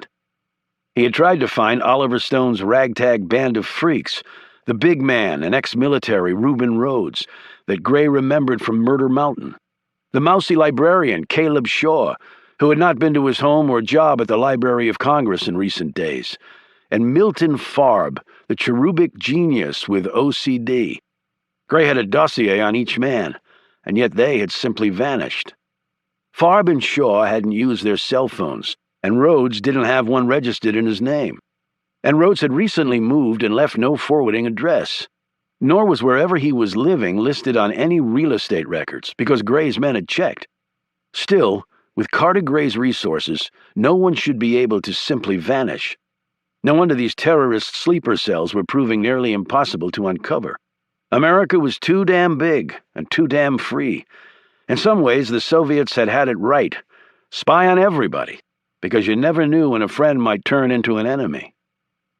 He now turned his attention to locating Lacia's son, and he had focused on one aspect in particular as the point of least resistance. He rose from his chair in his comfortable underground bunker and flipped on the TV. Then the intelligence chief hit a button on the remote he was holding. The scene he was looking at was from the Hart Senate office building. Roger Simpson clearly would be a target of Lacia's son.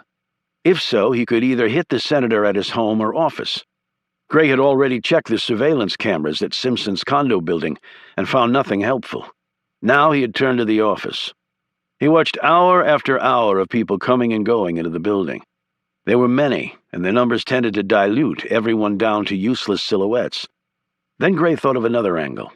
He put in another DVD, sat back, and started watching the hallway outside Simpson's office. He spent 3 hours doing this, methodically checking out each person coming into frame. Finally, he sat up and viewed it again. The man working on the door to Simpson's office. He zoomed in on the man's face.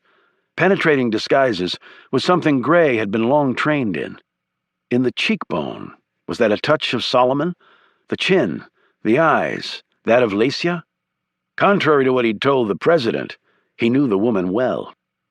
He made numerous calls, and the story came into focus quickly. No one from Simpson's office had called for a government repairman for the door. Simpson's receptionist, though, reported that that's what the man had said, that he'd been told to come. Yet he hadn't gone in the office in the footage Gray had, and a review of the other surveillance discs turned up no such penetration. A bomb-sniffing dog was brought in but found nothing at which to bark. No one bothered to check for bugs, because a bug couldn't kill a man. The next step was to take the picture of the door repairman, pare it down to its essentials, and run it through every database the government had. They were doing the same with the video feed from the airport and the descriptions that had been received from the nursing home.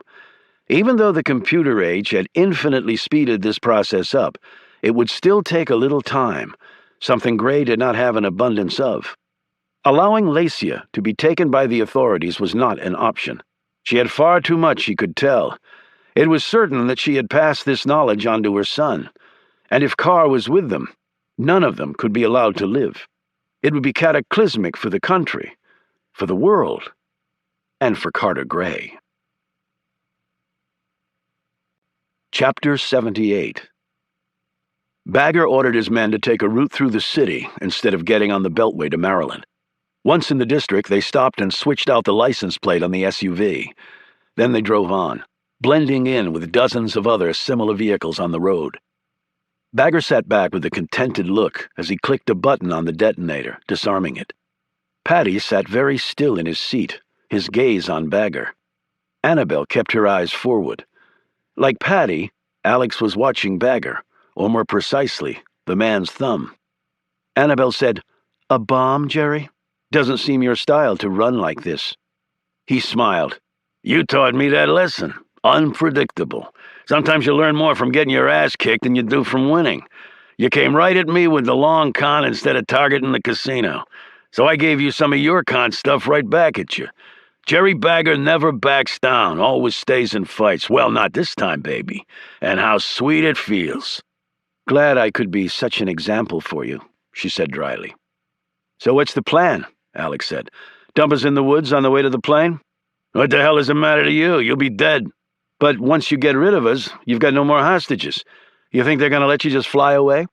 "They got no idea I have my jet here or where it is. I'll be out of the Fed's jurisdiction in a couple of hours." "We have extradition with just about everybody." "I know the gaps there, trust me." "And the Pompey goes down the tubes?" Bagger turned around to grin at him. "You think a guy like me doesn't have plenty stashed away somewhere?" "I'm sure you do, but you're still not going to get away." "Yeah, right. Who says?" "I do." "You're in a real good position for that." Bagger glanced at Annabelle and tapped his temple. "You really should have gotten some Class A talent, Annabelle. I mean, first Tony Wallace, and now this whack job." "Would you like to know why you're not going to get away, Jerry?" Alex said. "Yeah, tell me. I'm just dying to know." Alex looked out the window. They were crossing over the Potomac. "Because the FBI knows exactly where you're going." "Really? How? They telepathic now?" Alex and Patty exchanged a glance, and the Irishman's body tensed. Alex undid a few buttons on his shirt and opened it. Underneath was revealed a wire. "You ever think about searching your hostages for bugs, moron?" "Shit!" Bagger screamed, right as Alex shot forward and slammed the casino boss into the driver, in turn whipping the man's head into the door glass. Patty lunged forward and wrenched the detonator from Bagger's hand. The driver fell limp across the wheel, his foot pushing forward on the gas. The SUV careened out of control and flew across a lane of oncoming traffic. In the same motion, Alex kicked the passenger door open, grabbed Annabelle, and jumped. Annabelle reached out for her father's hand and clutched it. A second later, she was falling out of the truck as her father, with a strength that had stunned his daughter, pulled his hand free. The last thing Annabelle saw before hitting the street was her father with the detonator in hand, looking at her. The next instant, she and Alex hit the pavement, with her landing on top of him. A second later, the SUV slammed into the side of the concrete bridge, broke through, and went airborne. Alex and Annabelle jerked up as the explosion rocked the air. The SUV was blown apart as it sailed toward the river below. Alex covered Annabelle with his body as parts of the truck rained down around them. 30 seconds later, they rose, bruised and bleeding, on shaky legs, staggered to the side of the damaged bridge, and gazed over. What was left of the SUV and the men inside was already disappearing into the Potomac. As the last part of the vehicle slid beneath the water, Annabelle turned and walked down the road. People stopped their cars on the bridge and raced to the side to gawk. Others rushed at Alex and Annabelle. One man said, "Are you hurt, mister?" Another, an old gent, exclaimed, "What the hell happened, lady?" Alex flashed his badge at these folks. "Secret Service. Get back in your cars and drive on. Now." Then he hustled forward, grabbed Annabelle's arm, flashed his badge at another group of onlookers, and the pair walked quickly off into the night. Chapter 79. The three were in a cellar of a building that hadn't been occupied in over a decade. It was a rat-infested, malodorous place, but right now it was the only location where they felt safe. The light was from a battery-powered lantern, the only chairs mounds of junk. It was the place of last resort for Oliver Stone. He only came here when he had nowhere left to go. Stone leaned against a dank brick wall and stared at Lacia, who sat on a pile of old carpet, obviously lost in thought. Finn hovered by the door, every sense on alert. Stone turned his gaze to the younger man. "You killed Cincetti, Bingham, and Cole, and you tried to kill Carter Gray by blowing up his house with an incendiary bullet. after filling the place with gas. You climbed up the cliffs to get to his house and then jumped off the cliffs to make your getaway." "Don't answer him," Lacia said sharply, shooting Stone a suspicious glance. "I agreed to work with this man to keep us alive, but that doesn't mean we have to trust him." "I wasn't expecting an answer," Stone said. "I was just expressing my admiration. It's not easy to take out killers like that." "So do you think you deserve to die, then?" Lacia said sharply. "You were a killer, too."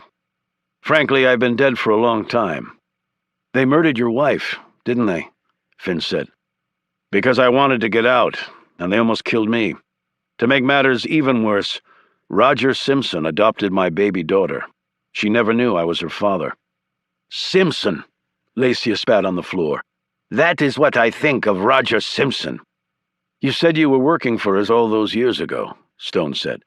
"But we were told that you had turned Solomon, and that you both were working for the Soviets. That's why he was targeted for termination, because he was a traitor." "They lied to you," Lacia said simply. "I know that now. But if you both were working for us, why would they want to kill you? Or him?" "Because of a highly dangerous and confidential mission, which Rayfield and I were given. We carried it out successfully with a group of Russians loyal to me." "What was this mission?" "I haven't told anyone all these years. Not even my son." "Why?" "I was a spy. We do not give up our secrets easily." "If I'm going to help you, I need to know the truth." "You, the killer of my husband, you make demands of me?" "We can't out-resource Carter Gray. Yet together we might be able to outthink him. Before I help you, I need to know the whole truth." Lacia did not look convinced. Finn stepped in front of his mother. "I've already scared my family to death. I have no idea if they're really safe. If I try to go to them, I could be leading Gray right to their door." "I told you there would be risks, many of them." "Like there was ever a question that I would turn my back on you," Finn said angrily. "My whole life you've prepared me to do this, that it was my duty to make it right, that I was the only one who could do it." "Every man has a choice," Lacia said. She pointed at Stone. "Like this man. He chose to follow rather than question orders, and he killed an innocent man." "He was a soldier. He was trained to follow orders." "So were Bingham, Cole, and Cincetti," his mother pointed out. "Why is he different?" "Because he came to warn us. But for him, you and I would be dead now. That's the difference. I think he's earned our trust, your trust." "I never trusted anyone in my life, other than your father." "And me," Finn said. "And you," she conceded. "Well, if you really trust me, listen to me. You can't go through your whole life thinking everyone is against you." "That philosophy served me well for many long years." "And if you hadn't trusted Rayfield Solomon?" Lacia fell silent, studying her son closely. Then she slowly turned her attention to Stone. "How well do you know your Soviet history?" "I was there a lot, if that means anything." "Do you know the two heads of the Communist Party before Gorbachev came to power?" Stone nodded. "Yuri Andropov and Konstantin Chernenko." "Soviet leaders were generally known for their longevity, yet Andropov lasted barely 13 months. Chernenko roughly the same." "They were old men in ill health," Stone replied. "They were filler after Brezhnev died. No one expected either of them to last long." Lacia clapped her hands together. "Precisely. No one expected them to last long, so when they died, no one was surprised." "You mean they were killed?" Stone said. "It's not that difficult to kill old, sick men, even when they're Soviet premiers." "On whose orders were they killed?" "Your government's." Finn stared at her in amazement. "That's impossible. Under U.S. law, it's illegal to assassinate a head of state." She scoffed. "What does that mean when you're trying to prevent a nuclear war that will wipe out the planet? Andropov and Chernenko were old men, yes, but they were hardline communists. They were in the way. No real change would occur under them. And the Soviet Union was crumbling. Its back was against the wall. There was growing talk of very desperate measures that the Communist Party leadership was considering taking to restore its place as a superpower. That could not be allowed to happen. Gorbachev had to be given a clear field, because even though early on Gorbachev seemed to be the same as the other party leaders, we knew he was very different. We knew things would change under him. He was still a communist, and we knew he would not dissolve the Soviet Union. But we also knew that the threat of war would go down considerably with him in power. Then Yeltsin came along after Gorbachev. No one could have predicted that.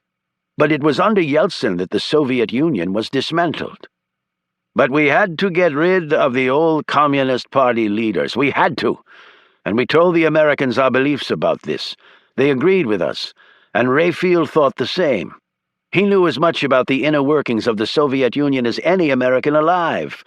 But we did not come up with the assassination plot. That was the Americans. She eyed Stone. You believe it's true, don't you? Heads of state have been assassinated before, Stone admitted. But are you saying Gorbachev knew of the plot? Of course not. Only a very few of us did. How did your orders come on this? Stone asked. From our contact on the American side. Who was that? Does it not seem obvious? Roger Simpson. And you and your team killed Andropov and Chernenko? Let us say we helped them to their graves prematurely. Yes. And Raphael Solomon was involved. Deeply. The Soviets thought he was working for them. How do you know this was approved by the U.S. government? I just told you.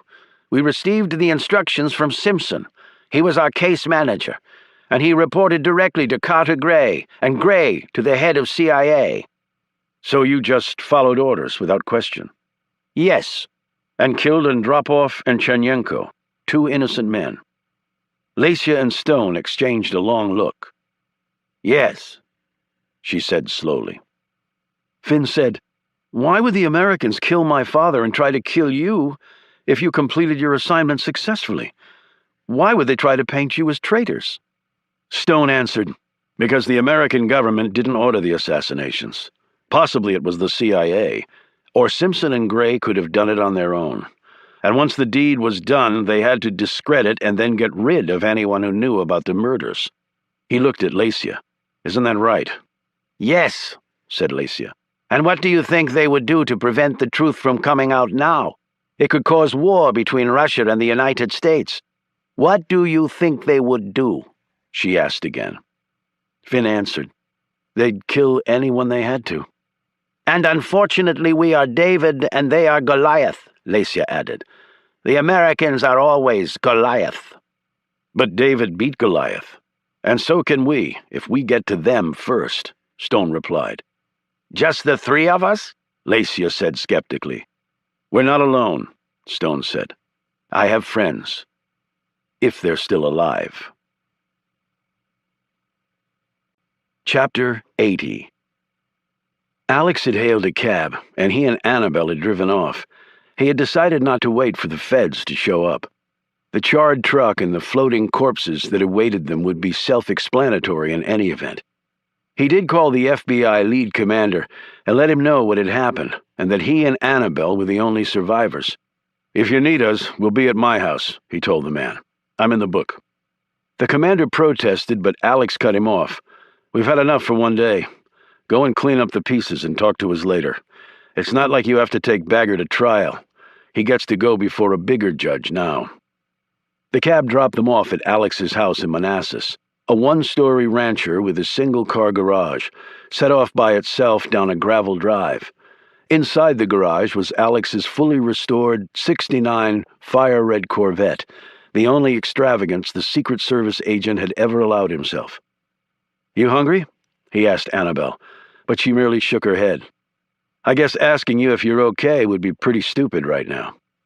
I'll get through this. I'm sorry, Annabelle. She sat down in a chair. All these years I've hated my father because I thought he just let my mother die.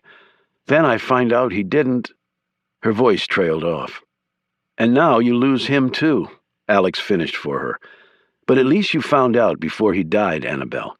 And he knew that you knew. He could have gotten out of that truck. He could be alive right now. For 6 months of the cancer eating him away? She stared up at him. For 6 months of being with me. I would have taken care of him. I guess he thought blowing himself up was a better alternative. No. Maybe he wanted to get Bagger even worse than you did. Maybe he was willing to die to avenge his wife and your mother. At the very least, you have to admire the guy's courage. I do, she finally said, but I still wished he hadn't done it. And he gave you that scar. He wasn't the world's greatest father, but he was my father, she said quietly. And a criminal? Alex, I'm a criminal. Not to me, you're not. There was an awkward pause before Alex added, I'm going to make some coffee and something for us to eat. And when you're ready to talk, we'll talk. How does that sound? Can I take a shower first? I feel really, really dirty. He showed her to the bathroom that was off his bedroom, and then he went into the kitchen, washed up, put on a pot of coffee, and made some sandwiches. By the time he laid it all on the table, she was out of the shower. She walked into the kitchen wrapped in one of his bathrobes. Hope you don't mind, she said. Her hair was wet and hung down straight. Shower make you feel better? Not even close. They ate mostly in silence. Then Alex built a fire in the living room fireplace, and Annabelle sat on the floor in front of it, holding her hands out to the flames. She said in a low voice, I guess the FBI will have a bunch of questions for me. Some, but I can help you feel them if you want. Thanks for helping me. You put your life on the line, too. She gazed up at him. Can you sit with me, just for a little while? Alex got down on the floor, and they sat silently in front of the fire as the flames slowly died. Carter Gray sat brooding. None of Carr's people had been located. Then another possibility occurred to him. The Secret Service agent Alex Ford. He and Stone were tight. They had been at Murder Mountain together. He knew as much of the truth about what Gray had done as did Stone. If he got Ford, used him as bait, it would be a little tricky. The man was a federal agent. He couldn't just kidnap him. Or maybe he could, if he somehow discredited him first. This was a favorite tactic of Gray's. Destroy the reputation of the victim first, indeed, make him appear to be a criminal, and then seize him at his most vulnerable. It was far easier to do than most people would have thought, and by the time it was all figured out, it wouldn't matter. Gray made a couple of calls and put the operation into motion. He quickly received a call back from a mole of his at the FBI. The man there had some interesting news. He told Gray the details of what had happened that night with Ford and Jerry Bagger, and also that Ford had a woman with him, a woman apparently of questionable past. They had walked away from a fiery explosion in Washington. Ford had told the FBI that he would talk to them tomorrow. He had presumably gone home with the woman. Gray thanked his spy and hung up. This new intelligence changed things remarkably. Alex Ford's career was just about to take a nasty turn for the worse. Chapter 81. After Annabelle went to bed, Alex sat up in the kitchen drinking another cup of coffee. He glanced every now and then in the direction of the bedroom as he thought things over. But what really was there to think over? The case was done. The bad guys vanquished. This was where the movie ended. The credits rolled, and maybe some outtakes played. In the real world, of course, it wasn't quite that simple. There would be enough paperwork to fill out to clear-cut a small forest, and then an internal investigation to ensure that nothing Alex had done had improperly led to a bunch of men getting blown up over the Potomac. Explanations would be made and corroborated, and Alex was confident that relatively soon, many months from now, it would all be over. Yet he didn't want it to end. Not really.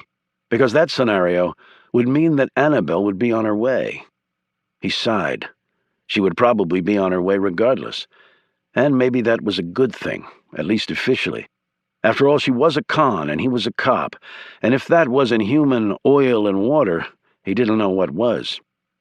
He glanced in the direction of the bedroom once more. No, it just isn't that simple, is it? When she woke up, what could he do? Ask her to please stay? He could invent some lie. You have to stay until the official inquiry is completed. That sounded totally bogus even to him. Annabelle would see right through it.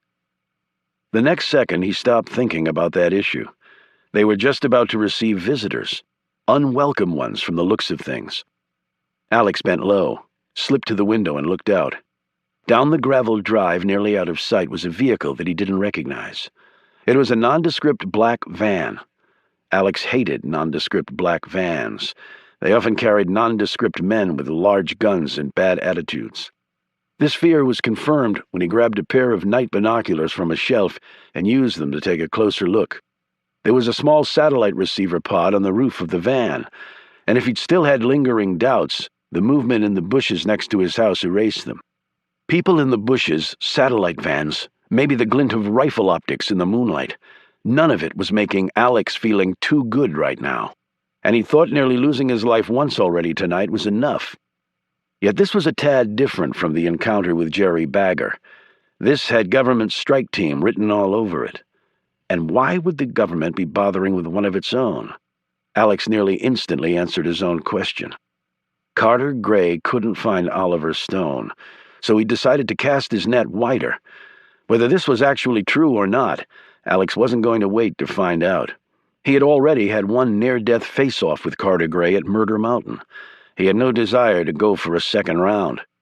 He grabbed a set of keys off the hook over the kitchen phone and raced to the bedroom. Clamping a hand over Annabelle's mouth, in case she screamed at being awoken from a dead sleep, he whispered, "Someone's outside. Get dressed, fast. We have to roll." Annabelle had barely thrown on her clothes and grabbed her bag when two men came through the front door and another pair through the rear. They had body armor and MP5s, and Alex's pistol would be no match for them, so he opted for going out the door off the kitchen leading to the garage. "Stop!" one of the armored men called out to them from the hall. Alex had no intention of doing anything other than running like hell. He only bothered to open the garage door enough to let his Corvette scoot underneath, clearing it by about an inch. He grabbed another gear, and they shot down the gravel road past the van right as the front door of his house burst open. As the Corvette spat rocks in all directions, bursts of machine gun fire zipped over their heads. Annabelle ducked down in her seat. "Damn it!" Alex cried out. "Are you hit?" Annabelle said anxiously as she sat back up. "No, but I think one of the shots hit the car." He screeched onto the main road, keeping his foot mashed to the floor. He looked in the mirror and breathed a sigh of relief. There was no one back there. "Alex, what's happening?" "I wish I knew, Annabelle." "Where are we going?" "I wish I knew that too. Hold on." He speed-dialed one of his buddies at the service's WFO, or Washington Field Office, where he was stationed. "Bobby, it's Alex. Something really weird is going on, man." "Like what?" Alex filled him in. "I don't know who those guys were, but they were carrying some serious hardware. Find out anything on your end and then call me back." He hung up and looked at Annabelle. "Bobby's good. He'll be able to dig up something to help us. Why don't you just go to your headquarters or whatever you call it? We should be safe there." "I would, except for one little tiny problem." "What's that?" "I've seen the jumpsuits those guys were in before." "Where?" "At a joint exercise this service did down at Camp Perry." "Is it that bad?" she said, looking at him uneasily. "It's one of the CIA's main training facilities, known as the Farm." "The CIA?" "Their paramilitary units wear that sort of gear." "The CIA has paramilitary units?" "Yeah. Is that a secret outside the Beltway?" "So you're saying our own government might be after us?" "That's right. We got rid of a psychopath casino owner, my father just blew himself up, and now the CIA's on our ass?" "That sums it up pretty accurately. I have to say you're taking it very calmly. If nothing else, the service teaches its agents to remain cool, but I have to admit, it's getting more difficult by the minute. It's nice to know you are human. What now?" "As much as I hate to do it, we have to ditch my Corvette and find a place to hole up. Then we wait to hear back from Bobby and hope it's good news. But I sort of doubt it will be." Chapter 82. They jettisoned Alex's Corvette, grabbed a cab to Old Town Alexandria, and then walked to a nearby motel. Annabelle checked in paying cash and using her fake ID while Alex hid outside. They went to their room and bolted the door. An hour later, Bobby called back. That he was whispering told Alex all he needed to know. "The official story we just got in is you opened fire on federal agents who were attempting to make an arrest at your house, and that you're harboring an unnamed fugitive, a woman. None of us believe it, Alex, but the director's going nuts. Word is he and the CIA director just had a dust-up on the phone. Those federal agents were either trying to kill or kidnap me, Bobby, and the only thing I'm harboring is a strong desire to kick somebody's ass to get some answers. Hey, I'm on your side. You didn't walk out of the office today and become a felon, but you still better come in and give your side of things." He paused. "Alex, do you have someone with you?" Alex stared over at Annabelle, who looked anxiously back at him. "Thanks, Bobby. I'll be in touch." He clicked off and threw the phone down on the bed in disgust. "Okay, we've obviously been teleported to an alternate universe where all the good guys are screwed." Annabelle sat down on the bed next to him. "Thank you." "Look, sarcasm I can do without right now. I'm not being sarcastic. I'm thanking you for saving my life tonight. Twice." "I'm sorry, Annabelle. I just didn't see this twist coming until it was too late." "But why would the CIA target us?" "The only thing I can think of is that I have a connection to Oliver." "But why come after Oliver now?" "A while back when the president was kidnapped and the U.S. was on the verge of a nuclear strike, Oliver was involved in that? we both were, and not by choice. But when that happened, Carter Gray was also involved, and not in a good way. Oliver's the reason the guy ended up resigning." So Oliver had something on Carter Gray and used that to make him quit his job? You got it. But Gray's dead. They never found his body. So maybe the man's plotting from beyond the grave. That's what it looks like, and we're trapped right in the middle of it all. We have to find Oliver. Won't be that easy. If the CIA is involved, you can bet they've put the hammer down on the other agencies either to cooperate or stand down. But we just helped the FBI, Annabelle countered. Doesn't matter. National security trumps everything else. So that means our movements will really be restricted. And unlike in TV shows and the movies, it's almost impossible to run from the cops. You have millions of eyes watching, and somebody will see something, and then that's it. And they sure know what I look like. Annabelle held up her bag. I can do something about that. Step into the changing room. She had Alex sit on the commode in the bathroom while she pulled out a small box from the bag and readied some items. It took an hour, but at the end of 60 minutes, Alex Ford no longer looked like Alex Ford. He gazed at himself in the mirror. "You're good at this stuff." "Comes in handy. Tomorrow morning we can find a wig shop and get a few other clothes and things to improve the disguise. Give me a little more time with you, and I doubt Mrs. Ford would recognize her husband. That wouldn't be hard since there isn't a Mrs. Ford." She packed the kit back up. "I suddenly realized I'm starving. I saw a McDonald's down the street." "Supersize me," Annabelle said. As Alex was walking to McDonald's, he got a call from Stone. "Bagger's history, but Gray almost nailed us," he told Stone. "Patty's dead. Annabelle's taking it kinda hard." "I'm truly sorry to hear that, but I'm afraid I need your help again." Alex listened for a few minutes, and then told Stone that he and Annabelle would meet him the following day. He clicked off and hoofed it to the McDonald's, where he supersized them both. On his way back, his arms full of artery-busting food, he wondered if this might be his last meal. Chapter 83. For one of the few times in his career, Carter Gray screamed in uncontrolled fury after being told that Alex Ford had escaped. With a disgusted look, he dismissed the stone-faced men standing in front of him. They'd missed Carr, Lacia, and her son, and now this. Such incompetence never would have happened in the old days, he told himself, when he had men like John Carr. 3 deep breaths later, and Gray was all business again.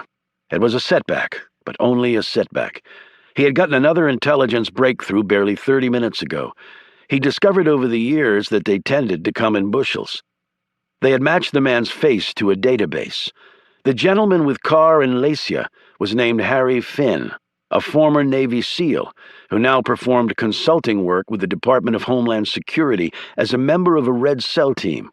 Or he did such work. Gray couldn't envision the man's career continuing, because he was undoubtedly Lacia Solomon's son, and that meant he was a murderer, and he had to die before he ever came to court. Gray had already dispatched a team to Finn's house. He lived in a cozy place in the suburbs, had a lovely wife and 3 darling children. He coached soccer in his spare time, and from all accounts was a model citizen. And Gray was sure that when his men got to the house it would be empty. A phone call he received 10 minutes later confirmed this. However, his team didn't come away entirely empty-handed. In a safe in the garage, they discovered some interesting details. They also found some paperwork about a storage unit. When they got there, they hit the treasure trove. It was filled with the histories of Bingham, Cole, and Cincetti, and Carter Gray, and Roger Simpson, and finally, John Carr. Though nary a scrap of information could be found about Rayfield and Lacia, Harry Finn was undoubtedly their man. Only where was he now? And where were his wife and children? In hiding, of course. And it was up to Carter Gray to flush them out. He only hoped he would have better luck. Yet he sensed that he would. It was completely counterintuitive for them to do it, but for some reason, Gray felt as though Stone, Lacia, and Harry Finn were very close by. And if they were, they would succumb to a mistake at some point. It would not necessarily be their mistake. There was another factor to put into the equation: Finn's very ordinary family. He lifted his phone. Put a trace on every credit and debit card and every cell and hardline phone registered to the Finn family. You know where he works, so put surveillance on all his co-workers and his office. Watch the kids' schools and Mom's book club group. If they show themselves, take them. Move heaven and earth, but get them. Chapter 84. They had passed another day sitting in the cellar, and now the darkness was settling in. They still had several free hours before Stone's team would be assembled here. It was a good thing, because Stone needed the time to think of their exact plan of action. Finn, who'd been pacing in increasing agitation, suddenly said, "I have to see my family, now." Lacia started to protest, but Stone asked, "Where are they?" Finn told him. Stone turned to Lacia. "You stay here. I'll go with him." "You're going to leave me here alone?" the old woman said. "Just for a little while," Stone added. "You'll be safe." The two men left the cellar. "How bad is your wife?" Stone asked once they were outside. "Bad. And who the hell can blame her?" "We can get to them on the metro, and then it's a bit of a walk." "You were Army Special Forces in Nam," Finn said. "I looked it up." "And you?" "How do you know I was anything?" "I can just tell." "SEAL. Look, we need weapons. They'll have searched my house by now. I have a storage unit with some stuff in it, but they'll have found that, too." "I have a place with guns," Stone replied. 30 minutes later, Stone waited outside while Finn entered the motel room in a rundown area of South Alexandria. His children immediately flew to him, nearly crushing him against the wall. Even George the Labradoodle got in the act, barking and jumping on his master. As Finn hugged his kids tightly, all their tears mixing together, he saw his wife through a tiny crevice between David and Susie. Mandy was sobbing too, but made no move toward him. After a few minutes of hugs and cries, Finn managed to get his kids to sit down on a bed. Susie clutched the bear her grandmother had given her, tears trickling down her plump cheeks. Patrick nervously chewed on his bloody, bitten-down nails. He did that before every test and every ball game, Finn knew. And it pained him that his son was now doing it because of something his father had done. David eyed his dad nervously. "Pop, what's going on?" Finn took a deep breath. He could no more tell them the truth than he could jump to the moon. On the way over, he had thought of the lie he would use, but it didn't seem so plausible now. He could never say, "I'm a killer, kids, and the cops are after me." No, he could never say that, because these were his children. They and Mandy were all he had. Mere justice didn't constitute an adequate defense of what he'd done. "Something happened at work, Dave," he began, as Mandy looked on. In her eyes was stark fear, but also something else that devastated Finn. Distrust. He put his hand out to her, but she drew back a little. He decided to abandon his cover story. He rose and leaned against the wall. When he was finally ready to speak, he looked directly at them. "Everything you know about your grandparents, my mother and father, is a lie. Your grandfather didn't come from Ireland and die in a car accident a long time ago. Your grandmother wasn't from Canada, and she's not in a nursing home because she belongs there." He took another deep breath, trying not to focus on his family's collective astonishment. And he told them. Their grandfather's real name was Raphael Solomon. He'd been a spy for the Americans. Their grandmother's name was Lacia, a Russian who'd been a spy for her country until coming over to the American side with Solomon and also marrying him. "They were framed by some people at the CIA," he said. "Raphael Solomon's picture hangs on the wall at Langley. The Wall of Shame, they call it. But he doesn't deserve to be there. He was killed by these same people so the truth would never come out.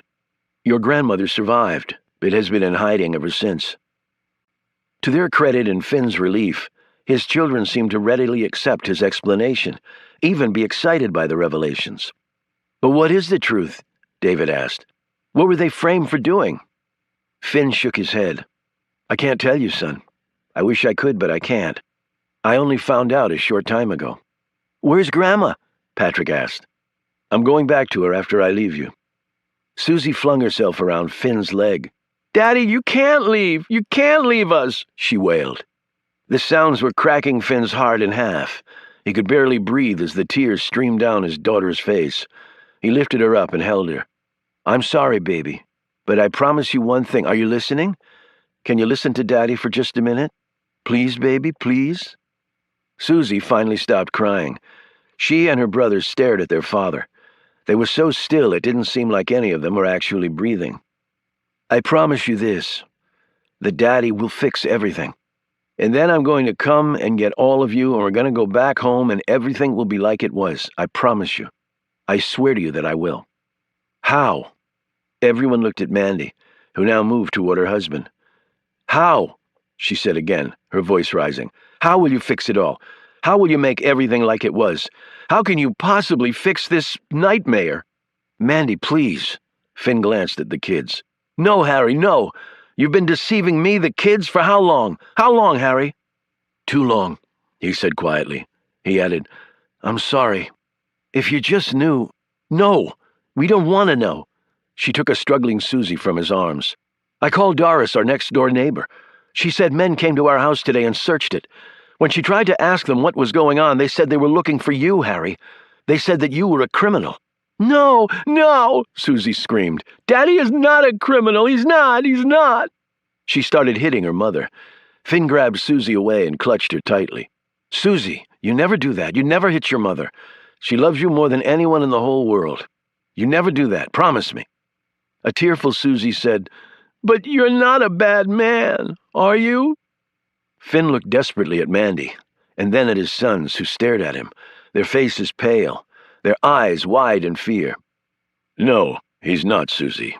Your father is not a bad man." They all turned to look at Oliver Stone, who had just come quietly in the door. George the dog hadn't made a peep. He just sat next to Stone, looking up at him. "Who are you?" Mandy demanded fearfully. "I'm working with your husband to try to right some wrongs. He's a good man." "I told you, Mommy," Susie said. "What's your name?" Mandy said. "That's not important. What is important is that Harry has told you the truth, or as much of it as he can, and still keep you safe. It was incredibly dangerous for him to come here tonight, but he insisted. He even left his mother, who was old and frail, to come and see you because he was so worried. He had to see you." He looked at Mandy. "He had to." Mandy's gaze went from Stone to her husband. Finn slowly put out his hand. She slowly took it. Their fingers instantly gripped like steel. "Can you right these wrongs?" Mandy asked, looking at Stone anxiously. "We're going to try our best," he said. "That's all we can do." "And you can't go to the police," she said. "I wish we could, but we can't, not yet." Finn put Susie down and picked up the bear she'd dropped. "I told Grandma how much you love your bear." Susie clutched it with one hand and her father's leg with the other. After 20 minutes, Stone told Finn they had to leave.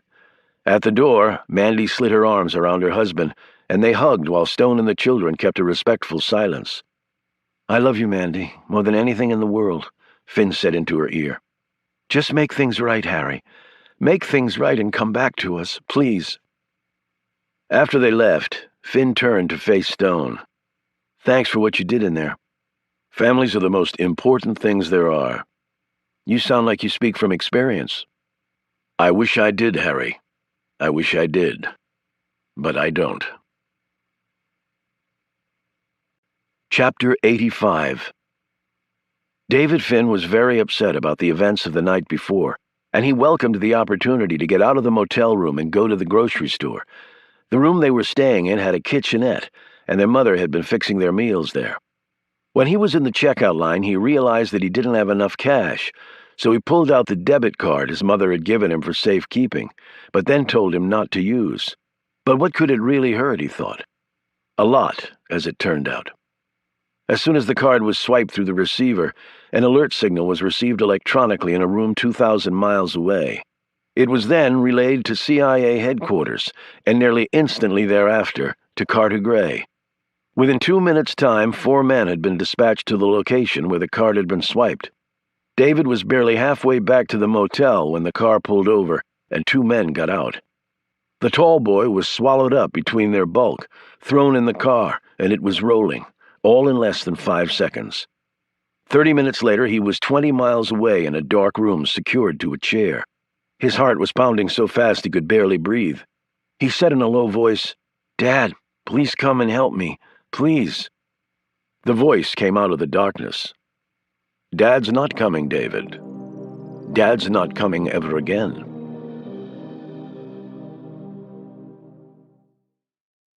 Stone, Finn, Lacia, the rest of the Camel Club, and Alex and Annabelle were congregated in the cellar. Standing in the center of the room, Stone made introductions, and then told them the entire story. They sat back, an enraptured audience. Several of them occasionally glanced over at Lacia or Finn. "My team and I killed Raphael Solomon," Stone concluded. "We killed an innocent man." "You didn't know that, Oliver," Milton protested, a response that Reuben and Caleb echoed. Stone had noted gratefully that his fellow Camel Club members had taken his frank admission of being a former government assassin attached to the 666 Division of the CIA without much surprise. As Caleb had pointed out, "We knew you weren't a retired librarian, Oliver. I can sniff those folks out pretty easily." Lacia said, "Why do they call you Oliver? Your name is John Carr." Milton, Reuben, and Caleb all exchanged curious glances. Stone looked at Lacia and said, "Have you kept your real name all these years?" Lacia shook her head. "Well, neither have I, for obvious reasons." Stone next looked over at Alex Ford. "Alex, you're the only lawman here, and since what I'm proposing isn't exactly lawful, you can bail out now." Alex shrugged. "I care about the truth as much as the next person." He shot Lacia a glance. "But to play devil's advocate for a minute, how do we know her story is true? We only have her word for it that all this happened. What if Solomon really was a spy? What if she didn't come over to the American side? I mean, I've heard of Raphael Solomon, and it seems like the gent was guilty as charged." All eyes turned to Lacia. Stone said, "I have my own reasons for believing her, including from someone at the CIA who would know." "Granted," Alex said, "but we're all going to be risking pretty much everything here. So I'd like to know it's for the right cause. I mean, if she was this terrific spy, she must be a pretty damn good liar." Stone started to say something else, but Lacia put up a hand and rose. "I will defend myself, if you don't mind. I'm actually surprised the question is only coming up now." She gripped her walker, flipped it upside down, took off the foam booty, and unscrewed the covering on the metal tube. Out came 2 rolled-up pieces of paper. "These are the written orders we received from the CIA. We insisted on it because of the magnitude of what we were being asked to do." They all read through them. They were each on CIA letterhead, addressed to Lacia and Raphael Solomon. The first instructed them to carry out the assassination of Yuri Andropov. The second, that of Andropov's successor, Konstantin Shenyenko. Each had Roger Simpson's signature at the bottom. Everyone looked stunned. "I take it you didn't trust Simpson," Stone said. "We only trusted each other," she replied. "That's Simpson's original signature," Stone said. "I know it well." "There's no counter-signature from the president?" Alex said incredulously. "Are you telling me you killed 2 heads of the Soviet Union on the orders of, what, a low-level case manager?" "Do you think the President of the United States would actually put his signature down on such an order?" Lacia said with equal incredulity. "Our chain of command was what we worked with. If it came down that chain, we had to rely on it being approved from the top. If we couldn't rely on that, we couldn't do our jobs." "She's right about that," Stone said. 666 operated the same way. He was examining the letter against the light bulb. He glanced at Lacia. "There's a code line next to the watermark." She nodded. "That special encoded paper was only available from at least one level above Simpson." "Carter Gray?" "Yes. We knew the orders had really come through Gray, and it was our experience that if they came through Gray, they had come from the top. We didn't trust Simpson that much. He was a loose cannon. But Gray might have played you for the fall guy, too, Stone pointed out. The president might not have authorized the killings. She shrugged. There is always that possibility. I am sorry, but I did not have the opportunity to go to your White House and ask the president personally if he wanted me to kill 2 Soviet leaders, she added in a bristling tone. Why didn't you take this letter to the authorities back then? Alex said. I had no reason to even think of doing so until Rayfield was killed. Even then I didn't know he'd been murdered by the Americans until much later. Then an attempt was made on my life when Harry was still a child. At that point, I knew we had been betrayed. We had to go into hiding. I spent decades finding out the truth, the people responsible. But even so, how could I use this evidence? I was a Russian spy. It was only Rayfield, Simpson, and Carter Gray who knew I was a double agent. If I had come in from the cold, even with this evidence, no one would have believed me. They would have just killed me. She paused and looked at each of them as they stared back at her in some disbelief. You think your people would hold back from doing something like that? She glanced at Stone. Ask him. I believe you, Lacia, Stone said. I know it could have happened exactly that way. Rayfield and I were married in the Soviet Union. I was already carrying Harry. We couldn't tell anyone we were married, either Soviet or American. We assumed double lives, new names, eventually settled in America. Rayfield spent as much time with us as he could. When Harry was still small, Rayfield severed almost all ties with us. Someone was after him. He knew this. His fear was confirmed in São Paulo. He was still working for the Americans, his own country. And they killed him. Wasn't there an investigation? Alex added. What did I care for investigations that went nowhere? I didn't want the truth covered up. I just wanted revenge. She took Finn's hand. We both did. Alex said, Oliver, can't we just take this evidence to the authorities now? That's what I was thinking, Annabelle added. Stone shook his head. We don't know that the CIA and the president at the time didn't order those assassinations. If they did, others who are still in the government may know too. And we go waltzing in with it, Alex said slowly. And are never seen again, Lacia said. Look what happened to my poor husband. And making this public now may start World War III, Stone said. With the state of Russia right now and the tarnished global image of the U.S., I doubt the Russians would take kindly to us having killed 2 of their leaders, even if it did lead to the fall of the Soviet Union. So what's your plan? Alex asked. We have to get to Carter Gray, he said, and I think I know how to do it.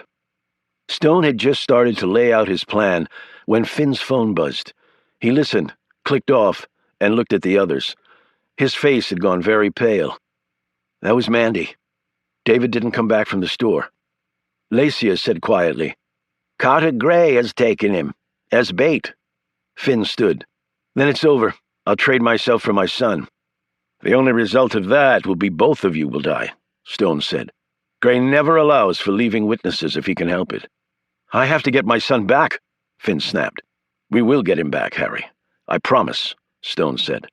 How? Lacia exclaimed. How will you do this if Gray has him? You just said the man does not allow for survivors. We need someone else to trade David for, other than you and Harry. Who would that be? Reuben asked. Someone Gray can't afford to lose. Lacia said instantly, Roger Simpson. Finn whirled around to stare at Stone. And I know just how to get the son of a bitch. Chapter 86. Roger Simpson was sitting at his desk in his office at the Hart Building working when his computer screen went blank. A second later, a picture appeared on it. Simpson gasped. It was the image of Rayfield Solomon materializing across his screen. How can that be? Typed letters next appeared on the bottom of the screen.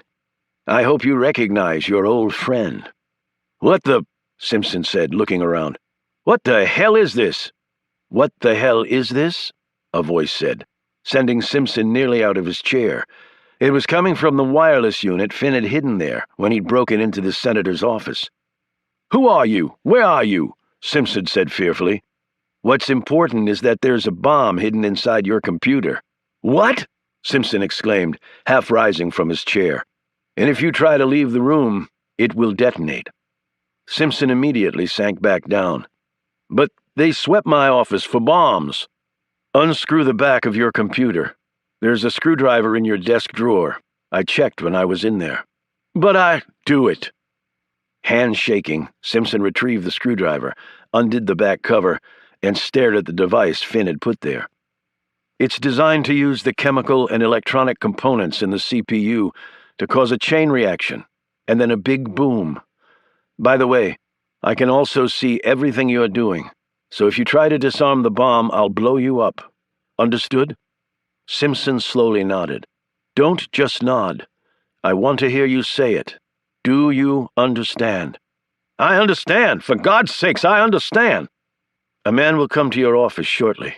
You will go with him without resistance. If you try to warn anyone, I will detonate the bomb and your whole office disappears. Once out of your office, if you try anything, say anything to anyone to try and get away, your wife is dead. Do you understand that?" "You have Donna?" "The former Miss Alabama is doing very well right now. That status could change, depending on your level of cooperation. Do you understand?" "Yes," Simpson said in a defeated tone. "Good. Now compose yourself and wait for him to come. I'll be listening and watching until he does.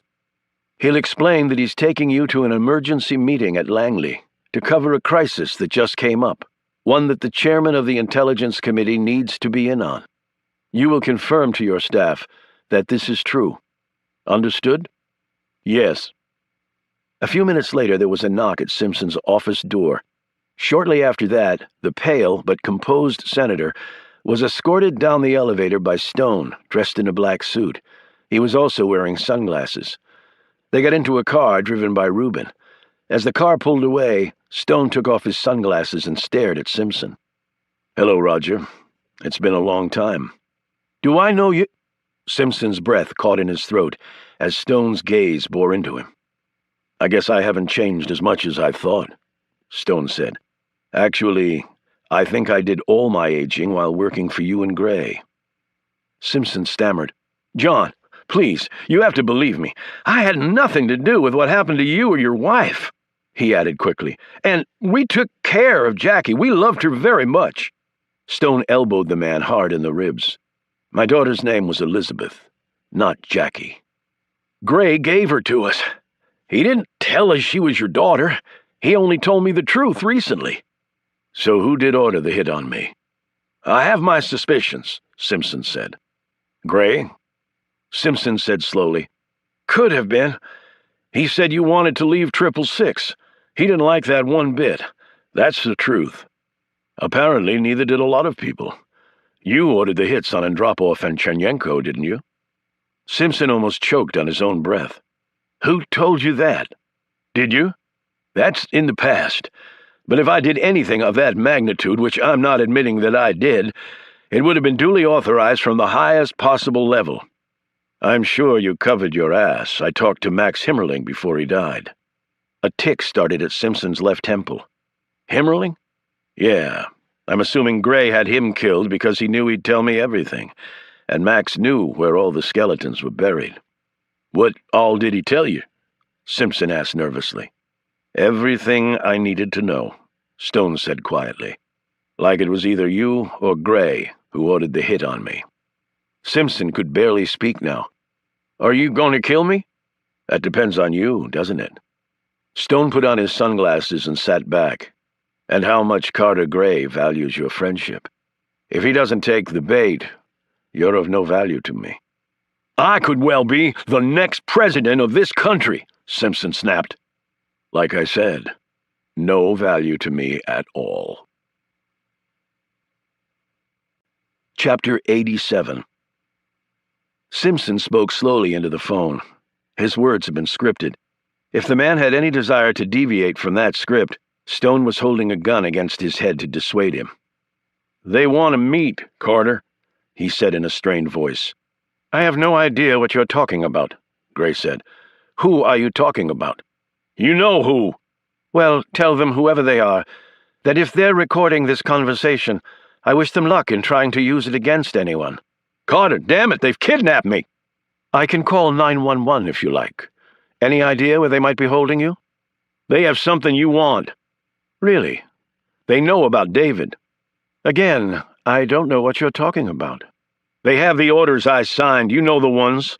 No, I really don't. Simpson said angrily, You authorized that order, Carter.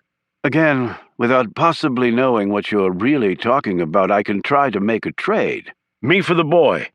No, for the orders. What about me? What about you, Roger? They'll kill me. I'm very sorry to hear that, but you've lived a fairly long and full life. Where do they want to do the exchange? You son of a bitch! Stone took the phone.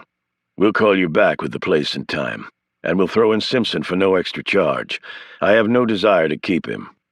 John, nice to hear your voice. Do you know how difficult you've made things for me? It seems to be the only thing I live for anymore. And of course you won't be lying in wait to ambush me. You'll just have to take your chances, just like I will. And what if I don't show up? Then the orders for Andropov and Chernyenko's assassinations get sent to 5 people in D.C., none of whom you'd call a friend. And then we can let the distinguished senator sell you out to save himself. I think he'd make a great witness. After all these years, you think anyone will really care? Fine. If you don't think it matters, why bother coming? We'll just messenger them out and let the chips fall. Take care, Carter. Wait! A few moments of silence passed. Stone said, I don't hear anything. Where did you get these orders? Lacia? You don't need to know. Roger has seen them, and judging by the paleness of his skin, I'd say he thinks it matters a lot. He was always a bit excitable, not like you and me. All right, John, but if you really want to do a deal, you'll have to sweeten the pot. I want the original recording you took at Murder Mountain. That's not negotiable. Oh, but it is. You cost me my career. I want it back. And don't try to run and make copies. We have technology now that shows that. And if I don't? I don't have to tell you the consequences, do I? Stone looked at Finn. All right, I'll call you back with the time and place. And you have to be there in person or it's no deal. Then I'd prefer to pick the location. I know, that's why I'm doing it. One more thing. Anything happens to David Finn, you won't walk away alive. You're not what you once were, John. I have 50 men, as good as you ever were. Make that 49. I ran into one of your best about a month ago, an ex-666 turned spy. Gray put down the phone and wiped a trickle of sweat from his face.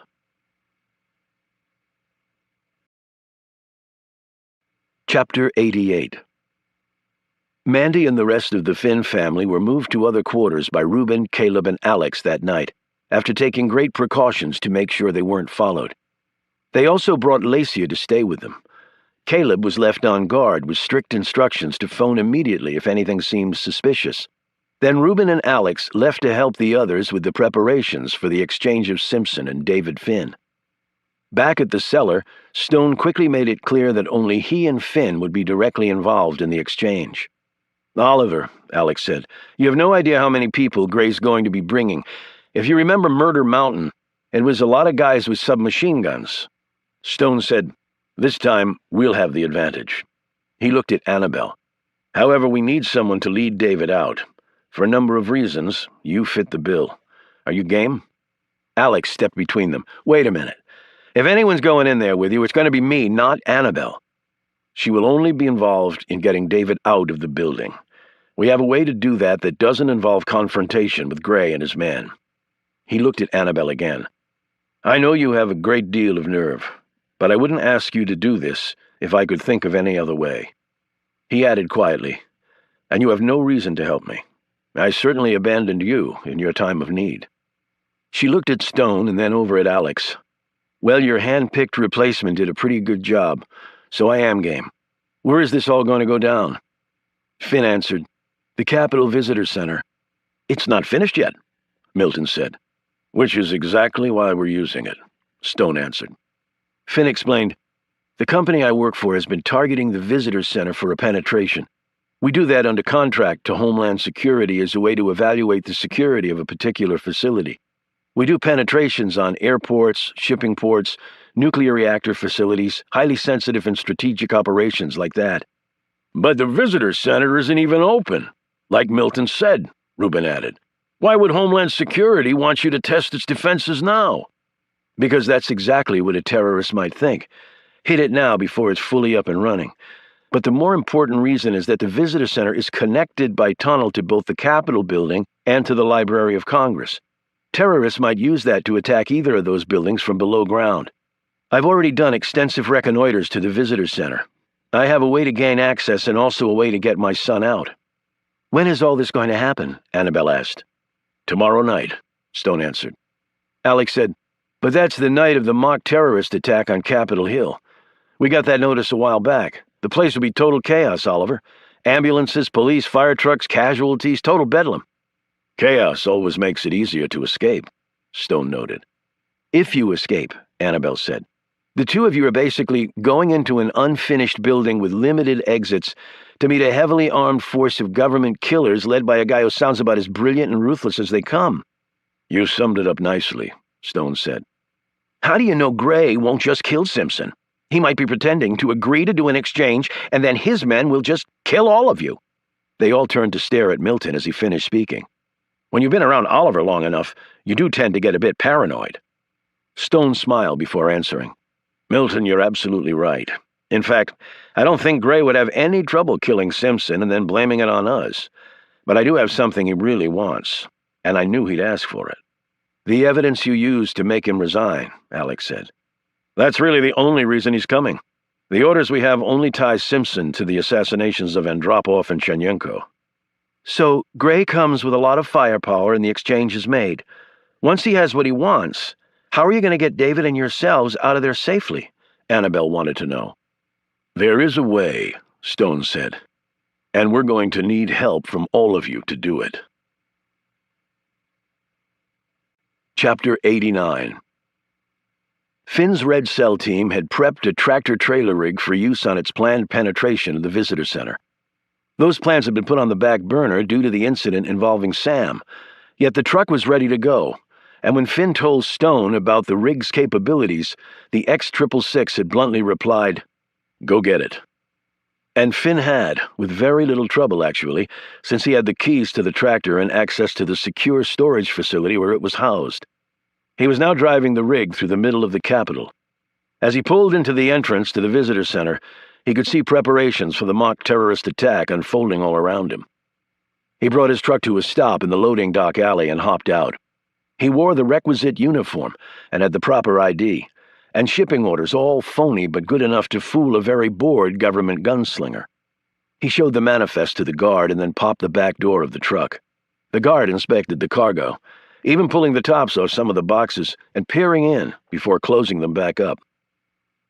Finn had arrived here at 6:30 because he knew the construction workers were scheduled to go off duty promptly at 6 because of the mock terrorist attack. The next shift came on the following morning. The exchange with Gray would be set for midnight as soon as the call was made 2 hours from now by Stone. This would give them an opportunity to put their exit plan in place and give Gray very little time to make his own preparations. Down the street, Milton was sitting in a parked car with his cell phone in hand. He was the failsafe. If everything seemed to be going to hell, he was to call the police, the FBI, the fire department, and anyone else they could think of. Since they would all be in close proximity, their response time should be very fast, although it still might not be fast enough. Caleb was back at the hiding place keeping watch over Lacia and the rest of the Finn family.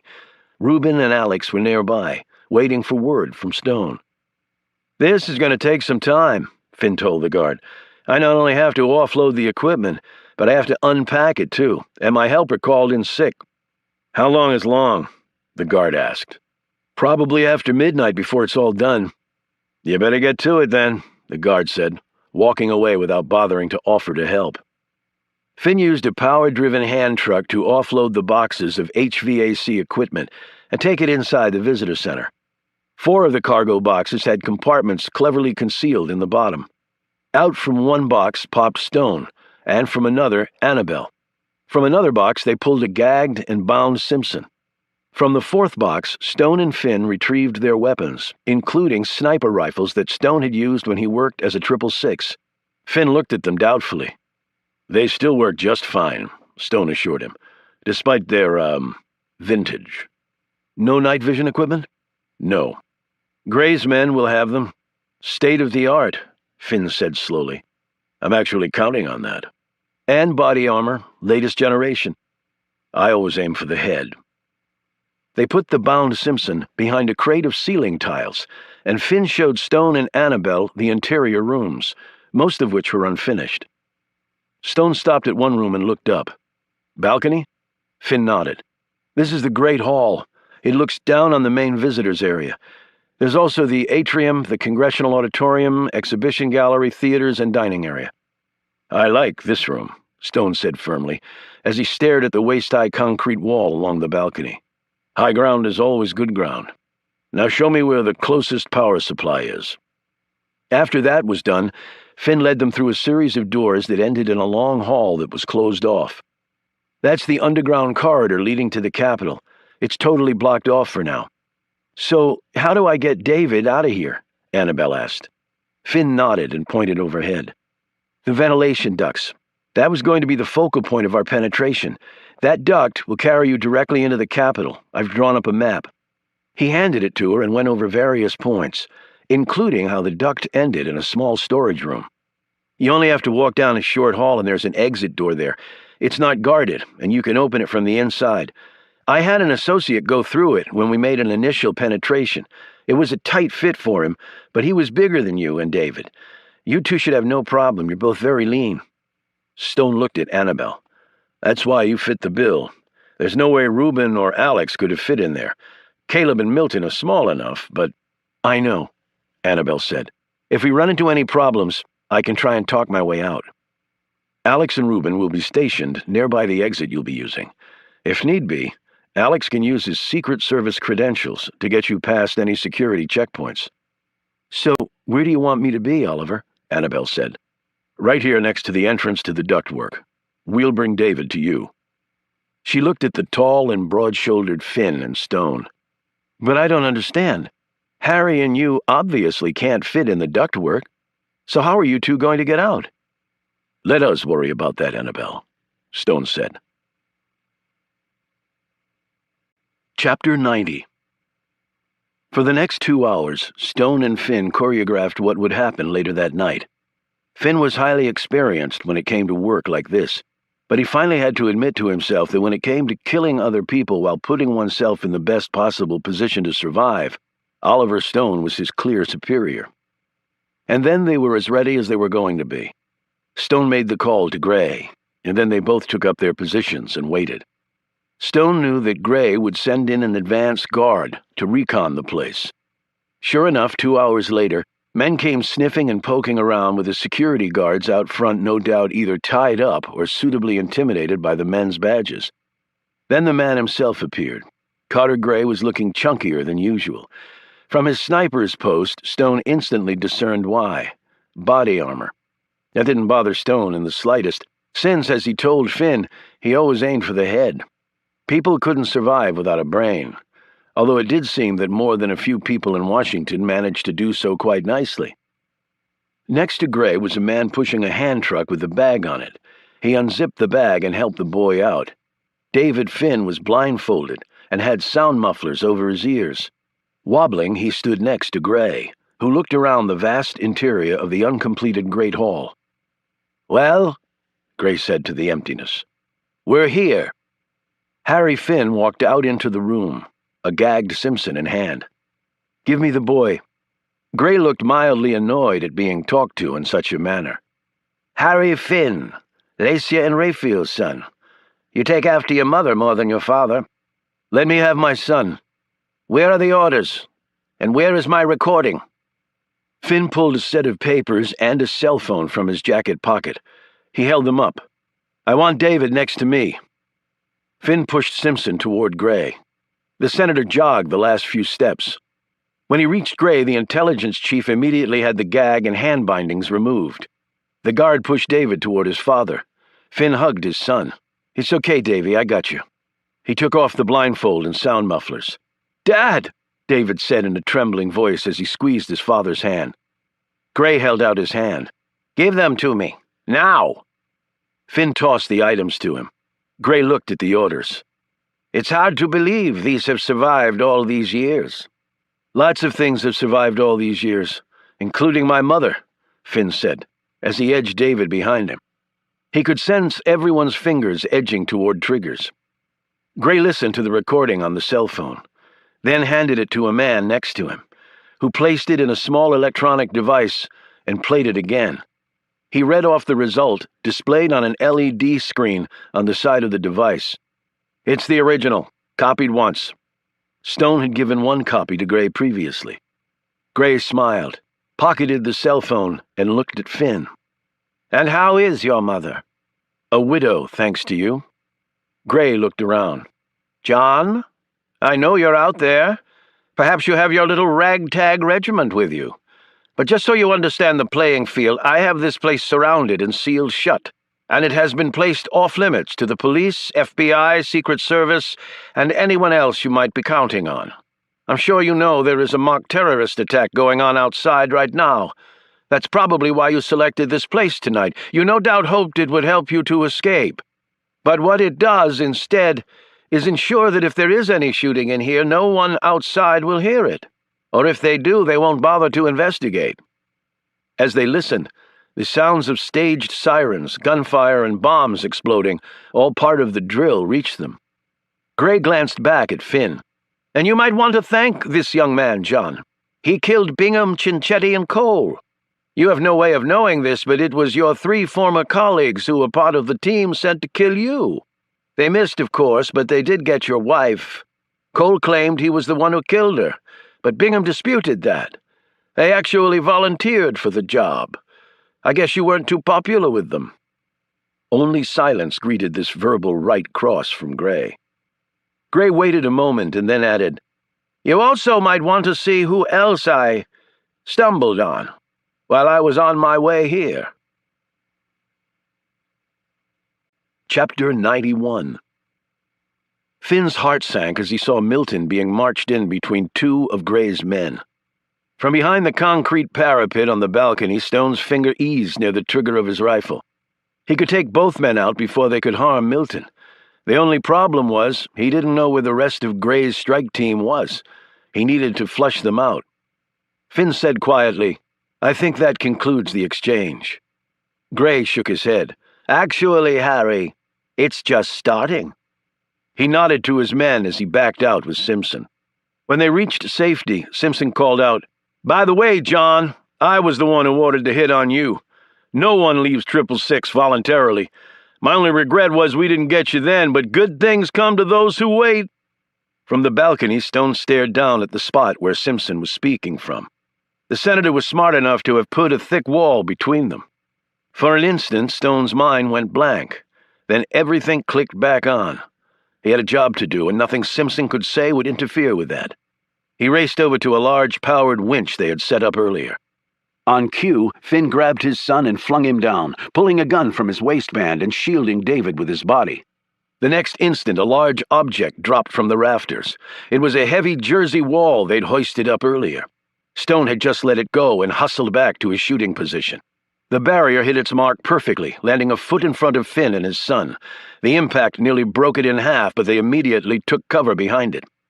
Gray's 2 men took aim at Milton, the easiest target. Before their fingers could squeeze the triggers, 2 rounds from Stone's weapon, fired a split second apart, killed them. Next to Stone was a long electrical cord attached to a power strip. He hit a button and the entire room went black. He raced down from the balcony. He had memorized the number of steps and turns, so the darkness didn't slow him much. He dropped on top of a flat roller that they'd found in a storage room, the kind that mechanics use to glide under cars. He slid across the floor of the great hall, heading toward Milton. The original plan had been to get Finn and his son out this way, but Milton was in the most immediate danger. He called out, Finn, cover! Finn immediately started laying down fire. As he rolled along, Stone blinked rapidly, making his eyes adjust to the absence of light. He hit one dead body. His fingers snagged the NV goggles off the dead man's belt. As he put them on, he said, "Milton!" "Over here," Milton answered weakly. Stone powered on the goggles and looked to his right. Milton was lying there, his hands over his head. The other dead man had fallen on top of him. Stone asked, "Are you hurt?" "No." Stone pulled the body off his friend, and double-decking on the roller, they slid across the room toward the stairs to the balcony, while Finn emptied 2 clips from his pistol to cover their escape. Stone said to Milton, "I'm taking you to Annabelle. She, you, and David will get out via a duct that leads to the Capitol. It'll be a tight fit, but you can make it." "Oliver, I can't go out that way." "Why not?" "I've got claustrophobia." Stone sighed. "All right, then you can leave with me." "No tight places," Milton said nervously. "It's all tight places in here, Milton," Stone snapped. "Did you see how many men Gray brought with him?" "A dozen." "Then he has 10 left." Stone knew that the next part of their escape involved running through quite a bit of open space. Gray's men were certainly watching for any sign of them through their NV goggles. Stone was actually counting on that. The goggles were wonderful tools, but they had one Achilles heel. Stone pulled off his goggles, tensed, and then hit the button on the power strip again. Lights blazed on all over. He heard voices calling out in pain. Gray's men. When bright lights came on, and you were caught wearing your NV goggles, the result was you wouldn't be seeing anything except hot stars for at least a minute. He and Milton ran for it. No sooner had they gotten behind cover than Gray's men recovered and opened up with overwhelming firepower. Stone left Milton and raced off again. Finn and his son were still behind the barrier, pinned down by fire. Thinking quickly, Stone grabbed the motorized hand truck full of commercial HVAC equipment and made his way to Finn and David. The bullets fired by Gray's men bounced off the heavy metal. With this shield, they made their way back to relative safety and collected Milton. They sprinted down the hall and through a series of doors, handing a terrified David off to Annabelle. Annabelle saw Milton and said, "My God, what are you doing here?" "Long story and no time to tell it," Stone said. "You and David can get out through the ducts. Milton will come with us." Finn hugged his crying son, who kept his arms tightly around his father. Finally, Finn eased the boy off and told David he had to go with Annabelle. "You have to help your mom," he said. "I'll be there as soon as I can." "Dad, they're going to kill you. They're going to." "I've been in tougher spots than this, believe me," Finn said, managing a smile. Annabelle looked at Stone, took his hand and squeezed it. "Don't die, Oliver. Please don't die." They helped her and David into the duct. Finn led Stone and Milton to another tunnel paralleling the one they had been in. It had been put in case construction workers had to evacuate the place and they couldn't get out for some reason through the visitor center's exit. They came to a stop at a secured door. Stone shot the lock off, and Finn opened the door, revealing a long passageway. "That'll take us to the Jefferson building," Finn said. Stone nodded. "Caleb told me how to get out of the Jefferson without anyone seeing us. Harry, you go first, Milton in the middle, and I'll bring up the rear." Milton peered down the long, dark corridor. "Are you sure it's safe?" "As safe as—" Stone never knew where the shot came from. He barely heard it. He never saw Finn raise his gun and fire. He never saw the sniper fall. All he saw was the look on Milton's face. The eyes widened slightly, as though he was only mildly surprised. Then he dropped to his knees, still looking up at Stone. The blood started dripping from his mouth. He only said one word, "Oliver?" Then Milton Farb dropped face first on the hard floor. His body twitched once, and he lay still, the large hole dead center of his back, oozing red. Stone had seen many wounds just like that one, all of them fatal. Milton was dead. Finn stared down at the body. My God. Stone knelt down, lifted his friend's body up, carried it over to a corner and placed him gently down. He closed the blank eyes and put the small, slender hands over the still chest. Then he rose, clenched his weapon, and walked past Finn without a word. He wasn't heading toward safety. He was heading back to the visitor center. Harry Finn eyed the door to the Jefferson building and freedom. His son was safe. He could join him in a short time if he left now. This wasn't his fight anymore. John Carr had killed his father. What did he owe the man? Everything. He saved me, my mother, and my son. I owe him everything. He gripped his gun and raced after Oliver Stone. Chapter 92. It wasn't mild-mannered, middle-aged cemetery caretaker Oliver Stone who strode out into battle that night. It was a killing machine called John Carr, 30 years younger, with all the skills and ferocity of a lifetime spent ending other people's lives in ways unimaginable to most people. He used every one of those skills that night, and yet there seemed a greater power at work. Bullets that should have ended his life numerous times missed by less than an inch. Disaster that should have struck never did. Maybe it was finally his time for justice. He only thought about that later. Tonight he just killed, and the unfinished visitor center ran red with blood. Finn had killed only one more man. Stone had finished off the other 6, 2 with shots that Finn had never seen anyone make before. He still couldn't fathom how Stone had done it. It seemed the man had simply willed the bullets to find their marks. To Stone, there was another explanation as to how he had survived. Undoubtedly, Gray's men were younger, stronger, faster, superbly trained. These days, they always had overpowering force before they attacked. They had killed thousands of times. In practice. It was altogether different when one did it for real, and counting Vietnam, Stone had probably killed more people than all of Gray's men combined, and he had never had overpowering force. He had often only had himself. That just made you better than the other guy. When the last man had dropped, Finn and Stone left via the emergency exit, reaching the Jefferson Building and leaving from there as Caleb had told them. An anguished Stone carried Milton's body over his shoulder. While he waited behind some bushes with the body, Finn managed to sneak out and snare a spare EMT uniform from a body recovery truck stationed near the epicenter of the mock terrorist attack. Next, he spotted an ambulance that was parked near the library with the keys still in the ignition. A few minutes later, Milton's body was loaded into the ambulance by Stone and Finn on a gurney, a sheet placed over his face. With all the chaos going on everywhere around them, no one could tell a fake corpse from a real one. With Stone riding in the back, Finn drove away, the ambulance lights flashing. Finn glanced in the rearview mirror. Stone was sitting next to his friend, his head hanging down. He had not escaped the battle unscathed. A bullet had sliced through his right arm, leaving a bloody gash. Another had left a crease on the left side of his head. The man took no notice of them. Finn had had to bandage them up, using gauze and tape from the ambulance's supplies, while Stone had just stared down at his dead friend. Stone lifted the sheet, took Milton's still warm hand in his and squeezed it. He started mouthing words that Finn could not hear clearly, but he instinctively knew what the man was saying. "I'm sorry, Milton. I am so sorry." A tear trickled down from Stone's weathered face and dropped onto the sheet. Finn didn't want to break into this very private moment, but he had no choice. "Where do you want to take Milton?" "Home. We're taking him home, Harry." Leaving the ambulance about 3 blocks from the house, they carried Milton's body through the woods at the rear of his neighborhood. Stone placed him gently in his bed and turned to Finn. "Give me a minute." Finn nodded and respectfully withdrew from the room. Stone was a man who had suffered more heartbreak in life than any human being should have to. He had done so stoically, trying to look ahead rather than focusing on the past. Yet as he gazed down at his friend's body, every memory of every personal tragedy in his life came charging at him from the darkness. And for one of the very few times in his life, Oliver Stone sobbed without restraint.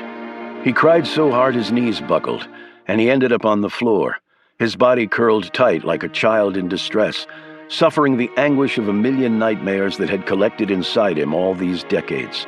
Nightmares that had suddenly been released, like the crush of water over a collapsed dam.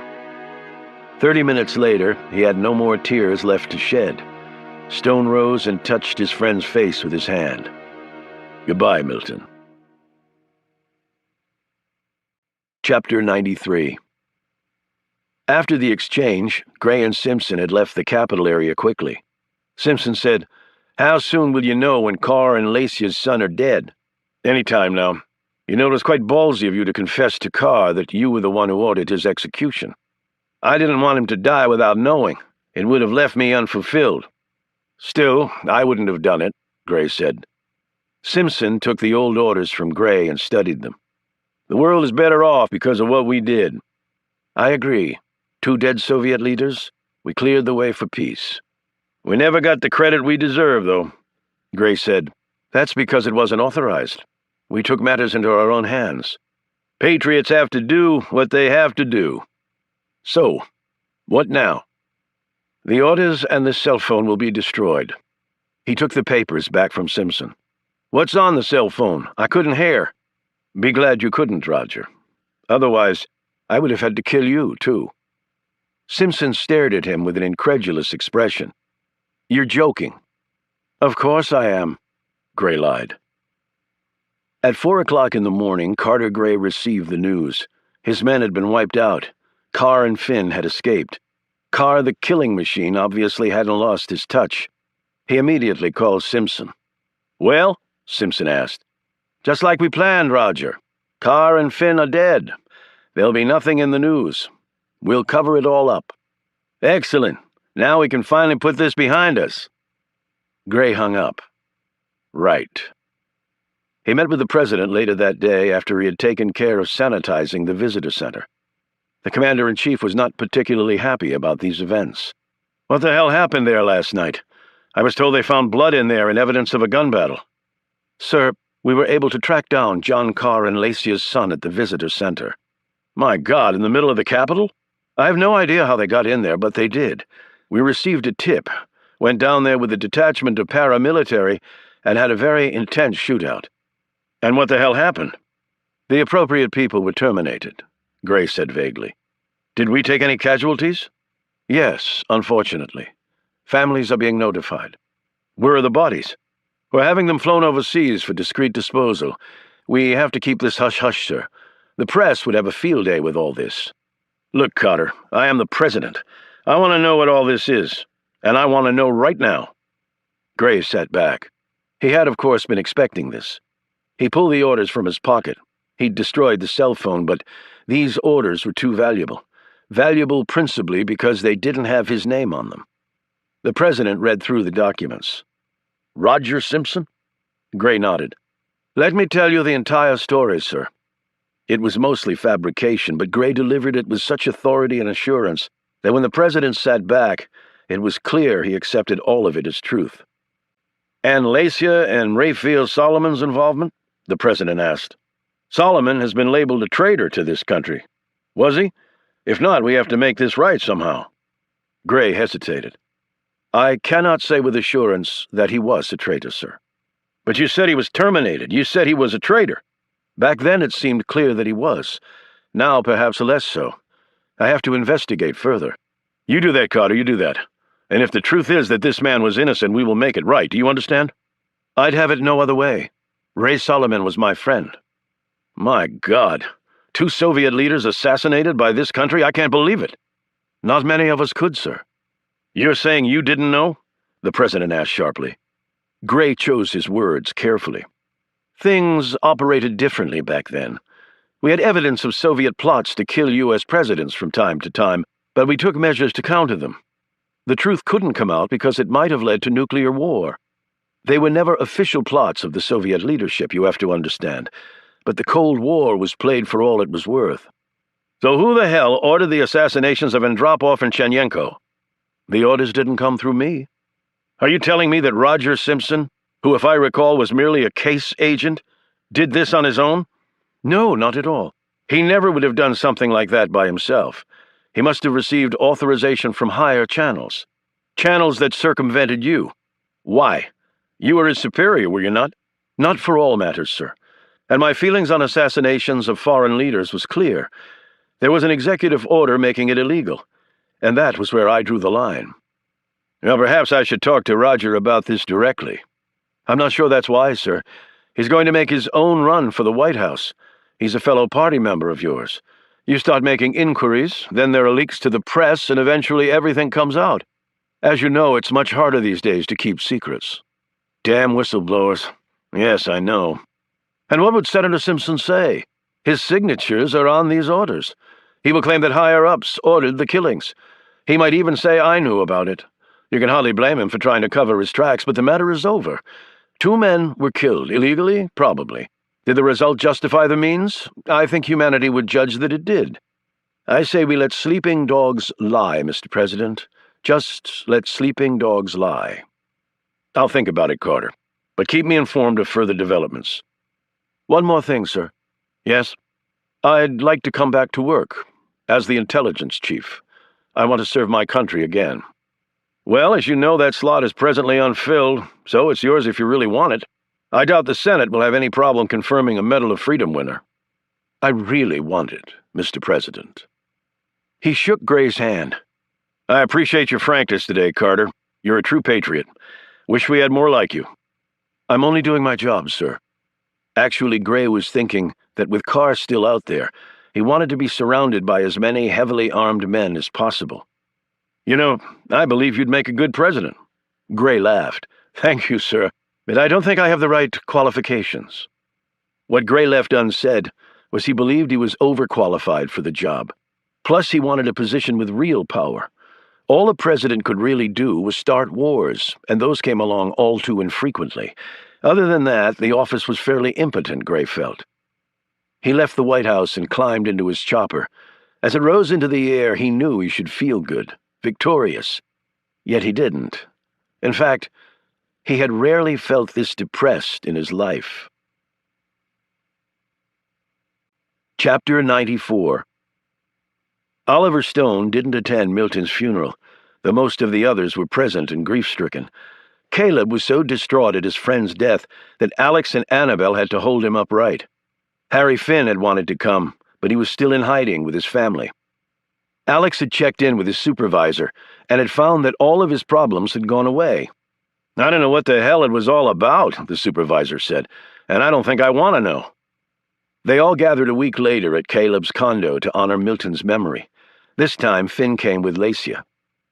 I can't believe Oliver missed Milton's funeral, Reuben said, staring down into his beer. Can't believe it, he said again, his eyes red. Annabelle looked at Alex. No word from him at all? Alex shook his head. Harry, you were the last one to see him. Did he say anything about where he was going, what he was going to do? Finn shook his head. I know he blames himself for Milton's death. Caleb said angrily, and I read in the paper where Carter Gray is going to be the head of the intelligence community again. Isn't that just wonderful? We all know what he's done. We know, but we have no proof. He slumped down in a chair and stared at a photo of Milton that he'd placed on a shelf for all to see. Tears slid down his fat cheeks. Finn said, My family and I will have to leave the country somehow. Gray won't stop until he gets us. I think not. It is time to end this foolishness. All eyes swung around to Lacia, who sat in one corner. From her bag, she pulled an item, a very unusual object for an elderly woman to be carrying around. It was a bear. My granddaughter's beloved bear. My beautiful Susie's bear that I gave her when she was very little. Everyone simply stared at her, no doubt wondering if she had, at that very instant, lost her mind. It is with Susie's permission that I took this. She took a small penknife from her purse and cut the stitching holding the bear together. She parted the seam, reached in, and pulled out a small box. I had a craftsman in Russia make it for me. She took out a key, unlocked the box, and took out a thumb-sized electronic device with a USB port. Does anyone here have a computer? The scene on the computer screen was a small, sparsely furnished room. 4 people were seated around a wooden table. A younger Lacia and Raphael Solomon were on one side. Across from them was Roger Simpson as a young man, and next to Simpson was another man who hadn't really changed all that much. Carter Gray, Alex said. Lacia nodded. It was Raphael's idea to secretly film this. The mission was so monumental, you see. As they watched the 4 discuss the assassination, it seemed that Andropov had already been killed, and they were now focusing on Konstantin Chernenko as the only man standing in the way of Gorbachev's rise to power. You did wonderfully the first time, Ray and Lacia, Gray was saying. There wasn't the slightest doubt that Andropov died from natural causes. There are certain poisons that leave no trace, Lacia commented. And there are those high up in the Soviet Union who were not sad to see poor Yuri go. Perhaps it will be the same with Chernenko, Simpson said, now that he's been named the General Secretary. Gray cut in. But wait a bit. At least a year. It will allow us time to arrange things on our end and cut down on suspicion. All roads now point to Gorbachev taking power after Shenyenko dies. If we wait, Konstantin may accommodate us without poison. He is not a well man, Solomon pointed out. So we give it a year, Gray said again. Then if he's still alive, you and Lacia can make sure he isn't living much longer. And the director and the president are on board with this too? Solomon asked. Simpson answered, Absolutely. They see it as critical to world peace and the destruction of the Soviet Union. As you know, there are many on the Soviet side who want this too. Gray was beaming. You'll both be heroes, he said. He turned to Lacia. Your coming over to our side has made all the difference.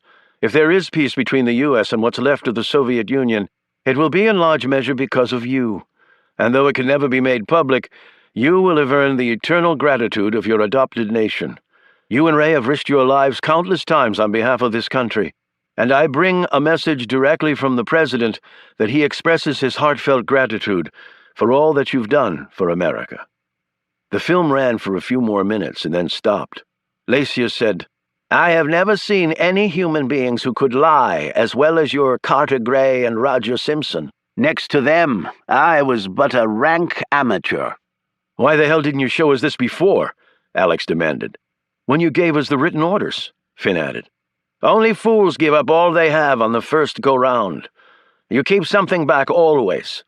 I had the film saved and put on this device before I placed it inside the bear and gave it to Susie.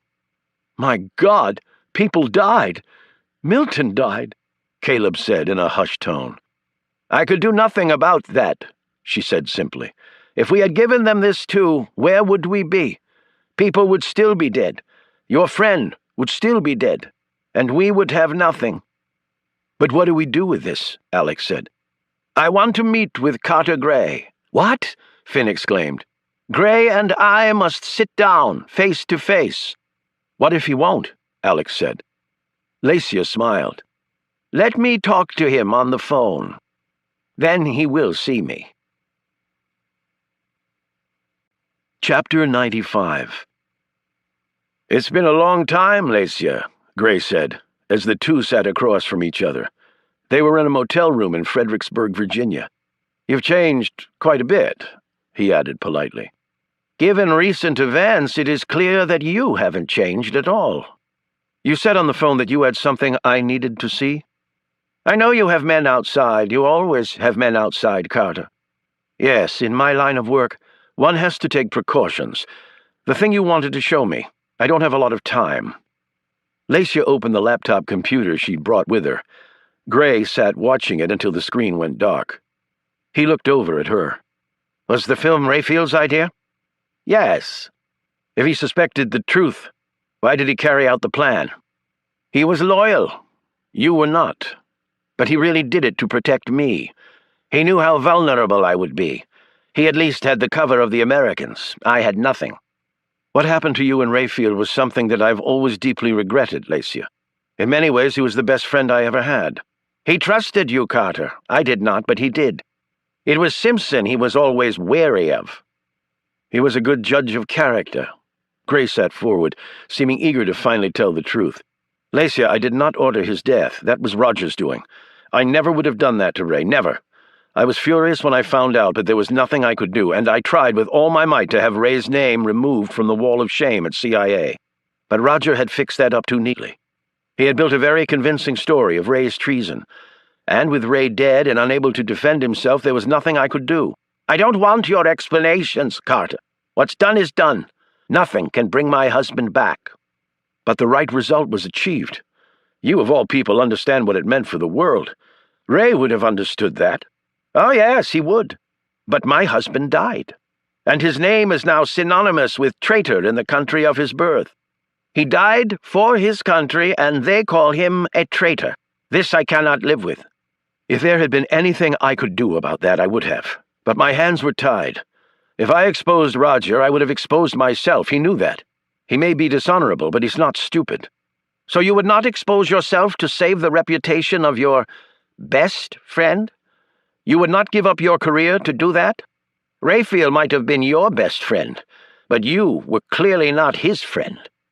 I admit that I was weak and selfish not to give myself up for Ray. Yes, you were, she said bluntly. So the assassinations were not authorized by your government? It was you and Simpson and a few others?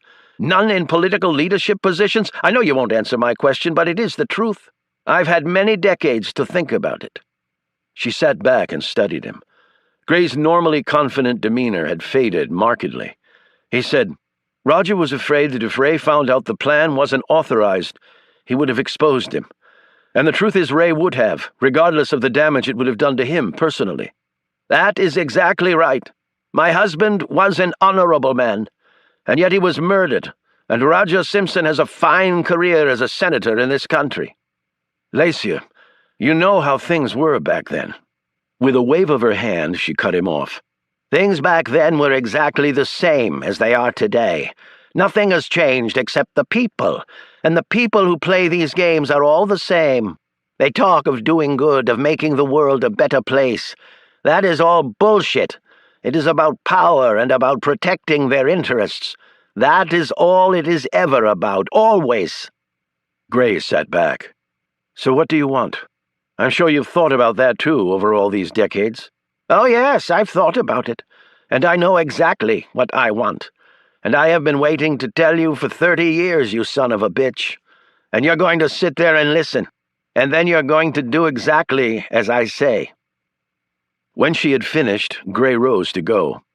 Can I expect to have the original of that film, and all copies in return for doing what you've asked? No, you cannot. You only have my word that I will take it to my grave, and you and Simpson should consider yourselves fortunate. I could destroy you both. Nothing would make me happier.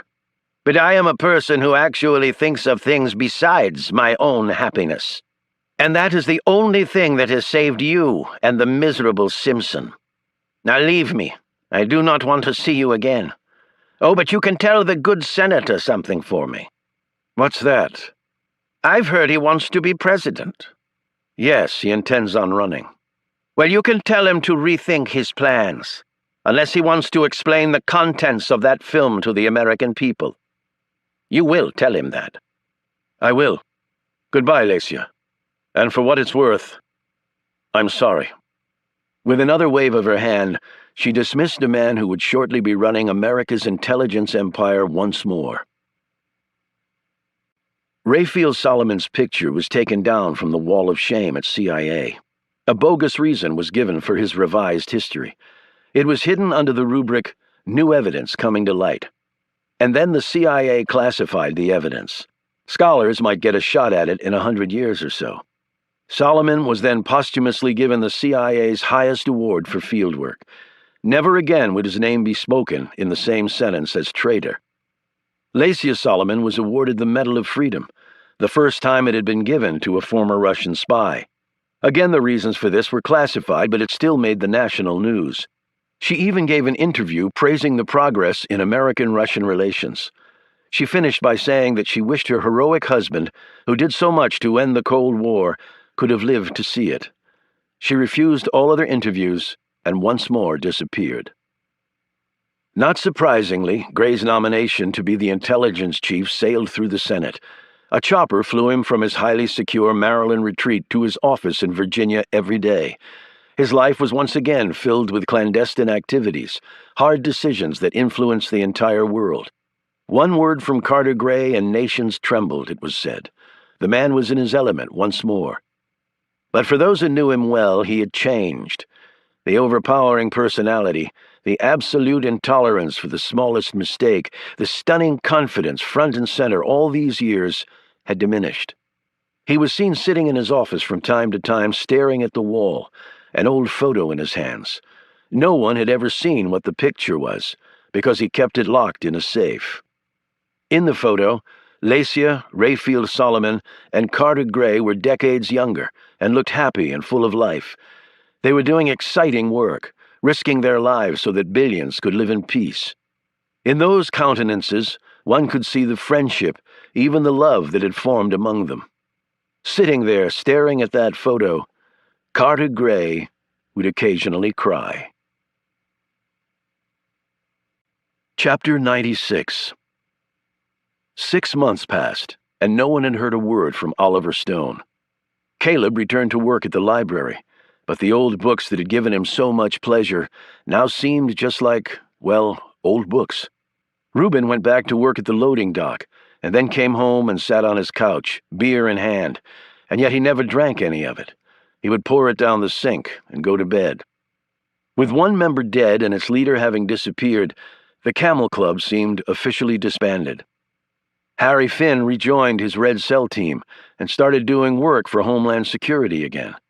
Because of Lacia's demand and the evidence she held, it was certain that Carter Gray would make no move against him or his family ever again, and it was also certain that Finn would never stand trial for killing 3 men and attempting to kill Carter Gray. Yet Finn did not have the soul of a killer, and what he had done haunted him. He finally took a 6-month leave of absence. He spent all his time with his family, shuttling his kids to school and sports, and holding his wife as she slept. He kept in contact with his mother, but she refused his pleas for her to come and live with them. He wanted to come to know her in a way that didn't involve secrets and plotting violent deaths, but his mother apparently didn't want this. If this wounded Finn, he did not show it. Annabelle could have left D.C. and spent the rest of her life living on the millions she conned from Bagger, but she didn't. After she and Alex finished explaining things to the FBI about Bagger and Patty Conroy, an explanation that left out any details of Annabelle's multi-million-dollar ripoff of Bagger, the lady worked another con. The target this time was the church that owned Stone's cottage. She convinced them that she was Stone's daughter, and she volunteered to move in and keep the cemetery in decent shape until her father returned from what she described as a much-needed vacation. She had the place fixed up, brought new furniture in, all while carefully preserving Stone's things. Then she started taking care of the grounds. Alex came by to help her often. They would sit on the porch in the evening. "Amazing stuff you've done to this place," Alex said. "It had good bones to start with," Annabelle said. "Most cemeteries do." Alex gave her a sideways grin. "So you think you might hang around here for a while? I've never really been able to call a place home before. I used to kid Oliver about living in a cemetery, but I sort of like it here. I can show you around town if you want." "Save me, now date me? You're quite the full-service cop." "All in the line of duty." "Right. I'm the con, remember? That's my line. Let's make that retired con, okay?" "Absolutely." For once, she didn't sound that convincing. They sat back in their chairs and looked out over the tombstones. "Do you think he's still alive?" she asked. "I don't know. I hope so, but I just don't know."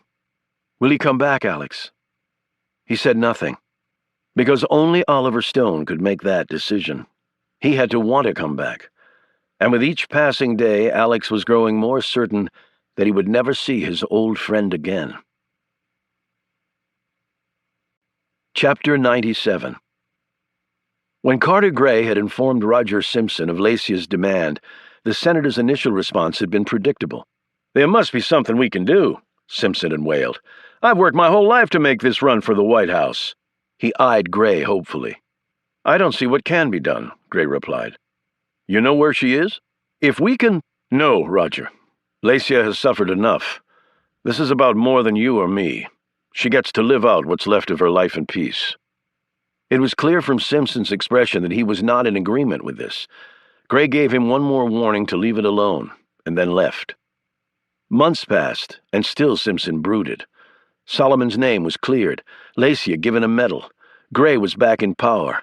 It was all so unjust. This all gnawed at the man, making him even more morose and insufferable than usual. Indeed, his wife started spending more time in Alabama. Friends and colleagues avoided him. In the pre-dawn hours one morning, Simpson sat moodily in his bathrobe, which he typically did after retrieving the newspaper from outside the front door of his condo. His wife was visiting friends in Birmingham. That had been another thing that had infuriated him. No one had kidnapped his wife. That simply had been a bluff that Finn and Carr had used to get him to go quietly. Once out of his office and away from the bomb, he could have had Carr arrested immediately, only he had been too afraid. This just made him angrier. Well, he'd really had the last laugh. Both Finn and Carr were dead. Simpson had not bothered to check up on Finn, and Carr had vanished. Yet it was also true that he would now only be a senator, his shot at the Oval Office gone. The destruction of his lifelong dream made Simpson throw his cup of coffee against the wall. He slumped down at the kitchen table and stared out the window into the darkness. The sun was still hours away from making its creep up the wall of the eastern seaboard. There must be a way. There must be, he told himself. He could not let a former Russian spy, who by all rights should be dead, deny him the highest office in the land, an office he felt he was predestined to hold. He sighed, opened his paper, and froze. Staring back at him was a photo that had been taped inside the front page of the newspaper he was holding. As he stared at the picture of the woman, it suddenly occurred to him who she was. Then her head disappeared. Left in its place was a large hole. Simpson gasped and then looked down at his chest. Blood was pouring out of it from where the bullet had entered after passing through the newspaper and neatly obliterating the identity of the woman. By any standard, it was a hell of a shot. His eyes started to flutter as he stared out the window where the glass had been cracked by the bullet. He looked at the shell of the building across the street, the one that had never been finished. As he pitched forward, dead, onto his kitchen table, the thought did occur to Simpson of who had just killed him. Chapter 98. In quickly rebuilding Carter Gray's cliffside house overlooking the Chesapeake Bay, great pains had been taken in ensuring that the intelligence chief would be safe and secure. This goal, obviously, included preventing someone from blowing up the place a second time. With that in mind, and taking into account some of Oliver Stone's observations, the windows were all now made from bulletproof glass, and the gas regulator was no longer accessible from the outside. The guards still slept in the cottage near the main house, and the underground chamber and escape tunnel had been rebuilt as well. Gray rose early and went to bed late every day. He put many miles on his personal chopper that landed in the rear grounds at all hours. He had a private jet at his disposal that carried him to hotspots all over the world. He knew that he would retire in a few years with his reputation intact as one of his country's greatest public servants, and that meant a lot to the man. The storm was fast approaching from the bay. The rumbles of thunder reached Gray's ears as he dressed in his bedroom. He checked his watch. It was 6 o'clock in the morning. He would have to hurry a bit. There would be no chopper ride today. The winds were too strong and unpredictable, and lightning was already starting to flash across the sky. He climbed into a 3 SUV motorcade. His vehicle was in the middle. A driver and guard were in his Escalade. The other 2 SUVs carried 6 armed men total. As the cars pulled out of the estate and onto the road, the rain began to sprinkle lightly. Gray studied a briefing book open on his lap in preparation for his first meeting this morning, but his thoughts truly were elsewhere. John Carr was still out there. The motorcade slowed to round a curve, and that's when Gray saw it. He rolled down the window to get a better look. Set into the grass next to the road was a tombstone with a small American flag stuck into the ground in front of the white grave marker. They were exactly like the ones used at Arlington National Cemetery. An instant later, Gray realized what he had just done. Before he could even scream, the round from the long-range rifle slammed into the side of his head, ending his life. The armed men exploded out of the truck, guns drawn and swinging in all directions. Yet there was nothing to see, no shooter to kill. As several guards sprinted in the direction of where the shot probably had come from, another one opened the passenger side door, and a bloodied Carter Gray slumped out, still encased in his seatbelt. "Son of a bitch!" muttered the guard, before punching in a number on his cell phone. Chapter 99. Oliver Stone had shot Gray from such a long distance away that he did not need to sprint away from the man's bodyguards. In truth, he had made even more difficult shots in his career, but none that meant more to him. He made his way slowly back through the woods to the dead man's home. As he walked along, the rain started coming down harder, and the flashes of lightning and accompanying cracks of thunder picked up their pace. He'd killed Simpson from the unfinished building across the street, his sniper rifle perched on an oil drum. The photo Stone had taped inside the newspaper was of his wife, Claire. He wanted Simpson to know. He'd placed the photo at a precise spot on the page, gauged his shot accordingly, leaving behind no evidence of who was in the picture. Stone had driven here right after the shooting because he had to kill Gray before Simpson's murder was discovered, and Gray went deep into hiding. He'd checked the forecast the night before. The approaching storm front from offshore was critical. Choppers didn't take off in such weather. That limited Gray to his motorcade. Stone had set the tombstone and flag by the side of the road, certain that even a cautious man like Gray would roll down the window to get a good look at it. That few seconds was all Stone had needed. With his scope and trusty rifle, and killing skills that one never really lost no matter how many years passed, it was a near certainty that he would get his man. And he had. He skirted the edge of Gray's property, his gait steady but unhurried. He knew Gray's man would be coming soon, but in many ways he'd waited his entire adult life for this moment. He did not intend on rushing it.